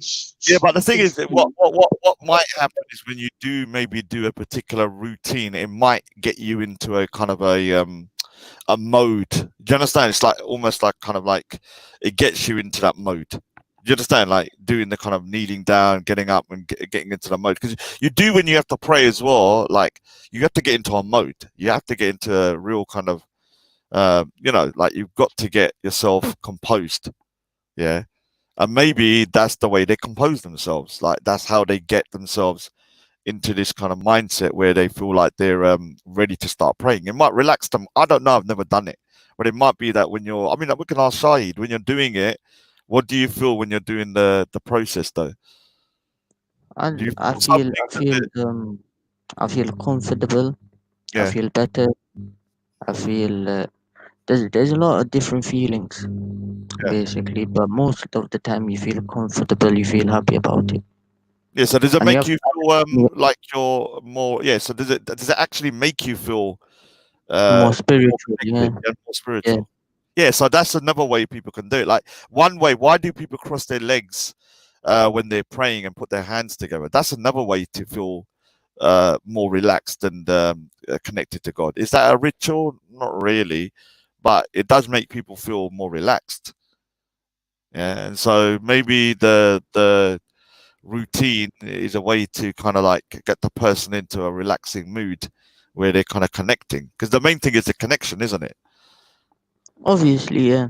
Yeah. So if that with you for Shahid, if that makes Shahid connect, then job done, innit? Job done, need no say no more. Yeah. So yeah, what do you say about that, Ultra? I don't think atheists can really understand, to be honest. You know what it is? If I'm honest with you, what I'm trying to be conscious of is applying my lack of understanding to religious people. I mean, from an outsider, it just seems like fucking nonsense. Like absolute nonsense. Like where if you need to get into a frame of mind, you can literally close your eyes and think about things. No, it's not as easy as that, dude. Trust me. No, wait, Raj. All right, Raj, let me ask you a question. If you personally closed your eyes and wanted to get into the mindset to worship your deity properly, right? Right. If you close your eyes and start thinking about God, would you start thinking about vaginas and nipples and clitorises? No, because you're thinking about your God. Whether you're doing all this stuff. No. In the ideal world, yeah, I would say no. But in reality, your mind drifts. I don't think you understand. It drifts. Like it does drift. So anything that can get you to concentrate is something that will distract you from thinking about something else. Is something that is probably a good thing. So I found that if you're just standing there with your eyes closed, your mind will drift. But if you're kind of like with your crossed legs, with your hands together, and you're sort of like closing your eyes, maybe moving it a little bit, that will get you into because some people kind of like shake it, like move back and forth a little bit. That will give you a more of a some people meditate as well. Yeah, so it will make you more relaxed and it'll stop you from getting distracted up to a point. So if somebody's doing when Muslims do the prayers and they're doing a particular routine, maybe that is their way of getting themselves in a mood and relaxing them to the point where they can get connected. Like as long as it doesn't affect anybody, it's none of my business, man. To be honest with you. whether someone wants to do a routine or not or whatever. None of my business. That's entirely my stance as well. I don't give a shit what anyone wants to do, but as an atheist, it's just fanciful nonsense. That's just how it feels. It just is. Because I would ask anybody who may have done a study or referenced a neuroscientist and had a look at studies to say the frame of mind you get into to pray, is it the same as meditation, or like can you get the same effect by reading a book or looking at your children? I don't know. It's just I feel like these studies should be done. Do you know what I mean? I personally, when I read a book, I get bored. That's just me. Yeah, I get bored of books as well. I'm not gonna lie, very bored. Hey, let me just address one thing. Ram Gadiya Chawala. Obviously, how do you know I'm Ram Gadiya? I've never mentioned the caste. I don't believe in caste. You say you apologize on behalf of Sikhs. You're not a Sikh, Padida. Obviously, you're an internet troll pretending to be Sikh. Anyone reading his comments obviously hates Sikhs because everything is written is anti-Sikh. No Sikh would write Sikhs are groomers. No Sikh would write Sikhs are groomers. Remember that. Yeah, a Sikh wouldn't come to the internet start saying Sikhs are groomers. Sikhs are groomers. Everybody, Sikhs are groomers. Obviously, he's probably a Muslim. It could be Afghan. It could be something like that. That's on a troll account, man. Obviously. Chawala. Chawala. We have a new guest on the panel, Mr. Popeye. Hello, how you doing? He's not new. Oh, right. Yeah, he's new today. The eagle picture, I think. Is it eagle? No, it's the Liverpool crest. Oh, okay. Because they won the Premiership. Oh, allow it. No, I'm just saying everybody supports the team, don't they? Yeah. Sorry, dude. My Mr. boys. Ram Gadiya Chawala. I don't live in Forest Gate. Padida Neville Road is in Forest Gate. Oh my God. God, there's some of these guys are so dumb, man. Everyone knows what area I live in. It's very easy to find out what Gurudwara is. Why do people want to find out where people would live? They want to come round. They want to come round for breakfast and tea. They want to come round. You know what I mean? Yeah, tea. 1 lump or 2. It's like going to some random uncle's house asking for some tea. Right. Yeah. Well, don't worry. Don't worry. A lot of fake internet accounts pretending to be Sikhs. Big up to you though. Big up to you though. The fake Sikhs out there on the internet trolls. You know what I find weird here is like there's so many trolls here hating me who pretend to be Sikh, but not a single Sikh in real life has come up to me. I think only maybe one in all my life since going Speaker's Corner that said a single thing to me. Yeah, if I was really hated that much, trust me, I'll be freaking like getting heat 24/7, man. So yeah, all of you guys, it makes you feel better to pretend to have these internet troll accounts that are Sikhs. Doesn't make no difference in real life. All it does is on the chat, you just make your ego feel a little bit better. But in reality, in real life, no one says shit to me. And even if they did, I still wouldn't stop what I'm doing because I am the Rajanator. Can't stop, and I don't stop now. Yeah, I'm not stopping it. What did I understand? It doesn't matter. It doesn't matter if the 50 billion people tell me, Raj, stop. If I don't want to stop, I won't stop. Obviously, it's not 50 billion people. You can hate me now. I think that's the same with Hatun, yeah. All I'm gonna say is All I'm gonna say is because I know Popeye is on the panel. I just hope that one individual doesn't jump on. I'm not gonna name his name. You know who I'm on about. What? Okay. That Paul guy. Oh, the weird fella the other day, the troll. He said he was trolling the other day. He said when he come on, I don't know what he was on about. He's saying he had my name and all that. Like, why would I don't understand people like that. Do you know what I mean? Just don't understand people like that. That ain't my name. Do you know what I mean? Trying to dox you or something like that. But you do. What's that? I'm not talking to you, dude. I do what? I wasn't. Yeah, I'm not talking to you. Yeah. Just ignore. I'll ignore you. Yeah, I know you too. I don't want to come on here and make up dramas on the man's panel because that's what's happened. I'm not into that. Do you know what I mean? It's not fair. Well, you did that on Reels channel for months, didn't you? Yeah, but that was different, wasn't it? All right. Well, you killed the Everything channel. went. So. Oh, we're gonna go back to this, Raj. Oh, Oh, you are. so boring. Hey, can someone else? Anyway, Can you maybe stop, Raj? hold on, Popeye. Can any of you this is a bit off the topic what you guys were talking about, but I just popped in my mind. Is anybody here would say that things like Islamophobia or racism are like issues that you would say are high on your do these issues actually impact you personally in a major way? It doesn't impact me as much. I just go on with my day. Yeah, I mean, because I especially on didn't. this channel, this channel and a lot of channels here that I seem to bump into, they seem to be the biggest topic, as if like these are the biggest issues that people seem to be like. I look, man. I don't like. I'm not saying I've never experienced racism, but I don't walk around feeling like I'm oppressed or anything. Like I don't feel like I'm walking around in a freaking racist country. Like nothing happened. You're just walking about. Like I can go for a job. If I get it, I get it. If I don't, I get it. I don't think it's because I'm Asian if I don't get it.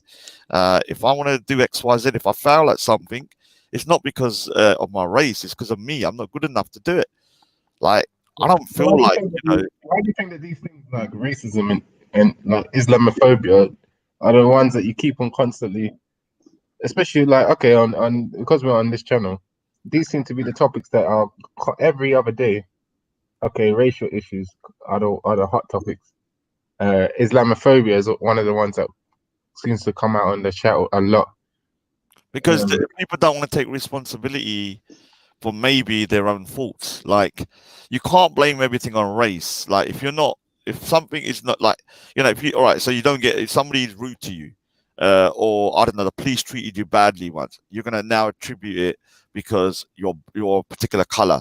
Maybe that person that was treating you badly was just a prick and he treated everybody badly, including white people, black people, Asian people, and stuff like that. And so, yeah, I think people, even with the Islamophobia thing, when people say, "Oh, we're criticizing certain aspects of people's faith," is that Islamophobia, or people just don't agree with certain aspects of somebody's faith? If someone says they don't agree with reincarnation, they think it's stupid, yeah, which people have said, I'm not going to start saying you're Sikh-phobic. I'm not going to say if someone said it because they hear that all the time. Oh, you think you're going to come back as a cockroach, or I think I don't think you're Sikh-phobic for saying that. You're just critiquing a particular aspect of my faith that you think is silly. So, what do you think, Roger? Those people that seem to like at the root of every conversation, they seem to go back to the same center point, whether it's racism, whether it's the black people here. Sometimes we seem to link everything back to the race issue. I'm sorry, those people will be eternal victims, and those people will be eternal losers. I'm sorry. Like at the end of the day, whatever things. Let me preface one thing. If your background is that your people are enslaved, like you're from America or you're from the Caribbean, I will give you more. I would say, okay, I understand, because those people have had a much, let's just say, much more traumatic experience, and their people have suffered a lot. But if you're just somebody like, I don't know, somebody just like a random dude, like is a black guy whose family or people have never experienced that, then no, I don't think you can keep on crying, kind of like, I don't think the UK is racist now, though. Personally, I think there are racists. Hell yeah, but I mean, I don't know. Like it's almost like there's a criteria whereby people make their own criteria of what racism is. So everything seems to be. Reggie, Yeah. give us a definition of what you class racism is, then. Or like what you say racism is. What should someone say is racism? I think growing up, the standard definition that I was taught is if you treat someone differently by the color of their skin. That was a standard definition. No. What do you think it is, though? What's your? Yeah, I mean, I still believe that. I still believe that that is what racism is. But since I've been to Speaker's Corner, I didn't come for that purpose. But I've learned so many different definitions. I've learned that like so many ways people can be described as racist. Just for like people just determine someone to be racist by certain undertones. You get what I'm saying? And suddenly, everybody's on a consensus that this person is racist due to them disagreeing, maybe like even just disagreeing on what is racism, can Have you lead ever to. been stopped in church? Yeah. Yeah, well then we'll say, is that sort of racist? You know that you must be to go college or something like that, don't you? No. No, when you went to school, you're not on the road and you're not doing madness, are you? No. You're just going doing what you're doing, and the police are targeting a certain people all That's the a type time. of that is a type of racism. Yeah. But, Yeah, well, that's the way I've seen it all. The way I've grown up, and where I've grown up, it was like the sus law in the 80s. That was exactly the same as stop and search, and the police would provocate people, like push them in their chest. So you're a youngster, you're not going to stand there and let him well, push you in your chest. You're going to hit back. Because people have expressed spoken about this one. Reggie, you know that guy's whiter than snow. Yeah, so I think you got more. I didn't say that. I didn't experience. say that. My colour of my skin. For me, yeah, I don't know what. There is probably a reason behind it, but for me, when I hear like these stop and search, it's not really a thing for me because okay, I understand it goes on and it happens to a large extent to certain people within my community, but for me, it's not my biggest gripe when it comes to what we need to be challenging. You get what I'm saying? It is an issue that needs to be challenged, but at the same time, it's not really like okay. So is it like if you were going for a job or something? But wait. Hold on. What do you think what do you think is the biggest issue that should be tried to tackle first?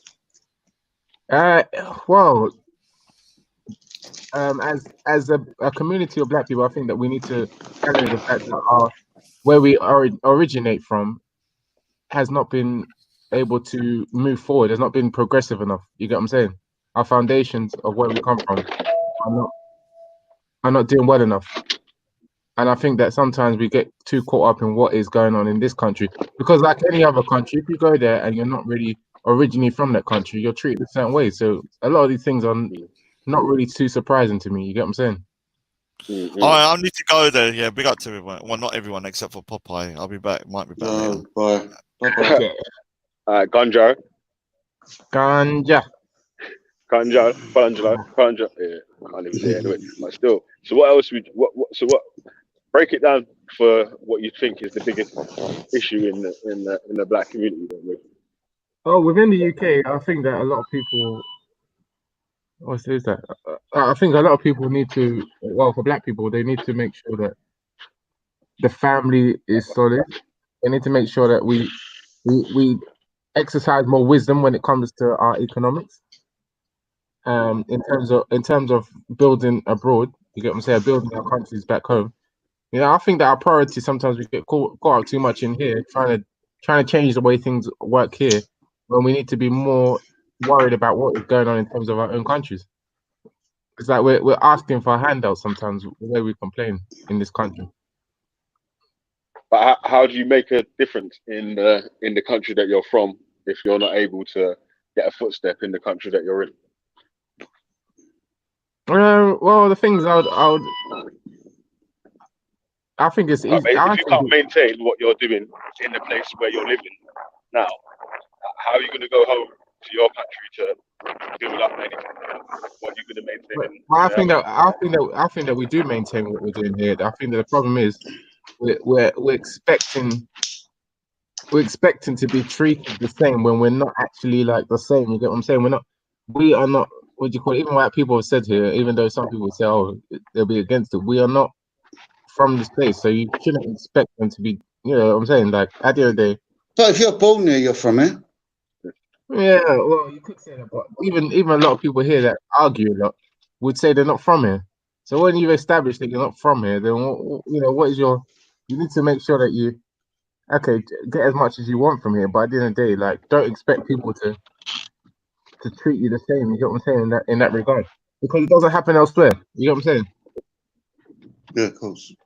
It doesn't. And I don't know why people seem to, if anything, is xenophobia. You get what I'm saying? Yeah, do you feel like do you think that you should be treated as a second-class citizen in the country that you shouldn't be afforded the same rights as anyone who goes to school or works in the same country or whatever. Like, should there be levels of like different levels of how people are related No, or rated or whatever? I don't think that you should be treating people as certain, obviously as a class system, but I believe that you should expect there to be a level of favoritism, and it's not built around racism. If anything, I would say it's built around tribalism. It's built around people being more familiar with those that look like them. And it's what I'm saying, it's common in every single country. It's not something that is that is unique to where we are now. It's cut off. No, where's he Cut gone? off, man. Cut off still. Yeah, I I beg you was to saying, repeat that for me again. I had to restart.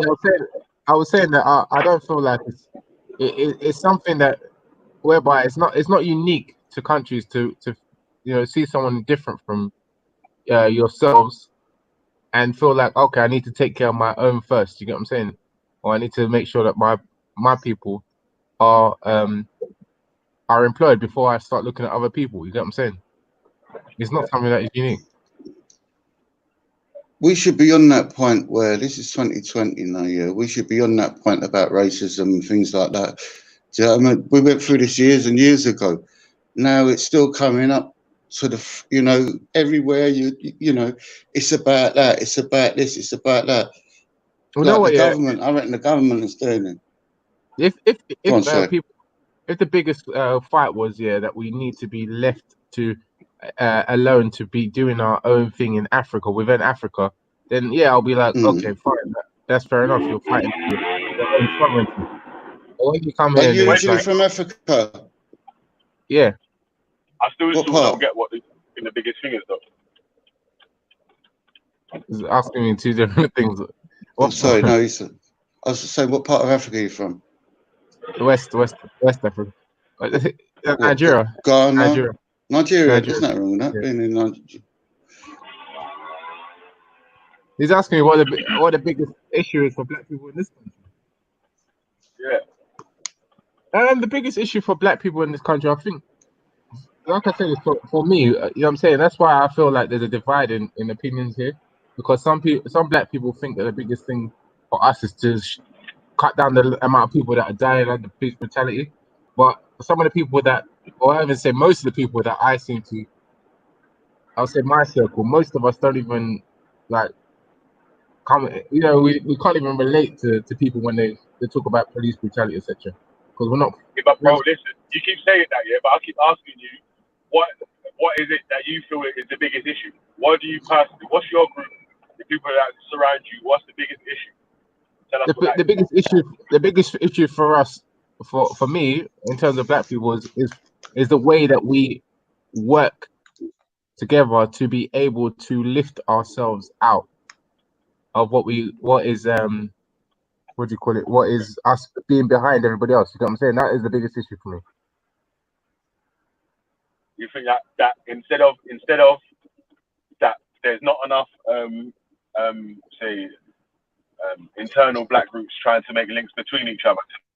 No, I wouldn't say it's just groups. I would say like the strategy. I'll say that we don't. Well, no, you're breaking up. You're breaking up. Is that what you're trying to? You're breaking up. You're breaking up, Belly, man. Yeah, I don't know if it's me or Belly, but I stopped talking ages ago. I'd say your reception was breaking up. I don't know if it's me or you, but I couldn't barely hear anything you said. Well, what you say? What are you saying there? Well, I was asking you, what is it that you don't think there's enough, say, black groups trying to link up between each other? I don't think that we even need to link up. As a collect, as a what do you call it? As a big group, I'll say that there's not even like we need to be able to look at the fact that there's no like okay, Rwanda's a good one of the few that I could say has even made some good progressive steps. But there needs to be a bit more of that. You get what I'm saying? Yeah, that's what I would say is our biggest concern, that we don't have enough countries that are like coming together and accelerating economically. You know what I'm saying?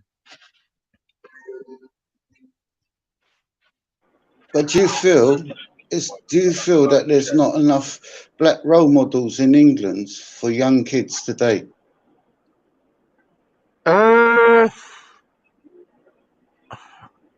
Yeah, I would definitely say that. But at the end of the day, you know what I'm saying? It's not just for individuals that are going to change the situation of black people. I think it's a collective thing. You know what I'm saying? Within certain groups.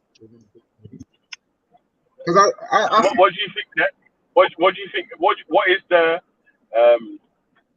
what do you think is one of the solutions or one of the steps that should be taken for sustenance?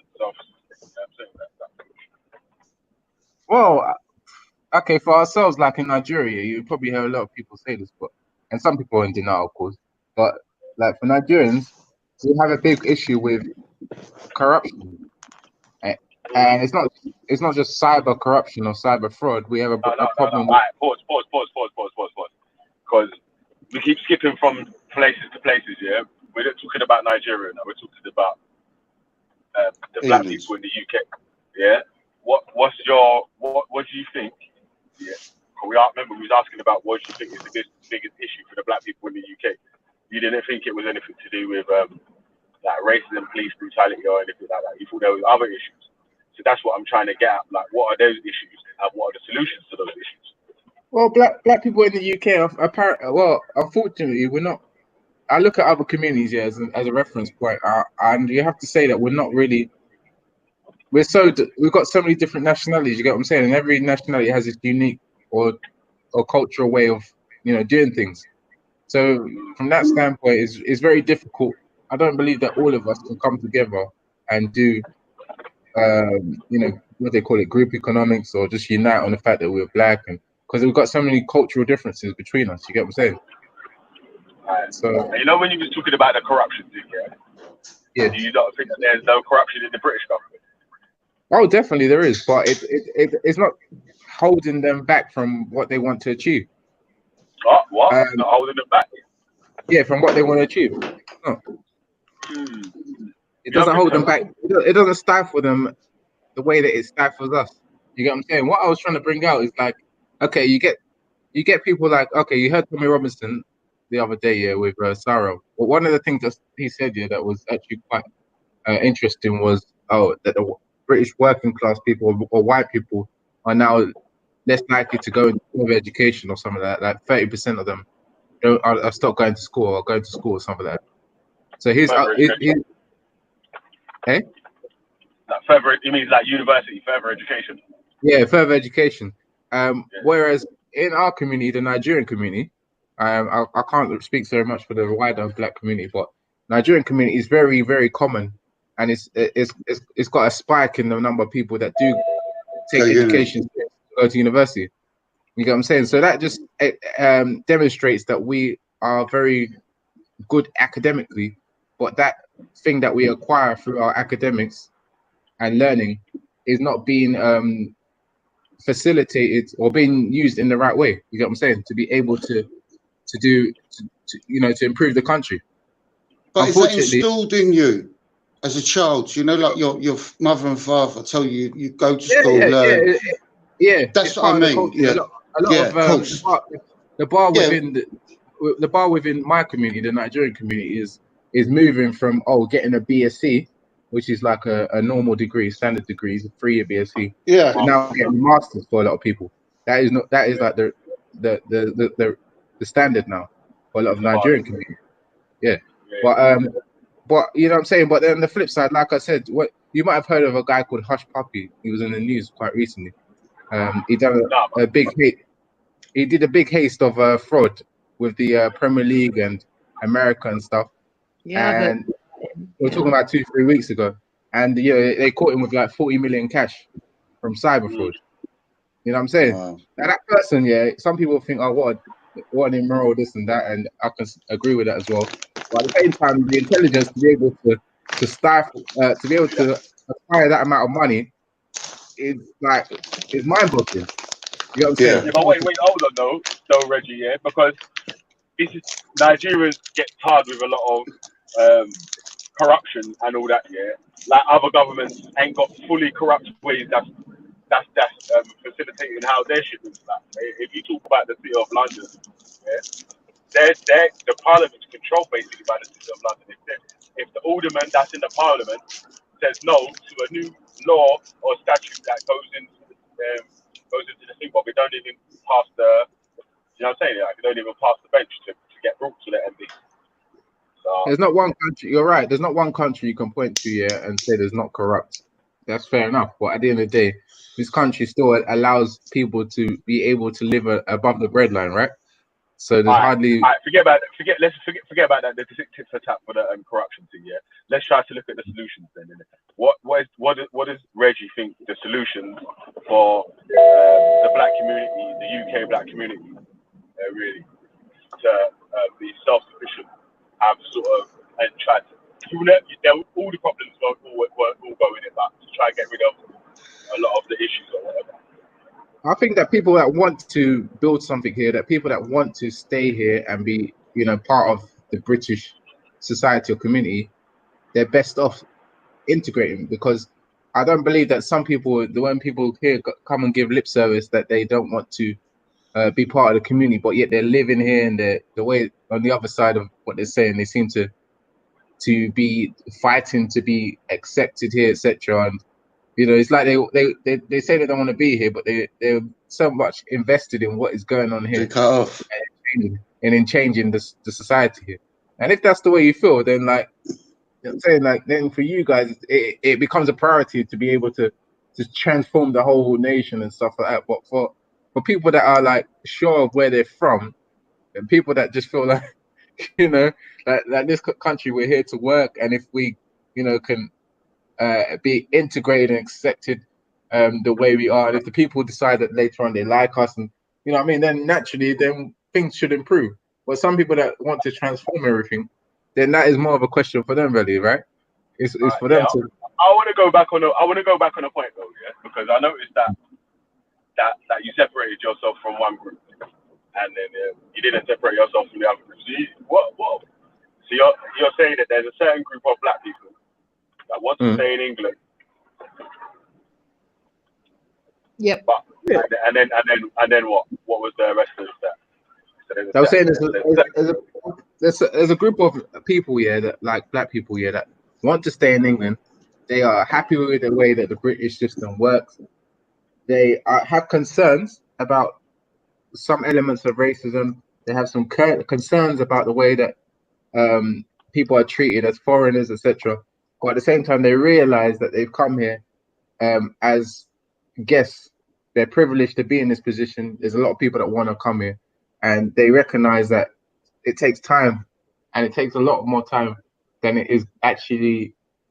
Yeah, it takes a lot of time for people to be able to accept people that are coming from another place, from another culture, and it is something that happens across the board. It's not something unique to here. That people, when they come from from another place, they face some levels of persecution, some levels of what's the word for it? Discrimination. You know what I'm saying? There's a lot of places you can point to where things can be. Wait. Just stick on that point there, yeah. Because it does sound like, yeah. You can correct me if I'm wrong here, but it sounds like you're saying that you should be you shouldn't try to if you're a citizen of a country that you're not natural in, you should expect to be a second-class citizen, sort of. No, you shouldn't expect to be a second-class citizen. You should expect that people will take time to be able to to accept you. You get what I'm saying?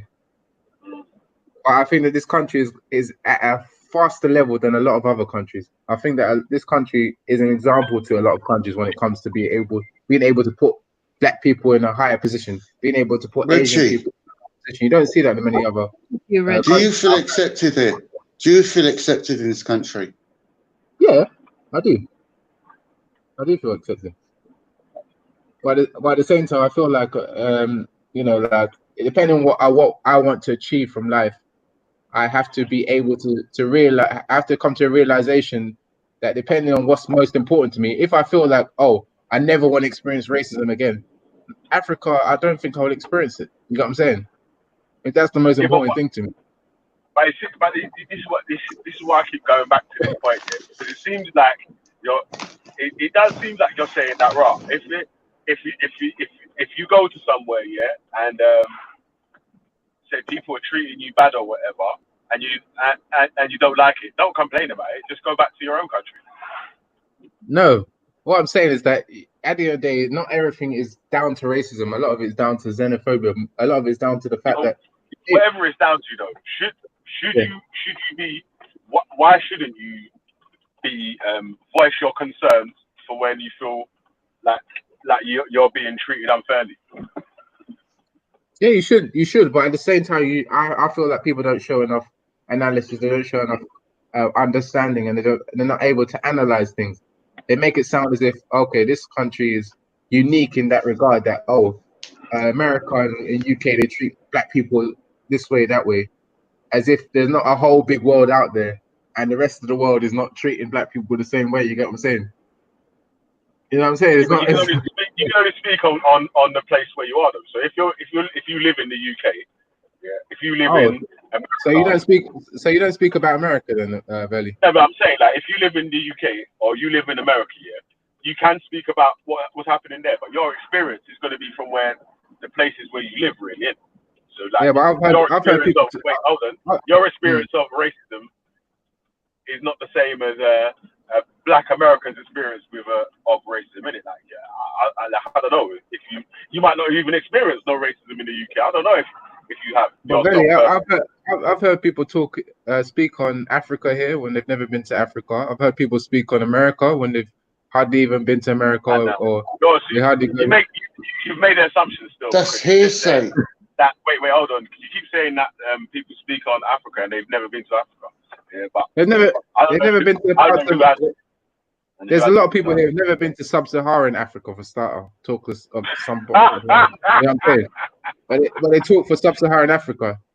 They've been to places like Egypt, etc., which, well, I don't know how they treat black people there, but you know what I'm saying. But you know, you know what I mean. But they've not been to sub-Saharan Africa, and they haven't, and they talk about America a lot as well. Africa.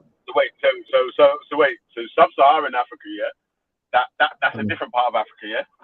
That's not the same part. That's not the same Africa as North Africa. Well, when they're talking in the context that they're talking, they're not referring to like Egypt. When they're talking about race issues, they're not really referring to Egypt, are they? They're referring to more when they're talking about their past of certain issues, they're not referring to issues that. Hasn't the North been conquered? The North of Africa has been conquered by other people as invaders or whatever. Yeah, but you understand the context of which they're talking, right? They're not talking about the context of the colonization of that part of Africa when they're talking. They only bring up that one when they're talking about like maybe with trying to refer to certain Arabic colonization of North Africa or etc. But usually when they're trying to discuss Africa as if they really have some sort of experience of Africa, they usually refer to sub-Saharan Africa. You get what I'm saying? I forget about that, yeah, because man's just fried signals, isn't it? Who are you talking about, bro? Call some names because we can get into you want to lure some people into the signals, isn't it? Yeah. No, cool names, isn't it, man? Because you might be calling names of people that have been to Africa, have been to sub-Saharan Africa, as you want to class it as, or whatever, yeah, or might have done quite a lot of spent a lot of time.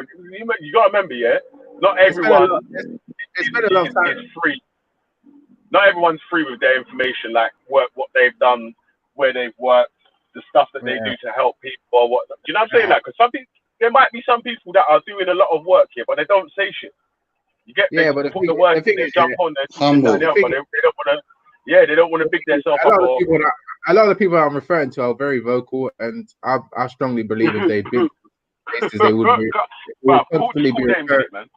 They would constantly be referred. You get what I'm saying? Cool, yeah. I'll back it for them, Reggie, man. For the moment, they won't love you, yeah. I'll back it for them, yeah. For the moment, yeah. If I don't, You said you want your show to be about points, not names. Yeah. You say that. But it's like, like, obviously, man, just sending bare signals, in it, yeah? Like, I see bare kites flying out the window and all that, bruv. I'm like, right, what's going on? Smoke signals are popping up in the chimneys and all sorts, bruv. I'm like, right. Man is trying Well, to that's send the right. bullets are flying all over the place, and yeah, so. I shake my head sometimes though when I have people talking about countries. Okay, fair enough. If you haven't been there, you can still have an opinion. You get what I'm saying? But at the end of the day, it's one of those things you can't really tell people that. I think Jupiter's been to Nigeria. Jupiter's been It to doesn't matter if Nigeria. you've been to Nigeria or not, bro. You think there's not African kids that live in the UK that's never been to Africa before? That's got African parents. And their parents bring them back. Yeah, there's loads. Oh, bear in mind that the people that we're referring to, they get loads of that information from the internet or from a book. Oh, what is a yeah. Bro, what is you know, Shabby, you know? Eh? I feel like it's Shabby. Shamsi, I was going to feel him and bait him up still, but yeah. I'll leave him. What, Shamsi was born in England? No, he said he's seen Shamsi where he is.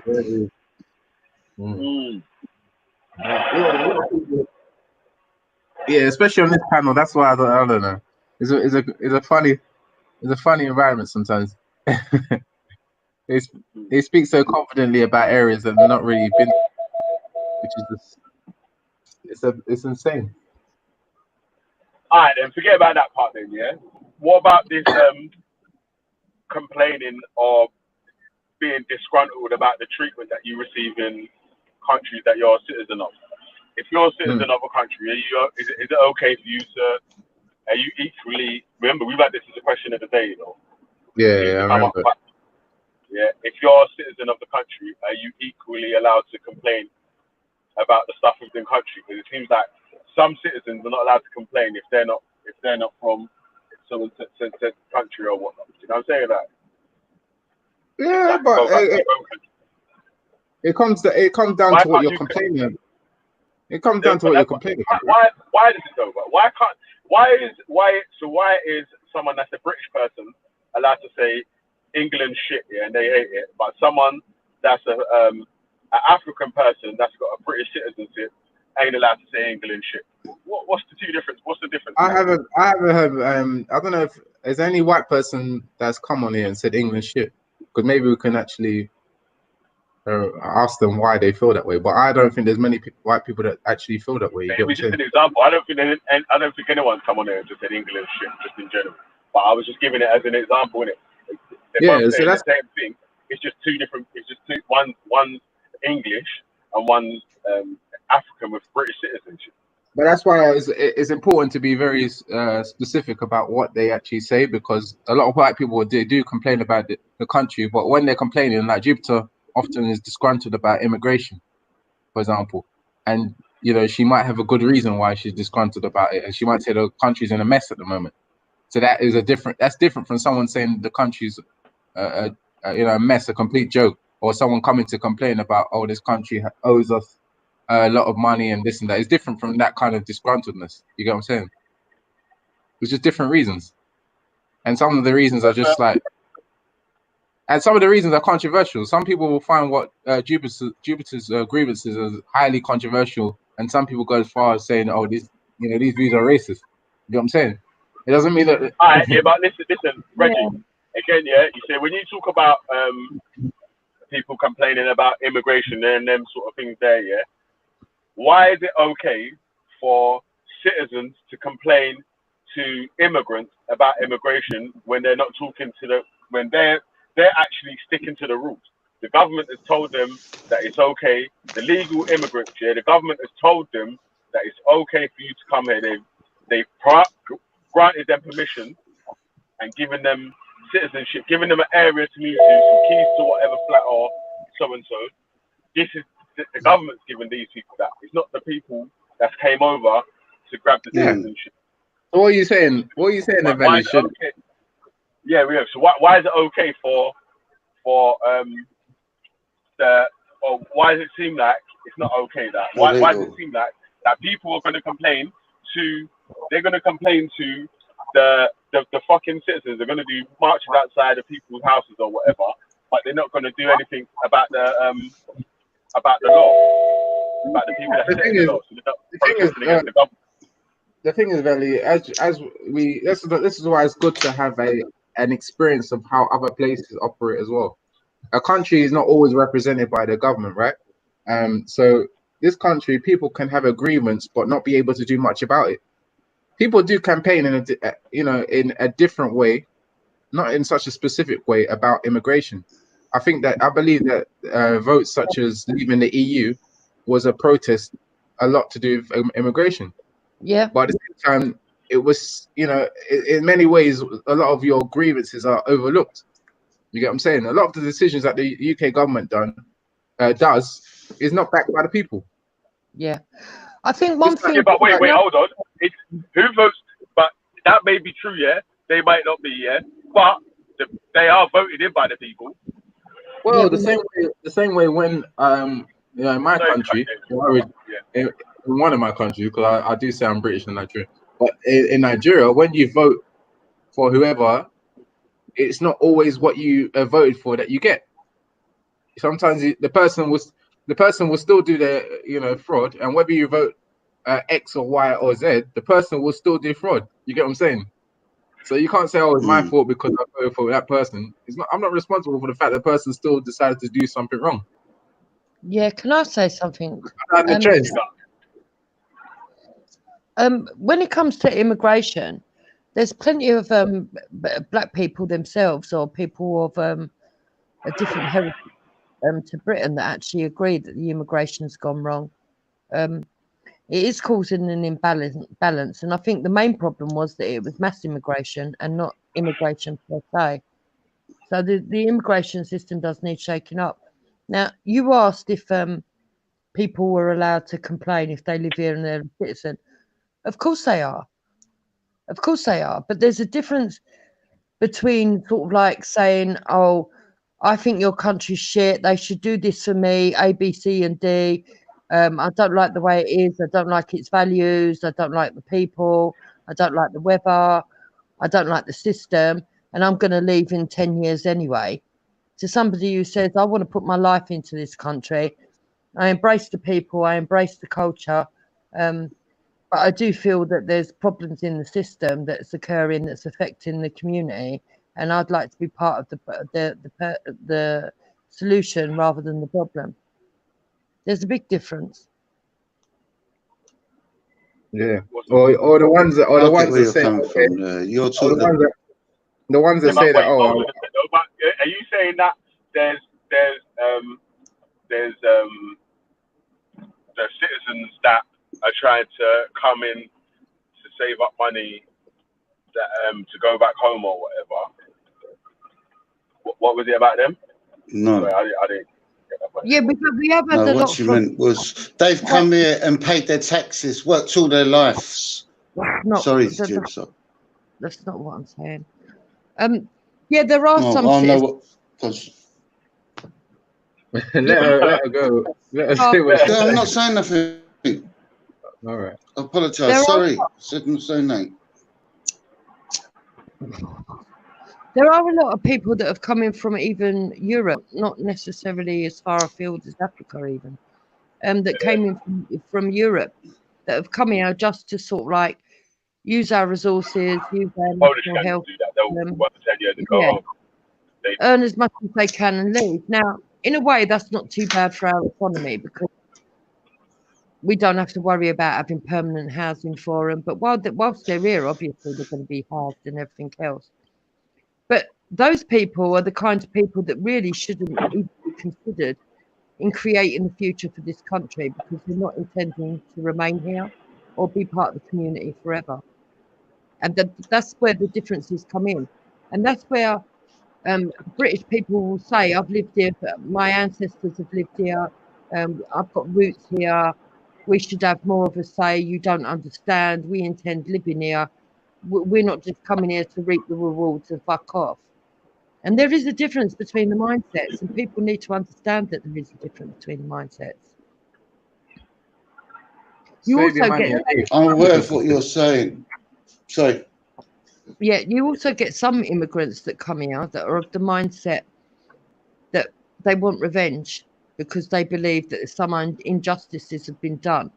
So they have no intention of, even when they get here, trying to get on with the people, trying to integrate in the community, or trying to even put constructive legislation in place that progress us forward. If anything, But a lot of those people are on a suicide mission. yeah, if anything, they either want to destroy completely to rubble, or they want to completely replace it to their own way of thinking, which is not conducive with people already here. Yeah. Judge, you know about you know give us an example. Oh, wait, hold on. Would you be able to give us an example of someone that's coming that's saying they sort of want revenge? Yeah, it's quite often people who've got an anti-Western agenda. Yeah. So they come in and say that they don't agree with the culture, they don't agree with the values of this country, they don't agree with the progressivism, and they don't like the fact that there's a lot of godless people walking around in this country. People like that, just different mindsets, but they've all got their cross to bear, so to speak. And I know that some of them don't. Belly, what do you think of if people come here with the intention of influencing society and changing it to something else, and they're open about it? Do you think that's a problem? Yeah, it depends what sort of influence it's going to be for the people that they're going to be around, isn't it? So if people said that, yeah or no, depends on what sort of influence it's going to be for the people that they're going to be around, isn't it? So what if a community came here and said, "Oh, we want to change Brixton into a packet like Islamabad." Into, if someone came into Brixton's not a majority. There's not a majority black area in the UK. There's not a majority. It's got a lot of black people. It's got a lot of black people. Okay, so there never was. There's loads of black. There might be a lot of black people there, but it's not majority. Okay. So say someone. Let's use your native country, or let's use Jamaica as an example. Someone came to Jamaica and said they wanted to transform. Remember, Jamaica's a captured land, you know. Yeah. All right, fine. It's captured, but it's not a good example because the natural people of Jamaica got wiped out. Some new people got imported to Jamaica, and now they're the Jamaicans. Do you get me? So is that what it comes down to? Not to what you would want your ideal society to be like. It comes down to who was the native. Does it come down to who's the native, or what you feel is best for your society? Really, me personally, I would say it's more about that fucking harmony and trying to live your best life, innit? Like more people want to live a happy life than a life of stress and turmoil and trouble. You know what I'm saying? Like so what if you say a happy life, but happiness is subjective, right? So someone said, "Oh, we want to come here and transform it into Sharia because under Sharia, some people are happy." But it wouldn't happen. Believe it. Yeah, but it wouldn't happen, would it? Believe it or not, some people would say that they're happy under Sharia because it's subjective, isn't it? It's Richie, are you a Muslim? You don't mind me asking, are you a Muslim? No, I'm not. Far from it. Oh, I just assumed there, but I'm just saying. Well, then if that's one legal system that I'm well aware of. Certain aspects. Yeah, no, but it's a bit look. It's like I assumed that when certain people come to certain places, they go by the law of the land, and then the Sharia thing, that's their God's law. Their God's law, yeah. It's dangerous. Very dangerous.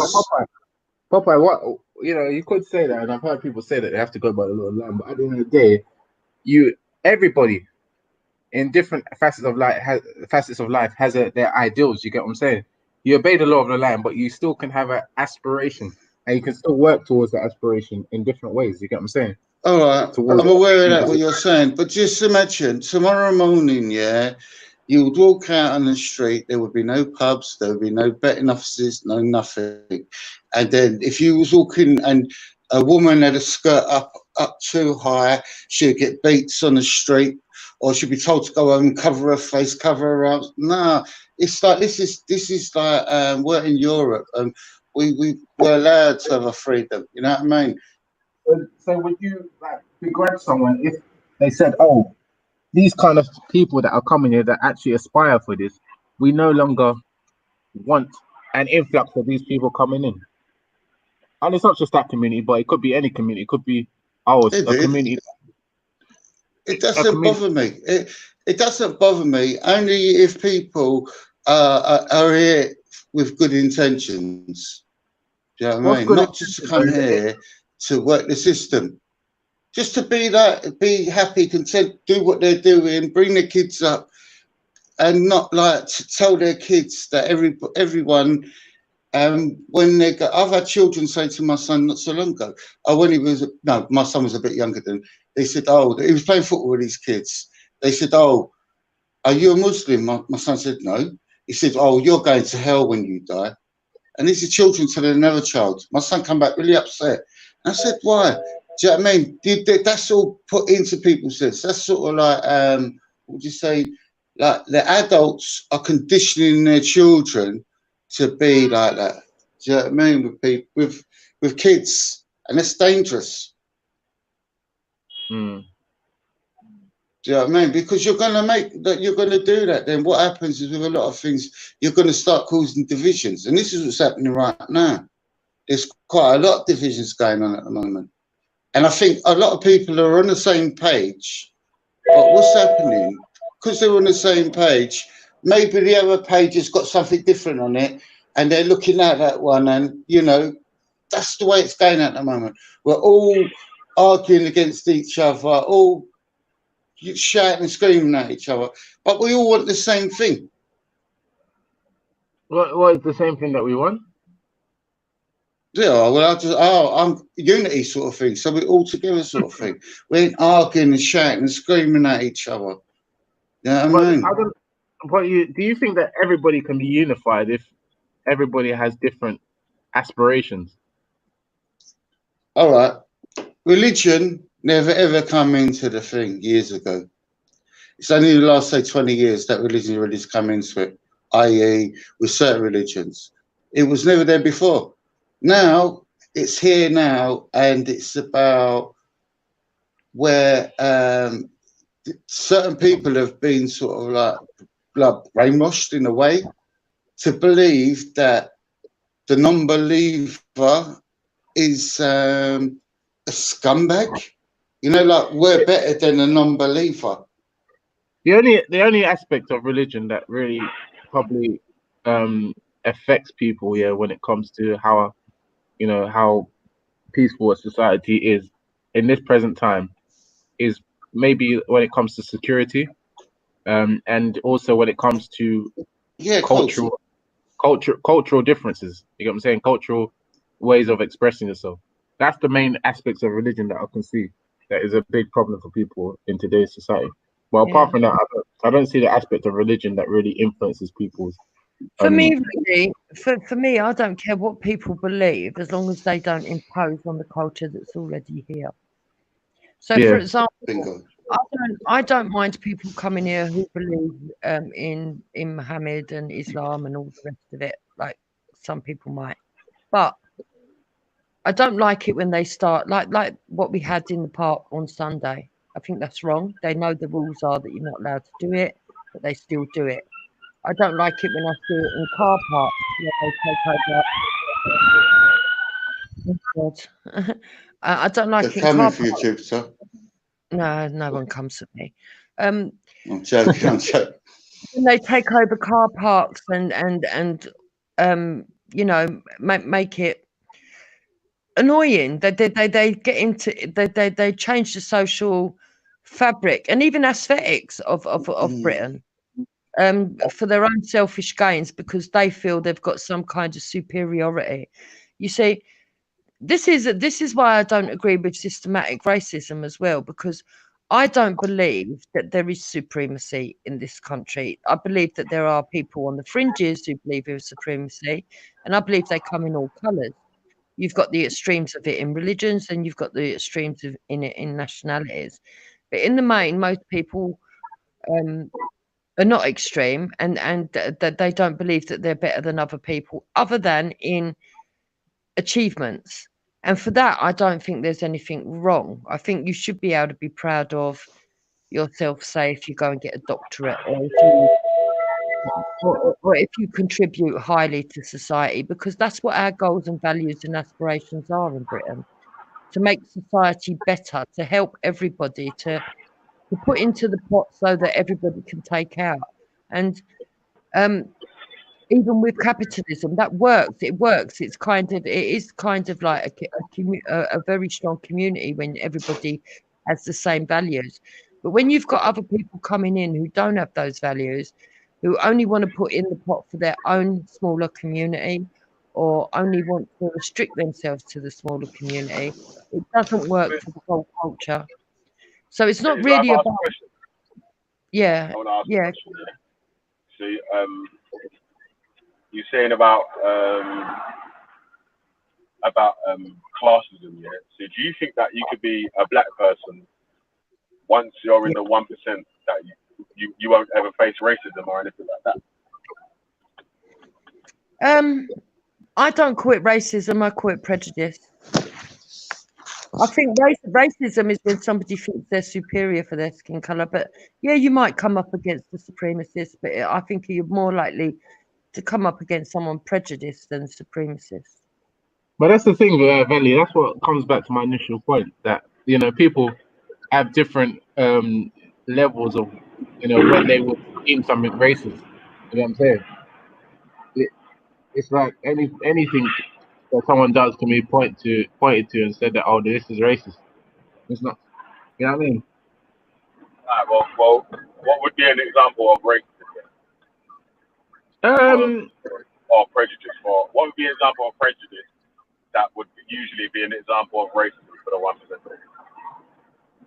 Well, so for the 1%, I would say that the obvious one is when someone obviously speaks, and you can see from the way that they're speaking, they've made it very clear when someone is giving you a direct verbal abuse, verbal racist abuse.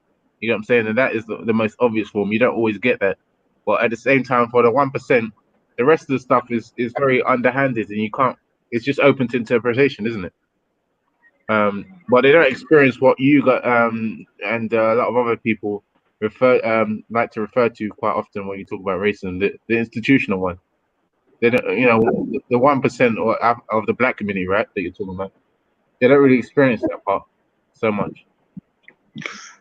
Jupiter, have you ever faced racism when you was with your husband out on the road or anything? Not out on the road, no. The only time I really faced it probably Speaker's Corner. I think the channels are the worst place that I've experienced it. But I have experienced it at, let's say, social gatherings that we've gone to on the black side of the family, and on the white side of the family, but not through family, through friends, if you understand what I mean. Yeah, I know that's what about, yeah. People who didn't really know who we were, so it might be a family's party where they're friends and their friends' friends that have come, kind of thing. So it's strangers. It's always been strangers, never from. So it's never been anybody directly saying it. Sorry. What? Only you face racism, and Hector's never faced no racism. I can't speak. Oh, I think actually, tell a lie. There was one time on a bus, we had a white racist that was on the bus who did I forgot about that one. On a bus, we were coming home from somewhere, when we were dating, and we had a white racist who wanted to fight him, and Hector kicked him off the bus. Yeah. We stopped the bus. I made the bus stop. I asked the driver to stop, and then Hector kicked him off the bus, and then we carried on. But you can't choose who you love. And that surprised me actually, because after we did it and we went back to our seats because we were sitting upstairs, there was a white couple in front of us, and the lady said to me, "I'm so glad you did this. I was on the bus a week ago, and that man did the same thing to another black man and really hurt him." And the rest of the passengers on the bus were black, and the whole time the incident kicked off, not one of them said a word. They just sat there like lemons. Got a lot of people that are like that, don't they? They don't say nothing, they don't say nothing. Yeah. But he started it's quite funny really, because he sat down, we just sat down, we'd got a kebab, we were sitting on a bus, and we were sort of like, you know, when you don't open the kebab up properly but you're picking at it because you're hungry. Yeah. And we were sort of like picking at it while we were sitting on the bus, and he came and sat in front of us, and he just said to Hector, "Do you think that you're a big fan because you're a white woman?" And Hector said, "What?" Wow. And, "Do you think you're a big man because you're a white woman?" So me and Hector just laughed. We find people like that stupid. We just laugh. And then he said, "Oh, you think I'm joking? I'm going to bottle you." And at that point, I stood up and said, "You ain't going to bottle him." And then Hector stood up and he said, "If you bottle me, mate, I'll bottle you first." Because we had drink in our bag. And the bloke was like, started arguing with Hector, and Hector just sort of like kicked him down the stairs of the bus. And then I went to the driver and I said, "Can you stop the bus? This bloke's being racist." The driver stopped the bus, and Hector got him by the scruff of his neck and kicked him off the bus. And then we threw his drink after But why him. do you think? And the bottle hit him on the head. And the bloke went, "Oh, I didn't mean it." We went, "Fuck off, mate." And then the driver, yeah. But why do you think that men are like that against, say, like a black male going out with a white woman, or a white woman going out with a black male? Do you know what I mean? You know what I'm talking about. But why? Why are people like that? Why people can't just let people get on with their lives? I don't know. We're not in the 70s or the 80s. Was it 70s or the 80s? Oh, it was just before. It would have been 16 years ago. Yeah, oh, that's 2000 still. That's 2000. That's 2004. Wow. Yeah. One, I don't know, when is it going to all stop? You know, all this fucking people can't handle their drink, see someone with someone else, can't, you know, just move on, mate. Fuck's sake, you know what I mean? You don't know my husband. You severely underestimate my husband. A lot of people do. Severely. They don't realise what he's capable of. But yeah, we kicked him off. We kicked him off.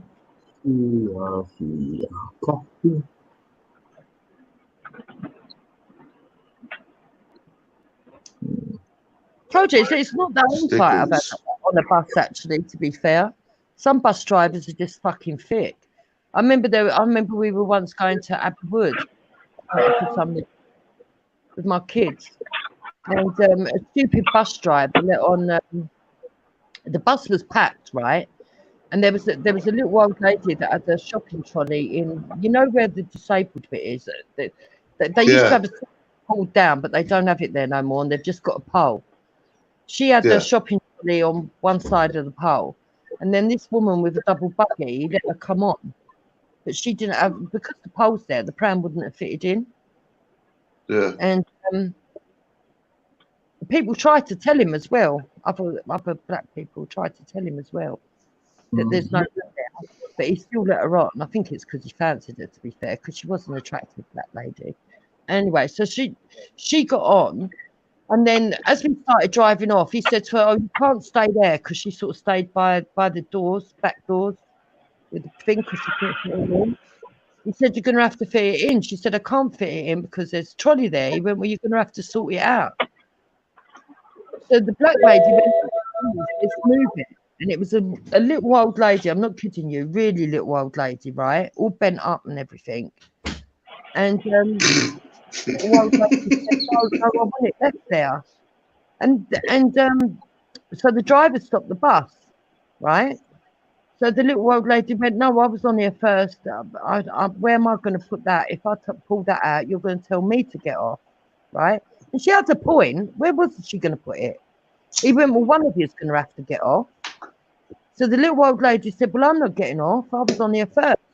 And because the bus stopped, all the people from upstairs came down. And all of a sudden, all these black people were pulling at a trolley and trying to drag her off the bus. And at first, I was just sitting there and I thought, I ain't getting involved in this. But when they put their hands on her, I couldn't take it no more. And I just stood up. I said, leave her alone. I said, leave her alone. And so one of them, because I said leave her alone, they didn't realise I was with Hector. I had my kids with me as well. They didn't realise that I was with Hector. So I stood up. I said, leave her alone.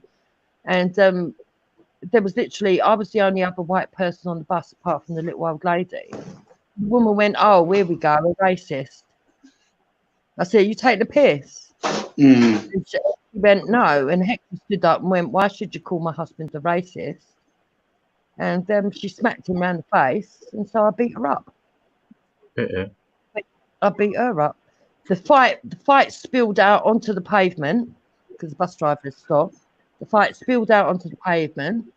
A black bloke tried to stop me from hitting her, so I kneed him up the bollocks and smacked him one as well.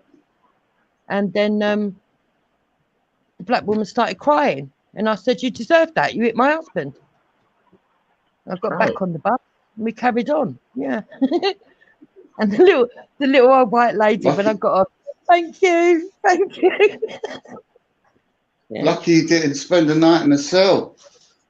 Oh, they wouldn't have done nothing. I'll tell you what else I said as well, and I don't care if people think I'm horrible.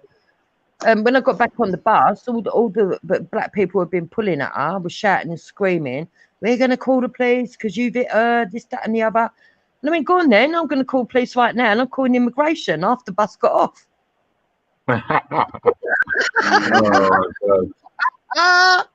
Half of them got off, and then there was enough room on the bus for the double buggy anyway, because the driver just let the old lady move it and put it near her. You don't mind me asking? I know your husband. When he came over here, he stayed straight away, didn't he? Uh-oh. You know what I'm talking about here. He came here to work. That's to know. It's none of your business how long. Yeah, that's all right. No, don't mean it like that. I'm just saying. All I meant, what I was trying to say by that, it's like, you know, like a lot of people come from certain parts of Africa, political asylum, i.e. because of certain things that are going on in Africa at the time, like wars or I think that's a minority there, Popeye. I think most come here. Yeah, no, I'm just saying, yeah, there's a lot of people that, political asylum, down to like what's happening in their country at the moment. A lot of countries are not at war. You get what I'm saying? The majority of countries. Yeah, of course. So I don't know about the asylum thing. Probably a few countries that can. No, but I'm talking about years ago with Ghana, with Roland and all that lot. Roland. Do you know what I'm talking about? Yeah, Harry Roland. Is it Roland or something like that? Yeah, there was a guy there. The war kicked off. They all went against him. He got kicked out. But the people that was working with him, their families have to come here. Mm-hmm. Yeah, so when the families come here, they come here for political asylum. That's what they come here for. I can understand that if it's a war-torn country. I'm not one of those people that can stand by and someone get attacked anyway. Because where we live, where we live when we lived in Woolwich, Woolwich. Yeah, for a little while. I only lived there for a very minute amount of time. When I lived there for a very little while, there was 2 Muslim kids that was about to be jumped. I stopped them getting jumped, and I dealt with them because it turned out that their parents was like a well-known Jamaican lot. I ended up arguing with all the Jamaicans.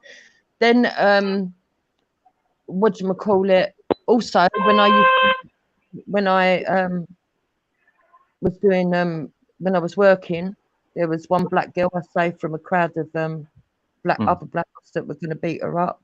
I don't like seeing somebody getting jumped or beaten. And Bullets. that was in Peckham High Street. Mm. And what happened to her? What happened to her was just pathetic. I mean, they didn't look like the size of them, to be honest, didn't look like school kids, but they were school kids because they was all in uniform. But that was boys and girls beating on a girl, giving her a really good fucking kicking. I just got in the middle of it, dragged her to safety, got her into a shop, and then stood in front of the shop doors, couldn't get in. But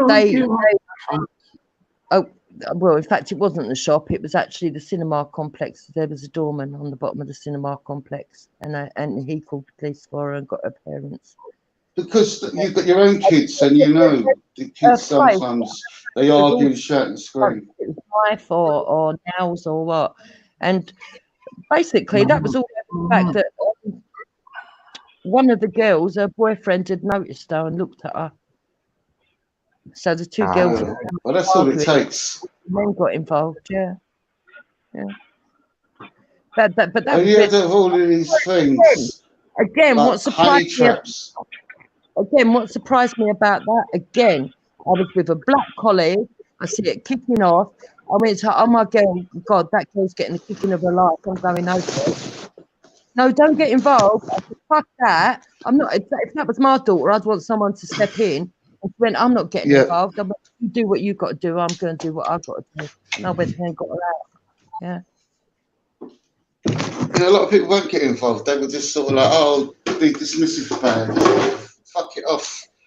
No, I'm like that. If I see someone's getting battered bad, just walk up to them and just pull the person away and say, oh, leave it now, let it go. Do you know what I mean? But a lot of people ain't like that. But you've got kids yourself. That's why. Well, I would like to think that if somebody attacked my children, somebody would try and help. That's what I would think. Yeah, of course. And I believe in karma, so I believe if you do, then hopefully someone would help. Also, there was another time.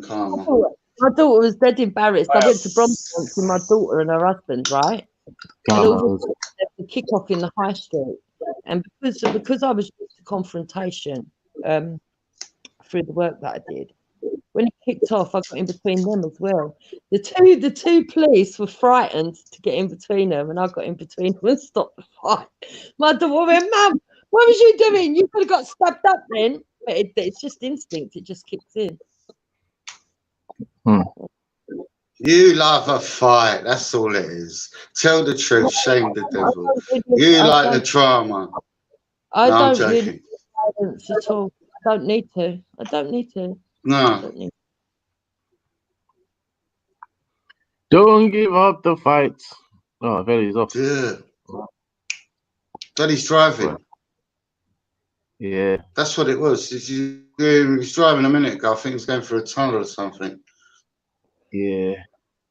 But you remember that fella who kicked off the bus, isn't it? Yeah. You got light, babe. Hey, what do you guys think of the this is very off topic actually. What do you think of the decision to lock down Spain? I don't know. Look, you see, before we locked down, the Republic of Ireland locked down 2 weeks before us, and these things wouldn't have happened here. Do you know what I mean? Yeah. Well, have you not heard what happened yesterday? Wasn't no. Yeah. So they blocked down Spain out of nowhere, meaning that everybody that has actually gone to Spain now has to come back in quarantine for 14 days. Yeah. So, they will though. Does anyone monitor it? Yeah, that is a good question. Yeah. There are obviously fines in place for people that don't, but still, it's a very it's tough because people clearly can't go. They can't come back and go straight into work because the employer won't allow it as long as they know the person's traveled, right? So is a very big inconvenience, but it also means people have lost confidence in traveling at the moment. And obviously there's another thing, another facet to it as well. It demonstrates that the places, even here where it's gone down dramatically, it could be a sudden spike at any moment. It's just, Yeah. Yeah, well, I don't know how much of it to believe. I believe there is COVID, but yeah. I'm not so sure that it's deadly as what they say. I mean, you've only got to look to the protests, and yet we haven't seen the spike in the black community for all those protesters who went out and protested. So, well, they haven't been tested, have they? So we're not sure if we, you know, what I mean, we're not really sure about that one. you're supposed to, if you're in contact with it and it actually is passed on, you're supposed to show full-blown symptoms within 14 days. You might not show any symptoms, apparently. No, but if you're going to get it, I mean, are you telling me that every single black person that went on that march, on those protests, are just going to be carriers and not show any symptoms? Seems a bit weird to me. Well, for starters, someone needs to be. The black community was supposed to be more susceptible at one stage, apparently. No, but it has to be transferred through, you know, oral means, or it has to be transferred through touching. So if there wasn't much touching, people coughing or whatever in people's faces, then it's unlikely to be transferable. Yeah, but it's airborne, and there were people without masks. There were many with masks, but there were people without masks. It's airborne. So we can make the presumption that even though it's airborne, people did not people's, what do you call it? People weren't talking towards each other. You get what I'm saying? Like, as in, we're not sure whether they stood back when the beaches were overcrowded. Oh yeah, I heard about that one. But again, we're not really sure if there was much contact. The idea is that not just you capped it because you're 1 meter. They don't have contact.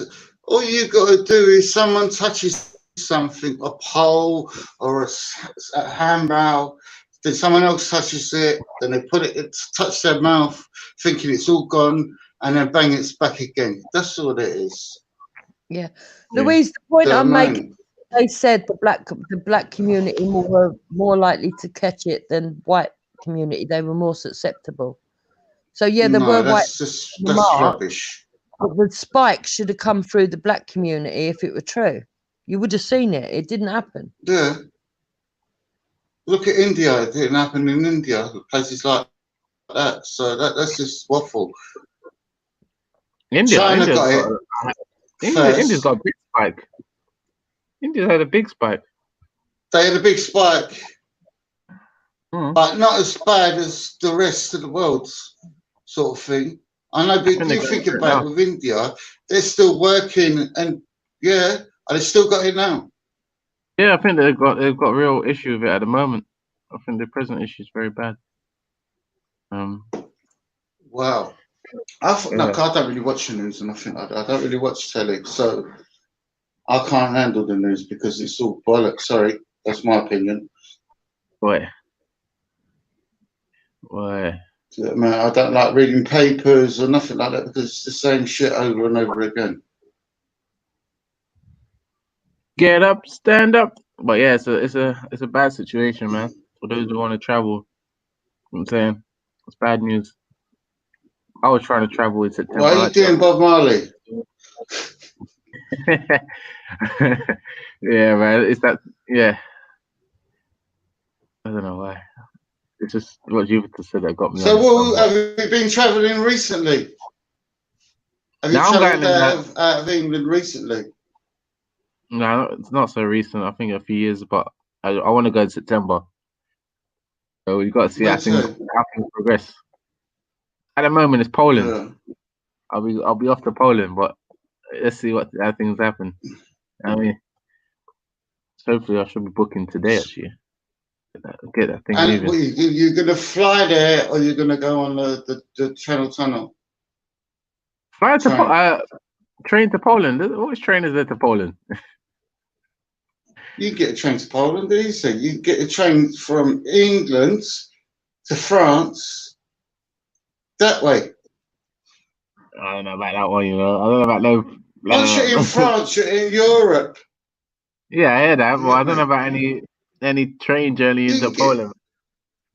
Yeah, you get a train from no, I'm not saying you get it. Like England, once you go through the Channel Tunnel, you're in Europe, you get a train anywhere.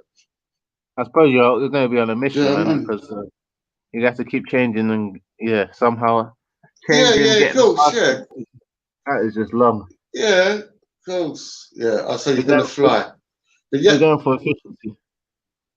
We're going for the the efficiency. only thing about flying, it's sore on your arms. What? Sore on your arms. No, it was a joke. So, Oh, see. No. I'm going for the scenic route. No, I'm going for the efficient route. Sorry. Yeah. So, is there a reason why you're going to Poland? Yeah, we're going for a wedding, man. Oh, so you've got a friend that's married a Polish woman. Yeah. Yeah, I got you. I know you. Yeah, we're gonna light up Krakow. Go all the way to Krakow. Yeah. Yeah, don't say that. Don't say that when you're there because they think you're selling crack or something. Don't Krakow. Yeah. Yeah. Boy. Because it's quite next. It's near Russia, isn't it? Russia, Poland, sort of like interlinked sort of thing, isn't it? Germany. Ukraine is near Russia. Yeah. I think Ukraine. But Russia is massive. People think you know, like see like Australia or America. You know, like just say if you had to get one part of America, the other part. You know, like you think you could drive it in a night. No, it would take you days. It's like everything, you know what I mean? Yeah, but enjoy yourself. Once you enjoy yourself, that's the main thing. Just go over there and enjoy yourself. Live. You gotta live, you know what I mean? Boy. That's it. Of course you gotta live, you know what I mean? And how you guys finding the mosque? The nozzle. What mosque? Mosques. The mosque. Oh, the No, mosque. the mosque. You literally have to wear it everywhere now. No, I've wore it once or twice, the mask. Ever since it's all started, I've worn the mask about 3 or 4 times. When I, like... Now you have to wear it on all... In shops now, you've got to wear it in certain shops. But before that, it was, no, like supermarkets, etc.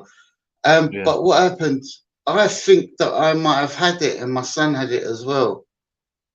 Like slight, like bits of it, like slight bits of COVID. But I think it was everywhere. You know, like if you're walking down the road and your breathing felt funny.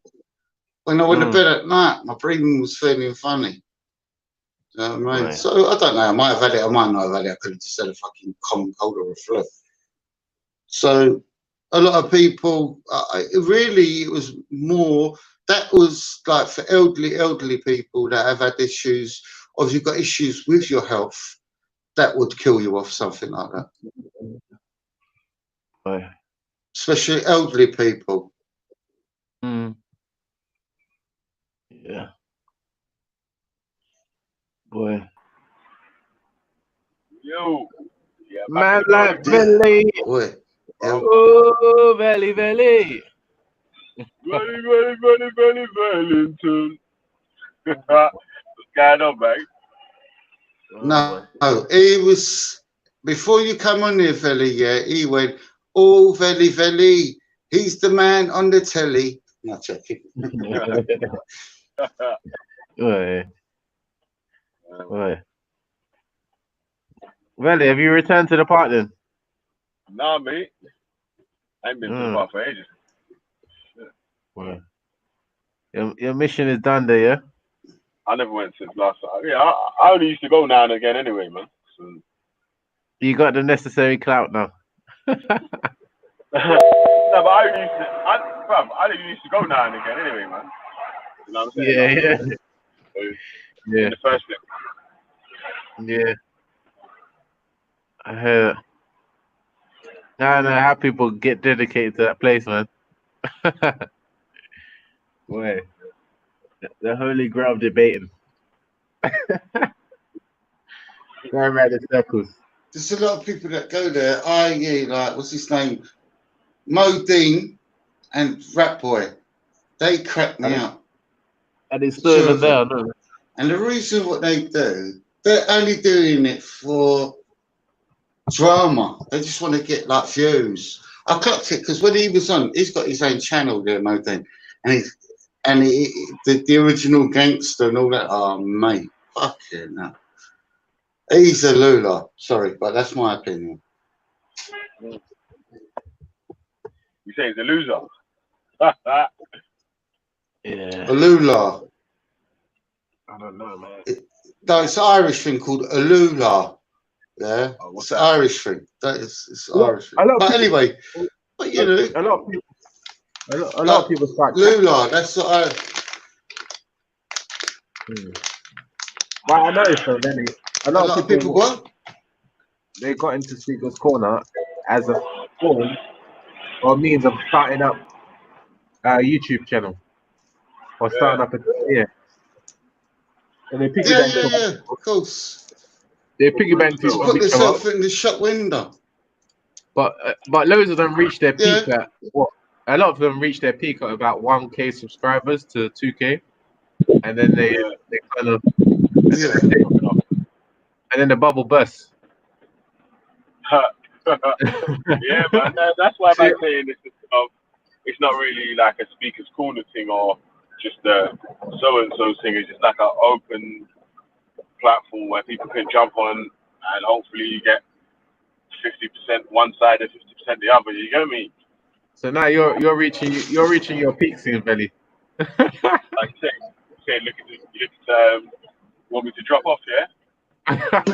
No, stay on, man. I'm gonna drop off. There's the people falling. This, you know, the ones that started the film alongside you. They ran out of steam. Yeah, man. I remember the bad time, man. You know what it is though, yeah? It's like RIP Raspberry Rebellion. but different now. But hey, Ras is doing his thing on Insta, man. So, and when he goes live, everyone jumps onto his channel, innit, man? So. On Insta. Yeah. No, when he goes live on YouTube, people jump onto his channel, innit, man? So, and when he now, does. He's not live all the time, anyway. So, he's trying to live all the time, Respect's it's even like better for him now, innit? 6'9". So when he does go live, it's boom, boom, boom, boom. What you say? He's trying to resuscitate Respect's like 6'9". 6'9". Respect wants to be 6'9". No, I'm joking. I'm messing. I don't like that geezer 6'9". He's a fucking scumbag. Who the hell is 6'9" anyway? You know who 6'9" is? White kid, that's nigger a lot. I don't think I want to know, but anyway, the thing is, many of them are falling by the wayside, man. He's a Mexican rapper. Goodness me. Okay. I've never heard of him. Rap. I've He just never heard of him. shouts. You know this mumble rap? Yeah, it's mumble rap. And what has happened, when he was in Brooklands, he got linked up with the 9 Trays, the Bloods in America. And when he was there, what he done was he wanted to be the gangster, but when it all sort of like come on top, there was a RICO. You know, like in America, they do like a RICO charge. It's like a joint enterprise charge where the police arrest everybody, and it doesn't matter what you've done. Once you're a part of it, you're all going to get the same prison sentence. So 6'9", grasses them all up, sits back, and he's still doing what he was doing. All he was just a troll online. That's what he was a troll.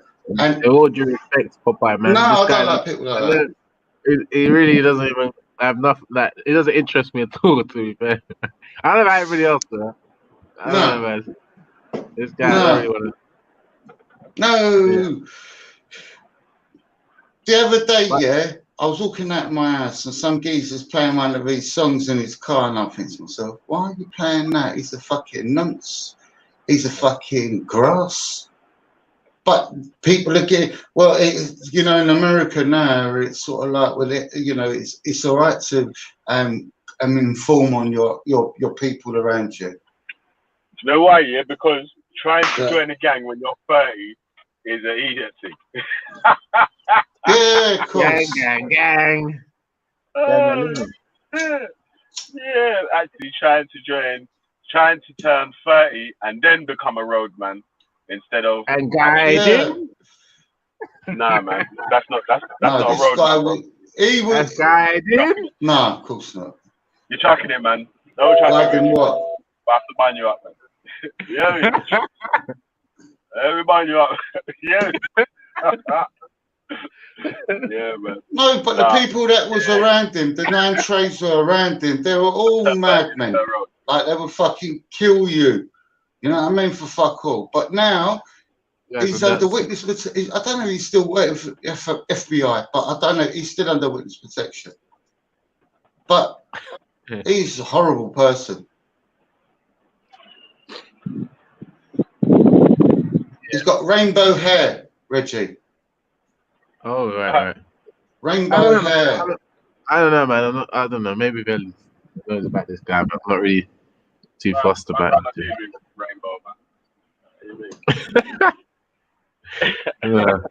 Yeah, none of that, mate. Fuck that. All that bollocks. It's don't bend for a friend business. Yeah. Hey, so what are you saying? The Respect does a lot of Instagram streams now, YouTube.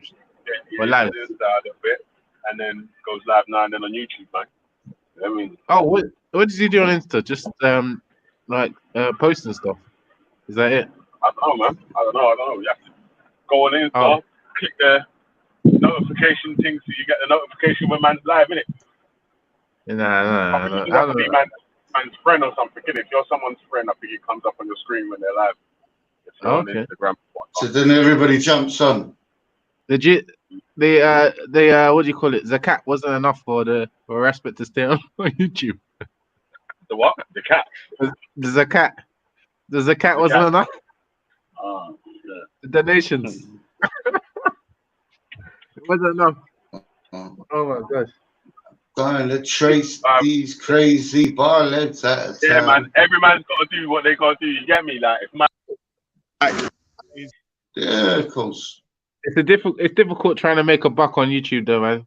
Especially in a saturated market like Speaker's Corner. You need to be tailored to a specific clientele. You know what I mean? Like the Dower channels, they seem to be doing pretty well. Most of them, anyway. Yeah, but why? They rein in, boy. Yeah, of course. It's all about all right. Just imagine. I remember Ali Dow's car got broken into allegedly. He said someone licked his laptop allegedly, and then he's begging. I call it ham and negging online, saying, "Oh, God, someone took my laptop. Oh, blah blah. Could you give me some money for it?" Do you know the only thing that I didn't like about him? One thing was when he started talking about, Cadet. Sada Kajat. Cadet. Yeah, he's asking for the Sada Kajat. Yeah, for money for him. And he don't know his family or nothing. And I know people that know these people, so no. Should be asking for money or for something that, because he's a Muslim. No. He's following that's the traditions, though, apparently. What it was asking I'm for. not aware of that. Yeah, but they, obviously, it's your duty to, if you're not ignorant or something, it's your duty to try and find out. You get what I'm saying? Because they did explain it quite extensively after. Yeah, it's but called Cadet. Yeah, but Cadet had money. His family had money. Yeah, but to bury him and all that lot. You know what I mean? They're keeping up with their traditions. Their apparently is Islamic tradition. Yeah, of course. To raise what is called a Sadaqah Jat, which is like a donation that goes towards the family and supporting them with the aftermath of what's happened. I But don't do you know, think man. all that money goes to the people? Well, that's the controversy. Whenever you're raising money, people always scrutinize it, but there's no proof to suggest otherwise. So you have to give people the benefit of the doubt, right? There's nothing to demonstrate Yeah, of foul play. course. Yeah. Because otherwise, how else are you going to raise money if you don't ask people? So, yeah, other ones. But that's all I didn't like was that. That's all I didn't like was that. Hey, Popeye, hold on a sec. How come you know about all these youngers, cuz? What youngers? You talking about the rap? Because Yeah, all these rap youngers, man. he's from where I'm from, South. Yeah, and Yeah, a so you don't girl need that sound. I You know know, but that's what I'm blew saying. him. Like you know all about fucking Tekashi 6ix9ine's case and shit. I'm like, my dad don't know nothing about no Tekashi 6ix9ine's case or nothing like that, cuz. You know, but all that. Because I watch a lot of things and I analyse a lot of things that's going on. I'll tell you who I like at the moment, Dave. The geezer from Streatham. I think, yeah, he's good. No, the way he does his wording, like he's very intelligent what he's saying, and he's talking about his own things, but he ain't been caught up with it properly because his brother and his other brother, the two of his brothers got caught up with it, but he ain't, and he's done well with himself. Things like that. Hey, I watch a lot of rap. Have you seen that YouTube film Cocaine Cowboy?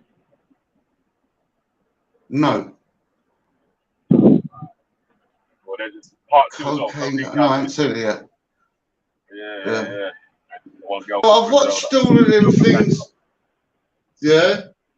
I know. You know, like that, Another Hood and that, all of that stuff. I've watched all of that. It's all right. You know what I mean? But honestly, there is a lot of young people out there, like young directors out there, young producers out there that ain't getting the full recognition because there's no money behind them. Do you understand what I'm saying? Because what it is people are nicking their beats and stuff. It's like the music industry does it, doesn't it? Yeah.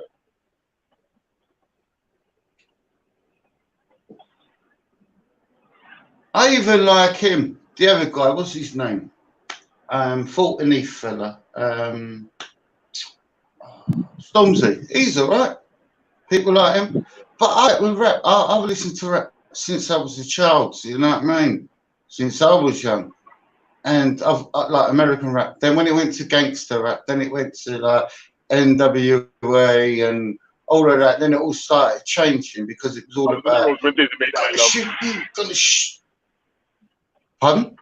Hey, what's the next bar after this, Popeye? I was on the road when Diz made I Love You. I don't know. Trust me. You ain't the real stupid. No, I know. I listen to some of it. I'm not saying all of it. The only one that I cut of them is that one, Shut Up. The backup dancer. Shut Up. If I was the backup dancer, that one, yeah. If I was the backup dancer, blah, blah, blah. And the one with Fuck Boris. But Wiley's fucked. No, but I like Wiley. When Wiley was in as well, what was Roll Deep? Yeah, the group Roll what did he Deep. say though? Has anyone got a copy of what Riley actually said? No, they didn't show it. What he said something about Jewish people. It was Semitic, anti-Semitic. That's why he's labelled Belgium. But he's gone a bit off key, you know that. Wiley has gone a bit. I like Wiley, but I'm just saying he's got a bit off key with certain stuff. Because then he's like slagging youngsters like fucking, what's his name, Stormzy. like trying to get into a battle with them on Instagram or fucking Twitter. I just let it go, man. He's a big man. He was all right. Him, Kano, people like that, they smashed that scene in the beginning. Even Dizzy Rascal. Him and Dizzy Rascal, that he stabbed Dizzy, got Dizzy Rascal stabbed up or something. You know what I mean?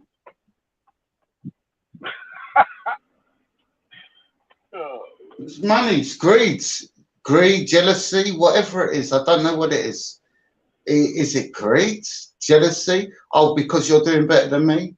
I've got a better car than you, or blah, blah. I don't know. Fuck's sake, let them all get on with it. They're youngsters, you know what I mean? But they're not youngsters now, they're big men now.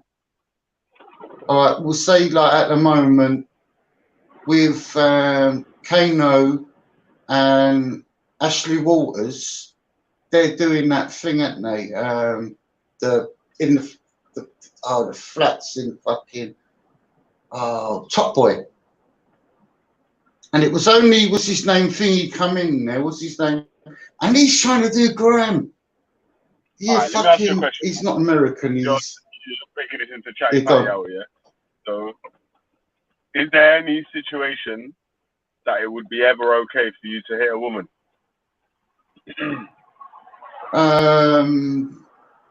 Well, I don't think so. Only if she's trying to hit you with a bottle. Or trying to kill you. If she's trying to stab you or something like that, or trying to shoot you, yeah, that's completely different. You're defending yourself. Not you know, you don't cut your waist to put your hand on a woman. No way. You know what I mean? You just wipe your mouth, walk away. Say, see you later, bye-bye.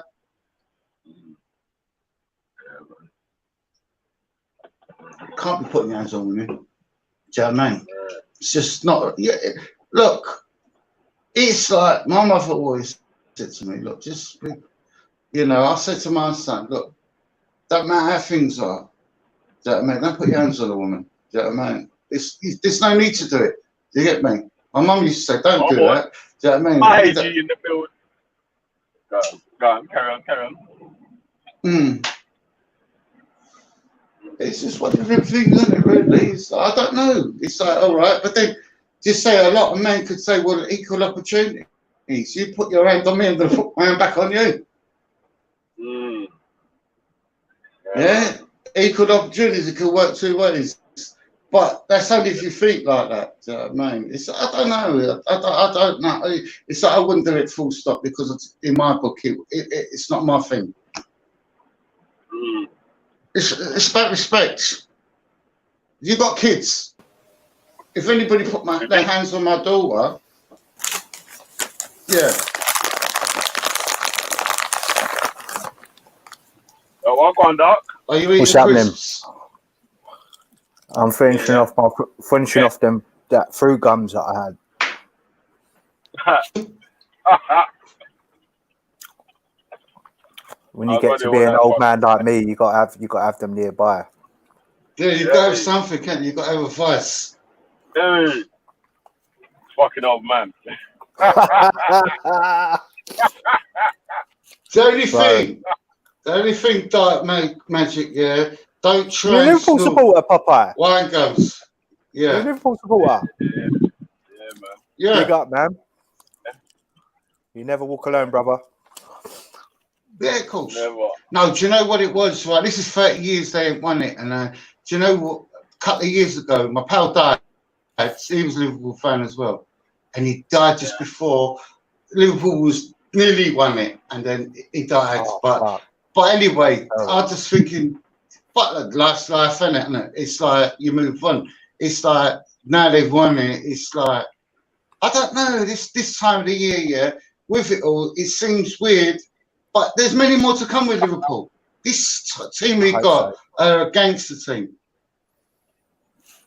Yeah, but there's some room for improvement, in my opinion. There's that one by Munich we're after. What's his name? Is it some funny name he's got, first name. but he's a good player. Is Who's that that, Bayern what? Munich? We're after him. Was that Barca, I think, as well? Oh, Thiago. He's a midfield player. That's it, yeah. Thiago. Is he at Bayern? Yeah, he's at Bayern Munich. Yeah. Yeah. With Coutinho. Yeah, he. Oh, for fuck's But he's sake. like do you know what? 32 years of age, man. He's good, but he doesn't fit in with the business model of Fenway Sports Group, you know. Yeah. So but then you say that then, but then back then, remember at one stage that he said it when we had him as manager. What's his name? Brendan Bodgers, because he was a bodger. Yeah. Trust me, Brendan Bodgers. Do you know what happened? Do you know Glenn Johnson was in the changing rooms? Yeah. And Brendan Bodger come in and he went. Yeah? Do you remember what when he you had was to back talking it about when is exactly the same thing that Josie Chelsea. Remember them times? Man, them had to back it, man. Liverpool had shit managers certain times. And man, them was still back. No, man, he's a fucking good manager, man. The team's good, blah, blah, blah, blah, blah. Ah, shut up. We ain't gonna do that no more, bro. Right. Yeah. When Roy Hodgson was appointed, I just thought, God. That's like, it. no. No, fuck that. And he brought in, who did he bring in? Poulsen. Remember Poulsen? And fucking, who's the other one? I've got amnesia when it comes to that guy. I can't even. I just remember him doing some mad when Liverpool weren't playing well. Yeah, he looked like a hamster that was fucking trying to bite his nose off.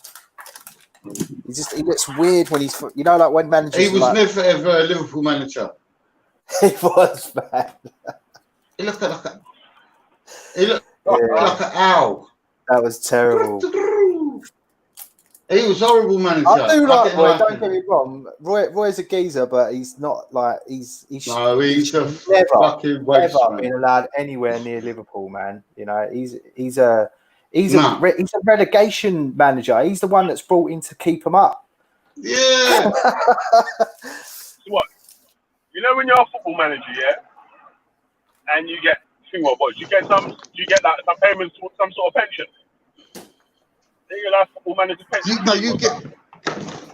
There is something. They're gonna get something. I'm hearing, yeah. Listen to this, yeah, and it's gonna probably might not surprise you anyway. But I'm hearing that most footballers end up broke. Do you know why they end up broke? Yeah. Go on. Why Because they're living a high life too quick. No, yeah, because they don't follow no good investment. They don't invest. Yeah. Do you know what a lot of them do? You know what they've got a massive problem with? Gambling. Gambling, yeah. They've got a massive problem with gambling. You know what? Yeah, as well.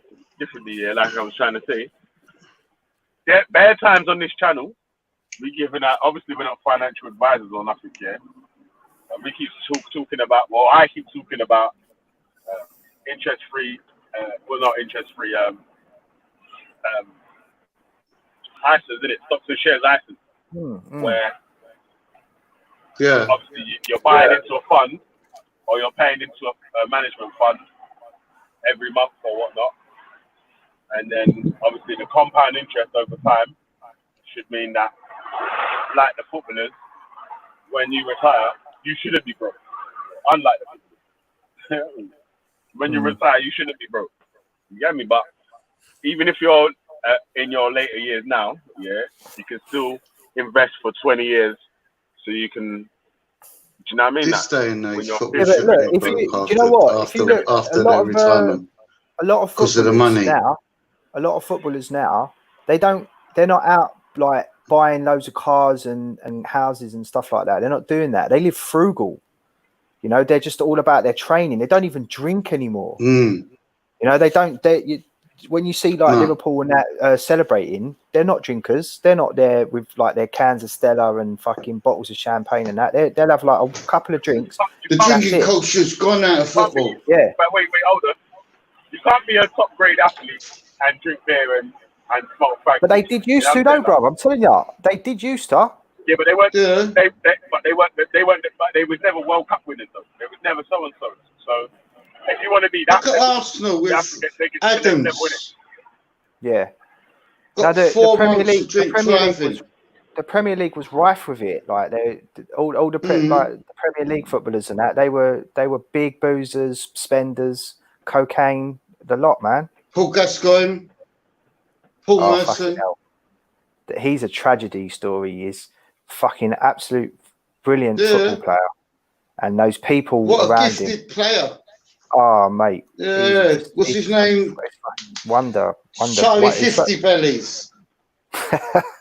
No, but it's all those people that like those hangers on. You know, the people that like hangers on. Yeah, of course. Come on, let's go and get on it and all that. You know what I mean? Not even that, they would be blowing smoke at your ass. But wait, you can't blame it on the people as well. It's his fault as well, though. No, of course. Like, but listen to this, yeah. Floyd Mayweather, is a guy that people say is the dumbest shit and all this, that, and the other, yeah. But, he makes good investments. Number one, yeah. He makes good investments. When he brings his people out raving or whatever, he buys all the drink, but he don't drink alcohol. So that's how he ends up being the best. He might chat a bit of shit. He can't be perfect or whatever. But I think no, of course. He's still got his flaws.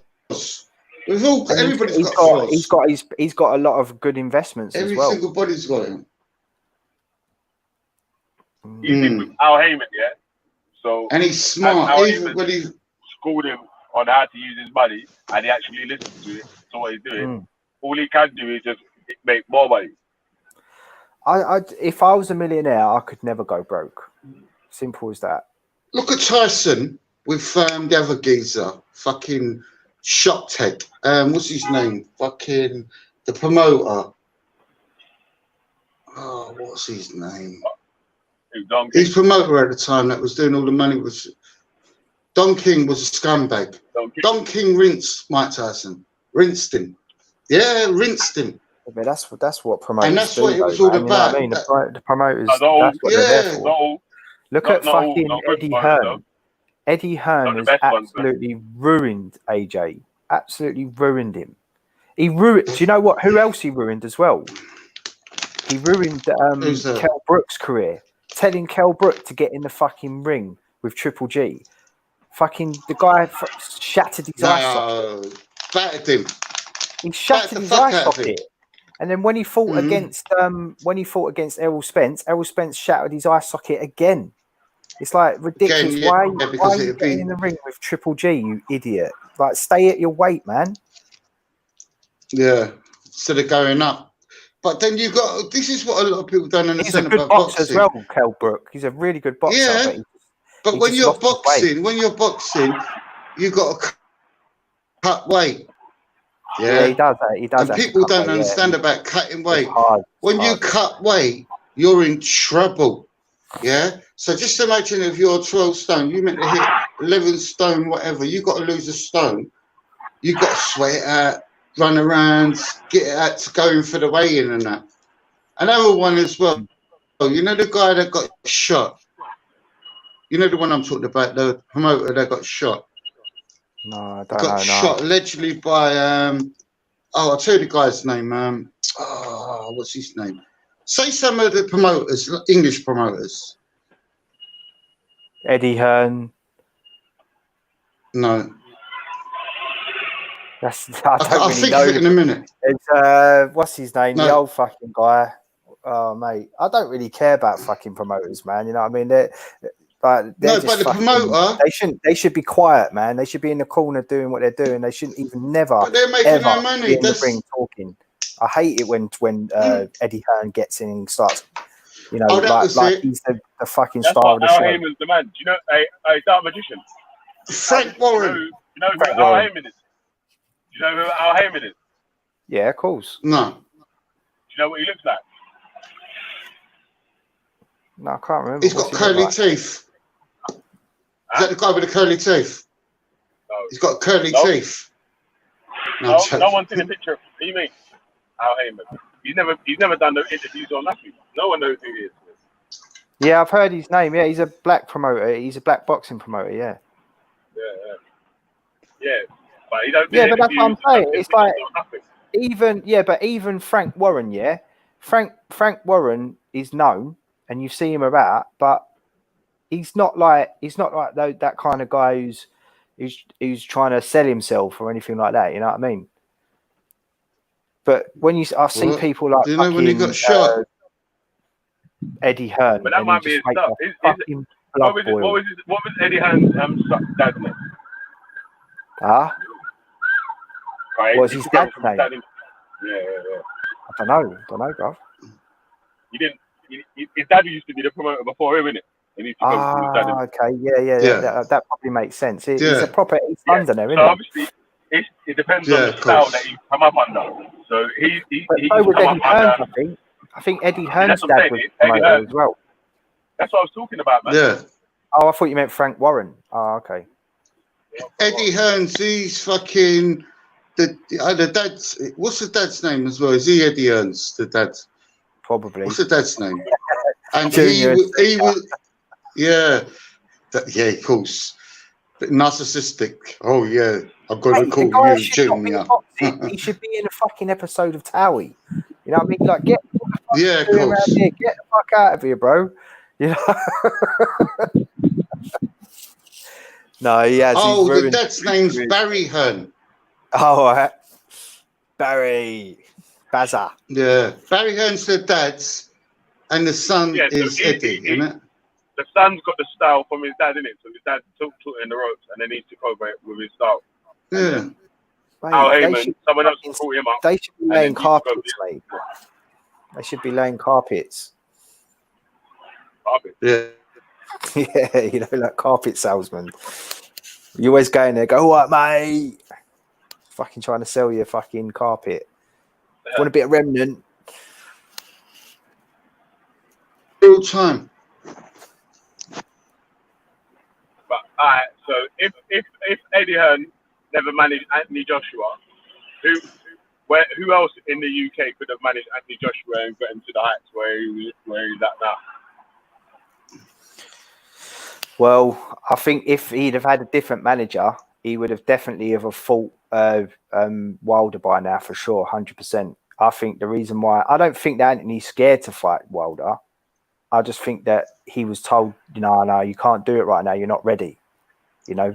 And I reckon if he fought under the Ingles, it wasn't a boxing decision. Yeah, for me, I don't know, obviously, because I don't know shit. What do I know? I'm just basically going off a gut feeling.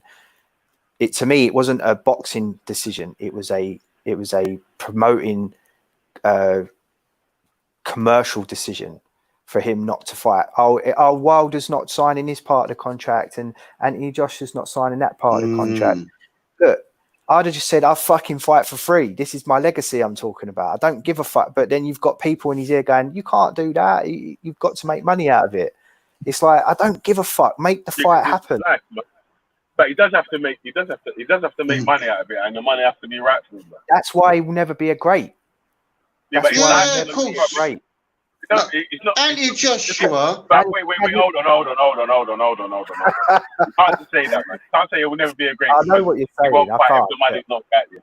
The money. I'm not has saying to that, be Joshua. right here. But listen, wait.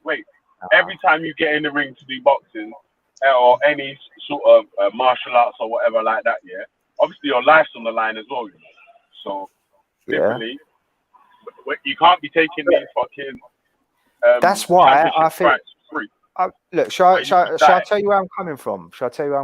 Yeah, I've seen Anthony Joshua in the ring, yeah, and he was fighting Dominic Brazil, right, and he was cruising, right, and Dominic Brazil managed to get a couple of jabs on him and busted his nose, yeah, and he came out of that round, right. You can go back and watch it. He came out of this round, right. I'll go and find it. And I'll come back and tell you. I watch it all the time. He came out and he fucking pulverized him. He was so pissed off that it was like with boxing, you know, if you've been boxing, you've been trained, yeah, they teach you how to control your anger and to focus it. Yeah, that's what he did. He came out, it was focused anger, and he fucking, and I was thinking to myself, if he could do that, if he could really like learn how to do that, he's so big, so tall, he could literally kill a motherfucker. He'll rip your fucking head off. And I was just like, I was thinking, I can't wait to see what this guy can do. And then as he's gone along in his career, he looks like he's coming towards the end of his career. Like he's fucking shot. You know what I mean? He's so big and so tall and so heavy. It's like he should be slimming down. He should be becoming more of a solid fighter. And he seems to me like he's like punch drunk sometimes when he's in that ring. I don't know, man. You see what happened with him? What happened with him? 25, then he can do some Joshua got caught. When Joshua got caught by the fucking Mexican geezer, he got caught one time on the side of the head, and he buckled. Yeah.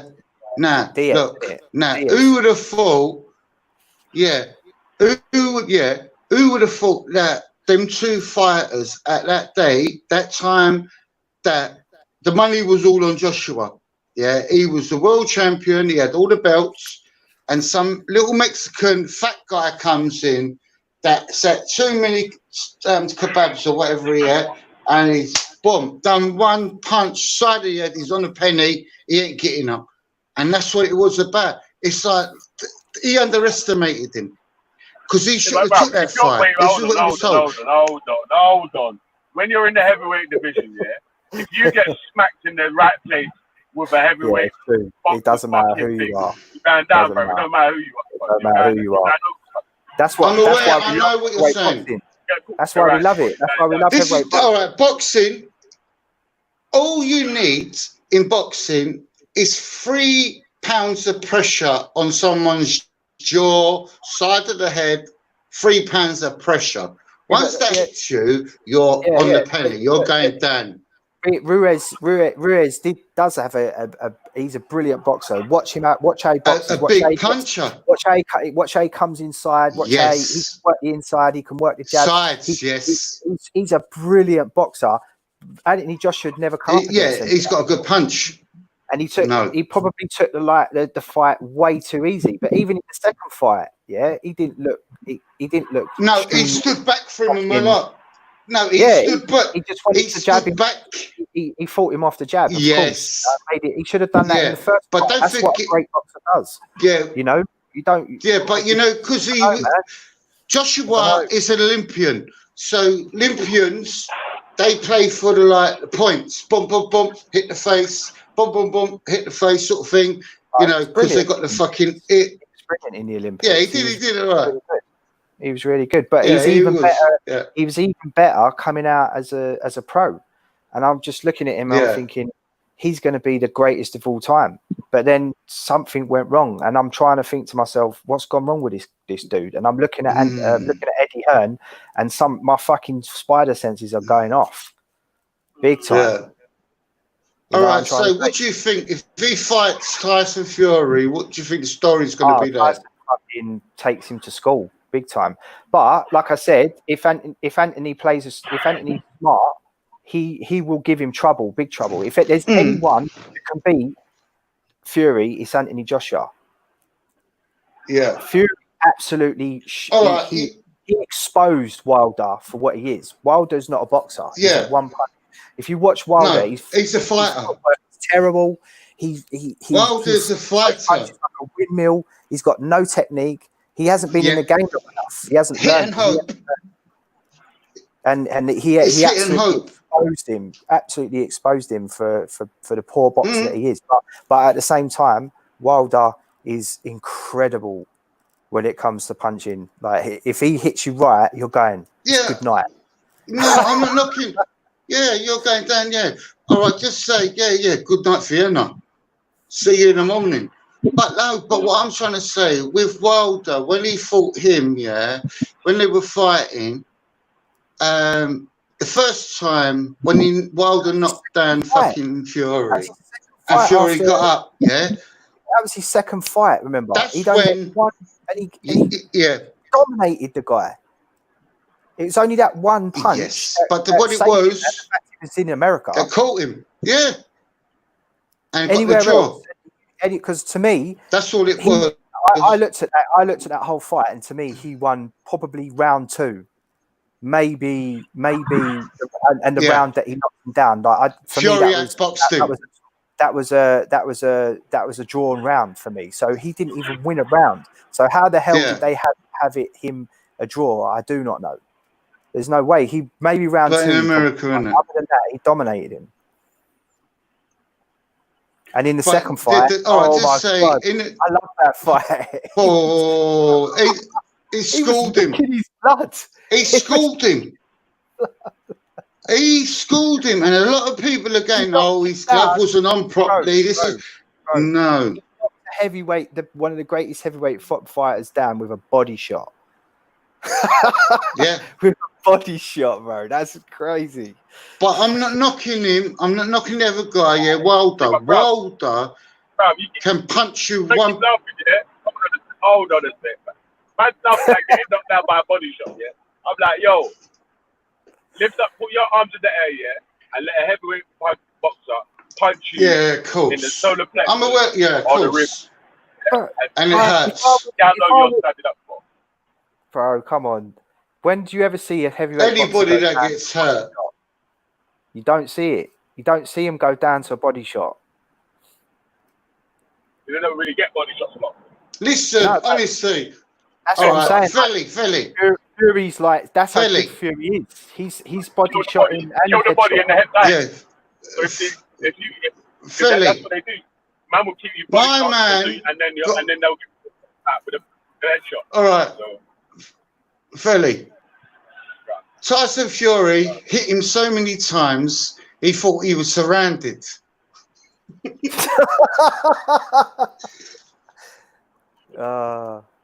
gave him so many lefts, he wanted the right. Joking. No, he did. He schooled him. I don't know why. Travellers, yeah. Yeah, of course. There's some great fights out there, and then you've got Dylan White. Wilder needs better management. I'm not saying that he never won, yeah. I'm saying that body shots matter. Wilder needs better management. Wilder? Yeah, he needs a better corner. He needs a better corner. Wilder's with Al Yeah, and he needs to start listening to the corner, because when the corner pulled him and said, "Oh, your ear's bleeding," and maybe that could have been a bit of it as well. You know, when he was bleeding, might have busted his eardrum. They didn't have a plan B at all. It was just like, you know, just get up and go out there and see. Hopefully, he can catch him with something. Yeah, that's what it was about. Hitting up. That's all right. I'm not knocking Wilder. Yeah, Wilder ain't a boxer. He's a fighter. He can fight. It give you that one dig, you're on the penny. But he ain't got nothing after that. And then that's what it was. If Wilder fights Ruiz, it'll be a good battle. It'll be a good battle. Yeah, I think he will. I think he'll beat Ruiz because Ruiz likes to get hit. He comes forward. He doesn't mind hit, and he'll probably get hit with one of those detonating right hands, and he'll go down. But I think he'll show Wilder up, because he's just a great boxer. Yeah. There's Who's so the many geezer? The American. Who's the American that was doing Manny Pacquiao? The little geezer, Duff. Is it Duff with the glasses? Little small geezer. What, the black guy? Strunk, big white guys, flat nose, glasses, little geezer. Don't know. There ain't many white American he is. No, you know the one I'm talking about. It was done with. I'll tell you what. He was in the Fury one, the first fight with Fury, and he was in the backgrounds. Don't know, mate. You know what I'm talking about. He's got glasses, flat nose. I'll think of his name in a minute. Mate, all the boxers when they're out of the ring have got glasses and flat nose. Got flat noses, yeah, of course. When you said he's white, I'm thinking, but Jesus, no. I can't even. He's a white fella. I think of his name in a minute. All the white boxers I know but are British. He's not a boxer. He's a manager. Or not a manager. Freddie Roach. Freddie Roach. Oh, Freddie Roach. Yeah, oh, that's yeah, it, Freddie Roach. Yeah. What? He's got Parkinson's. Now, You man, one Yeah, second, yeah? but no. God, All right, sorry. bruv. 1 minute, mate.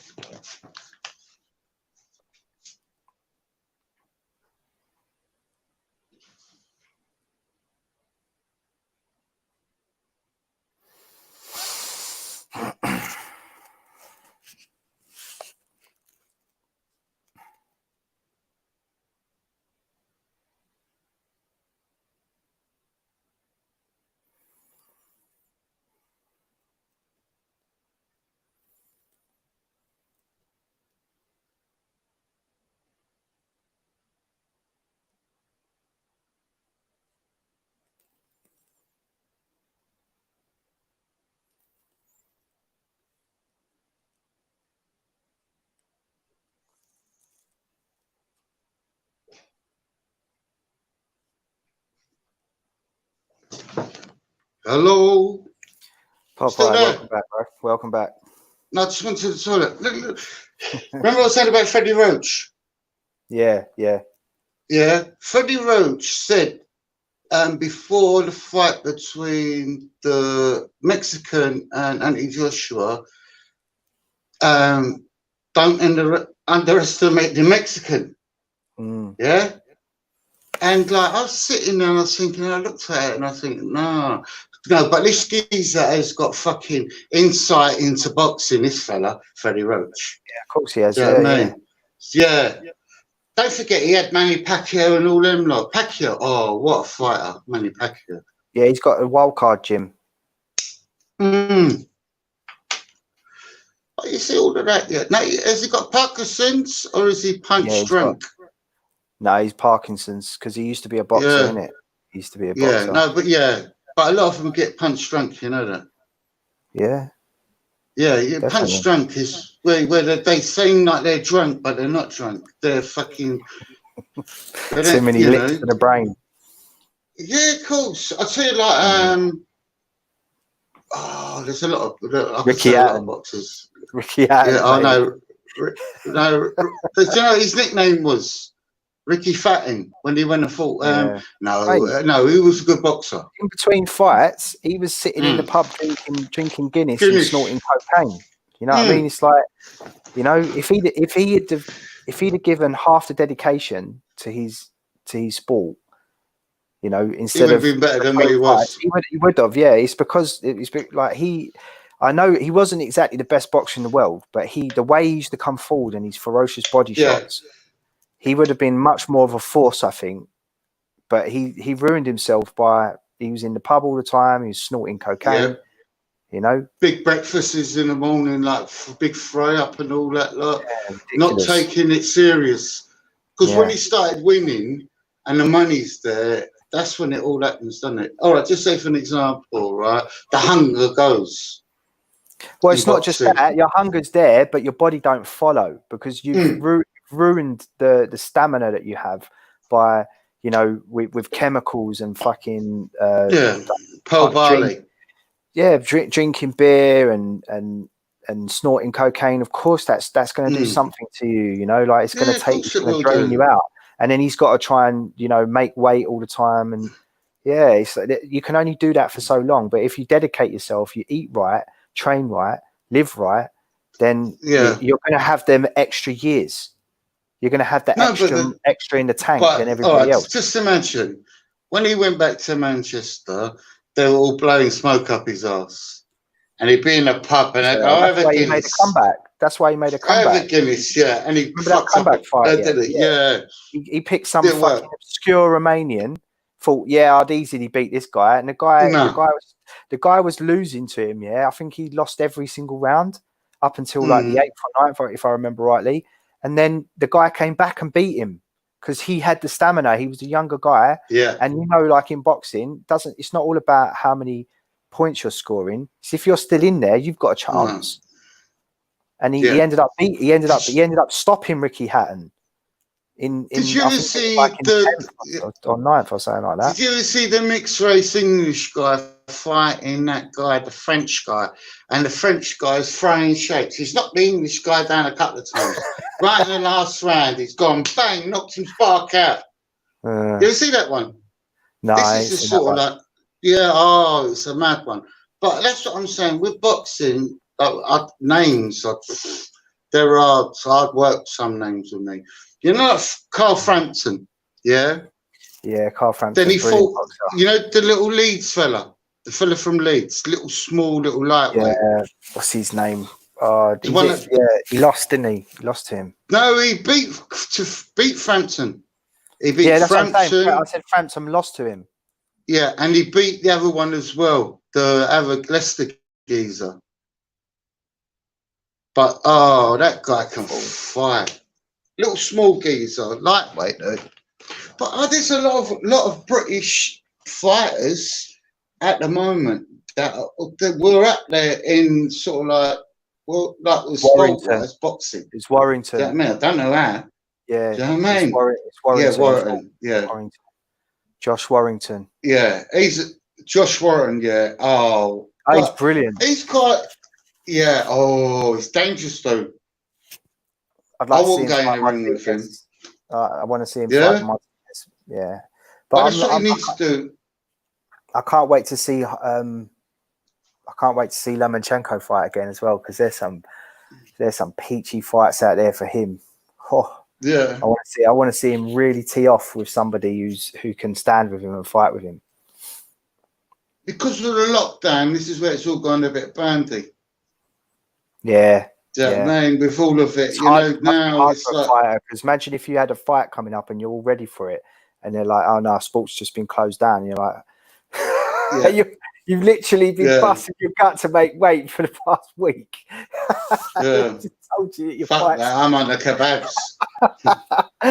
I'm going down the fucking pub with Ricky. All Adams, right. Yeah, of course. Or Prince Nassim. Oh fuck! How did you book Prince Nassim? Have you seen the state of him? Fucking hell, He's a man. big lump now, isn't he? He's let himself go bad. Let himself go real All right. bad. You see how he got caught out. All right, just say, you know Brendan Ings, the Irish fella, the gym up in Leicester, isn't it? That way. Brendan Ings is a Dublin fella. And he see him one day and he got him into the gym. And he liked how he fought, you know what I mean? The way, you know, all that fancy stuff, the leg movements and that. And he sort of like got him, he said, don't change that. Yeah. And then another time, Chris Eubank was saying, oh, he copied me. Yeah, he did, man. Oh my God, I love that video. Little bits. That You Sky see- Sports boxing thing, and he said, go back and watch the video of this fight. And they showed you a clip, and there's the little guy in the audience. In the audience, and he looks spellbound, and you can blatantly see he's blatantly Nazim, and you're thinking, oh mate, you've just been exposed. Yeah, of course. No, there was lots of stuff. Yeah. All right, just say as well. Yeah, of course. Even what about the son, Chris Junior? Yeah, he's good. He's just he's not right. He doesn't have that boxing killer instinct for me. No. You know, he's not really. I don't really rate him. Look when he fought George Groves. When George Groves bump.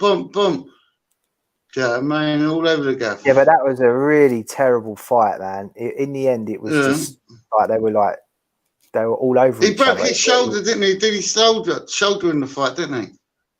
Groves. Did he? Yeah, he he did won his that shoulder. fight, And he though. was. He won it. He won it. that Yeah. fight. Mm. Yeah. But I Billy like Joe George Billy Joe Groves. Saunders beat him Oh, yeah. because he did the I right like Billy thing. He Joe boxed his Saunders. ears off. He boxed his ears Yeah. off. It's all flashy. You've got to be able to have something extra. You've got to be able to go in there and dig out. You know. But you see, I like Billy Joe Saunders. Yeah, they're all from the travelling community, though. They're born to do that. They grow up, they're fighting the fucking brothers and sisters, everything. Come on, we fight you. We fight the lot of you. By your mum. Yeah, I give you £2 for your shoes. You like know what I mean? dags? Yeah, but yeah, you You like like dags. dags. Yeah. Like dags. What's a fucking dog? Dag. Yeah, of course, yeah. but that's the mentality of, all right, just say, but they're born into it, yeah. As little children, like the brothers are fighting each other. Mate, if you Then go it's on the YouTube, cousins. if you go on Yeah. YouTube, yeah, you can see traveling communities, loads of different fights, loads and loads and Yeah, loads of fights. I know. Have you seen the film called Knuckles? No, I ain't seen it. No. What's But your film called I've seen Knuckles? loads of Irish bare knuckle fighting. Yeah, of course. Yeah.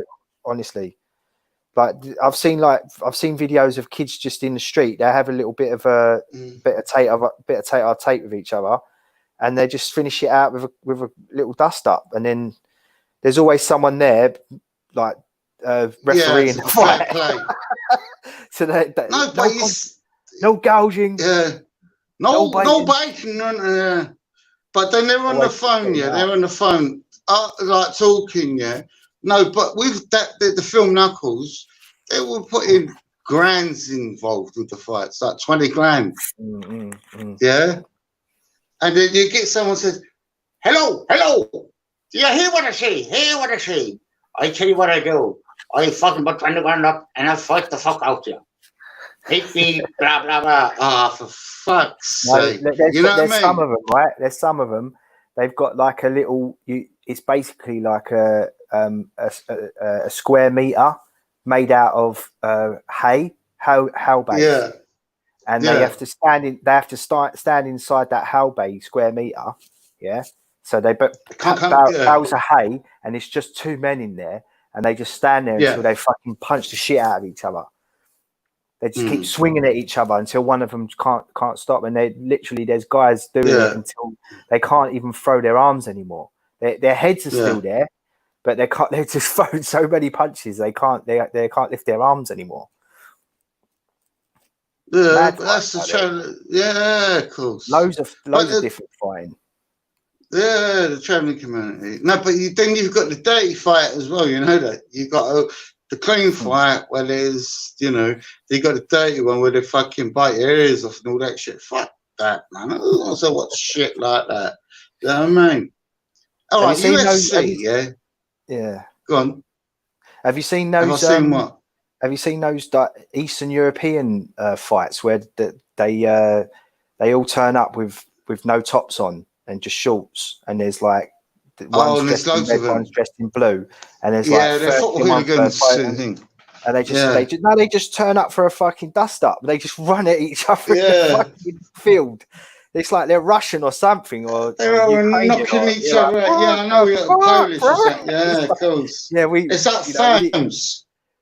We need to get this fucking beast out of us, you know what I mean? So we're going to have a little meet. Someone doing a flying kicking someone's head and he's on the floor, and then someone runs up to him and gives him a slight kick behind the head, knocks him out. Yeah, no weapons. They've got no tops on, so you can't hide anything, and they're all in shorts or whatever, and they just go fucking like 30 on one side, 30 on the other, and they just go rah, and they just have a big fucking tear up. But you know what I've never ever understood, yeah? I don't know if you're London, aren't you? Yeah. What part? South. I'm South London. Yeah, I'm South, mate. Yeah. I'm Southwest. South. So I'm South. South. All right, mate. Swank. Yeah, Southeast. So that more like Peckham, Woolwich, that way. Not that way, but I'm just saying. Anyway, that's a material way from anyway. But all right. Something like that, yeah. This is, yeah. It's not but Peckham, what it would be would Pecknam. Oh, Pecknam, yeah. Oh, yeah. Do you know what's happened the other day on there? Yeah, I'm on there and I'm having the chat, just having a laugh, and someone's come on there. I don't like certain people, i.e., like I don't get on with Raj. The reason why I don't get on with him because I was on the panel before. Not going to get into it. Don't like the fella. Full stop. But then some other guy come onto the panel, some sweaty sock, and he's going to me, hey, you fucking, he says, you're a junkie. I know your name. And he's saying some names coming out. You sure he weren't No, Irish? Scottish. I know the difference between Scottish and Irish. My mum and dad's Irish, so I know the difference there. And he's going, oh, you know, he's going, your name's this, your name's that. You're a fucking on the G junkie. block? Was it on the G block? Yeah, it was. Yeah, and I thought it was very. It was bang out of order. No, but his name's Paul M. But it was very bang out of order for him to come on to here and spout shit. Because what it would be, these people about anything, you know what I mean? Like trying to wind people up. Same as Raj did it, trying to wind me up to argue him on air. Why? But this, you want to shut this channel down? Why would I want to? I ain't got no channel to fucking, yeah. But do you know why they're saying that? Shut the G block down. Yeah, but this is what it is. These people have got channels. Yeah. So I ain't got a channel. Do you understand what I'm saying? So what they're doing, they're thinking, oh, like if Popeye goes onto that channel, he's gonna get it shut down, blah blah. No. I'm boring. I'm this, I'm that, I'm this. This is their shit, not my shit. Yeah, I'm boring. You know that guy? Yeah, all right. It was the first time I went on the channel. Was that Real? You know, Real McGee? I don't know. Sorry, I don't know. Anyway, so I went on. I only don't come on now. All right, so I went. Really know. Yeah, so I goes on this channel. I'm on this channel, and there's so much hatred with loads of people with each other. I don't know at first, but then they all want you to take sides. Yeah. And he's saying, oh, this person said this. Oh, I just got fed up with it. I just kicked back. Yeah, fuck that. No, but, yeah, of course. But a lot of these, everybody, but when certain people are saying certain specific words, yeah. Go on, I'm listening.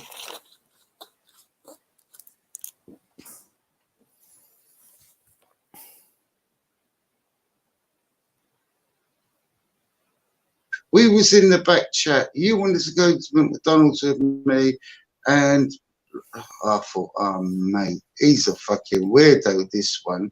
He's going around sniffing bicycle seats or something. This guy. You know what I mean? Oh, I'm going to nick that one. I like that. Yeah, fuck's sake, mate. Do you know what I mean? You know, I don't know where this guy come from, but he was saying, what it is with a lot of people on there, yeah, these are all interlinked in a certain way. I've gone on it before, you know, like the side chat once or twice, don't like it, yeah, because you got to write things down. I don't mind talking it. Yeah. I mean, 5 and 4 is 11. But, you know, people to people, you know, I'll get with anybody, you know what I mean? It's like, I'm not out there. But you see, earlier, I don't want to argue with anybody on it because I tell you why, it's not my channel. Don't want to argue. And the reason why, because let these people come on and argue and make themselves look stupid.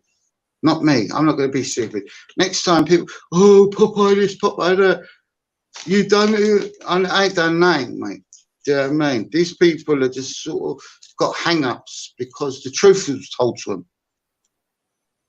Yeah? Like bigots. You know what I mean? I like a lot of people. People are people. You know what I mean? It's like respect. It's like I treat you like how you would treat me. You get me? At the end of the day. Yeah. Why not? Yeah. That's what I was always taught. So, yeah. But then at the end of the day, yeah, well, the only time that I'd really be pissed off if you stole me gas meter. I'm checking. If you don't laugh, only cry. This is what I'm saying. I joke a lot with people, you get me? And a lot of people, some people get it, some people don't get it. I could say something to 10 people and 9 people will laugh. 1 will get affected by it.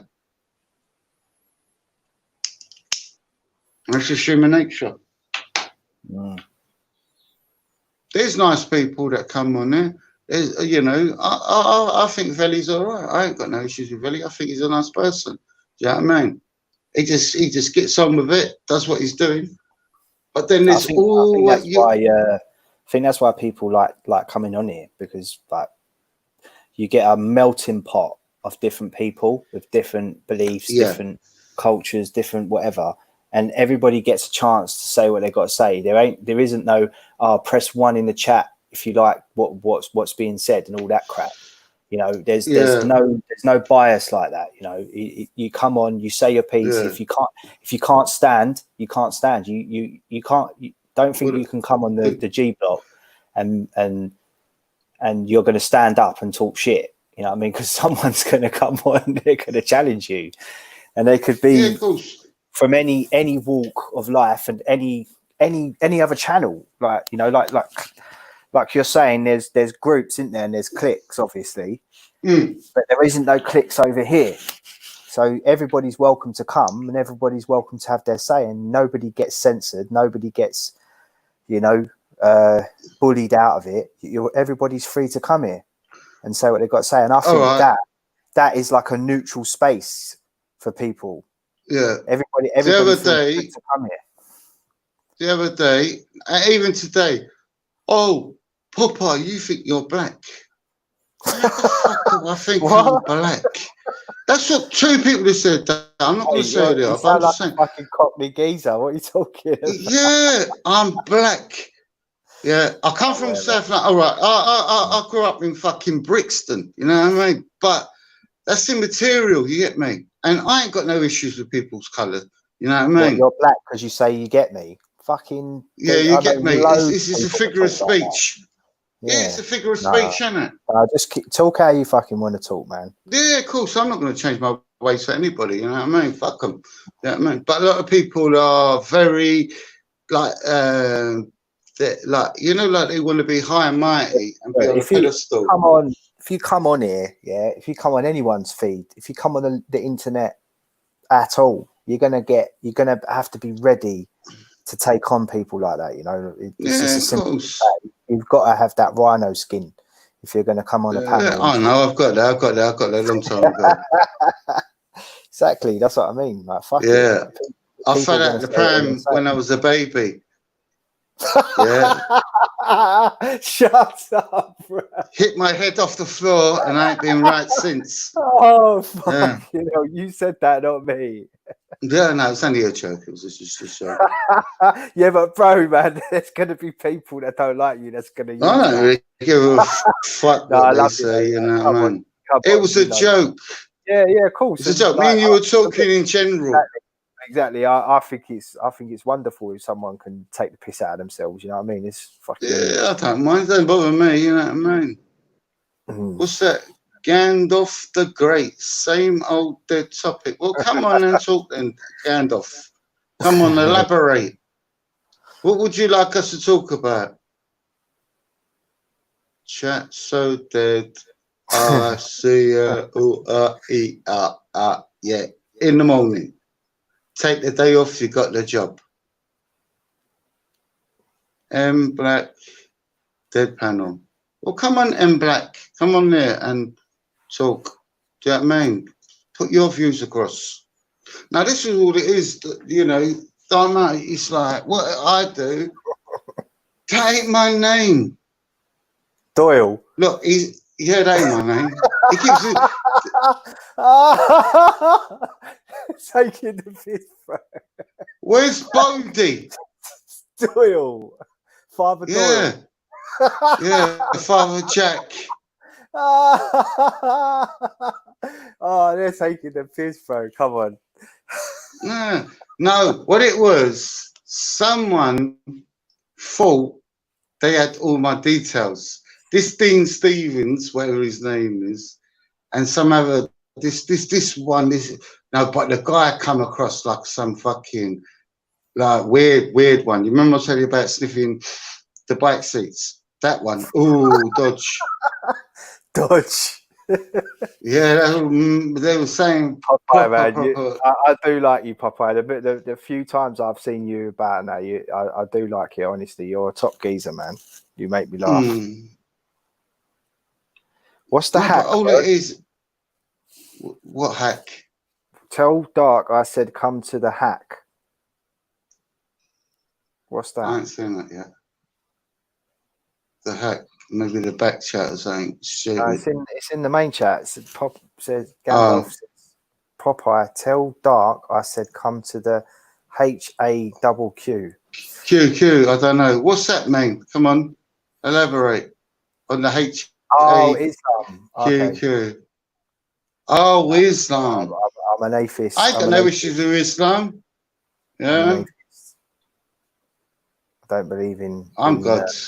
In my religion, I'm God. Jesus dropped the charges. Jesus dropped the charges.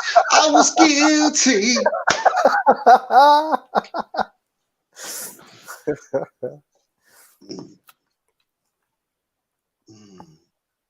We're all God's children. Happy birthday. There is no God. That's what I say.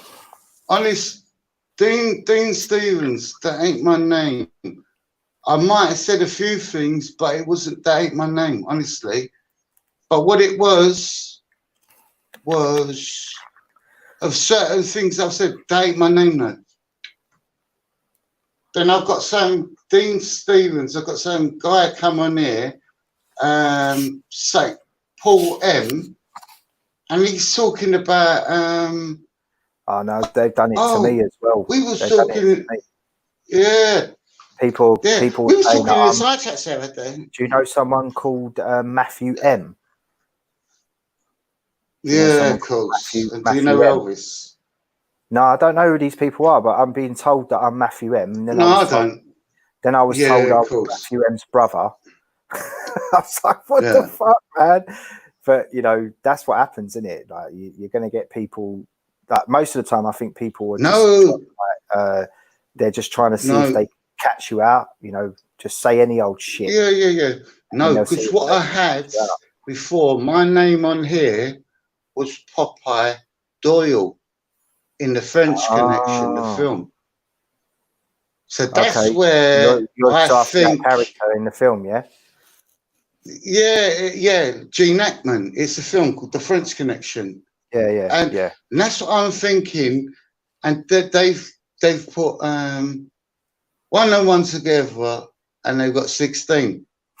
Yeah, that's what happens. That is what happens. You know, unless like they're like seriously good at doxing, then they probably know who you are anyway. I don't know.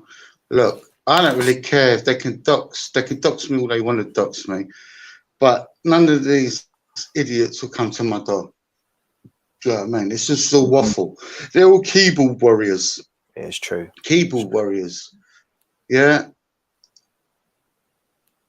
That definitely, I agree with you 100% there.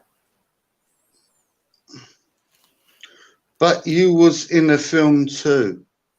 Maybe I was in the film, or maybe I wasn't in the film. But you know what Elvis said? Got in a trap. He said, well, don't you know? Yeah, oh, don't you know? Ha, ha, ha, ha. Come on. Look. Even if that is my name or not my name, what are you worried about? Why are you worried about me so much? Do you know what I mean? What is it about? You know, is it some weird thing? Like some fucking, oh yeah, I got that person's name and I'm fucking Charlie Big Spuds. For fuck's sake, drop it out, leave me alone, man. Do you know what I mean? Play your own games, man. You're boring. All of that is boring. It's very boring, you know, like very, and a lot of it is fucking, there's a name for it, very repetitious, because they keep doing it over and over again. Yeah, repetitious, boring, over and over again. Same thing, over and go. Look, if that was my name or not my name, who gives a fuck? Do you know what I mean?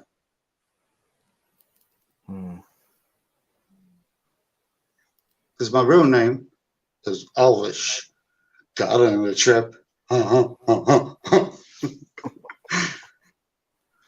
can't walk out. Huh. I was never been in a documentary, Mr. Black. Mr. Black, I don't know. Look. Where you're getting your information from, that's your shit. Big up Gandalf.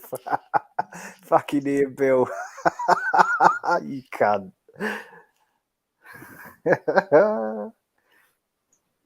Gandalf sounds like he could be the next Queen of the Vic owner, and Dark can be Ian Bill.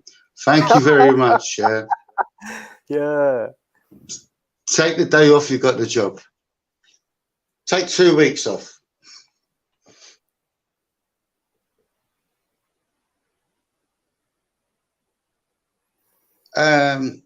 Is that Irish? Tell me you're not on the drink, Popeye.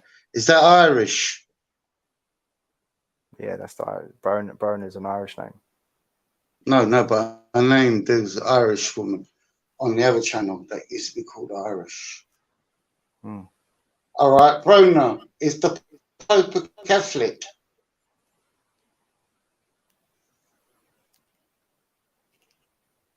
Is the Pope Catholic? Fucking hell. Listen, but who gives a shit? I could do what I want to do. I'm an adult. I'm not a child. So who are you to judge? No one's here, you know. Who's anybody to judge anybody? You know what I mean, people are people. You know what I mean? You know where you grew up, yeah? In your part of London, yeah? Yeah. In the same place, anyway. You went to a school that was cosmopolitan. All different colours, all different creeds. You didn't fucking worry about that. The racism is set in certain people. You know what I mean? All right, I'm a white fella, yeah, and I've been in places that are fucking black this, black that. And I'll be going, well, why don't you say it to the black person? Do you understand what I'm saying?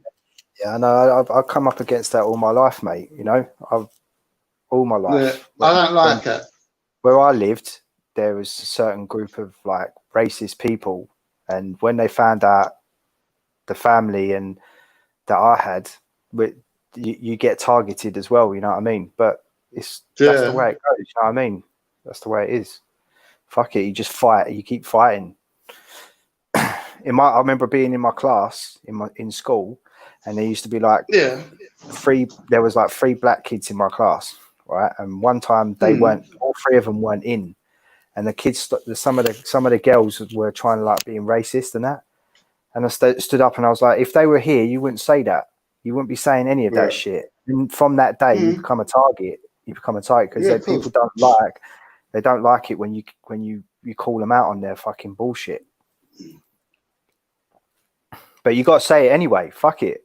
You know, what kind of a person are you if you don't say it? No, but when I went to school, it wasn't like that. My school was fucking, it was like, I'd fucking, Muslims, India, all different Indian Sikhs, whatever, everything. It was a comprehensive school. Yeah, and when I went there, it was all right. And I've still got friends to today from the school. I'm talking about years and years later. Now, some of them have got fucking shops. Some of them have got big businesses and that. You know what I mean? So people are people. You just, you know, but never ever worry where you come from. Don't worry where you're going. Always care about where you come from. Yeah, and it's not about that. So your family is originally where? I'm not going to say, bruv, but just southeast London, isn't it? No, your mum and dad. My mum and dad's Irish. My mum, same place where I was born, and my dad, same place. Where he moved out to Bristol. He lived in Bristol. Where? He lives in Cornwall now. He's retired there with his new wife. Bristol Tempermead. I've been up that way. Because to tell you what I did, I went to Bristol Tempermead to go to what the fuck was it going? Oh, the seaside is Western Superman. And you get on a little train and it goes from there. Yeah, the Bristol's little train, man. Right. The little train, yeah. Yeah. It feels like it's going to take a week to get there. Yeah, it's beautiful up them ways. It really is. But the people are fucking bit weird. Yeah, of course. I knew people from Gloucester, and I went to Gloucester. I went to what's that place called? Cooper's Hill with someone, and you know where they roll the trees down the hill and they run after it. Fucking hell! Nice. And break their and fucking neck. Up. Oh, mate, you know what I'm talking about? That, yeah. That's some stupid shit. You know the place. Anyways, take a fucking wheel of cheese down a big hill. Yeah, but it's a history thing there. Yeah. So what's happened? I've gone to you know my the geezer friend that is does from that. Gloucester. You know the guy that does it. He's out of his nut on White Lightning. For blatant. Yeah, of course. There's no way he's doing that sober. Close your eyes. Yeah, close your eyes and think of England. No, because they do buckle up. They oh my God, some of them broke up big time. Now, Cooper's Hill, no, because he said to me when I was driving past it with my pal, goes out to Gloucester with my pal. So we've gone up to see his missus and that. So we're up there, and he's gone, that's Cooper's Hill. And I said, what the fuck's that? He said, they roll a cheese down there and they run after it. I go, fuck that. But then their thing was as well, you know, when they say this is after you, they would say, oh, see you later. They wouldn't say that. They'd go, all the best, Freddie West. Oh, fuck off. They're all mad up there, man. Yeah? Fucking hell. All the best, Freddie West. Oh, what the fuck are you talking about? All the best, Freddie West. Like that. If you come to London and say yeah, that, I know. Wait, yeah, I'll be like, what the fuck are you talking about Fred West for, bro? Yeah, that's what the geezer said. I'm in the car with my pal. My pal's talking to this fella, and the fella's gone to him. When we're driving off, he goes, all the best, Freddie West. Because he's died and all that in prison, isn't he? Yeah. No, but like England is England anyway. So like people in England are. You know, the weirdest people in England are fucking grade A weirdos. The Brummies. Fucking hell, man. They are. Nah, they are. I find them all right. Nah, man. They are proper. You know, have you ever seen the League of Gentlemen? They're just weirdo people, man. Yeah. Oh, yeah. With the noses up. Not all of them. Yeah, you know, like the dark country ones. I'm telling you, it's a weird old place up there. It really. Do you know? What's the name of the place? It is called Faceit what something. You know they call it the place that it is in Faceit. Oh, what's the name of the place? You know the geezers with the noses and all that lot. That show. Oh, I know what you mean. Bo Selector. No, the show you're talking about with the noses up and that. Oh yeah, I don't know what their names are, but they're the This is a shop for local people. Yeah. Oh, this is local people. Oh, you can come here in a minute. No, but it's called something Faces. Yeah, but that backwards is Roy Chubby Brown's name. Was it? I don't really know much. His real name. Well, yeah. You know that. I don't know. Yeah. Like he brushes his teeth with Popo. Yeah. What the fuck? He's got issues with that. No, truthfully, he would say, I brush my teeth with and all that stuff. It's all, and then what he would do, he's comedy, because you wouldn't get it on mainstream. Is that a racial slur? No, it's not a racial slur. He's just fucked up. No, it's not a racial slur. He is the sort of person that reads the media, picks certain points out of the media, and he would use it on thingy, on the channel. I say things like in Bradford, years and years ago, they wanted him off the stage and everything. Because what he done, he said, Remember, there was a thing, the Bradford Fire at the football ground years ago. Mm-hmm. And when he went on stage, he went, "Why didn't you invite me to the barbecue?" That was sick. Yeah. Things like that. Yeah, that's, you know, like sickness. And it's like, Yeah, if so, we yeah, have some comedians are like that, don't they push the envelope. All right, just say, yesterday I watched a little bit of that Jimmy Boyle. Yeah. No, the Scottish yeah, fellow. he pushes it a little bit as well. Yeah, he does it too badly. It's like, that's what he was saying. Remember fucking Katie Price? He was taking a piss out of had a little boy. Yeah. He said, oh, she only married the cage fighter so that he could hold Harvey down so he kicks off. Yeah, shit like that. Oh, no That's way. sick. Oh my god. Yeah, that's what he said. That's sick, isn't it? Yeah, but you know what? I'm a great believer in that being allowed. You know, I think that comedy has to be the one boundary where you can push it to the end. Racism, ageism, sexism. No, there is whatever. You should even no. be able to, be able to cuss people. Why not, man? There has to be. How old are you? Don't mind me asking. How old are you? I ain't gonna say. How old are you? I ain't gonna say, brother. All right, we'll just say. All right, I'm old enough. All right, I'm anyway. old enough. I know the 80s. I'm older than gods.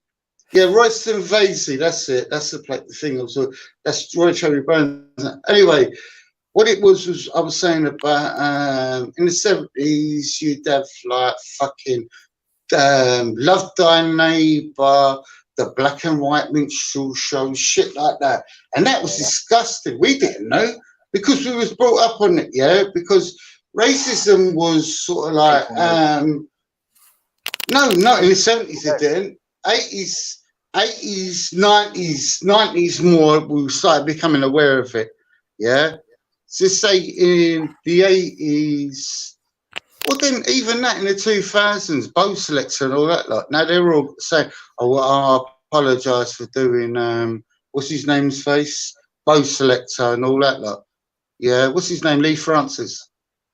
Yeah, no, Avid Merriam. No, his name's Lee Francis, the geezer. Is it really? I don't know. Yeah, his name's Lee Francis. Yeah, that's his real name, Lee Francis, and he. Did all of that stuff, yeah, with the black face and all that lot, and that was all wrong. But at the time, you know, we did, you know, because we're sort of like, I don't know, I don't know. Was it funny? Wasn't it funny? It weren't funny. No, remember he did Michael Jackson. Motherfuckers, all that. Oh, Bo Selector was funny. Yeah, of course it was. A lot of them were saying, no, all right, we apologise for it because it is wrong. A lot of it does affect other people. Yeah, but if you start saying to people, you're only allowed to joke about this and you're only allowed to joke about that, where the fuck does it end? Yeah? Where does it end? Who gets to decide what is funny and what isn't funny? Come on. Yeah, does it stop? Yeah. So, yeah. All right, but things like white minstrel show, shit like that, that's different. I don't even know what that is. And Al Johnson. What the black and white minstrel show would be, you'd get these white people put in blackface, whatever on their face.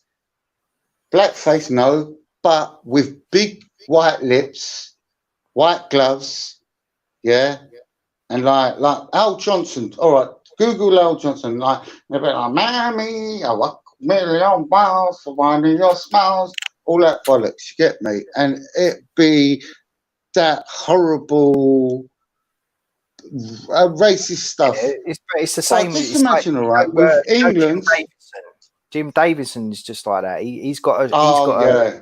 He does that. He does chalky, where he Chalky, tries to, yeah. he tries to talk like a black man, and he talks about Black guy, yeah. this black guy, and yeah, to me that's not Yeah. funny. I mean, I'm not going to say to him he No, can't say that's not fun. Yeah. No, You know what but I he mean? can't not anymore. He doesn't do it anymore. Because he don't No, get but you see people with don't turn him, up for his shows. That's why. no, he's not funny. There was like there was another one, Jimmy Jones, all of them sort of people. They wouldn't even put them on telly. They had to put them on records. Do you get me? Like a record, and then you'd listen to the record to their jokes. But that, all right, blatant. Most of it was blatant racism. Yeah. Now it's like we've got to a point where it's like about all division. You know, like there's so much division in the UK, like mentally division. You know, with all the bollocks that's going on, i.e., all right, I'm not knocking Black Lives Matter because if Black lives don't matter, then no one matters. Do you understand what I'm saying? My son told me that. And I was sitting there with my son, and my son said, "Oh, Dad, look, if Black lives don't matter, no one lives matters. Then really." So if our lives matter, Black lives should matter as well. And it wasn't a fucking thing about but I got where he was coming from. Do you know what I mean? It's like swings and roundabouts. It's like with a lot of it, it's like with racism, it's like there's a lot of it where it's undercover. Yeah. Of course. A lot of it is in your face as well. Proper yeah, of course. But I don't like. It's to me. It's like I've seen it before. I've gone.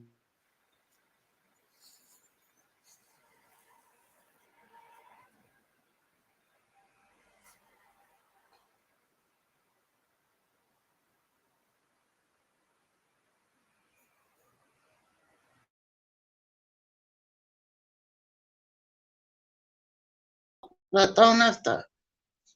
Do you know what I mean? Oh, you're only having a laugh. It's not funny, mate. You know what I mean? Because then, if the shoe was on the other foot, if I took them to where I was living at the time, they couldn't say that. Do you know what I mean? Because they live out more like on the outskirts of London. But if they were where I was living, they couldn't say it where I was living. Do you know what I mean? Someone would give them a sly one.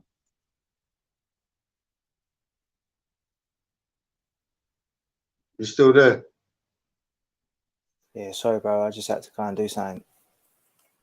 Yeah, I'm gonna have to go and do something for 5 minutes. I'm just gonna pause this and then I'll come back in about 20 worries, minutes. Yeah, you're right though. Yeah. Yeah, bruv. Take it easy. Can you see the picture at the back? No, don't matter. Can you see the picture at the back What, the lady clapping? with the woman and the man? Yeah. No, it looks like she's doing something to the guy. Yeah. Oh, for crank. Up at Jesus, no. All right, I'll come back in a minute. Yeah. All right. All right, mate. Talk to you soon.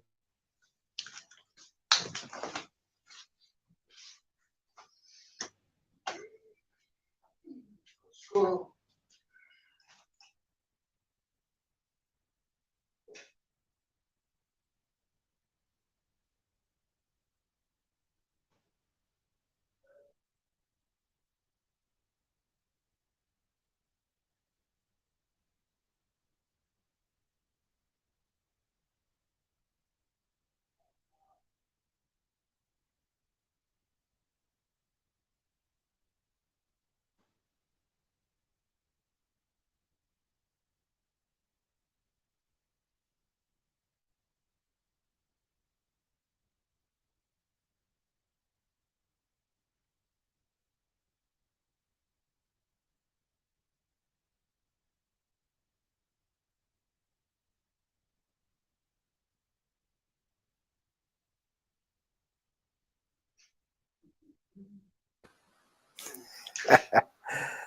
Frona.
No, it's off, man.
shit.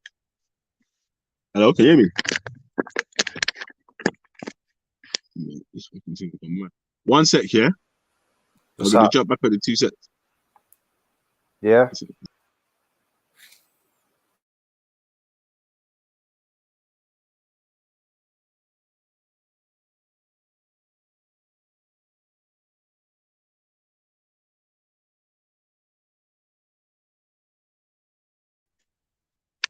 Yo, can you hear me? Yeah. Yeah. Hey, fucking this man was just fucking arguing with some funny guys, man. That's some bullshit, man. But yo, yeah, man. Hey, fucking hell, man. You say been quiet for a little bit, yeah? Yeah, sorry, darts, man. It's all right. Don't worry about it, man. I thought I'd just like stay on because otherwise, if everyone jumps off, it fails. Yeah. Yeah. All right. Go off, man. The right thing then. Yeah. How you been? Man. But listen, yeah. I fucking just need to. My phone. Someone just tried to phone me. Let me ring them back and I'll jump back on. Yeah. Yeah, Literally no worries, 2 minutes. man. Yeah. I'm here. All right. 2 sets. Yeah. Yeah, mate.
Yo, yeah, I'm back now still.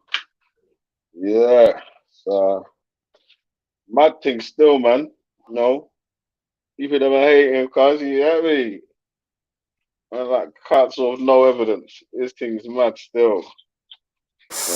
What's happening? He's talking that madness, bro.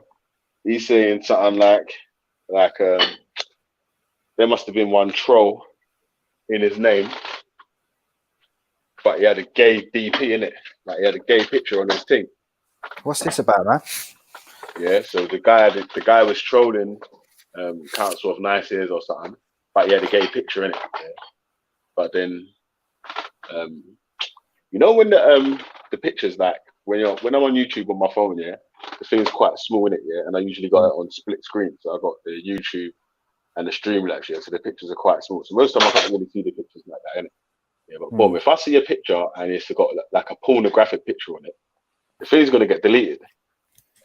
If there's a You've if got one to of the worry about mods, strike, haven't you? yeah, so if one of the mods, if Ultra, James, or my bro see it, yeah, and they're in the chat, they'll delete it because obviously you're gonna get a strike in it. So if you're smart, yeah, if you got any flipping sense in your brain, you will know that boom. If someone's got a gay picture or a pornographic picture, yeah, as their avatar on YouTube, and they're on your chat, yeah, the first issue should be with YouTube. Yeah, because how has YouTube allowed this person to make an account with that picture to jump in? Do you know what I'm saying? Obviously, they've not scanned it when you because you upload it through Google or something like that. Anyway, yeah.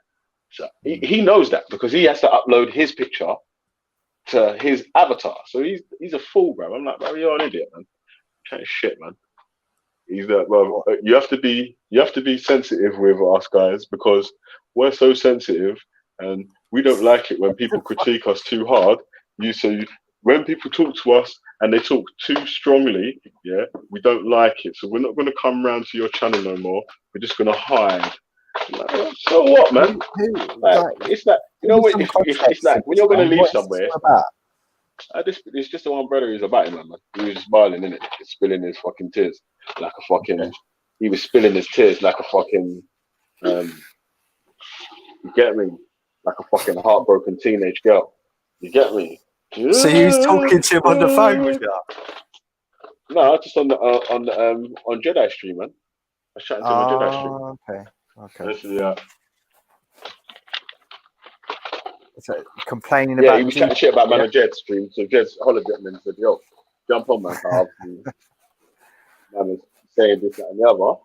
Well, I was literally just saying the complete opposite. Like I was just saying to Popeye, this is to me, this seems like a place where everybody can come. You know, there has to be obviously some level. One after dozen to the other. But basically, everybody comes here. You can say what you want, and you know, you get to. There isn't like, you know, some group here that's you can't come here. You can't say what you've got to say. Everybody seems to come here, no matter whose stream or clique they're in. They can come and say what they have to say. You even put a G Block on trial and gave everybody an opportunity to come here and say what they had to say. Who else is doing that? Bro, don't worry, man. Let that brother spill his fucking feelings like a little bitch. You hear me? He was just bawling and crying. Oh, when so and so happens on your channel, it makes me cry. It hurts my heart. I'm like, bro, shut up. You're fully grown man, bro. Stop crying. And didn't spilling say your that. fucking feelings to me. Like I care. I don't give a shit about your feelings, man. Like Come on. you care about your feelings. So don't tell me about them. Like you was going back and forth with the guy in the chat, yeah. Like, and you saw the guy had a gay pic, and you took 15 minutes to make anyone aware of it. You fucking mug. Shut up, man. Who's gay? If you're coming on the internet, you've got to be prepared for, you know, some rib shots. You've just got to be prepared for it. You can't come on here and expect a safe space. You know, it's just not going to happen, and I don't believe it should happen either. You know, as long as you're fair, like in the fact that no one's going to get no pornography thrown at them. No one's going to get, death threats and crazy shit like that. You know what I mean? But everything else should be okay, I think. So what's happening? Why is it so quiet today? Has it been like this all day?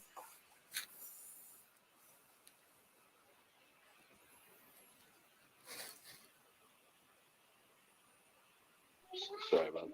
One of the boys eats. Yeah. Yeah, man. So, boom. Man can spill their feelings all they want, man. Like, It's like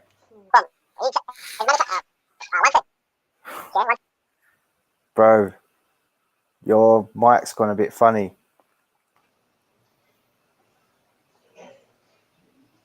What's the topic? Hello, everybody. Walter, big up. How's it going? Good. Ain't How are seen you? for ages. How you been? All right. Working just like everybody else. Yeah, me too. I'm still working right now, man. Yeah. Gotta work. Gotta to work. pay the bills. Gotta work. Feed, Gotta do it. feed the elite. Feed the elite.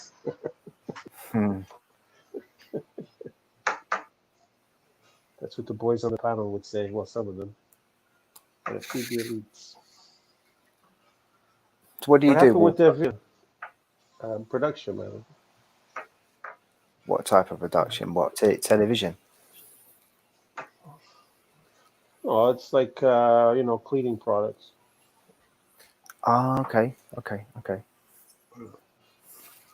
Well, I mean, I switch from when you're in production, you can switch from all kinds of types of production because the production line's always the same, and plus you can't do anything because every time you're about to do something, somebody calls you. Sounds like you got the workmen in. Yeah, we got stuff always happening here. I'm gonna close my door, my office door. What was Villa talking about? He's on another place. I think there was somebody who's come on here, and their avatar was potentially could get a strike, so Veli's not allowed them on. Okay. Which everyone can attest that. When does Veli ever stop people from coming on? He doesn't, does he? No. There's some real shady characters that come around this place, and they still get a spot to stand up and speak. And he was just saying that someone we don't know, someone we never seen. I don't know who they were, but apparently they were just on Jedi's stream, and Jedi shouted him and said, "They're on here complaining about you." And they're saying that you need to be delicate with me and be kind to me and not and allow me give me a. No, that's not going to happen. To complain they went to complain at Jedi's channel. Wow. Yeah. And Jedi has the avatar up that Veli doesn't want to. No, not Jedi. Not Jedi. This other person. No. But in his channel, he's allowing the avatar. I don't Jedi's know. allowing that avatar. I don't know. I have no idea. Okay, we don't know. We'll have to wait till Veli comes back to explain the gossip. Yeah. So yeah, why? How comes you haven't been around the way? Just because you've been working? Yeah. I'm always around. I'm always in the chat. You're in the chat. You're in the chat. Yeah. Yeah. If I'm working, it's hard to be on because, like I said, I could be talking to you right now, and any moment somebody's going to come and say, "Oh, I need this," or "We got to do that." So sometimes it's it's not fun for the audience if you're always like being cut out. Yeah. There's not much. You don't get no time to yourself. Did you already talk about Hatun and what was happening in the park? That's all been discussed already. It's all been. I don't even know about that. Tell me what's this all about? Tell me. Oh, there was a situation in the Speaker's Corner yesterday. Well, see, it's Sunday, where Hatun was you know, the way she is. She was Who? her name is Hatun. Hatun. I Hatun. don't You know, know. this she's a Christian evangelist, or you know, Okay. what would you say that? She goes at the DCCI. See, just a minute, I gotta go. You see what I'm saying? What happened to her?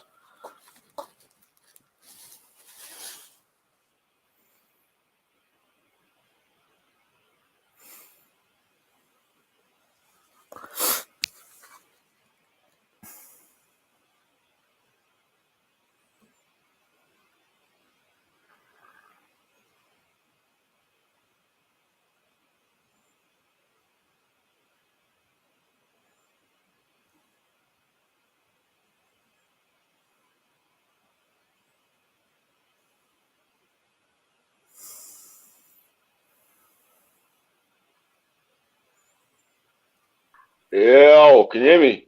Yeah. Ultra. Yeah, man. Yeah, big up yourself, yo. Big up Ultra, big up Walter. Ultra Popeye in the building. Yeah, man. So man was just barling, like, talking about, oh, on your streams, you lot are hard on people, and you don't be soft. You know, I'm like, what? So that's the point of the thing, innit? It's the point of the debate. You have one team that's on one side and one team that's on another side. You put the Did you question not out see there, that and then avatar, the watermark in the top that says the Hotel of Pain? Heartbreak Yeah, Hotel, mate. Heartbreak House of Pain, bro. Hotel, bro. Come What's on. wrong with this guy, bro? This is where we shatter cognitive dissonance. Yeah, you're not going to get no easy ride over here. Never. You should Man, be they're saying, happy for that as well. one man's barling, oh, you got bare white supremacists on your panel. I'm like, but you're in the chat talking about there's white supremacists on the panel. So why don't you jump on the panel, and take the fucking, even it up. take the white supremacists off of the panel? So you get me? Or debate whoever you're like, calling a fucking white supremacist instead of you've got sitting there in the chat typing about, oh, there's a white supremacist on the panel. Nah, forget about that, You've man. got the StreamYard now, yeah? Where you can have like how many people now? You can have 10.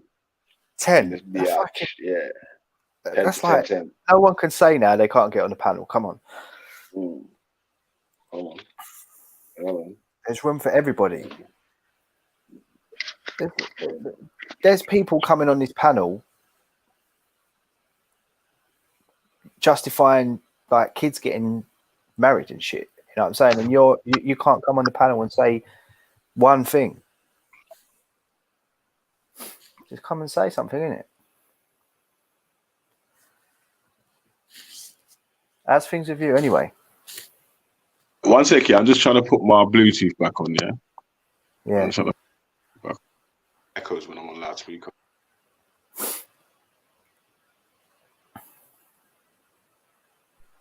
I think it's back on. Yo, can you hear me? Yeah, I can hear you. Yeah, That better. That better, yeah. Yeah, man. So, as I was saying, basically, Shani was on the panel for a long time on Saturday, innit? Yeah, we was talking about how can we get higher quality guests or whatever, and like, everyone was I know how being you can sort of do it. cordial.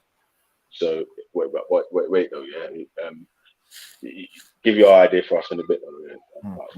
So obviously everyone was discussing with each other, yeah, because that was like a more of a friendly chat, innit? Yeah. And then obviously Shani started talking about marriage, innit? Like she's getting married soon and all this, that, and Oh, cool. And I said everyone was congratulating and we was talking about obviously the way that they get married in Islam, like the courting and all that. It's a little bit different to the way that you know get married in Western society.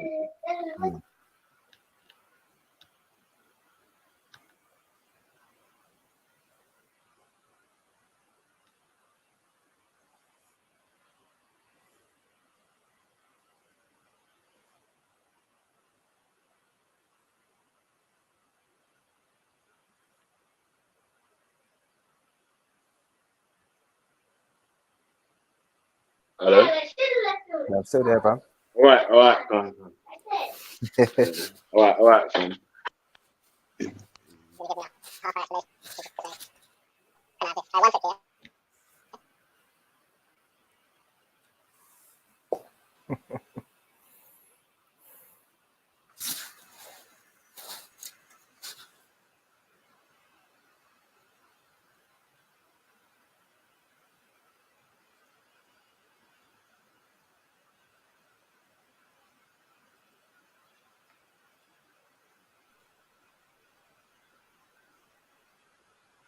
Hello, is anybody up there? Hello, yeah, still there, man. Yeah, I'm still there. I know what it was. I Disconnected my fucking on the headphones to the fucking. Nice go shop. Go shop. Yep. It's shoplifting. Nelson. The last time I went shoplifting, the shop fell on my head. Couple of Nelson Mandelas. Yeah, no, I don't drink that. No, fuck that. That's wife beater.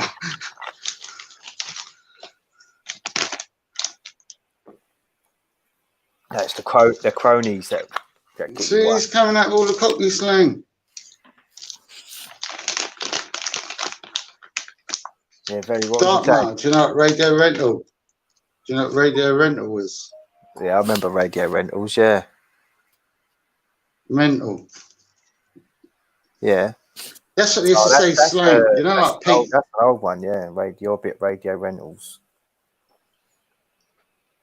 No, I remember that. I remember the old. Used to be a hire shop, didn't it? They hired that tellies. Do you remember the Yeah, LEB? Vision Hire and people like that. Do you remember the LEB? Yeah, I remember that. Going down the LEB. Yeah, I remember the LEB. Yeah, man. Times have changed. Yeah, fucking no. And you had to put it in the machine, didn't you? In the shop. Yeah, that's right, yeah. And get the tokens or some shit like that. Mm. Things that, yeah, they have changed a lot. Yeah. Now it's all smart meters, no? I know. I've had a text A message lot of that's from my provider telling me they want to come and put a smart meter in, and I just can't be asked of it. I can't be asked of it. I don't really like having people. and in they my want you house to get a smart meter. Yeah, like my energy provider's saying. No, it's, honestly, you smart can meters, just pay. your smart You can meter's do ready. it on your app. You do an app on your phone, and do it all that way. Banking on your line and pay your phone, your electricity bill online and your gas bill. It's easier. I find it easier the way I do it anyway. Yeah, but it's not Normally that, is I it? just make a big bonfire in All the the garden. providers, they want you to have these Cook my smart dinner. meters. They can watch every single fucking penny of what you're spending. You know, they say that it's more efficient, but I don't know. I don't mind. I'm not one of those conspiracy. No, people. the smart meter, don't. I don't care. Like, I don't really fancy him coming in and being in my house and all that sort of thing. I hate it when I have to have fucking workmen in my house. You know. Because I used to be a workman myself, you know what I mean? But you see your phone spying on you all the time. Who? What's that? Yeah. No. Those smartphones, any phone's spying on you anyway.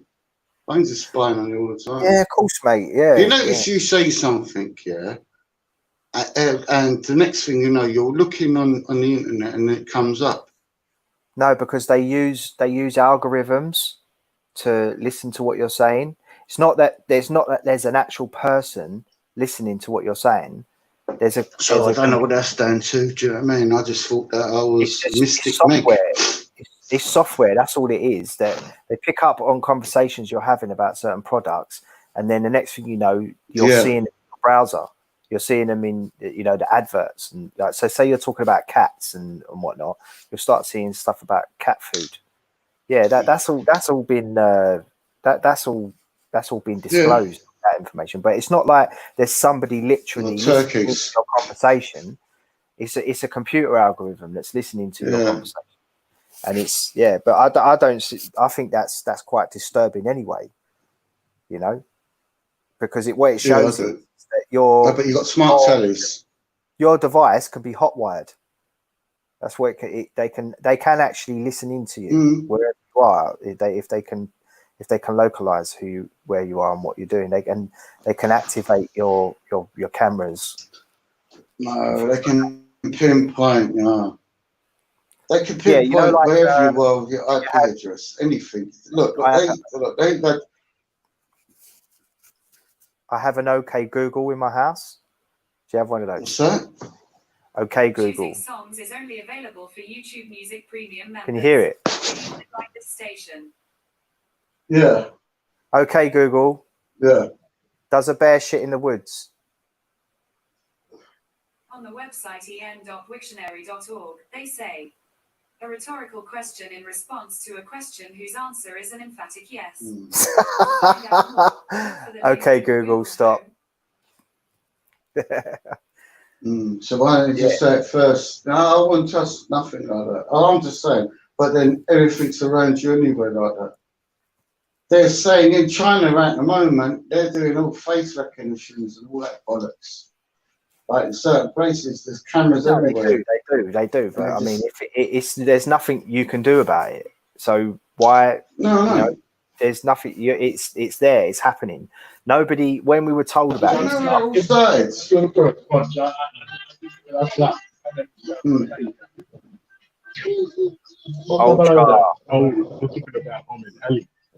Ultra. Yeah, what's that? I think first one about. First one about. Ultra.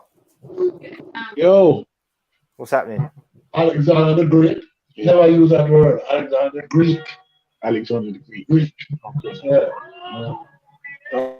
Ultra's talking to his dad. I bet you. Ultra's talking to someone. Do you hear that? Yeah.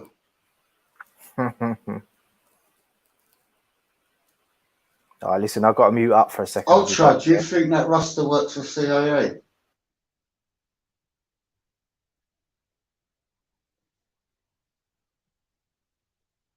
How are you, Ultra? You all right?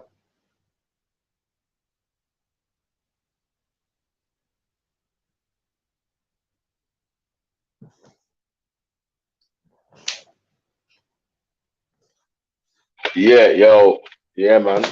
So, like I was saying, man, boom. Yeah, it's never gonna be a panel where people are gonna be like not be able to ask questions about things that are a part of someone's religion. If it's part of your religion and someone comes up with a thing about it and comes up with a question about it, it's actually a fair question. Like, so basically, there was James Speaker's Corner. Yeah, one of the G Block strikers jumped on when Shani was on the panel and wanted to go through the child marriage thing, innit? And was trying to say to her, do you condone child marriage or whatever? And she was like, well, I ain't got to condone nothing or whatever. You know what I'm saying? Like, I ain't got to condemn or condone anything. Yeah. And I was like, I thought it was a bit of a strange answer still, but Fella, you got kids. Yeah, of course. Fella, you got children, ain't you? So you know what's right and wrong. You know what's right and wrong. That's what I'm saying. Obviously. That's all I'm saying.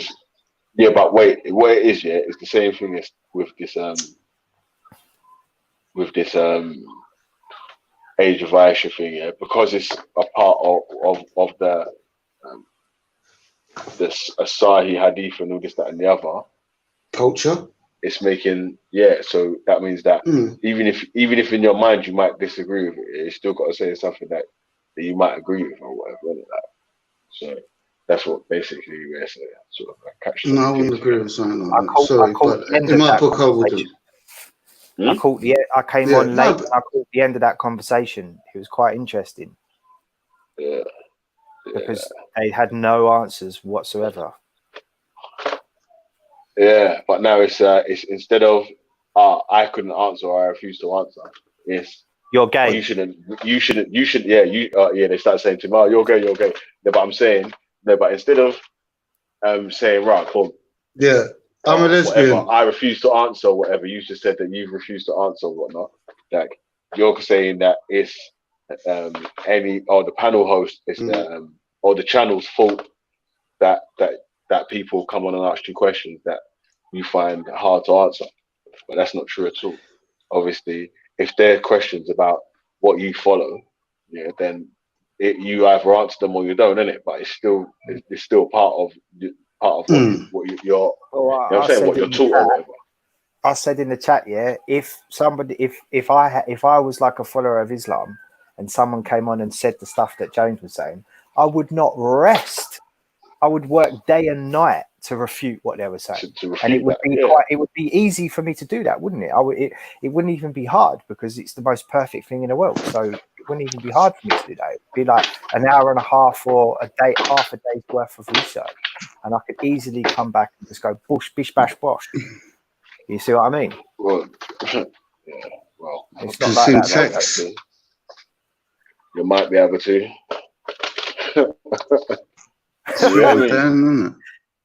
Well, no one's done it yet, so you know what I mean. But yeah, that was really interesting. If you do get to refute whatever Sahih Hadith is a Sahih Hadith or whatnot, then you know what I'm saying that. Well, yeah, but can I answer the question? Can I answer the question? Like when you said how can you get better panelists to come on? I think what you could do is now and again you could set up like a strong question from the questions that we've already been answering. That's drawn the best conversations, and you could just invite on, like, say, a set group of people instead of it just being an open panel, and you can have an open discussion.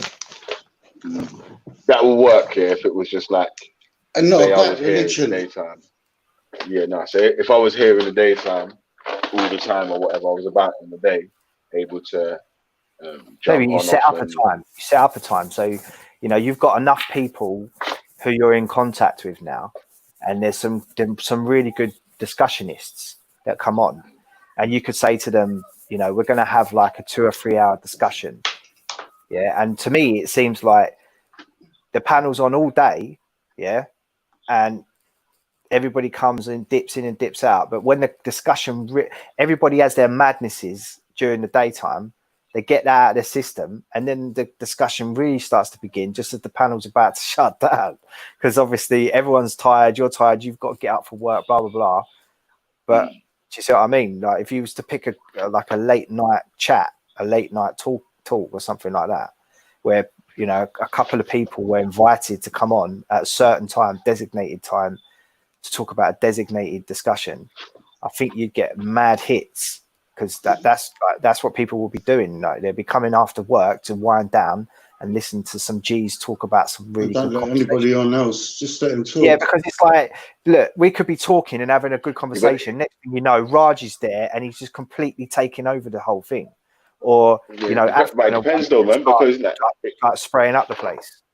Because like you're saying, it does depend though, because like you're saying, there might be a time when some of these people that other people say are trolls jump on and hold good conversations and no, I get that. Bring people agree. to the panel as well. Do you know what I mean? Like, so it's like it's. But you can do both, innit? That's what I'm saying. Like, and if you were to do both, you'd be able to draw better panelists, because not only that, you'd be able to say to people who wouldn't probably like that type of content, they would be like, okay, I'll come on and we'll do like a 2 hour thing with me and a few other people where I can get a chance to speak without having to like argue with someone for 5 minutes before I can actually say something. You see what I mean? Because some of the time I've noticed as well, when you've got like 5 or 6 people on the panel, there'll be some instigators in the panel.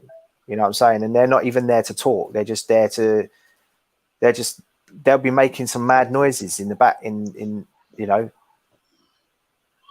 not really. They're just there to promote themselves.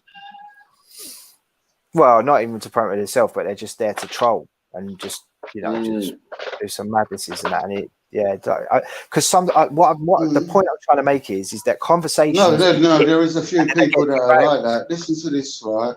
You've got a few people that come on. Yo, what happened? He's been cutting out all day. No, man, I don't cut.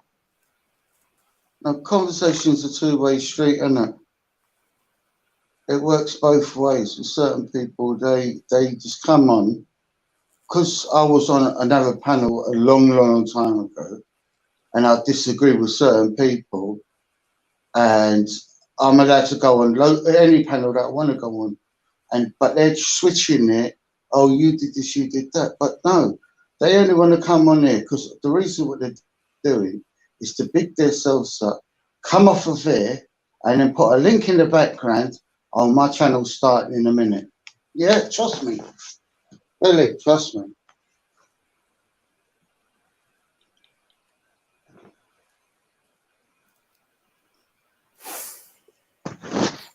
Can you hear me?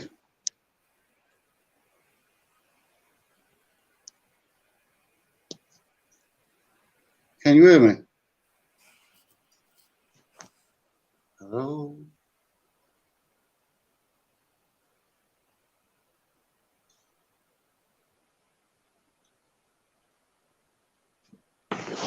Come on, come back in again, please.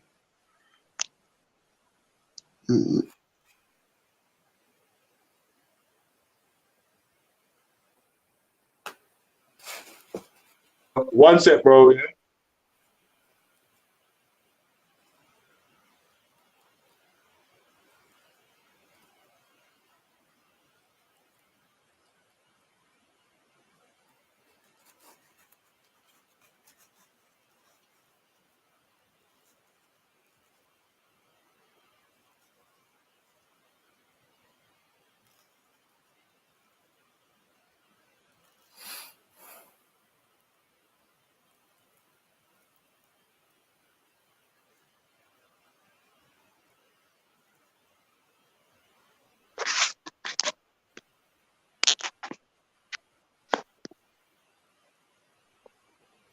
Yo, come off mute now, man. Big up, Freddie. How's it going, mate? Yeah, blessed, man. I just wanted to ask the host if he's gonna put some more pressure on the white supremacy, man. But there's a list of them now, so they come on strong sometimes, you know. They're just gonna spread their little message, and there's no one apart from Shakara and a couple other brothers to challenge. So will they be getting moderated and that? It's just a question still. If no one don't want to answer, it's cool. Go on. Put your question. No, I gotta put it to the host really because he's moderating, you know. No, yeah, because there's Wendy Wu, Dave Smith, Drew Peter, Ralph, Banksy. There's a lot of racist opinions. Those are just the ones that pop up now and again. You know what I'm saying? Along with the others, can't remember. But there's a couple racist views and they're not really get the right challenging apart from Shakara, my brother Scattered. So I was wondering if any of the brothers on the panel would do it at any stage. But I'll leave that one. That can be a public service announcement, man. Big up yourselves. Big up.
Yo, hold it out for me, yeah? Give me 2 secs, man. I just got my mate here, man.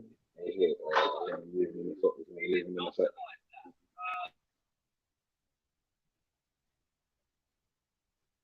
Can you hear me? Yeah, we can hear you. I can hear you.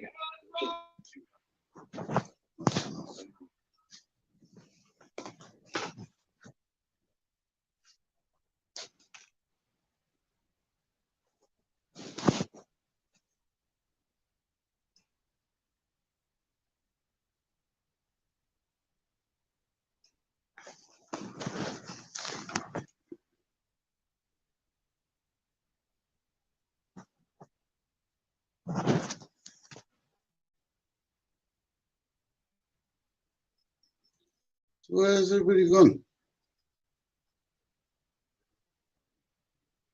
Still here, man. But I'm just talking to my mate, man. I'm in the background. Give me 2 seconds, yeah? Talk to the panel, man. Talk to the people in the chat. So. Oh, that's all right. Sorry, I apologise. Okay. Yeah, cool. Right.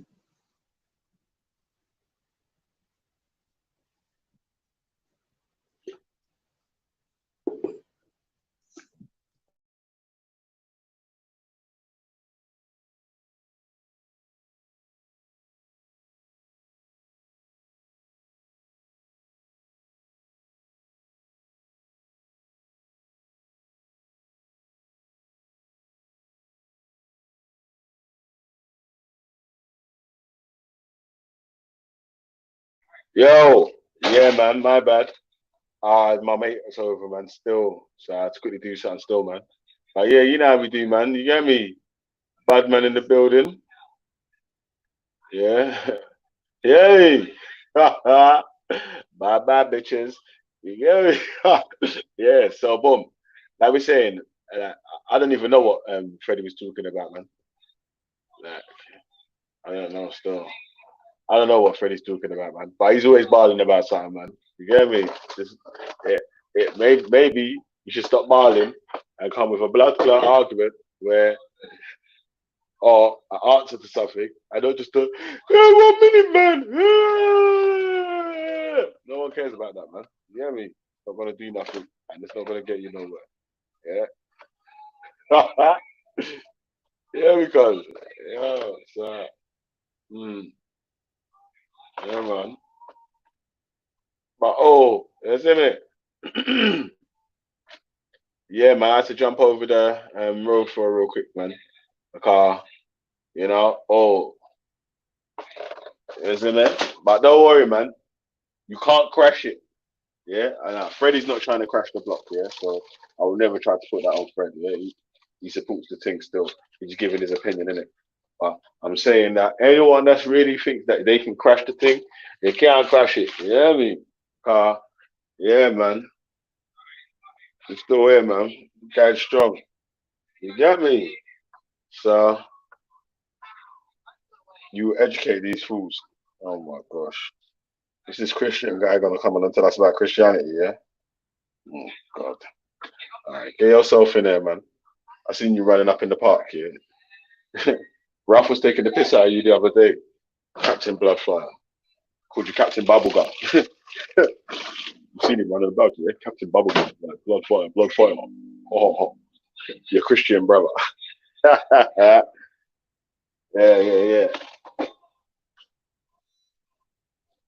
Yeah, man, don't worry, man. Them man, come on, you know what I'm saying, man? You can't stop the block, man. They can't stop it, man. Trust me. Yeah, but you can complain though. I ain't saying you can't complain. You can have an opinion. Yeah. Yeah, man. You can have an opinion and shit. I don't have to agree with you. I might think you're trying shit, bro. You might be saying some real spit. You get me? Nah, it is what it is, man. Yeah. Yeah. No, man, this is a winner's table right there, man. Yeah, chicken dinner. Yeah, man. Sounds gone again. What, can you hear me? You can't hear me? Can you hear me? Good clap, man. Let me know if you can hear me. Let me know. Dude, black card, you fool. You're a dickhead. Hear what I'm saying, yeah? As a black man, yeah? No, I don't care if you're 20 times blacker than me. You could never tell me that you're not black anymore. Shut the fuck up, man. You dickhead. Who the fuck are you, man? You hear me? You better suck 1,000 dicks, bro. About take 1,000,000 seats down the road. Not happening, mate, yeah? Jeez! But yeah. Like I'm saying, man. A lot of people complain and cry and bitch about shit. It is what it is, man. It is what it is, man. You get me? What would be better for me, though, yeah? What would be better for me, though, yeah? If we get some... Yeah, put in a complaint to the G Block complaints department. You get me? Yay! Tell the complaints department. They might be listening. Yeah? But we're going to keep asking the hard questions. Yeah. Awkward questions. Try to build up a panel of people that are on opposing sides. I want people that disagree with my views to jump on. Tell us why they disagree. Yeah. We don't want an echo chamber where everyone's agreeing. But we don't want like a fucking uncontrolled spot where people are just shouting at each other. You know what I mean? You know what I mean? Mad. Yeah, man. It's hard though, man. It's not for everyone, man. I keep telling people, but it's not for everyone, man. Yeah? It's not for everyone.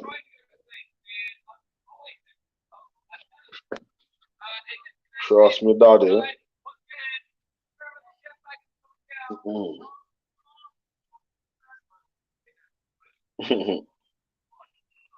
Mad thing. Yeah, big up man like K in the building. Big up yourself, cuz.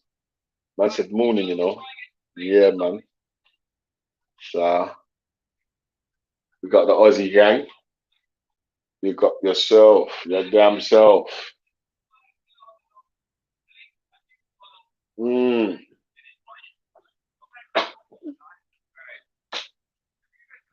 Yeah. Some man saying, you had your title today, yeah? Because you was trying to take a shot at Islam. Right, you man think Islam's important to everyone else like it is to you. It's only important to Muslims, bro. Other people don't care about Islam like that, man. Non-religious people don't care about Islam, bro. I'm telling you. Christians don't care about Islam. Speakers Corner Muslims act like they care more about Islam than they actually do. Yeah. You get me? And some of them man are the biggest Islamophobes, cuz. Because them man will tell other Muslims that they ain't Muslim. You ain't a Muslim. Like what?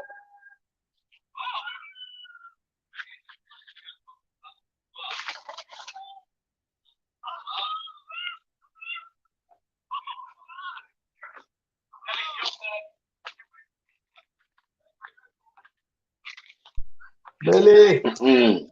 Yo, brother. Well on, man. Well on, man. I was looking at this chicken for so long, yeah. I was like, I hope someone starts to talk, man, so I can take a bite at least. Oh, sorry, man. I'm at Pops' house, man. So we got Papa Ultra, man. You know the settings. Well, go on anyway. Who's moaning? Let me guess. somebody who believes in God is moaning like a baby. Yep. There's a guy called Council of Conspirators. The Council of Conspirators.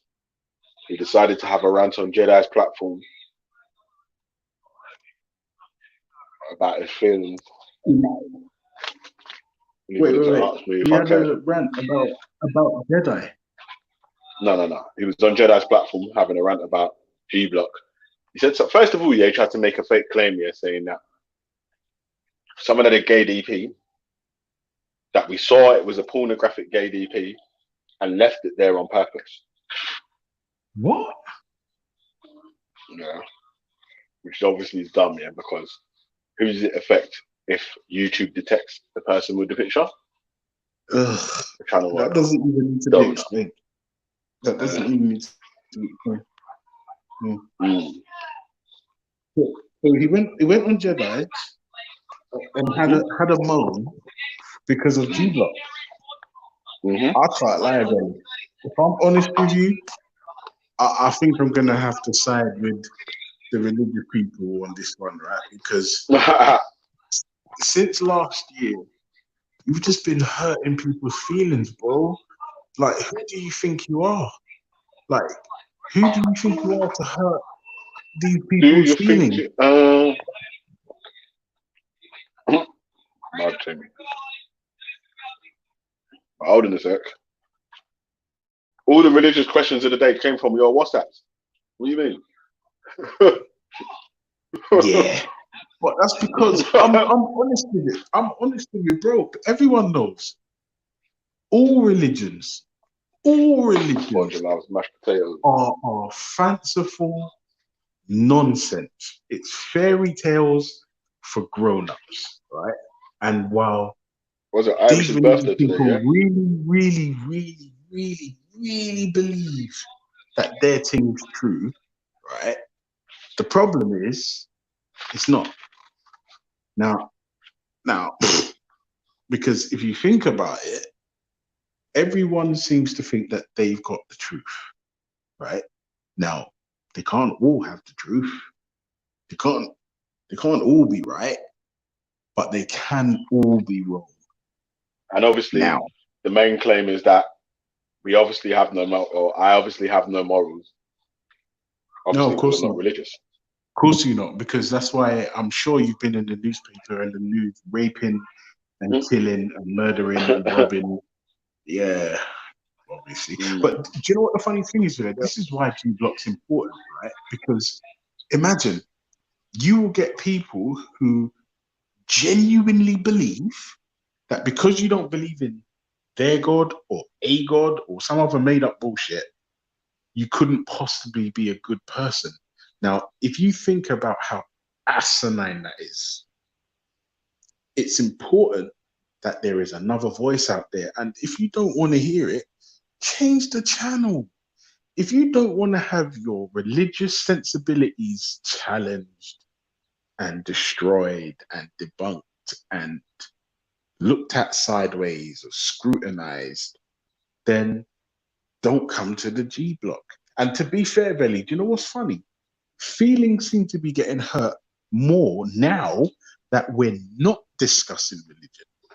Like, we literally haven't done a religion week. It's like the old wounds. Yeah, bro. It's like old wounds are hard to heal, boy. Jeez, bro. The first cut is the deepest.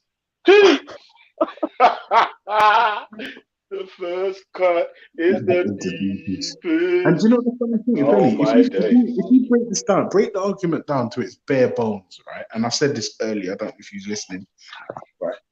If you break this argument down to its bare bones, these people are angry that you hurt their feelings.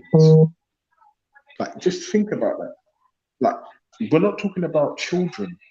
We're talking about adults. Good morning, everybody. Some of these people have You children. got yourself, okay? Morning. Yes, Oh, shut up, Poacher. Shut up, Yeah, Poacher. sorry, bro. You know Bloody right, hell. you know I've got no morals. I've got no morals, Dave. You know this. I've got no morals. Come on. You know I've got no morals. Come on. No, you got morals. You definitely got morals, and I'd say you got a lot of morals and a lot of A lot of Christians out here, to be honest. Not I even would that. say The, that, the truth of the matter is, I can be a fucking prick at times. yeah, I really, really 100%. can. And the thing is, I'm aware of that. And if I'm honest with you, sometimes Know I do thyself, it. eh? I do it deliberately. Yes, right. That's your Because thing, man. what I'm noticing is everyone has to handle people with kid gloves, right? Everyone's always out here like, oh, be real, be real, be Yeah. real. And then as soon as Yeah. you're like, Be real until you're talking actually, about my feelings. yeah, until you're talking about me and what Well, I care see, about. Oh, that's it's another nonsense. subject, though. What does it mean to be real? I mean, I think we had a show about what is a sellout, what does it mean to be real? And I think everyone's interpretations of keeping the so-called real. What's real? What's real? That's okay. I mean, All the way yes. from Australia, mate. That's a nice Hey, alley mate. you have set up, mate, for the slam Shrimp dunk. on the Barbie. Boom shakalaka. Yeah. Boom shakalaka. I got the alley from Australia and that, man. Kay, you see, if somebody said to you, Jesus had free wine, or something crazy like Jesus didn't exist, right? Does that shake your faith at all? You say it every day. Yeah. And So every time someone says Jesus is not the Messiah, Culture says it every he day. was just a Something like prophet. Muhammad. Yeah. Is that an offense to your religion? Men like Walter, you know, getting into all kinds of trouble. Yeah. No, it doesn't shake my faith. It strengthens my faith because it tells us that those things will happen. For us anyway, we know that in some shape, way, or form that, you know, Jesus said, if the world hates you, know that it hated me first. So we're aware that our belief will coincide with the world. It's just gospel for you, but yeah, man. Ask away. I'm here. Any questions? What's the topic of the day? Yeah, no, don't hit women. Yeah. Just so you know, Kay, Day was as literally. an atheist, I don't hate Jesus. I'm just saying. Jesus loves me, yes I know. It's true, though. Shit, I used to sing that with Hey, my Villa nan's still house. remembers his Should they had a songs. piano? That's very good. Come on. You're very Come close on. to Christianity. At nan's house, mate. Sorry, Walter, Yeah, what was that? course, man. I've I read the said he Bible still as well, still. remembers his kindergarten, his catechism songs. Bill. I remember, we used to play Bible games, on Sabbath, there was Disney. a game called Egypt to Canaan. Yeah, no Walt Disney fam. It's Bible games. You get me? On Bible Friday night. games, huh? Bible games. You get me? I remember the Bible games. Yeah. See, that's how I know you. Yeah. You see, when the people them go into what they try to go into, they go in so deep in. They're like raw, way down deep in the thing. Yeah. So there was a Bible game called Egypt to Canaan. Yeah. Where you had to like roll dice and answer questions, like a snakes and ladder sort of game. You get me? Okay. But you had to Oh, answer yeah. Bible questions to get your bits to the next level. Try and learn at the same time, Yeah. So it's like a learning the. But what did Bible you thing. feel like you got anything out of that ultra? Or did Valley, what did you get out of those kind of things? Like, was it was just more my relationship with my nan, innit? Do you know what I'm saying? Like, so it was all the grandchildren. Yeah. I It was gotta all find at my that nan's game. house. I gotta find that game. After. Hang on 1 second. Give me 1 second. I'll be back. Sorry, guys. 1 second. Yeah, big up yourself, cuz. So it's more of the relationship with my nan at my nan's house. On like a Friday after school, all the cousins were there, and like and everyone was like sort of joining in with the game. And because there was enough cousins at the house, you didn't need any friends outside or whatever. You know what I mean? That because So you have a good Christian foundation. That's good. Just don't want to believe it, but you're good. Where was Jesus born? Now that's the easy one, isn't it? Yeah, Nazareth, man. Yeah, that's born. In the stable. I see you went down the snake, fam. It's Walter's turn. Yo, Walter. Where did the three kings go from and to? Three wise I don't men. remember. Isn't it? Three wise men. Where did they go to? Well, they were obviously going to Bethlehem. The question is where they go, where they're coming from. Yeah, where they coming from? I don't remember. Oh, down the snake, man. Love is the law. Mate. Oh, he's muted. Oh, Well, I'll just make your way up to the trader. I'll be back where though. didn't they go to? I think they went to. Well, they came from the. I don't know. I can check it out. It's pretty good. Excuse me. They visited. Well, they visited King Herod. They visited King Herod. I know that much. Then from there they went out to search for Christ, but where they exactly they came from, I don't know. I see King Herod. Yeah. Was he like an ox? King Herod was King Herod. He was. Yeah, but was he like Jesus' ox? No. How was Jesus? Yeah. Well, he was anti, innit? Yeah. Someone's echoing a little bit. Because it says he told What them, does "Yo." up mean? Oh, Hey, like Dave, are you on loudspeaker, Dave? I'm on the You mean he was Daydon's trying I'm Daydon's evil twin brother, innit? I'll sign into the others. But He's the one that thinks the sky is green.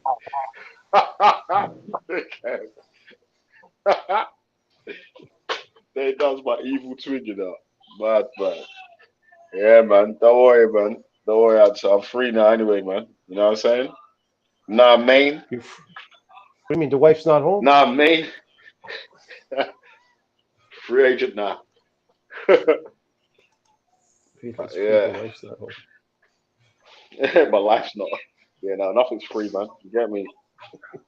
Nothing's free, man. Nothing's free, man. Nah, me. So, Everybody's posting videos on what happened at Speaker's Corner yesterday. about Hatun, yeah? Yeah, geez, everybody's going with their videos. Wow. Yeah, because it's a propaganda back and forth like all the time in the Speaker's Corner thing. Didn't innit? realize So she was so popular. even though people might have thought it was wrong, right, or whatever, there's still like a propaganda war that goes on YouTube as well, innit? Where people are trying to stir up feelings and they want. Oh, Hatun, yeah, I saw that. I think sometimes she puts herself in those situations. To be honest, she's got to lay back a bit there. She could use her voice. Voice is strong enough. Well, I mean, it goes from like look. The way I see it, it goes from. Can you hear me? Yeah. Yes. Okay. Everybody can hear me? Okay, sorry. Yeah, it goes from. Look, the gospel teaches, in John 3:17, when you go down from 16, about we came here to save souls, not to condemn people, because who are we to condemn when we were once condemned under the wrath of God ourselves? Now, in saying that, we're here because when you get to that point when things start, like in Speaker's Corner, it turns into a bit of a, like Ultra was saying, it turns into a bit of a competition, who's right and who's wrong. It's not so much about who's right or wrong. It's about the truth, giving the truth that we know, but not in a way where we condemn people. I mean, I think sometimes it turns into a point scoring system, and that's making that's bringing us down more than building us up, I think. Yeah, anyway, but she could like, let's say, take notes of the Sunday, and then when she's on her soapbox, she can start sitting, saying things like, "We are told not to pray here at Speaker's Corner, but yet when we come here every weekend, there's somebody praying." Something like that. She could use her moment on the soapbox instead of going there. Hey, you're praying. You're not supposed to be praying. She could use that moment and say, "Oh, well, take the notes. Hey, this is good for next week's." I feel you, Walter. I feel you So you on say that one. prevention's better than cure, yeah? You think prevention's better than cure? I think prevention's better than cure still, but I think I think so too. I mean, my brother it shows a lack of you respect. should be allowed to get on people's People are nerves showing as well, a lot of people are showing a lack of respect for the sort law. of space, though. It is that space where people are going to get on, like you say, the people that was doing the praying done the prayers on purpose because they know that the other people who campaigned against it don't like it. And then the people that went to, or when Hatun went to stop the man praying, like she knows that they're gonna get pissed off of her, feeling like she's got some authority to tell them to stop praying. So it's like, you know, They're not gonna like that. That's for sure. Well, it says in the Bible. Hey, what am I coming in clearer on this one? Yeah. Yeah, yeah, can hear man. you, Yeah, man. yeah. No echo, gang. Yeah. So Like I said, I'd you like know, to introduce myself. First time on the panel. I'm the Day Don's evil twin brother. So what's up? but your avatar's still going the same way Lee instead of Lai the Long. opposite way. Yeah, I know we got kind of the same energy, but I got the evil side of the coin, innit? Yeah, it should be going the opposite way, and maybe instead of the color blue, it should be, I don't know, what's opposite of blue would be. You're right, man. I don't know why I didn't do that. Purple. I mean, hey, shut up, bro. Everyone shut up. You know what, fam? Like, you're right, man. I know Hey, what I can did we do beat that. up some ladies, bruv? What's this, fam? You say, bloody hell. Bruv, I think women should get beat up. Lele. What? You get me? Lele They chat Long. too much shit. They think they can hit men and get away with it. What? Like, You better, shut you up better, with you that know, talk, if someone takes a clip like this, they could, you know, I know you're being sarcastic. Hey, do you know what? But Yeah, on YouTube, man, I was gonna say. you say this, someone's gonna just grab it and use it. It's like ridiculous. It's calm. Like, Like, you get me? everyone, yeah, everyone, do us a favor, yeah, because I think it's Irish's birthday, isn't it, yeah? Let's all say happy birthday to Irish. Yeah, big up yourself, Happy Irish. birthday to you. Yeah, big up yourself, Happy man. birthday, Irish. Happy birthday, Out Irish. out Okay, Happy birthday to the Irish. Yeah, that's how they like Mrs. So, Doubtfire, fam. yo, Irish, what? Top You of the gonna get us morning to birthday you. presents? Top of the Yeah? morning. Top of the morning to you. Hey, does Irish speak like that though? Some of them actually, I don't know too much, but I know that different towns I heard have different Not your dialect birthday. and tones well. and something like that. But Yeah, fam. There's a guy with a They deep bait you up, Irish. yeah, so Who not is your that guy? What's birthday. his name? We're taking it back. We Yo, need to take back the birthday I song. might be back in a bit. Yeah. Yeah. My cousin. I'm getting a all call right, from man. Penn. Take care. Peace. Say Peace, that, man. Right.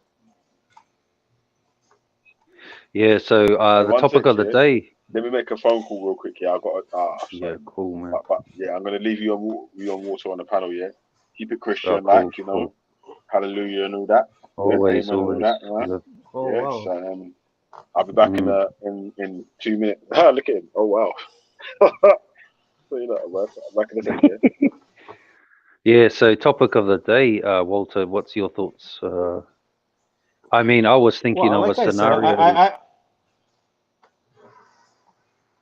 We'll continue. A scenario where. Continue.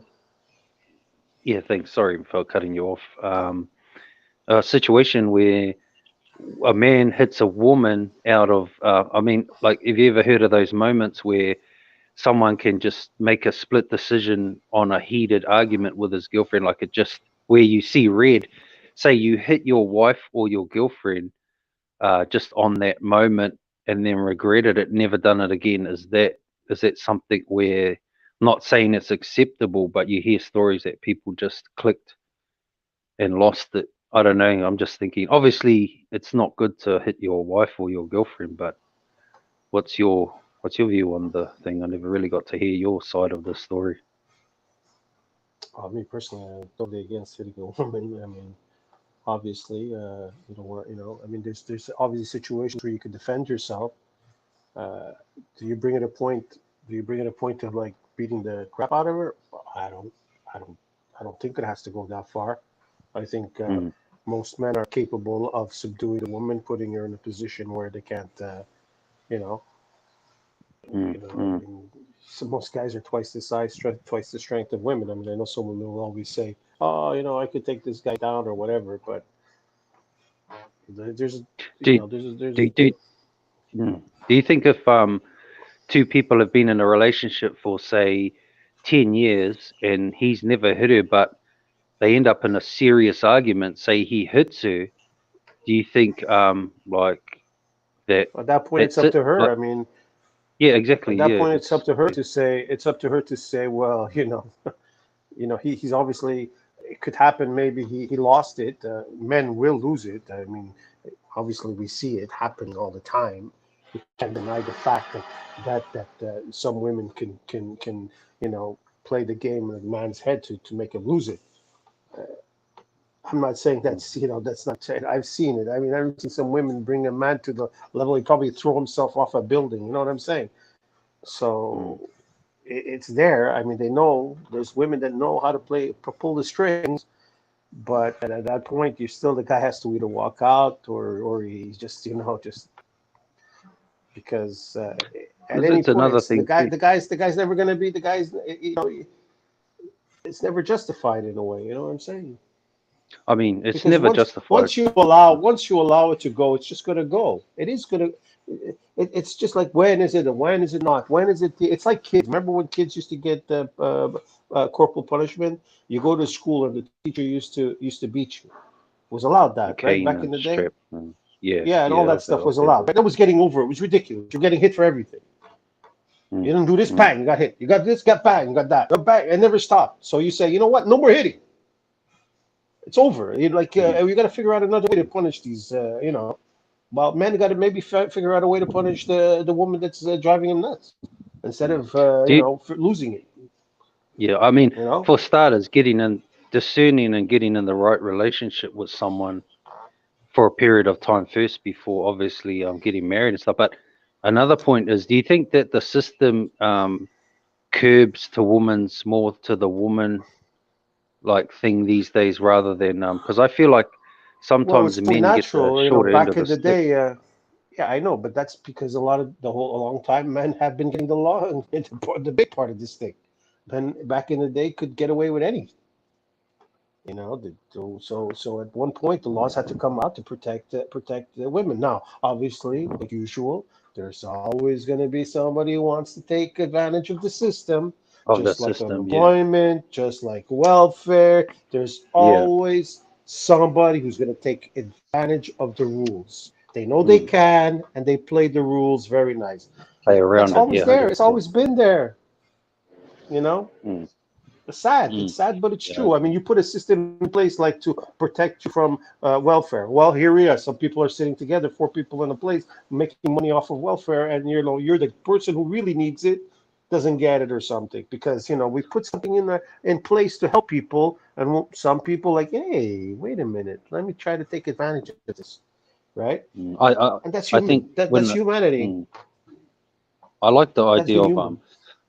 obviously I'm not a follower of the Catholic religion, but there's a couple of things in there I do like. I talked to a Catholic lady and she was talking about it's good to get to know someone. Well, they call it.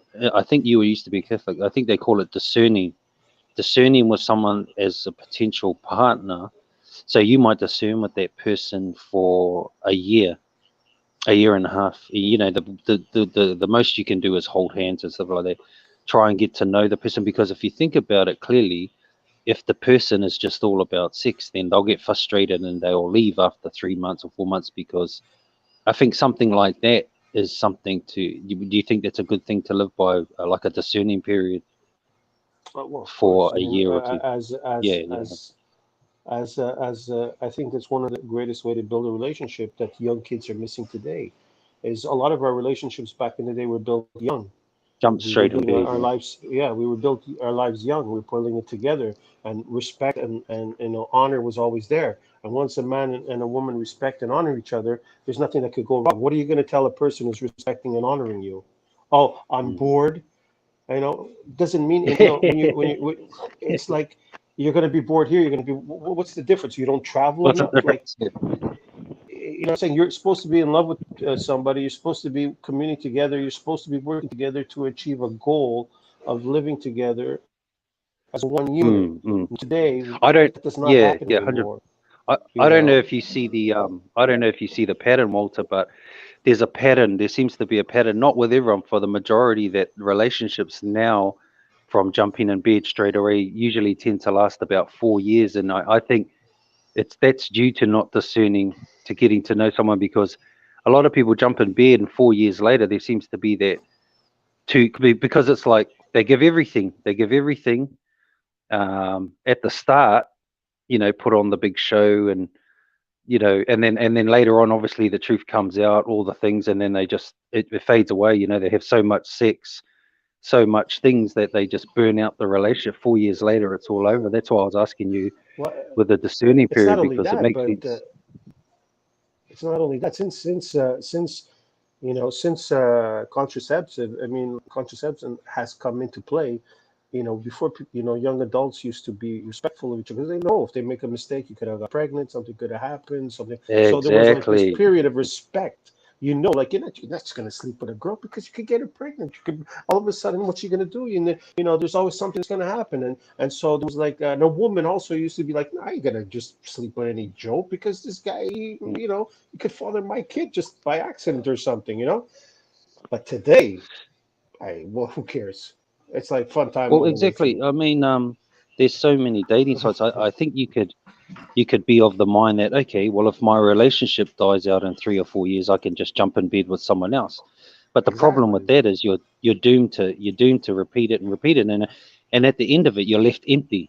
There's something missing. You'll notice in relationships that after about 3 years, they'll say, "Oh, you know what? I'm sick of you. You need, you know, la la la la la." It's because you never really took the honest route, Never the created route the of bond. the bond and the oneness, and looking at the spiritual and emotional feeling with a woman, rather than, you know, burning all your matchsticks in one heap and then trying to ride the rainbow of life, and it sort of always ends up that way. Yeah, That's because you what know I've discovered, you that's know, why it's personally. hard. That's why it's hard. That's why a parent always loves their child because the bond is always there from the beginning. And I mean, obviously, some parents don't obviously they're not all perfect. The boys are perfect, but when you look at the bond that's created between a family and their child, it's the same bond you're trying to create when you're young with your wife. Is you're trying to create this bond that even when you might have your bad days where you want to kill each other, but for some reason the next day it's like, you know, I love this person too much. I can't do this to her. Do you understand? Yeah, It's like it's like the other day you like you're so upset at each other, and then the next day it's like you could be, you know, going for an ice cream. And how did that even happen? How is that even possible? Well, because you love each other. You love each other so, you know, so much that you're willing to sacrifice to take, you know, to understand you're human. You're humans. You make mistakes. You know, Yeah, the but the where's that foundation today? is it's built on the wrong. It's built in reverse. It's built the other way around. Everyone wants that quick fix. I mean, you're putting, like Jesus said, he said, look, first seek the kingdom of God and everything else will be given unto you. So if you seek the desires of your heart first, rather than the desires of you know, the kingdom of heaven and everything that comes with it, then you'll fall short, because you know, the desires will burn out. But God said that, you know, on the beginning and the end. And so when you chase the desires, those desires first, and then it fades out, and then you're left empty, and you're left searching for that, you know, the proper way to go and do And the things from, question you is, know, how are we ever going to obviously. bring that back? Is even can we Yo, even bring it wait, back? hold I on a think, sec. There's only 28 people watching, Raj. good morning, Roger, and big up to He's going yourself. to bring it up now. He's going to bring it up now. Hey, Raj, you said you're gonna get into 128, yeah? Yeah, Say he's going to that, take care man. of business now for us. Big up yourself, man. The Rajinator, you know. I am The pigeon. originator's That's in the not Raj, you house. know. Actually, that's not Raj, you know. That's a fake Raj. That's a fake Big Raj. up. Come off mute. That's a fake Rush? Yeah, you think Yeah, yeah, that's yeah. usually I Raj am would pigeon. come in and do his thing, but See two it's on mute Christians at and the the moment. fake Rajas start to come out. Well, big up, fake Raj. Yeah, yeah. It's a fake one. Is he going to talk or what? Yeah, yeah. You can check who it is.